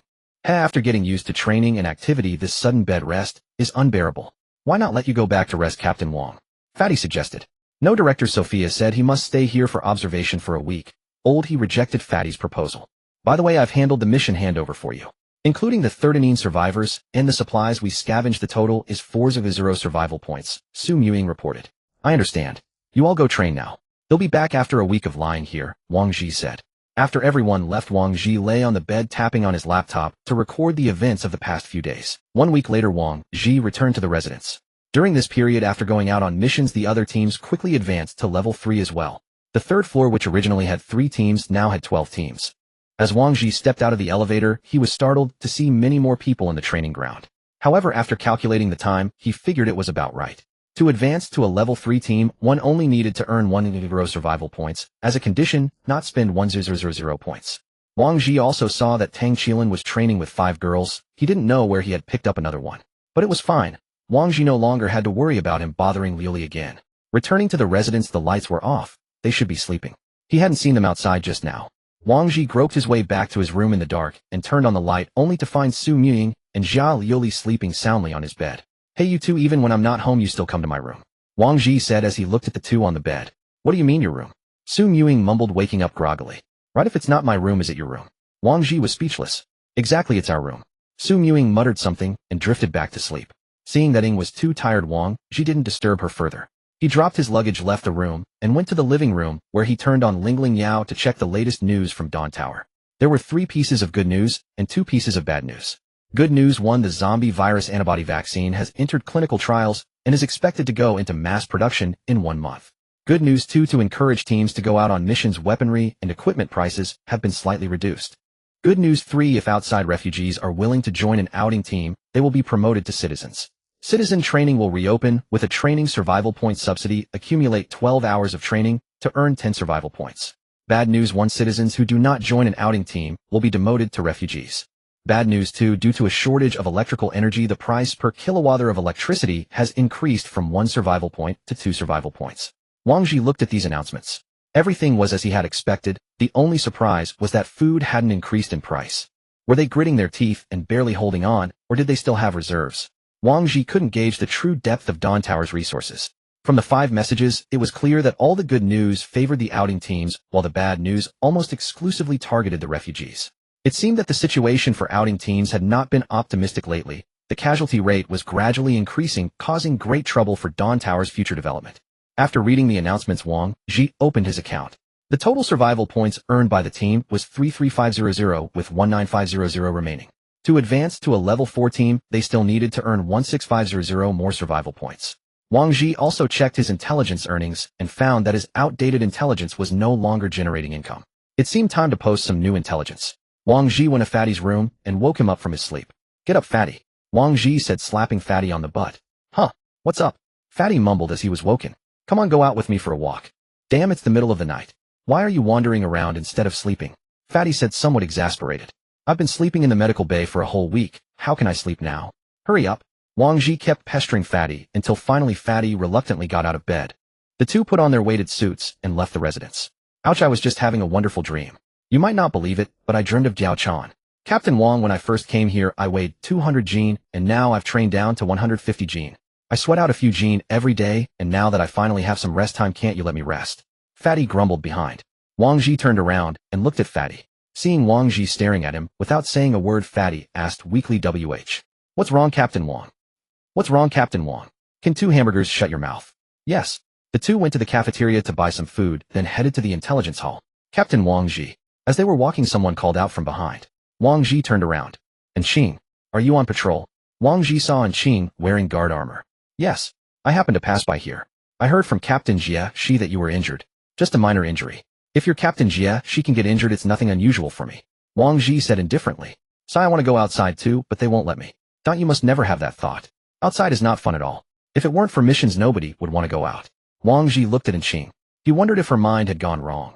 Others desperately didn't want to go out, but she complained that they wouldn't let her. I just hate those monsters.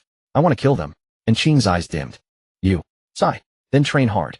I think one day Dawn Tower will send you to fight. Really? Yeah, once our outing teams are almost all dead, it'll be your turn.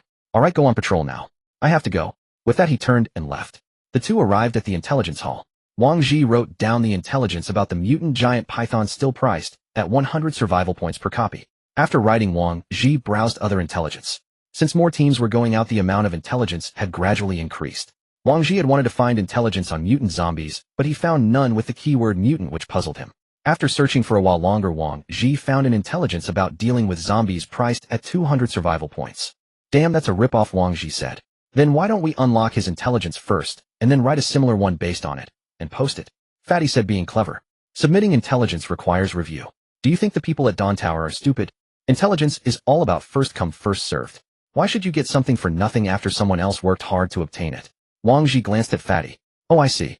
Since it was about how to deal with zombies, Wang Zhi didn't hesitate. He swiped his card to unlock the intelligence. Upon unlocking the intelligence, Wang Zhi immediately opened it.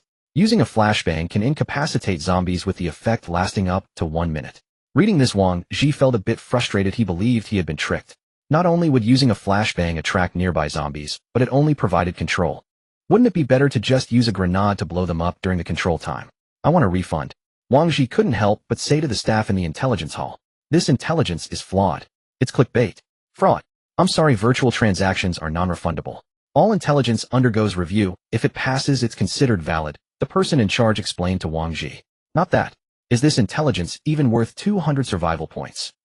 My survival points weren't blown in by the wind, but they can't just be swept away like this either. Wang Zhi complained. I'm truly sorry, but intelligence is like a lottery. Sometimes it's disappointing. You'll have to bear the loss yourself. Fine, I understand. Wang Zhi wasn't upset about the 200 survival points. What annoyed him was that he had fallen for a scam. Knowing continued argument would be fruitless, he took his leave from the intelligence hall. Fatty, if you want to laugh, just laugh. Don't hold it in. Wang Zhi said to Fatty, who had been struggling to suppress his laughter. Haha, I can't take it anymore, this is hilarious. Haha, oh Captain Wang you. Haha. Along the way, Wang Zhi wanted to punch the laughing Fatty several times, but his ribs still ached, so he had no choice but to walk ahead in silence. The two bought 6 meals and returned to the residence. While the 6 were eating, Fatty kept chuckling foolishly, and Wang Zhi could no longer bear it. Sister Ying. Su Muying, who was eating, looked at Wang Zhi in confusion. Seeing Wang Zhi call Su Muying, Fatty instantly lost his arrogance and quickly apologized. Captain Wang, I was wrong. Don't do this. Su Muying looked at the two, puzzled about what they were up to. Fatty wants to see you in black stockings. Wang Zhi ignored Fatty and said calmly. Sorry, the rice is a bit spicy. Zhang Ming choked on a mouthful and immediately buried his head in his meal. Oh. Su Muying fixed her gaze on Fatty. Sister Ying, let me explain. Captain Wang is trying to frame me, use a knife to kill, borrow arrows from grass boats. Then tell me, why would Wang Zhi frame you? He called me early this morning too. Ahem. Fatty was interrupted mid-sentence by Wang Zhi, who signaled him to stop. Bang. Su Muying slammed her dagger on the table. Continue. Captain Wang and I went to the intelligence hall to post new intelligence. Afterward, we saw one about dealing with zombies. Later, he fell for it. I found it funny and kept laughing, which annoyed him, so he wanted revenge. Fatty told the truth. Compared to Su Muying, Fatty would rather offend Wang Zhi. Indeed, impulse was a demon. Wang Zhi could have just endured it. Now, not only had his scheme failed, but Fatty had also burned the bridge, letting everyone at the table know about his mistake. After hearing Fatty's story, Su Muying's target shifted from Fatty to Wang Zhi.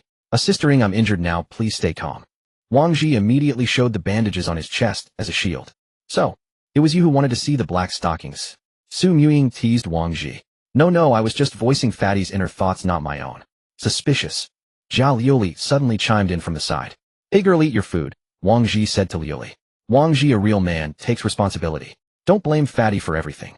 Even if Fatty has the desire, does he have the courage? Su Muying spoke and Fatty nodded in agreement. Sister Ying, you're absolutely right. At this point, Wang Zhi felt wronged. His original intention was to use Fatty to provoke Su Muying. What did she mean by a real man takes responsibility? Was she forcing him to become a pervert obsessed with black stockings? Wang Zhi felt that if he continued to struggle, the situation would only worsen. So he said, fine, it was me. Having said that, he felt relieved. He just wanted the meal to end quickly. Su Muying said nothing more, and the atmosphere grew tense. Everyone else hastened their eating. After dinner, Wang Zhi and his 5 companions donned their weighted training suits and headed to the training ground to continue their drills. Since Wang Zhi's injuries had not yet fully healed, he could not engage in strenuous activity, and could only watch the others train from the sidelines. Coincidentally, he noticed Tang Qilin also standing by observing the team members training. Bored, Wang Zhi approached and greeted him, "Captain Tang training." Tang Qilin glanced back at Wang Zhi, said nothing, and turned his head back to continue watching the girls on the field. Damn it, he's showing off again. Wang Zhi had almost forgotten how arrogant and aloof Tang Qilin could be. Just as he was about to leave, Tang Qilin spoke. "I heard you encountered a mutated python. How did you know? You don't need to worry about that. Surviving a mutated beast is no small feat." What Tang Qilin didn't know was that they had only managed to escape by sacrificing dozens of lives. "Seems like you know a lot about them." "Just a little. Can you tell me?" Wang Zhi asked. "Why should I tell you?" Tang Qilin shot him a sidelong glance. Indeed, the man had no reason to share. Wang Zhi had to leave in disappointment. Unexpectedly, Tang Qilin also knew about the mutation. His tone suggested he had experienced it himself. A few hours later, during a break, Wang Zhi decided to take advantage of the weapon price drop to get everyone some better gear, as most of their current weapons were damaged. Before heading to the weapon hall, Wang Zhi had made it clear each person's budget was capped at 1,000 survival points. They could buy whatever they wanted as long as it didn't exceed that limit. With the rules set, they arrived at the weapon hall. The staff immediately greeted them warmly, recognizing Wang Zhi's team as frequent big spenders. They visited every few days to buy ammunition and weapons, and if the hall offered VIP memberships, the team would surely have earned one. Most weapons here have been slightly discounted. "What do you need?" "You go ahead, we'll look around and call you when we've decided." Wang Zhi dismissed the staff and began browsing the weapon menu in the system. In the end, Wang Zhi chose a 50 caliber Desert Eagle and 2 military knives totaling 300 survival points. Fatty bought a P90 Tiger Roar submachine gun, known for its high rate of fire and large magazine capacity, a close to medium-range powerhouse. It came with a silencer, holographic sight, and 500 rounds costing 900 survival points. Jie Liuli didn't buy anything. She only had her Yi Ling Long maintained and reforged, costing 50 survival points. Zhang Ming bought an M10 Lexington pistol specially developed by the Dawn Tower with an 18-round magazine and power no less than that of an ordinary pistol, costing 500 survival points. He had long coveted the sniper rifle in Su Muying's hands, so he bought a Kuai Liu's sniper rifle, also developed by the Dawn Tower. It had a 25-round magazine and could fire accurately at medium to long ranges, though its power was not comparable to a true sniper rifle. It cost 1,000 survival points. Su Muying noticed that the Azura sniper rifle she had bought earlier had dropped from 2,000 to 1,600 points, now at 20 off. She regretted buying it too early. Ultimately, she chose a dagger named Burning Heaven, described as being forged from meteorite iron at 5,000 degrees. The discounted price was 2,000 survival points. "Damn, sister Ying, didn't we agree on 1,000 points each?" Wang Zhi lamented, seeing the 2,000-point dagger on the order. "Right, we six have a budget of 6,000 points. We've only spent 3,850 so far. What's the rush?" Su Muying replied innocently. "Is this dagger made of gold? Why so expensive?" Wang Zhi eyed the order suspiciously. "It's worth more than gold. It's forged from meteorite iron. I'm just taking advantage of the discount while it's cheap. My Azura is now only 1,600 points." Wang Zhi, seeing Su Muying's extravagant ways, decided not to argue further. He quickly settled the bill, lest she insist on spending all 6,000 points. The team had spent 3,850 survival points at the weapon hall, leaving 15650 in their account. After dinner, the six resumed their training. That night, after showering, Wang Zhi returned to his room only to find Su Muying and Jie Liuli frolicking on the bed in black stockings. Seeing him enter, Su Muying extended her leg provocatively and asked, "Like it? Where did you two get those stockings?" Wang Zhi asked. "The first floor shop sells them." Surprised, Su Muying laughed. "All right, you two are determined to make me sin, huh? Hey, if you dare, Liuli, and I will kill you with our own hands," Su Muying said menacingly. Jie Liuli nodded in agreement. "Hey Liuli, since when did you side with Ying?" Wang Zhi felt utterly isolated. Fatty was useless and old. He and Zhang Ming would surely remain neutral. In such an unjust situation, staying neutral meant siding with evil. They might not be accomplices, but they were complicit. A silent good person is an ally of evil. "Tonight we sisters wear black stockings, and you get to serve us. You should feel honored," Su Muying said, leaning back on the bed and looking down at Wang Zhi. Helpless Wang Zhi had to endure the great temptation and give them a foot massage for an hour. Afterward, he rushed to the bathroom for a cold shower, the icy water quenching the fiery heat in his heart, before he finally returned to bed to sleep. December 2025, light snow. A month had slipped away quietly. Wang Zhi sat on the floor of the sunroom, gazing through the glass at the falling snow outside. After a month of training and recovery, his body was no longer in danger. Ordinarily, few people came to the sunroom, and today was no exception. Only a dozen or so, including Wang Zhi, sat in the vast space, staring blankly at the sky, as if each harbored a secret in their heart. In 1 month, nearly every team had taken on missions and embarked on their journeys of conquest. Wang Zhi had witnessed with his own eyes a full team leave only to return with 1, 2, or 3 survivors. 3 days after his last meeting with Jie in the medical bay, she had sought him out and told him that her leave request to the Tower Master had been denied for reasons unexplained. Since then she had not come to see him, nor had he gone to her. The Dawn Tower was busy with its second conscription, and under the lure of heavily biased policies a flood of new citizens poured into the second layer. Out of curiosity, Wang Zhi visited the area where the refugees lived. Those refugees had no identity, living a collective life, working collectively, eating collectively, with only 2 pieces of dry bread and a bowl of riceless soup each day. Seeing this, Wang Zhi seemed to understand that their choice to become citizens and fight outside was not because they wanted to be heroes nor because they were particularly brave. They were simply tired of the refugee life. The training ground on the second layer was packed with people. Some were second-tier teams that had been lingering there for a while, others were fresh first-tier teams. Watching them train awkwardly, Wang Zhi seemed to see his former self. He had only 1 day left before he would be forced to accept an outdoor mission. The snow outside showed no sign of stopping. It seemed that this time the heavens were not favoring him. After lingering in the sunroom a while longer, Wang Zhi got up and returned to his residence. Only Lao He and Lu Li were in the living room. The others were nowhere to be seen. 2 days before the mission, they had stopped training, maintaining their peak condition for the coming battle. Back. Lao He greeted him as he opened the door. Wang Zhi replied briefly and sat down with them in the living room, watching a sci-fi movie broadcast by Ling Yao.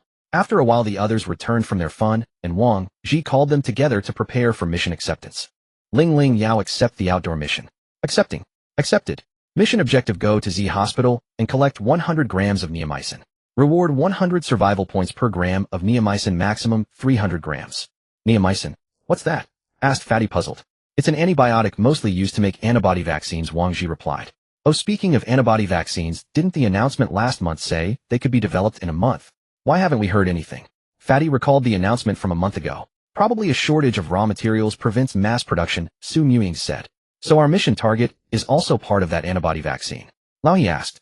Exactly. Although this drug is very rare, that Z Hospital is a specialized viral disease hospital. Since the mission target is there, it means the hospital must have neomycin, Wang Zhi said. Then we set out tomorrow. Zhang Ming asked. First buy some thermal underwear. It's still snowing outside. After saying that, Wang Zhi got up and left the residence. He went to the first layer, picked a well-fitting thermal garment, and then headed to the guard headquarters. Wang Zhi hadn't been here for a month. Now that he was about to go out again, he felt he should come. Ever since his first outdoor mission, he had always met Jie before each departure, as if she could bring him luck. This time it seemed the guards on duty had changed. They didn't recognize Wang Zhi and stopped him. Kid, do you know where this is? Stay away if you don't want to die. One of the guards shouted at him. Wang Zhi was taken aback, but not angry. After all, it was their duty. Please inform Captain Jie that Wang Zhi of the Sunset Afterglow requests an audience, Wang Zhi said, handing over his magnetic card for identity verification. Wang Zhi. The guard looked at him suspiciously, but still went to verify and relay the message. After a while, the guard came out and let Wang Zhi pass. He arrived at Jie's door and knocked twice. Enter. Jie's voice came from inside. Wang Zhi entered and saw her. The scar on her face had healed completely. She was sitting at her desk fiddling with a crystal. Hey, that's a pretty stone. Where'd you get it? Wang Zhi walked over. From the dissection of the giant python's head last time, Jie, she said, looking at the crystal in her hand. Hearing it was from the python's brain, Wang Zhi instinctively took half a step back, afraid it might infect him. Relax, it's been disinfected, Jie, she explained, seeing his reaction. Wow, I've heard of kidney stones, but never brain stones. Wang Zhi, reassured by her words, leaned in closer to examine the crystal. The crystal was about 10 centimeters long with fine blood vessels distributed inside. I call it a crystal core, Jie said. What's it used for? Wang Zhi asked. I don't know. Want to be a guinea pig and find out. Jie shifted her gaze to Wang Zhi. No. I'll pass. I have a mission to go on tomorrow. Wang Zhi quickly changed the subject. The look in her eyes made him uneasy. You've taken a mission. It has been a month indeed, Jie, she calculated the time. It's to go to Z Hospital and collect neomycin. Lately many teams have received missions to hospitals. Is it because of the antibody vaccine? Yes. Clinical trials aren't optimistic. The antibody binding rate is only 75. That requires a massive amount of raw materials for continuous trial and error until it reaches 99. Jie explained. Aren't the raw materials brought back by other teams enough? No. Most hospitals are located in the city center where conditions are very harsh. So far only one team has returned with the drug. The others either died or came back empty-handed. Jie, she shook her head. Could they just find a safe spot outside, wait a few days, then come back and say they didn't find anything? Wang Zhi suddenly spotted a loophole. Not to mention our magnetic cards have GPS tracking, but even without it they could come back empty-handed every time, provided their survival points are enough to sustain them forever without taking missions. No one is willing to support a worthless person. So you must manage yourself well. Even if you fall, you'll still have bargaining chips, and someone will be willing to save you. Jia Zhi ruthlessly shattered Wang Zhi's loophole. I see. But why does it feel weird knowing I'm being watched? Wang Zhi scratched his head. Nothing weird. You'd better go prepare more bullets. This trip to the city center will be crawling with zombies. Jia, she said, tossing him a pendant. Wang Zhi caught the pendant, immediately recognizing it as the mother-and-child pendant from before. He looked at Jia, she puzzled. You know how to use it.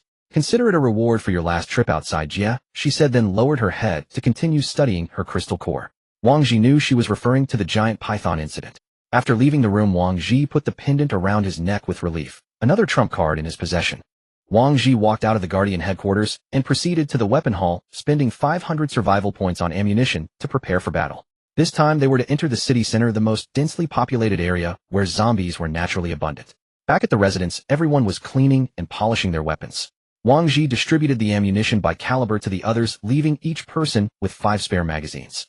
The purpose of spare magazines was to allow continuous shooting without reloading. Simply swap the empty magazine for a fresh one. However, if all 5 spare magazines were exhausted and zombies still remained, they would have to resort to melee weapons to deal with them, and after the battle slowly refill all the magazines. Wang Zhi took off his weighted training suit and immediately felt a lightness, as if he had an excessive strength with nowhere to release. Just then, the sky-burning meteorite iron dagger that Su Muying had purchased for 200 survival points was delivered. The packaging was a metal case. Su Muying found the switch on the case and pressed it. With a hiss, the cold air inside the case condensed into water vapor upon contact with the outside. Wang Zhi thought to himself, this packaging alone must be worth 50 survival points. When the vapor dissipated, everyone finally saw the dagger inside. The entire blade was 45 centimeters long, and faint traces of a pale purple glow could be seen on the black metal.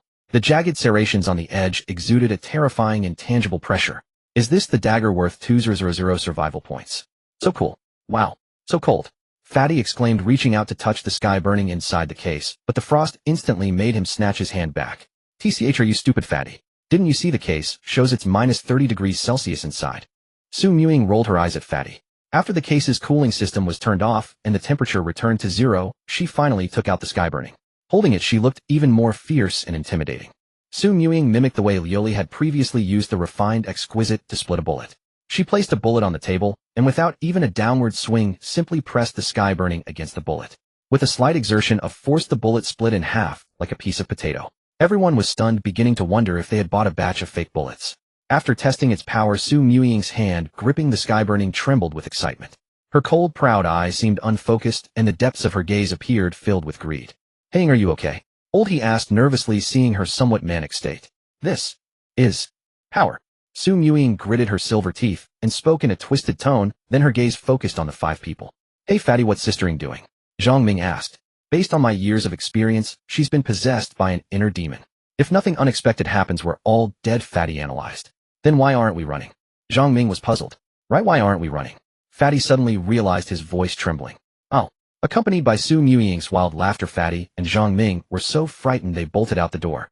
Aha! Su Muying continued laughing maniacally. Hey sistering, can't you be as mature as Lioli? Wang Zhi said, looking at her with a deadpan expression as she performed her dramatic act. No fun. Su Muying returned to normal, thrust the sky burning into the table, and went back to the sofa to watch a movie. Seeing Su Muying recover, Wang Zhi let out a long breath. He had almost thought she had truly gone mad, and was about to draw his gun. Lioli beside him was also quite shaken, while old he, for the sake of face, had stubbornly stayed. One day passed swiftly. Wang Zhi rose from his bed early in the morning. For someone accustomed to rigorous training, suddenly resting for 2 days left him feeling restless. He went to the bathroom, trimmed his long unshaven beard, and untamed hair for one must look presentable when going out. Wang Zhi gazed at his reflection in the mirror. After these months his face had grown resolute, his eyes sharp. He suddenly felt the person in the mirror was a stranger. After everyone woke and ate, they began packing supplies. Each of the 6 carried their own ammunition, equipment, food, and medicine.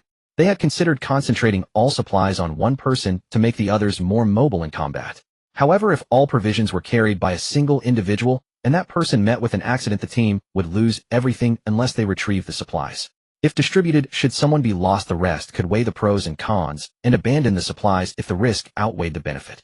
Finally, after donning their hazmat suits, the 6 headed for the exit on the 1st floor. They arrived at the elevator leading to the vicinity of Z Hospital. The guards in the hall, seeing another team departing, raised their rifles skyward and stood at attention, a gesture of respect for those venturing out. Walking through the corridor, Wang Zhi pushed open the iron door. The swirling snow immediately lashed against the faces of the six. The snow had fallen for 2 days, leaving a 20-centimeter thick layer on the ground. The bone-chilling wind pierced even Wang Zhi's thermal underwear. Their footsteps crunched loudly on the snow. Wang Zhi looked around. This place felt familiar. Isn't it the park we came through? Lao He said, scanning the surroundings. That's right. Wang Zhi observed the park. A few elderly zombies wandered feebly in the snow nearby. The six exchanged glances and decided to use melee weapons to deal with the elderly zombies. Just as Wang Zhi slowly approached one, the sluggish zombie suddenly turned ferocious, its speed no less than the zombies they had encountered at the very beginning. Wang Zhi was startled but quickly regained his composure, dodging the zombie's lunge. The zombie missed, crashed to the ground, and before it could rise, Wang Zhi pierced its head with his dagger. He wiped the blood on the zombie's tattered clothes. Wang Zhi thought to himself, who would have thought that zombie was a cunning old schemer hiding its true strength and waiting for the right moment. After the others finished off the rest, the six continued westward. The park was vast but sparsely populated with zombies. Crossing it, they reached the road opposite, which led to a square. Through his binoculars, Wang Zhi saw the square densely packed with wandering zombies. Looks like we need to find another route, Wang Zhi said, lowering his binoculars. All roads lead to Z Hospital, but they still had to avoid areas with heavy zombie concentrations. After 2 detours, Wang Zhi realized he was wrong. Every road seemed teeming with zombies. No matter which way they went, they would eventually have to enter the city center. What must come will come. Captain Wang, maybe we should go back. We still have enough survival points to last a while. Entering the city is too dangerous. Pang Zi was the first to waver. After Pang Zi's words, Wang Zhi remained silent for a moment, then ignored him and continued walking forward. Wang Zhi knew Pang Zi's nature. If he pressed on, Pang Zi would still follow. Was Pang Zi the only one afraid? No. Wang Zhi was also afraid. He knew clearly that this path would be arduous, but he had to advance because he knew this road would have to be traveled sooner or later. Now, while the zombies had not yet mutated, while humanity was not yet extinct, while they still had resources, the zombies on the road, hearing the commotion from Wang Zhi's group, instantly went berserk. Some slipped on the snow and staggered as they lunged toward the six. Wang Zhi switched to his pistol and shot the 2 nearest zombies in the head. The others also switched to guns and continuously fired at the approaching horde. Someone's bullet shattered the glass window of a roadside shop. The crisp sound of shattering echoed in the silent street.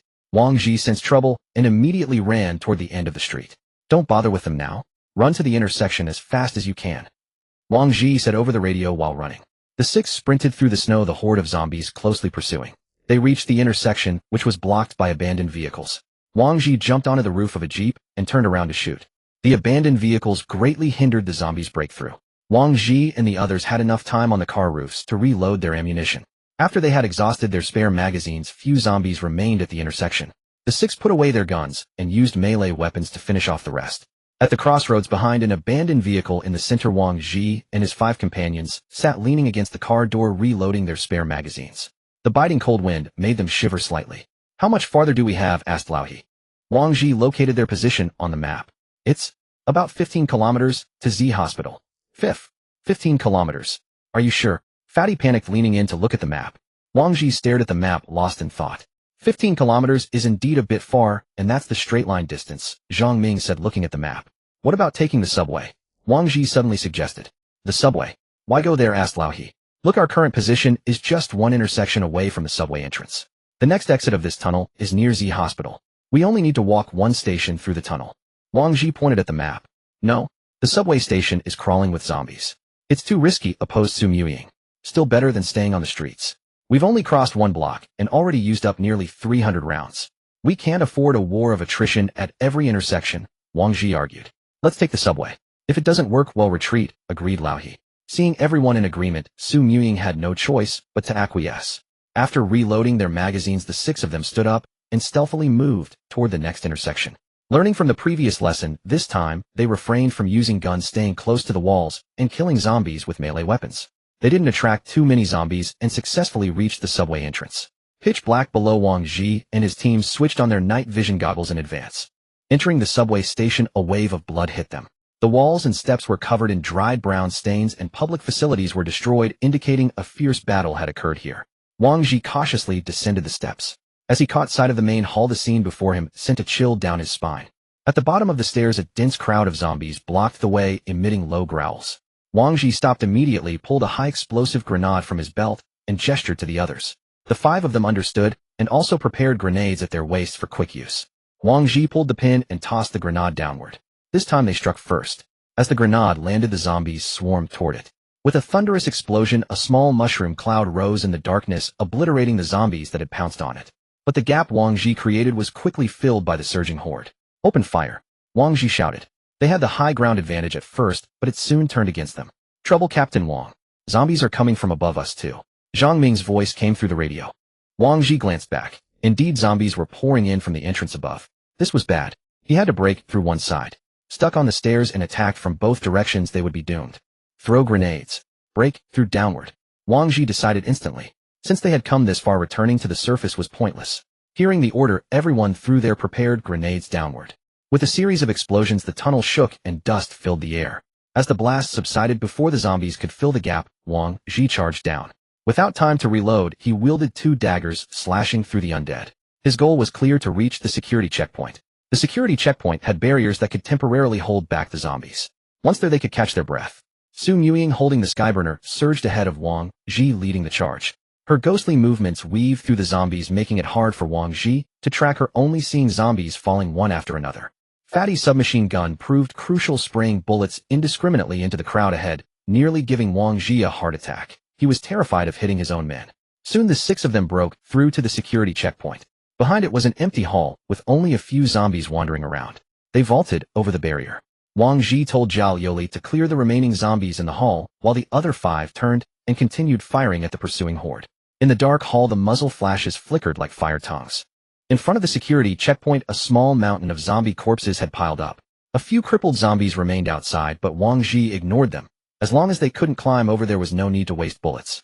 Except for Zhao Yoli, the other 5 hurriedly reloaded their ammunition, preparing for the next breakout.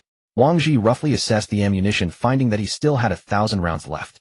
Fortunately, he had purchased 500 survival points worth of ammunition before departing.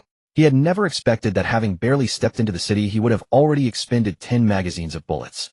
Their next destination was the first level of the subway tunnel. Wang Zhi's plan was to follow the tracks all the way to the next station exit. "Is everyone all right?" Wang Zhi asked in a low voice. "No problem." Seeing the others shake their heads in response, Wang Zhi rested for a moment before rising to continue deeper into the tunnel. Upon reaching the escalator, it had long since ceased operation. Wang Zhi descended the escalator and found that the train was not parked there. Aside from some bloodstains on the ground, only a few zombies were moving slowly on the platform. "What's going on?" Fatty asked, looking at the empty platform.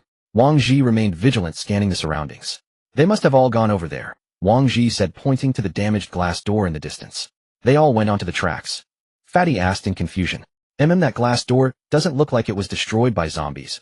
He observed, looking at the glass door. "Could it be that someone tried to escape by breaking the door, and then all the zombies followed them down?" Zhang Ming analyzed. "That's the only possibility. Otherwise, there wouldn't be so few zombies on a platform like this." After speaking, Wang Zhi drew his dagger and swiftly took down the few zombies one by one.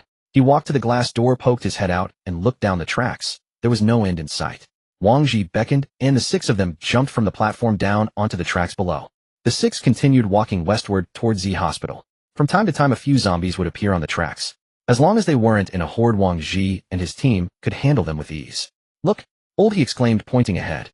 Wang Zhi also saw what lay ahead: a train. "Damn it! Why did this cursed train have to stop right here?" Fatty cursed. The train occupied the entire track, making it impossible for the group to pass from either side or over the top. Wang Zhi looked at the train with some surprise. He hadn't expected the train to be stopped mid-journey. "What's the big deal? Let's just go on top," Su Ying said as she thrust her burning heaven blade into the rear of the train. "Wait, aren't you afraid there are zombies inside?" Fatty warned. "Even if there are, we have to go in. What are we going back?" Su Ying applied force with her hand, and the blade she had thrust in tore a gash in the train's rear metal plating. "Tisk, with a weapon like that, you really can do whatever you want," Wang Zhi remarked, watching Su Ying's violent entry. Once she had cut open a small gap, the scene inside gave everyone another shock. "Holy crap!" Fatty shouted, seeing the train packed with zombies. The 6 stared at the zombies inside the carriage, momentarily at a loss. "How many grenades do you have left?" After Wang Zhi asked, he tallied them up. They had only 4 high-explosive grenades remaining among the 6 of them. "That's enough." Wang Zhi gathered all 4 grenades, then stepped forward and forcefully banged on the metal plating at the rear of the train. The zombies inside the carriage had already crowded over, and one zombie had already reached its arm out through the gap below, waving it wildly. After banging for a while, Wang Zhi felt it was enough. He had the others retreat a distance, then tossed a high-explosive grenade through the gap. Boom! Flames burst out from the gap in the carriage. The blast killed at least 20 zombies. Wang Zhi looked at the bulging rear of the train and estimated that if he detonated another one, the gap would be completely blown open. After the explosion, Wang Zhi no longer needed to deliberately bang on the train. The zombies inside were naturally attracted by the noise and crowded again at the rear of the carriage. Get ready to fight, Wang Zhi said, then tossed the second high-explosive grenade into the gap and quickly retreated to the other 5, who were 20 meters away. Boom. This second blast, as Wang Zhi had expected, expanded the gap into a large opening.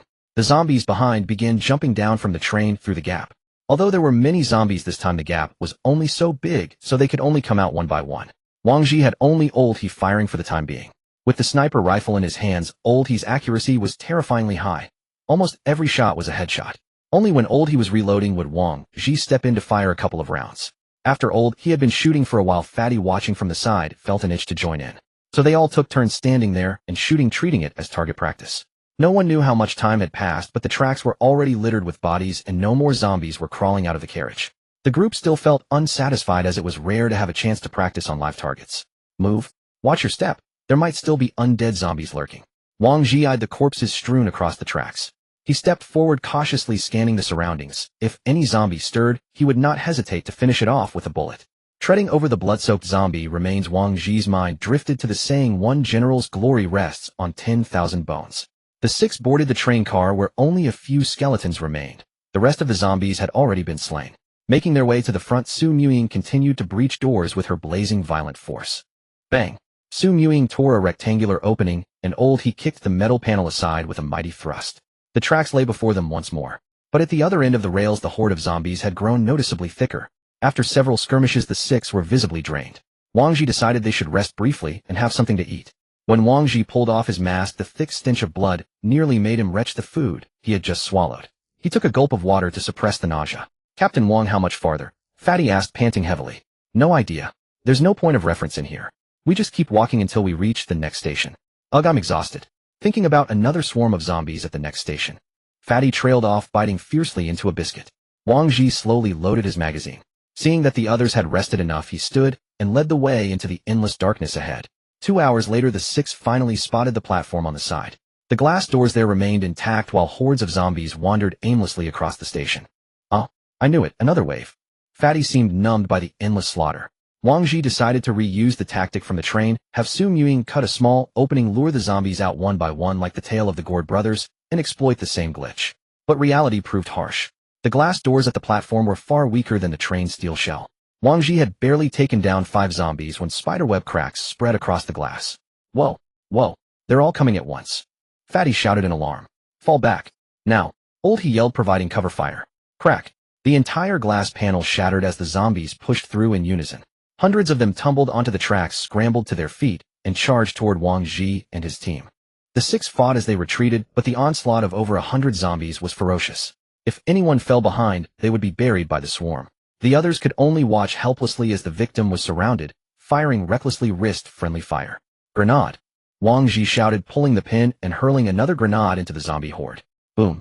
A thunderous blast sent flesh and blood flying. "Damn it, Captain! Can't you throw it farther? A hand just landed on my head." Fatty complained, flinging the severed limb away. "Shut up and move back." After the explosion, about 50 zombies still remained. Wang Zhi dared not slack off, continuing to fight and retreat. The 100+ zombies had pushed them back nearly half a kilometer, leaving a carpet of corpses in their wake. "Is it over?" Zhang Ming stared ahead. It's over, it's over. If it weren't, I'd be done for." Fatty slumped onto the tracks. "Let's rest a bit before heading up," Old He suggested. "Tired, Liuli?" Wang Zhi sat beside Zhao Liuli, watching her clumsily load bullets one by one. "Yes," she replied succinctly. "Haha, regret it, yet Sister Liuli." Fatty teased from the side. "Never have never will," Liuli said. "Oh, quite the backbone." "Enough, Fatty, why don't you go check on Sister Ying?" No, I'll check on Xiaoming instead." "How are you doing, Xiaoming?" "Hey, Xiaoming, let me tell you. I actually dreamt of Diaochan the other night. Man, she was stunning. They'll sketch her for you sometime. Wanna see?" "Really? Would I lie to you?" Seeing that mentioning Ying made Fatty shake his head and scurry over to chat with Zhang Ming, Wang Zhi began to admire the latter's patience. He checked his remaining ammo, over 500 rounds. If the hospital operation went smoothly, that would be enough to get them back safely. "Let's head up." Wang Zhi rose again. The 6 hugged the wall as they returned to the platform. Wang Zhi climbed up from the tracks. All the zombies on the platform now lay dead on the rails. Crouching low, they moved cautiously toward the elevator. "Strange. The explosion didn't draw the zombies from the floor above," Ying remarked, eyeing the empty platform. Maybe there aren't any up there. Oldie guessed. Let's go see. Wang Zhi stepped onto the escalator. On the first floor, he saw only a few zombies trapped at the security checkpoint swaying back and forth. Nothing else seemed unusual. He was puzzled. Why were there so few zombies at this entrance? Had they wandered outside because it was dark? After stabbing the few zombies stuck at the checkpoint, Wang Zhi crept to the entrance, turned off his night vision, and confirmed it was night. The snow had stopped, but the wind remained bitingly cold. Wang Zhi withdrew to the side. It's night out. We'll hole up here for now and head out at dawn. They found a sheltered spot and sat down. Wang Zhi pulled out a map. From this station, a short walk south would take them to their target, Z Hospital. Wang Zhi planned to scout Z Hospital with a drone. Watching the monitor, he quickly located the 12-story building surrounded by a large parking lot. Just as he maneuvered the drone to peer inside, the screen flickered and went black. What a old, he asked nervously. Wang Zhi had absolute faith in his drone. At this distance, it couldn't be a range issue or a malfunction. Why had the feed vanished? He tried to regain control, but the drone was unresponsive. This was too bizarre. Wang Zhi pondered every possibility, concluding that the drone had likely been destroyed. This hospital isn't haunted, is it? Fatty whispered, leaning in with a spooky expression. Damn it, Fatty. Don't sneak up on me like that. Wang Zhi jumped, startled. You scared the hell out of me. Upon hearing the Fatty mention ghosts, Lu Li's face also showed fear, and she unconsciously drew closer to Su Muying. Seeing Lu Li approach, Su Muying pulled her into an embrace and laughed. Be good, don't be afraid. There are no ghosts in this world, and even if there were, could they be more terrifying than zombies? Sorry, Sister Lu Li. I didn't know you were afraid of ghosts. I was just joking. The Fatty scratched his head. Xiaoming, are you scared? Zhang Ming. At night, the silent city had not a single light, only the faint moonlight reflecting off the snow. The zombies, as if they had become the rulers of the city, wandered aimlessly through the streets and alleys under the dim moonlight, searching for food, as if declaring to humanity that they were the masters here. The Earth had gone nearly 3 months without production, transportation, combustion, or pollution. Carbon dioxide emissions had plummeted, causing the global temperature to drop by 5 degrees Celsius compared to the past. The 6 of them huddled together in a corner of the subway, seeking warmth from each other's bodies. Finally, as the sunlight of the next day crept into the tunnel, the 6 rose and stretched their stiff bodies. None of them had slept a wink. Under such circumstances, no one could sleep, not even the Fatty, who usually fell asleep faster than anyone else. Let's grab the medicine and get out of here today. I've had enough of this godforsaken place. The Fatty said, his voice tinged with mental exhaustion. It seemed the harsh environment had worn him thin. Once we reach the hospital, everyone must stay alert. Don't act alone under any circumstances. Wang Zhi reminded, still haunted by the loss of his drone the previous night. After confirming everything was in order, the 6 exited the subway entrance and, following the route, walked 50 meters south until they reached the back wall of Z Hospital. Wang Zhi produced a grappling hook and the 6 took turns scaling the 4-meter-high wall to reach the rear courtyard of Z Hospital. From the front gate, Wang Zhi had seen on his drone the night before that zombies were everywhere. To enter through the main entrance, they would have to kill every zombie in the hospital. Wang Zhi and the others sneaked along the back courtyard to the back door, which was tightly shut. Wang Zhi turned back and said, Sister Ying, it's up to you. Su Muying stepped forward to inspect it, then said, it's an electronic keypad lock. The power is out, so we can't open it. Wang Zhi searched for another entrance, glancing around until his eyes settled on the ventilation window on the second-floor corridor above. He hooked the grappling hook onto the ledge above, climbed up the rope, and found the window unlocked. He pushed it open easily, and the others followed suit. As Wang Zhi stepped through the window, his heart suddenly tightened. The feeling was all too familiar. It was the same sensation he had felt when the giant python appeared. Immediately, Wang Zhi scrambled back out the window. The others, who had been about to follow him and saw him come back out. The group looked at Wang Zhi in confusion, not understanding what he meant. Listen, I have a bad feeling. The same premonition I had when we encountered the giant python. I suggest we abort this mission here and now. Wang Zhi leaned against the wall beneath the window, trembling as he whispered. Captain Wang, what are you saying? We've killed so many zombies, and we're right at the hospital door. The medicine is right in front of us. If we find it, that's tens of thousands of survival points. How can you say we're giving up now? The Fatty said urgently. My intuition tells me it's extremely dangerous in there. I don't want us to take such a huge risk. Wang Zhi looked at the Fatty, who had lost his ability to think clearly. The others remained silent, not taking a clear stance. Intuition. What if your intuition is wrong? What if it was just a malfunction of your drone? The point is, we never saw the danger you're talking about. The Fatty continued, growing more agitated. Listen, Fatty, I know we've been through a lot to get here. But aren't you afraid of death? Wang Zhi gritted his teeth and whispered to the Fatty. Then why don't you ask the others what they think? If it comes down to it, well, follow the majority. If 3 of us agree to retreat, well, withdraw. How about that? The Fatty looked at the others. Wang Zhi agreed to the Fatty's proposal. The 6 of them voted with the majority ruling. In the end, only Wang Zhi himself voted to retreat. The rest chose to give it a try. Even the usually obedient Jia Liuli sided with Su Muying. Seeing everyone's desire to try, Wang Zhi began to question himself, wondering if he was suffering from a psychological affliction and overreacting. Wang Zhi, what the fatty said makes sense. Since we haven't seen any danger, it would be unfair to make everyone return empty-handed. No one would accept that. Su Muying said to the bewildered Wang Zhi. All right then, we'll proceed as planned. Find the medicine and retreat immediately. Wang Zhi snapped back to attention. After the decision, the six climbed into the second-floor corridor. This time Wang Zhi didn't feel that ominous sensation. They planned to clear the first floor first, and then search floor by floor starting from the second, since the first floor had no clinical laboratory. Wang Zhi slowly pushed open the corridor door. Several zombies in nurse uniforms and white coats wandered the hallway. Bloodstains and claw marks splattered the white walls, a sight that was both shocking and horrifying. Lao He raised his sniper rifle and silently took down the zombies. Wang Zhi ignored the hospital rooms and headed straight for the pharmacy in the nurse's station. The six searched the pharmacy for their target, neostreptomycin. After a brief search, they found only some injectable and oral medications in the drug room. None of the neostreptomycin they were looking for. Wang Zhi realized that such a drug wouldn't be found in an ordinary place. Stop searching. Let's move, Wang Zhi whispered. He had already figured out where the target was likely to be. Since it was a component of an antiviral antibody vaccine, it must be in the biological virus laboratory. Now they just needed to find that lab, and they would get the neostreptomycin they sought. With a clear target in mind, the six of them accelerated their search. When they reached the sixth floor, Wang Zhi noticed that most of the rooms were wards. The laboratory shouldn't be among the wards. It should be in an independent, sparsely populated area. Since it's an independent, sparsely populated area, the only possibilities are the 11th and 12th floors for the lab we're looking for. Following Wang Zhi's line of thought, Lao He analyzed. Exactly. Let's head straight to the 11th floor first. If it's not there, well, go to the 12th. Wang Zhi said as he walked toward the corridor. At this moment, none of them noticed that starting from the 4th floor, they had encountered no more zombies. The six of them walked up the stairs leading to the 11th floor. I told you, Captain Wang, you can't always rely on your gut.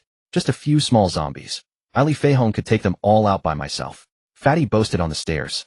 Chill. Fatty, keep your voice down. Best if there's no danger. Do you think I want to come back empty-handed? Wang Zhi said irritably.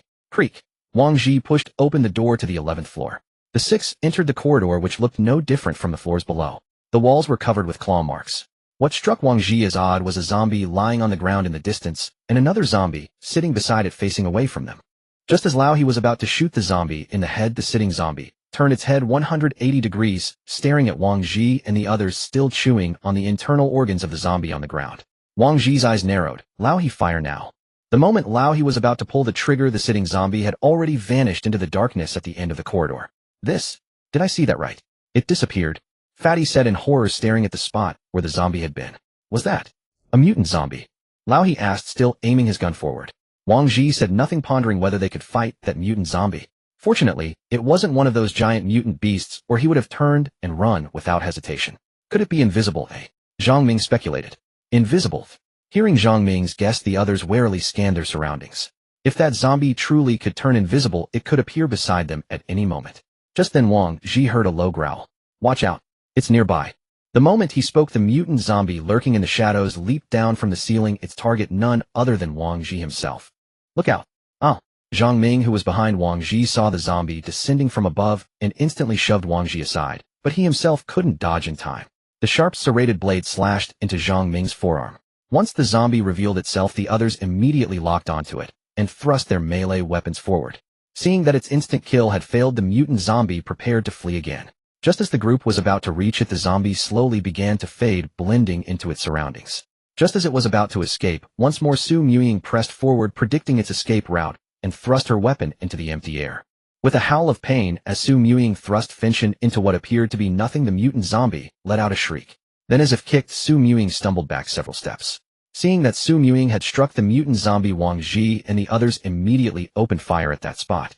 Stop shooting, it's gone, Su Muying said, pointing to the blood trail left by the zombie. When the zombie had appeared, they had all seen its form naked, covered in bloodshot veins, its arms mutated into serrated blades resembling those of a mantis.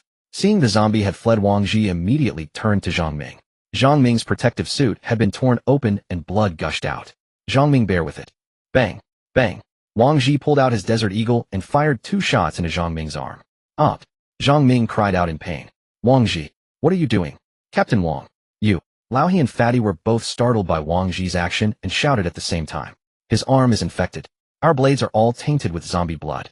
Using the gun was the only way. Wang Zhi said, then broke off Zhang Ming's severed arm, took out a first aid kit from his backpack, and bandaged the wound to stop the bleeding. Xiao Ming, it's all my fault. Hang in there, don't worry, you'll be fine, Fatty said, holding Zhang Ming, his voice trembling. After bandaging Zhang Ming's arm, Wang Zhi gave him an injection of adrenaline to keep his heart active and his mind clear. Fatty, help him. We're going after that mutant zombie. Since it's wounded, we can track it by following the blood trail. Wang Zhi picked up his pistol from the ground. The group didn't hesitate, they had to press the advantage. While the mutant zombie was injured, they had to eliminate it immediately. The six followed the blood trail. Midway, the trail disappeared, and they all opened fire around them. Bang, bang, bang. In an instant, the surrounding walls were riddled with bullet holes, but there was no sign of the mutant zombie. Wang Zhi looked up and noticed a hole in the ceiling above, as if something had smashed through, clearly revealing the top of the 12th floor. The group exchanged glances. Now they all knew the mutant zombie had escaped to the 12th floor. Wang Zhi immediately returned to the stairs and climbed to the 12th floor. The six arrived at the hole and continued following the blood trail until it turned into a room. Wang Zhi stopped. He was now certain the mutant zombie was hiding in that room. He pulled out his last high-explosive grenade, gently pulled the pin, and threw it with force. The grenade exploded inside the room. With a boom, the mutant zombie burst out of the room. Wang Zhi saw it. Flames still burning on its body, one side of its torso mangled and bloody. Open fire. With such a clear target, now the group's bullets rained down on the mutant zombie. The zombie was shot to the ground, barely clinging to life. Wang Zhi was about to finish it with a headshot when the mutant zombie suddenly let out a roar, as if calling for help or preparing for a final desperate strike. A deafening roar shook the hospital, shattering some of the thinner glass panes. Wang Zhi and the others were stunned, their ears ringing and heads spinning. Wang Zhi fought through the disorientation and emptied a magazine into the zombie's head. Only when he was certain it was dead did he lower his hand and press his throbbing head. Damn it, where did that bastard get the strength to roar like that? Fatty cursed, covering his ears. Wang Zhi thought of the crystal core Jia she had shown him. According to her, she had extracted it from the head of a mutant giant python. Did this mutant zombie also have a crystal core? With that thought, Wang Zhi drew his knife and cut open the zombie's head. He searched inside and soon found a hard object. Using the knife, he pried it out. A crystal core covered in blood, about half the size of the one Jia she had. He tore a piece of cloth and wrapped it up. Let's hurry and find the medicine, Wang Zhi said, pocketing the crystal core. Not good. Lao He's trembling voice came through the radio. Wang Zhi's heart tightened. This was the first time he had seen Lao He so panicked. What could have shaken him so badly? What's happening, Old He? Wang Zhi asked urgently. All the zombies around are converging towards us, Old He said in panic, standing by the window. The group walked to the window. On the streets visible within the vicinity, zombies were steadily gathering toward the hospital. The endless stream of undead made it impossible for Wang Zhi to estimate their numbers. These zombies were clearly drawn by the previous roar. Wang Zhi's mind raced as he contemplated how to evacuate. The zombies on the first floor had already begun ascending, while outside an endless horde awaited. Fatty, take Zhang Ming to the rooftop first. The rest of you come with me to find the medicine. Wang Zhi planned to have Fatty escort the injured Zhang Ming to safety first, while he and the others searched for the medicine before the zombies reached them. After speaking, Wang Zhi sprinted through the 12th floor. Finally, Su Muying discovered a room labeled Clinical Virus Research Laboratory at the end of a corridor. Su Muying kicked the door open and Wang Zhi followed, both searching every corner for the target medication. Wang Zhi could now feel the floor trembling. Found it. Just as he was about to abandon the search and evacuate, Su Muying spotted a cabinet containing vials labeled neomycin. The medicine was stored in several small glass bottles. Without hesitation, Su Muying swept all the nearby bottles into her backpack. With the medicine secured, the four had barely stepped out of the laboratory when countless zombies appeared at the other end of the corridor, blocking the path to the stairs. The leading zombies reached the mutated corpse first, greedily tearing into it, instantly surrounding it. The zombies behind, unable to reach the mutated corpse, all charged toward Wang Zhi and his group. Wang Zhi immediately slipped into a nearby office, slammed the door shut, and dragged a desk to block it. Fatty, have you made it up? Fatty, Wang Zhi called into the radio. The four of them pressed hard against the desk to prevent the zombies from breaking in. We're up. Where are you? Fatty's voice was also anxious. Hurry to the easternmost part of the rooftop. They'll toss you a grappling hook. We're trapped in a room. Wang Zhi shouted. All right. I'm coming. Fatty replied, already running. Really, go to the window and throw the hook up, Wang Zhi ordered. The zombies outside pounded the door with a thunderous noise. Wang Zhi and the others continued pushing the desk with all their might. After a moment, the radio crackled with Fatty's voice. All set, Captain Wang. The hook is secured. Sister Ying, you go first. Once you're up, lower another rope. Old He and I will follow. Su Muying didn't hesitate. She let go of the desk, dashed to the window, grabbed the rope, climbed up, and with a twist of her waist vaulted onto the rooftop. Wang Zhi and Old He held on for a bit longer. When the second rope descended, they exchanged a nod and simultaneously released the desk. The moment the barrier was gone, the door burst open under the zombies' assault, and they lunged at the two by the window. Wang Zhi grabbed the rope and ascended rapidly. Below, countless zombies kept falling from the 12th floor windows. Cold sweat dripped down his back. He was grateful he had sent Fatty up first. Once all six were on the rooftop, Wang Zhi moved to the trapdoor opening they had used to climb up. Since Hospital Z had no rooftop access, climbing a ladder was the only way up. Seeing the ladder packed with zombies forming a human pyramid and gradually climbing, Wang Zhi immediately drew his pistol to stop their ascent. The five gathered at the opening, firing downward continuously, but the zombies kept converging. We're doomed. We're going to die here. It's all my fault. If I had listened to Captain Wang, Xiaoming wouldn't have lost an arm. Fatty said, sobbing. Fatty, stop crying. We're not dead yet. Old He frowned at the wailing man. What's wrong with crying? Can we escape now? Do we have to fly away? Fatty choked out. Old He fell silent. Since they had made their choice, they had to bear the consequences. After emptying his last spare magazine, Wang Zhi withdrew to the side, grabbed a handful of the remaining 100+ bullets from his backpack, and began reloading frantically. He could see that the streets below the hospital were still flooded with zombies, and the entire building trembled under the weight of thousands of undead. As Fatty had said, unless they could fly, there was no escape, whether they held the rooftop or jumped. Wang Zhi touched the mother-and-child pendant given to him by Jieshi. He didn't know if she would come to their aid or if they could hold out until she arrived. But he had no other choice. He had to try. With that thought, Wang Zhi tore the pendant from his neck and threw it to the ground. Bang! He chambered around and shot the pendant, shattering it. Wang Zhi, what are you doing? Reload and come quickly. Su Muying shouted, seeing him crouched there. Coming. Everyone hold on. I've called for backup. Wang Zhi said, needing to give them hope. Backup? Where? Upon hearing about reinforcements, Fatty's eyes lit up with renewed hope. Don't worry. Let's hold the line first. I sent a distress signal to Jieshi. She should come, Wang Zhi explained. Die all of you. Fatty, now filled with hope after hearing that Wang Zhi had indeed sent for help, sprayed bullets downward with his submachine gun. After several rounds of shooting, the bodies below the opening had piled up like a mountain. Except for Zhang Ming and Zhao Liuli, everyone else's ammunition was nearly spent. Old He fetched Zhang Ming's Leistenton rifle and continued firing at the climbing zombies while Liuli's pistol was handed over to Su Muying. The others kept reloading the spare magazines. 20 minutes had passed since Wang Zhi sent the signal. They now had only about 100 bullets left between the two of them. Wang Zhi looked down. At this rate, in less than 5 minutes the pile of zombie corpses would reach the opening, and they could simply walk up without climbing. Just as Wang Zhi was despairing, while loading the last few rounds, a dark silhouette appeared in the distant sky. Wang Zhi snatched up his binoculars and saw. It was a helicopter. Now we really can fly away.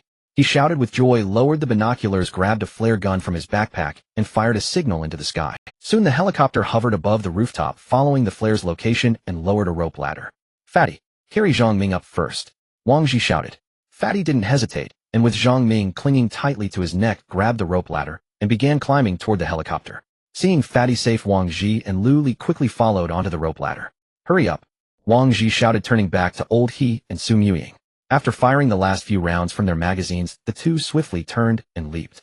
They grabbed the rope ladder and the helicopter immediately ascended, leaving only the zombies that kept jumping off the building following the helicopter's direction. Below the rope ladder, the two clung to it with one hand swaying in the air. As the ladder was slowly retracted, they finally climbed aboard. Did you find it? Jieshi asked, her expression emotionless, looking down. Yes. Found it. Not bad. What happened to him? Jieshi glanced at the injured Zhang Ming. His forearm was scratched by a mutant zombie. To prevent infection, I amputated it. I'm sorry, Zhang Ming. Wang Zhi said guiltily, knowing that Zhang Ming had been hurt trying to save him. No. It's not your fault. Who asked all of us? Chose to continue the mission, Zhang Ming said weakly, then closed his eyes and chuckled. Mutant zombie, Jieshi repeated, then turned her head to look out the window and fell silent. Wang Zhi looked at Zhang Ming, knowing full well that the lost arm was irreparable. No matter how much training he underwent, the disability would prevent him from ever fighting again. His fate would be to leave the team, remaining inside Dawn Tower for good. Still, it was a peaceful way to spend the rest of his days. Wang Zhi decided that from then on he would set aside some of his own survival points each month for Zhang Ming to live on in Dawn Tower. Over a dozen minutes later, the helicopter landed within the base. Everyone jumped out and immediately took the elevator back to Dawn Tower. Once inside, Wang Zhi rushed out, arranged for Zhang Ming to be sent to the medical room, and then went to the disinfection room for a check. After exiting the disinfection room, Wang Zhi first ran to the medical room and asked the nurse, "How is he? Is he infected?" "No signs of infection for now, but he needs to stay here for a week of observation." The nurse shook her head. Good. Fatty, go buy some congee and rice for Zhang Ming. Wang Zhi said to Fatty. You two go back first. Wang Zhi said, then turned and looked through the door window at the sleeping Zhang Ming. He didn't go in to disturb him. After a while, Fatty returned with a bag of food, and the two entered Zhang Ming's room. They sat by the hospital bed not knowing what to say. Seeing that Zhang Ming was still asleep, Wang Zhi set the food aside. They stayed for a while, and then got up to leave. Before leaving, Wang Zhi specifically instructed the nurse to call him via Lingling Yao when Zhang Ming woke up.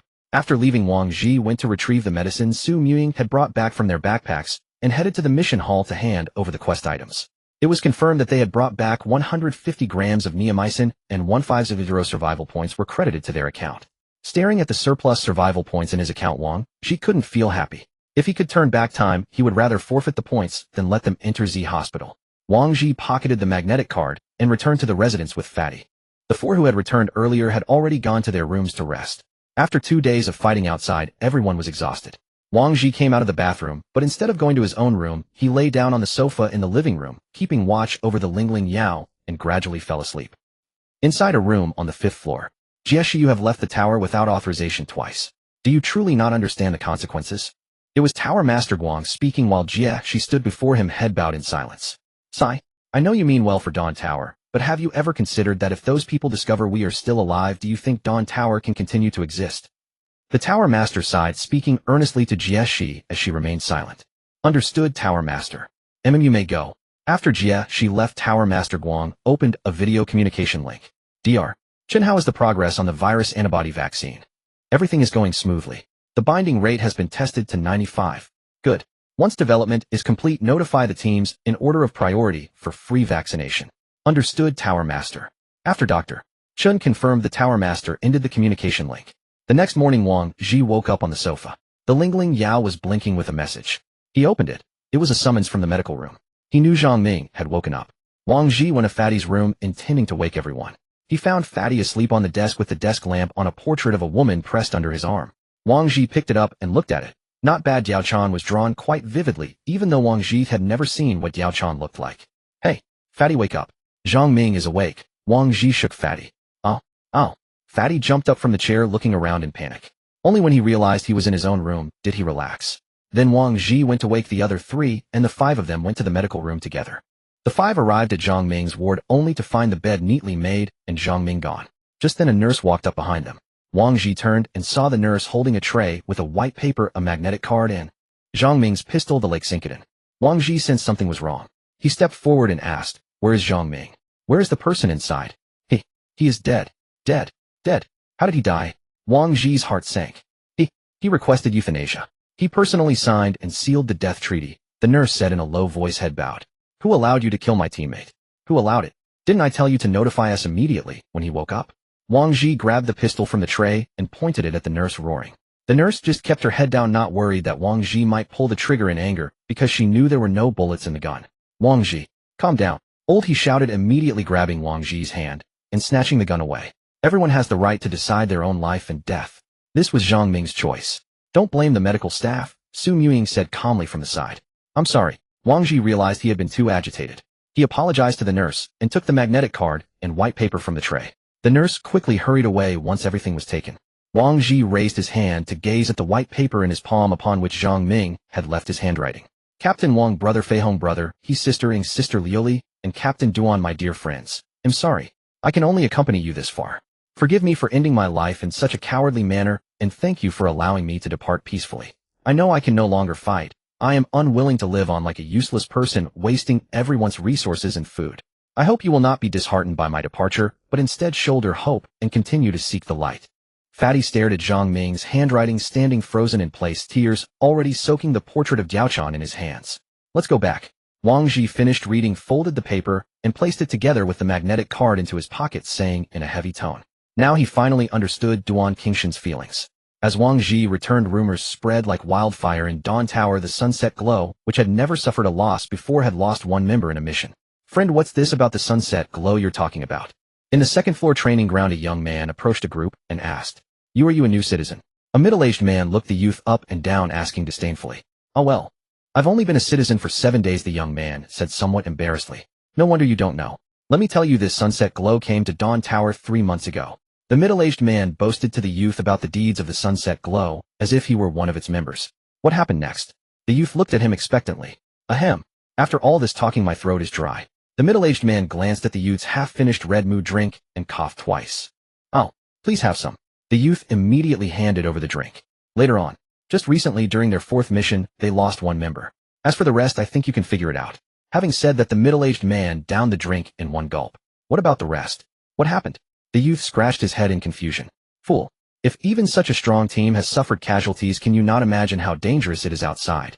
The middle-aged man said as if disappointed in his lack of understanding. Hey, I say, old Yin, stop bragging here. There are plenty of teams besides the Sunset Glow that haven't lost anyone. The occasional bad luck costing one life isn't as serious as you make it sound. At that moment, another middle-aged man walked over and said, Hey, old Zhao, if you're so confident, go out and try it yourself. Why are you arguing with me here? Try it then, old Zhao retorted defiantly. This news sparked widespread controversy, but the most vocal were the panickers. The panickers believed the danger outside had reached a level where even the Sunset Glow had to suffer losses. The other group, the arrogant faction, thought the Sunset Glow team was merely overrated. Their previous lack of casualties was just luck, and now that they had taken a loss, it was nothing to fuss about. Wang Zhi and his 4 companions brought the disinfected supplies back to their residence. Wang Zhi lay on the sofa staring blankly at the crystal core he had dug out of the mutant zombie's head. What's that in your hand? Su Ying asked, noticing the crystal core. I dug it out of that mutant zombie's head. I call it a crystal core. How did you know there was something in its head? Earlier Jieshi also dug one out of a mutant giant python's head, so I thought maybe all mutant varieties have them, and I tried digging one out. Wang Zhi explained. So what's the use of this crystal core? Su Ying took the crystal core from Wang Zhi's hand and examined it. I don't know, but I feel like those zombies are quite interested in these things. Wang Zhi recalled the scene at the Z Hospital's 12th floor where the first wave of zombies swarmed around the mutant corpse. Hey, this is quite an eye-opener for me. That mutant zombie could actually turn invisible. Old he said with a helpless smile. Invisibility is a bit far-fetched, and at most it's like a chameleon blending into its surroundings. Also, that zombie had a weakness. You could hear its low growl when it got close. Wang Zhi spoke listlessly with his arm resting on his forehead. Then let's call this kind of mutant zombie a phantom zombie. Su Ying casually gave the mutant zombie a name. Sounds good. Sister Ying is always reliable when it comes to naming. Lily, go call Fatty out. It's time to eat. Wang Zhi pushed himself up from the sofa and continued. The 5 of them went to the 3rd floor dining hall. Due to the increasing number of teams on the 3rd floor, the dining hall had also opened. Wang Zhi looked at Fatty, whose eyes were slightly swollen, and teased Fatty, lighten up. Seeing you like this, I'm afraid that if I were to die one day, you'd want to be buried with me. Oh, stop it, Captain Wang. If Sister Ying were gone, maybe I'd do that, but you. No. Fatty shook his head at Wang Zhi while biting into a steamed bun. Good boy, Fatty. Here, Sister Ying, we'll give you a bun. Su Ying said, placing a bun from her plate onto Fatty's. Great. Thanks, Sister Ying. Heh. Fatty happily took the bun with his plate. Damn. Brown-noser. Wang Zhi said scornfully. After the meal, Wang Zhi decided to give the team another day off. The others went off to do their own activities while Wang Zhi took Zhao Liuli to the 1st floor guard headquarters. When they arrived at the entrance, Wang Zhi saw it was the same guard on duty as last time. Assuming he would remember them, Wang Zhi greeted him and walked inside. However, they were still stopped. Without irritation, Wang Zhi presented his magnetic card again and asked the guard to confirm, after which they were finally allowed to enter. Wang Zhi entered GX's room and calmly sat down on the guest chair. You're becoming more and more presumptuous, Jieshi said coldly, looking at Wang Zhi. Wang Zhi didn't respond. Instead, he directly took out the small crystal core and placed it in front of Jieshi. I dug this out of that mutant zombie's brain. What was special about that mutant zombie? Jieshi asked. Wang Zhi recounted the process from their first encounter with the mutant zombie to its eventual defeat. I see. Then you can sell this intelligence for a good price. After speaking, Jieshi returned the small crystal core to Wang Zhi. So, Captain Jieshi, do you think there could be other types of mutant zombies? Wang Zhi voiced his speculation. I don't know.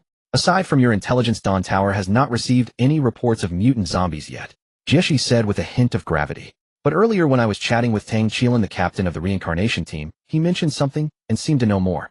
I asked him, but he didn't say. Wang Zhi recalled his conversation with Tang Qilin in the training ground. Wang Zhi recollected the dialogue he had with Tang Qilin at the training ground. He didn't tell you because he had no reason to. He didn't upload to the Dawn Tower Intelligence Hall because he believed the benefits of keeping silent outweighed the meager survival points. He thought that if everyone knew and survived, his own value would diminish. Everyone has their own agenda. It's just a matter of perspective and position. Jieshi sat in her seat, head bowed, as she wiped her greatsword, speaking slowly to Wang Zhi. Indeed, as Jieshi said, some people were content just to survive in the Dawn Tower, while others sought to forge ahead in the apocalypse, albeit in different ways. People often call the light in the darkness salvation, but light cannot save those who willingly wallow in depravity, Jieshi continued. Captain Jia, don't you have any other plans? Are you going to stay here forever? Wang Zhi asked, looking at the somewhat forlorn Jieshi. Oh, for example. Jieshi looked up, countering. For example, one day returning to the surface and reclaiming our former home. Wang Zhi said with longing. Heh, then I'll leave that heavy responsibility to you, shall I? Then you could become the lord of that land. I think the Tower Master would be delighted to hear of such aspirations, Jieshi laughed. No, I don't have that ability. I'd rather stay down here and live a while longer. Wang Zhi quickly declined. A single mutated zombie was already more than enough for him, let alone actively challenging them. But as for what you mentioned, the Dawn Tower has already been planning it. What a... Wang Zhi was startled and uncertain. It's called the Dawn Rekindling Project. That's all I can tell you. It's the Tower Master's highest classified plan. Jia's eyes smile vanished, replaced by a solemn expression as she spoke to Wang Zhi. After a moment, Wang Zhi left the headquarters with Galilei, the words Dawn Rekindling Project echoing relentlessly in his mind. Really, what do you think? Wang Zhi turned to ask her. I think we should tell Sister Ying and the others. Galilei pondered for a moment, then looked up at Wang Zhi. Wang Zhi gazed into Luli's intelligent eyes, questioning himself why he had asked her such a question. Very clever, you read my mind. Don't tell anyone outside about today's events, Wang Zhi continued. The two returned to their residence to find Fatty and the other two lounging on the sofa watching a soap opera on Ling Ling E with Su Muying. Wang Zhi looked at them. Though the plot was dull, they were savoring this brief moment of leisure. Wang Zhi joined them. As soon as he sat down, Su Muying, eyes fixed on the screen, blurted out, "So where did you take my Liuli for some mischief again?" Sister Ying, can you choose a different phrase? Mischief? Really? Wang Zhi replied helplessly. Fatty, engrossed in the show, heard Wang Zhi had been mischieving with Liuli and immediately turned around, his eyes darting between the two. Hey, Fatty, what's with that look? Wang Zhi was irritated by Fatty's sly expression.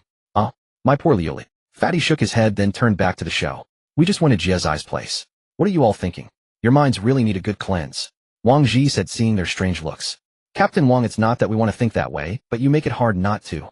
Fatty said earnestly. Damn it, Fatty. You're the most pervy one here, and you have the nerve to say that about me. Wang Zhi retorted, looking at Fatty's smug confidence.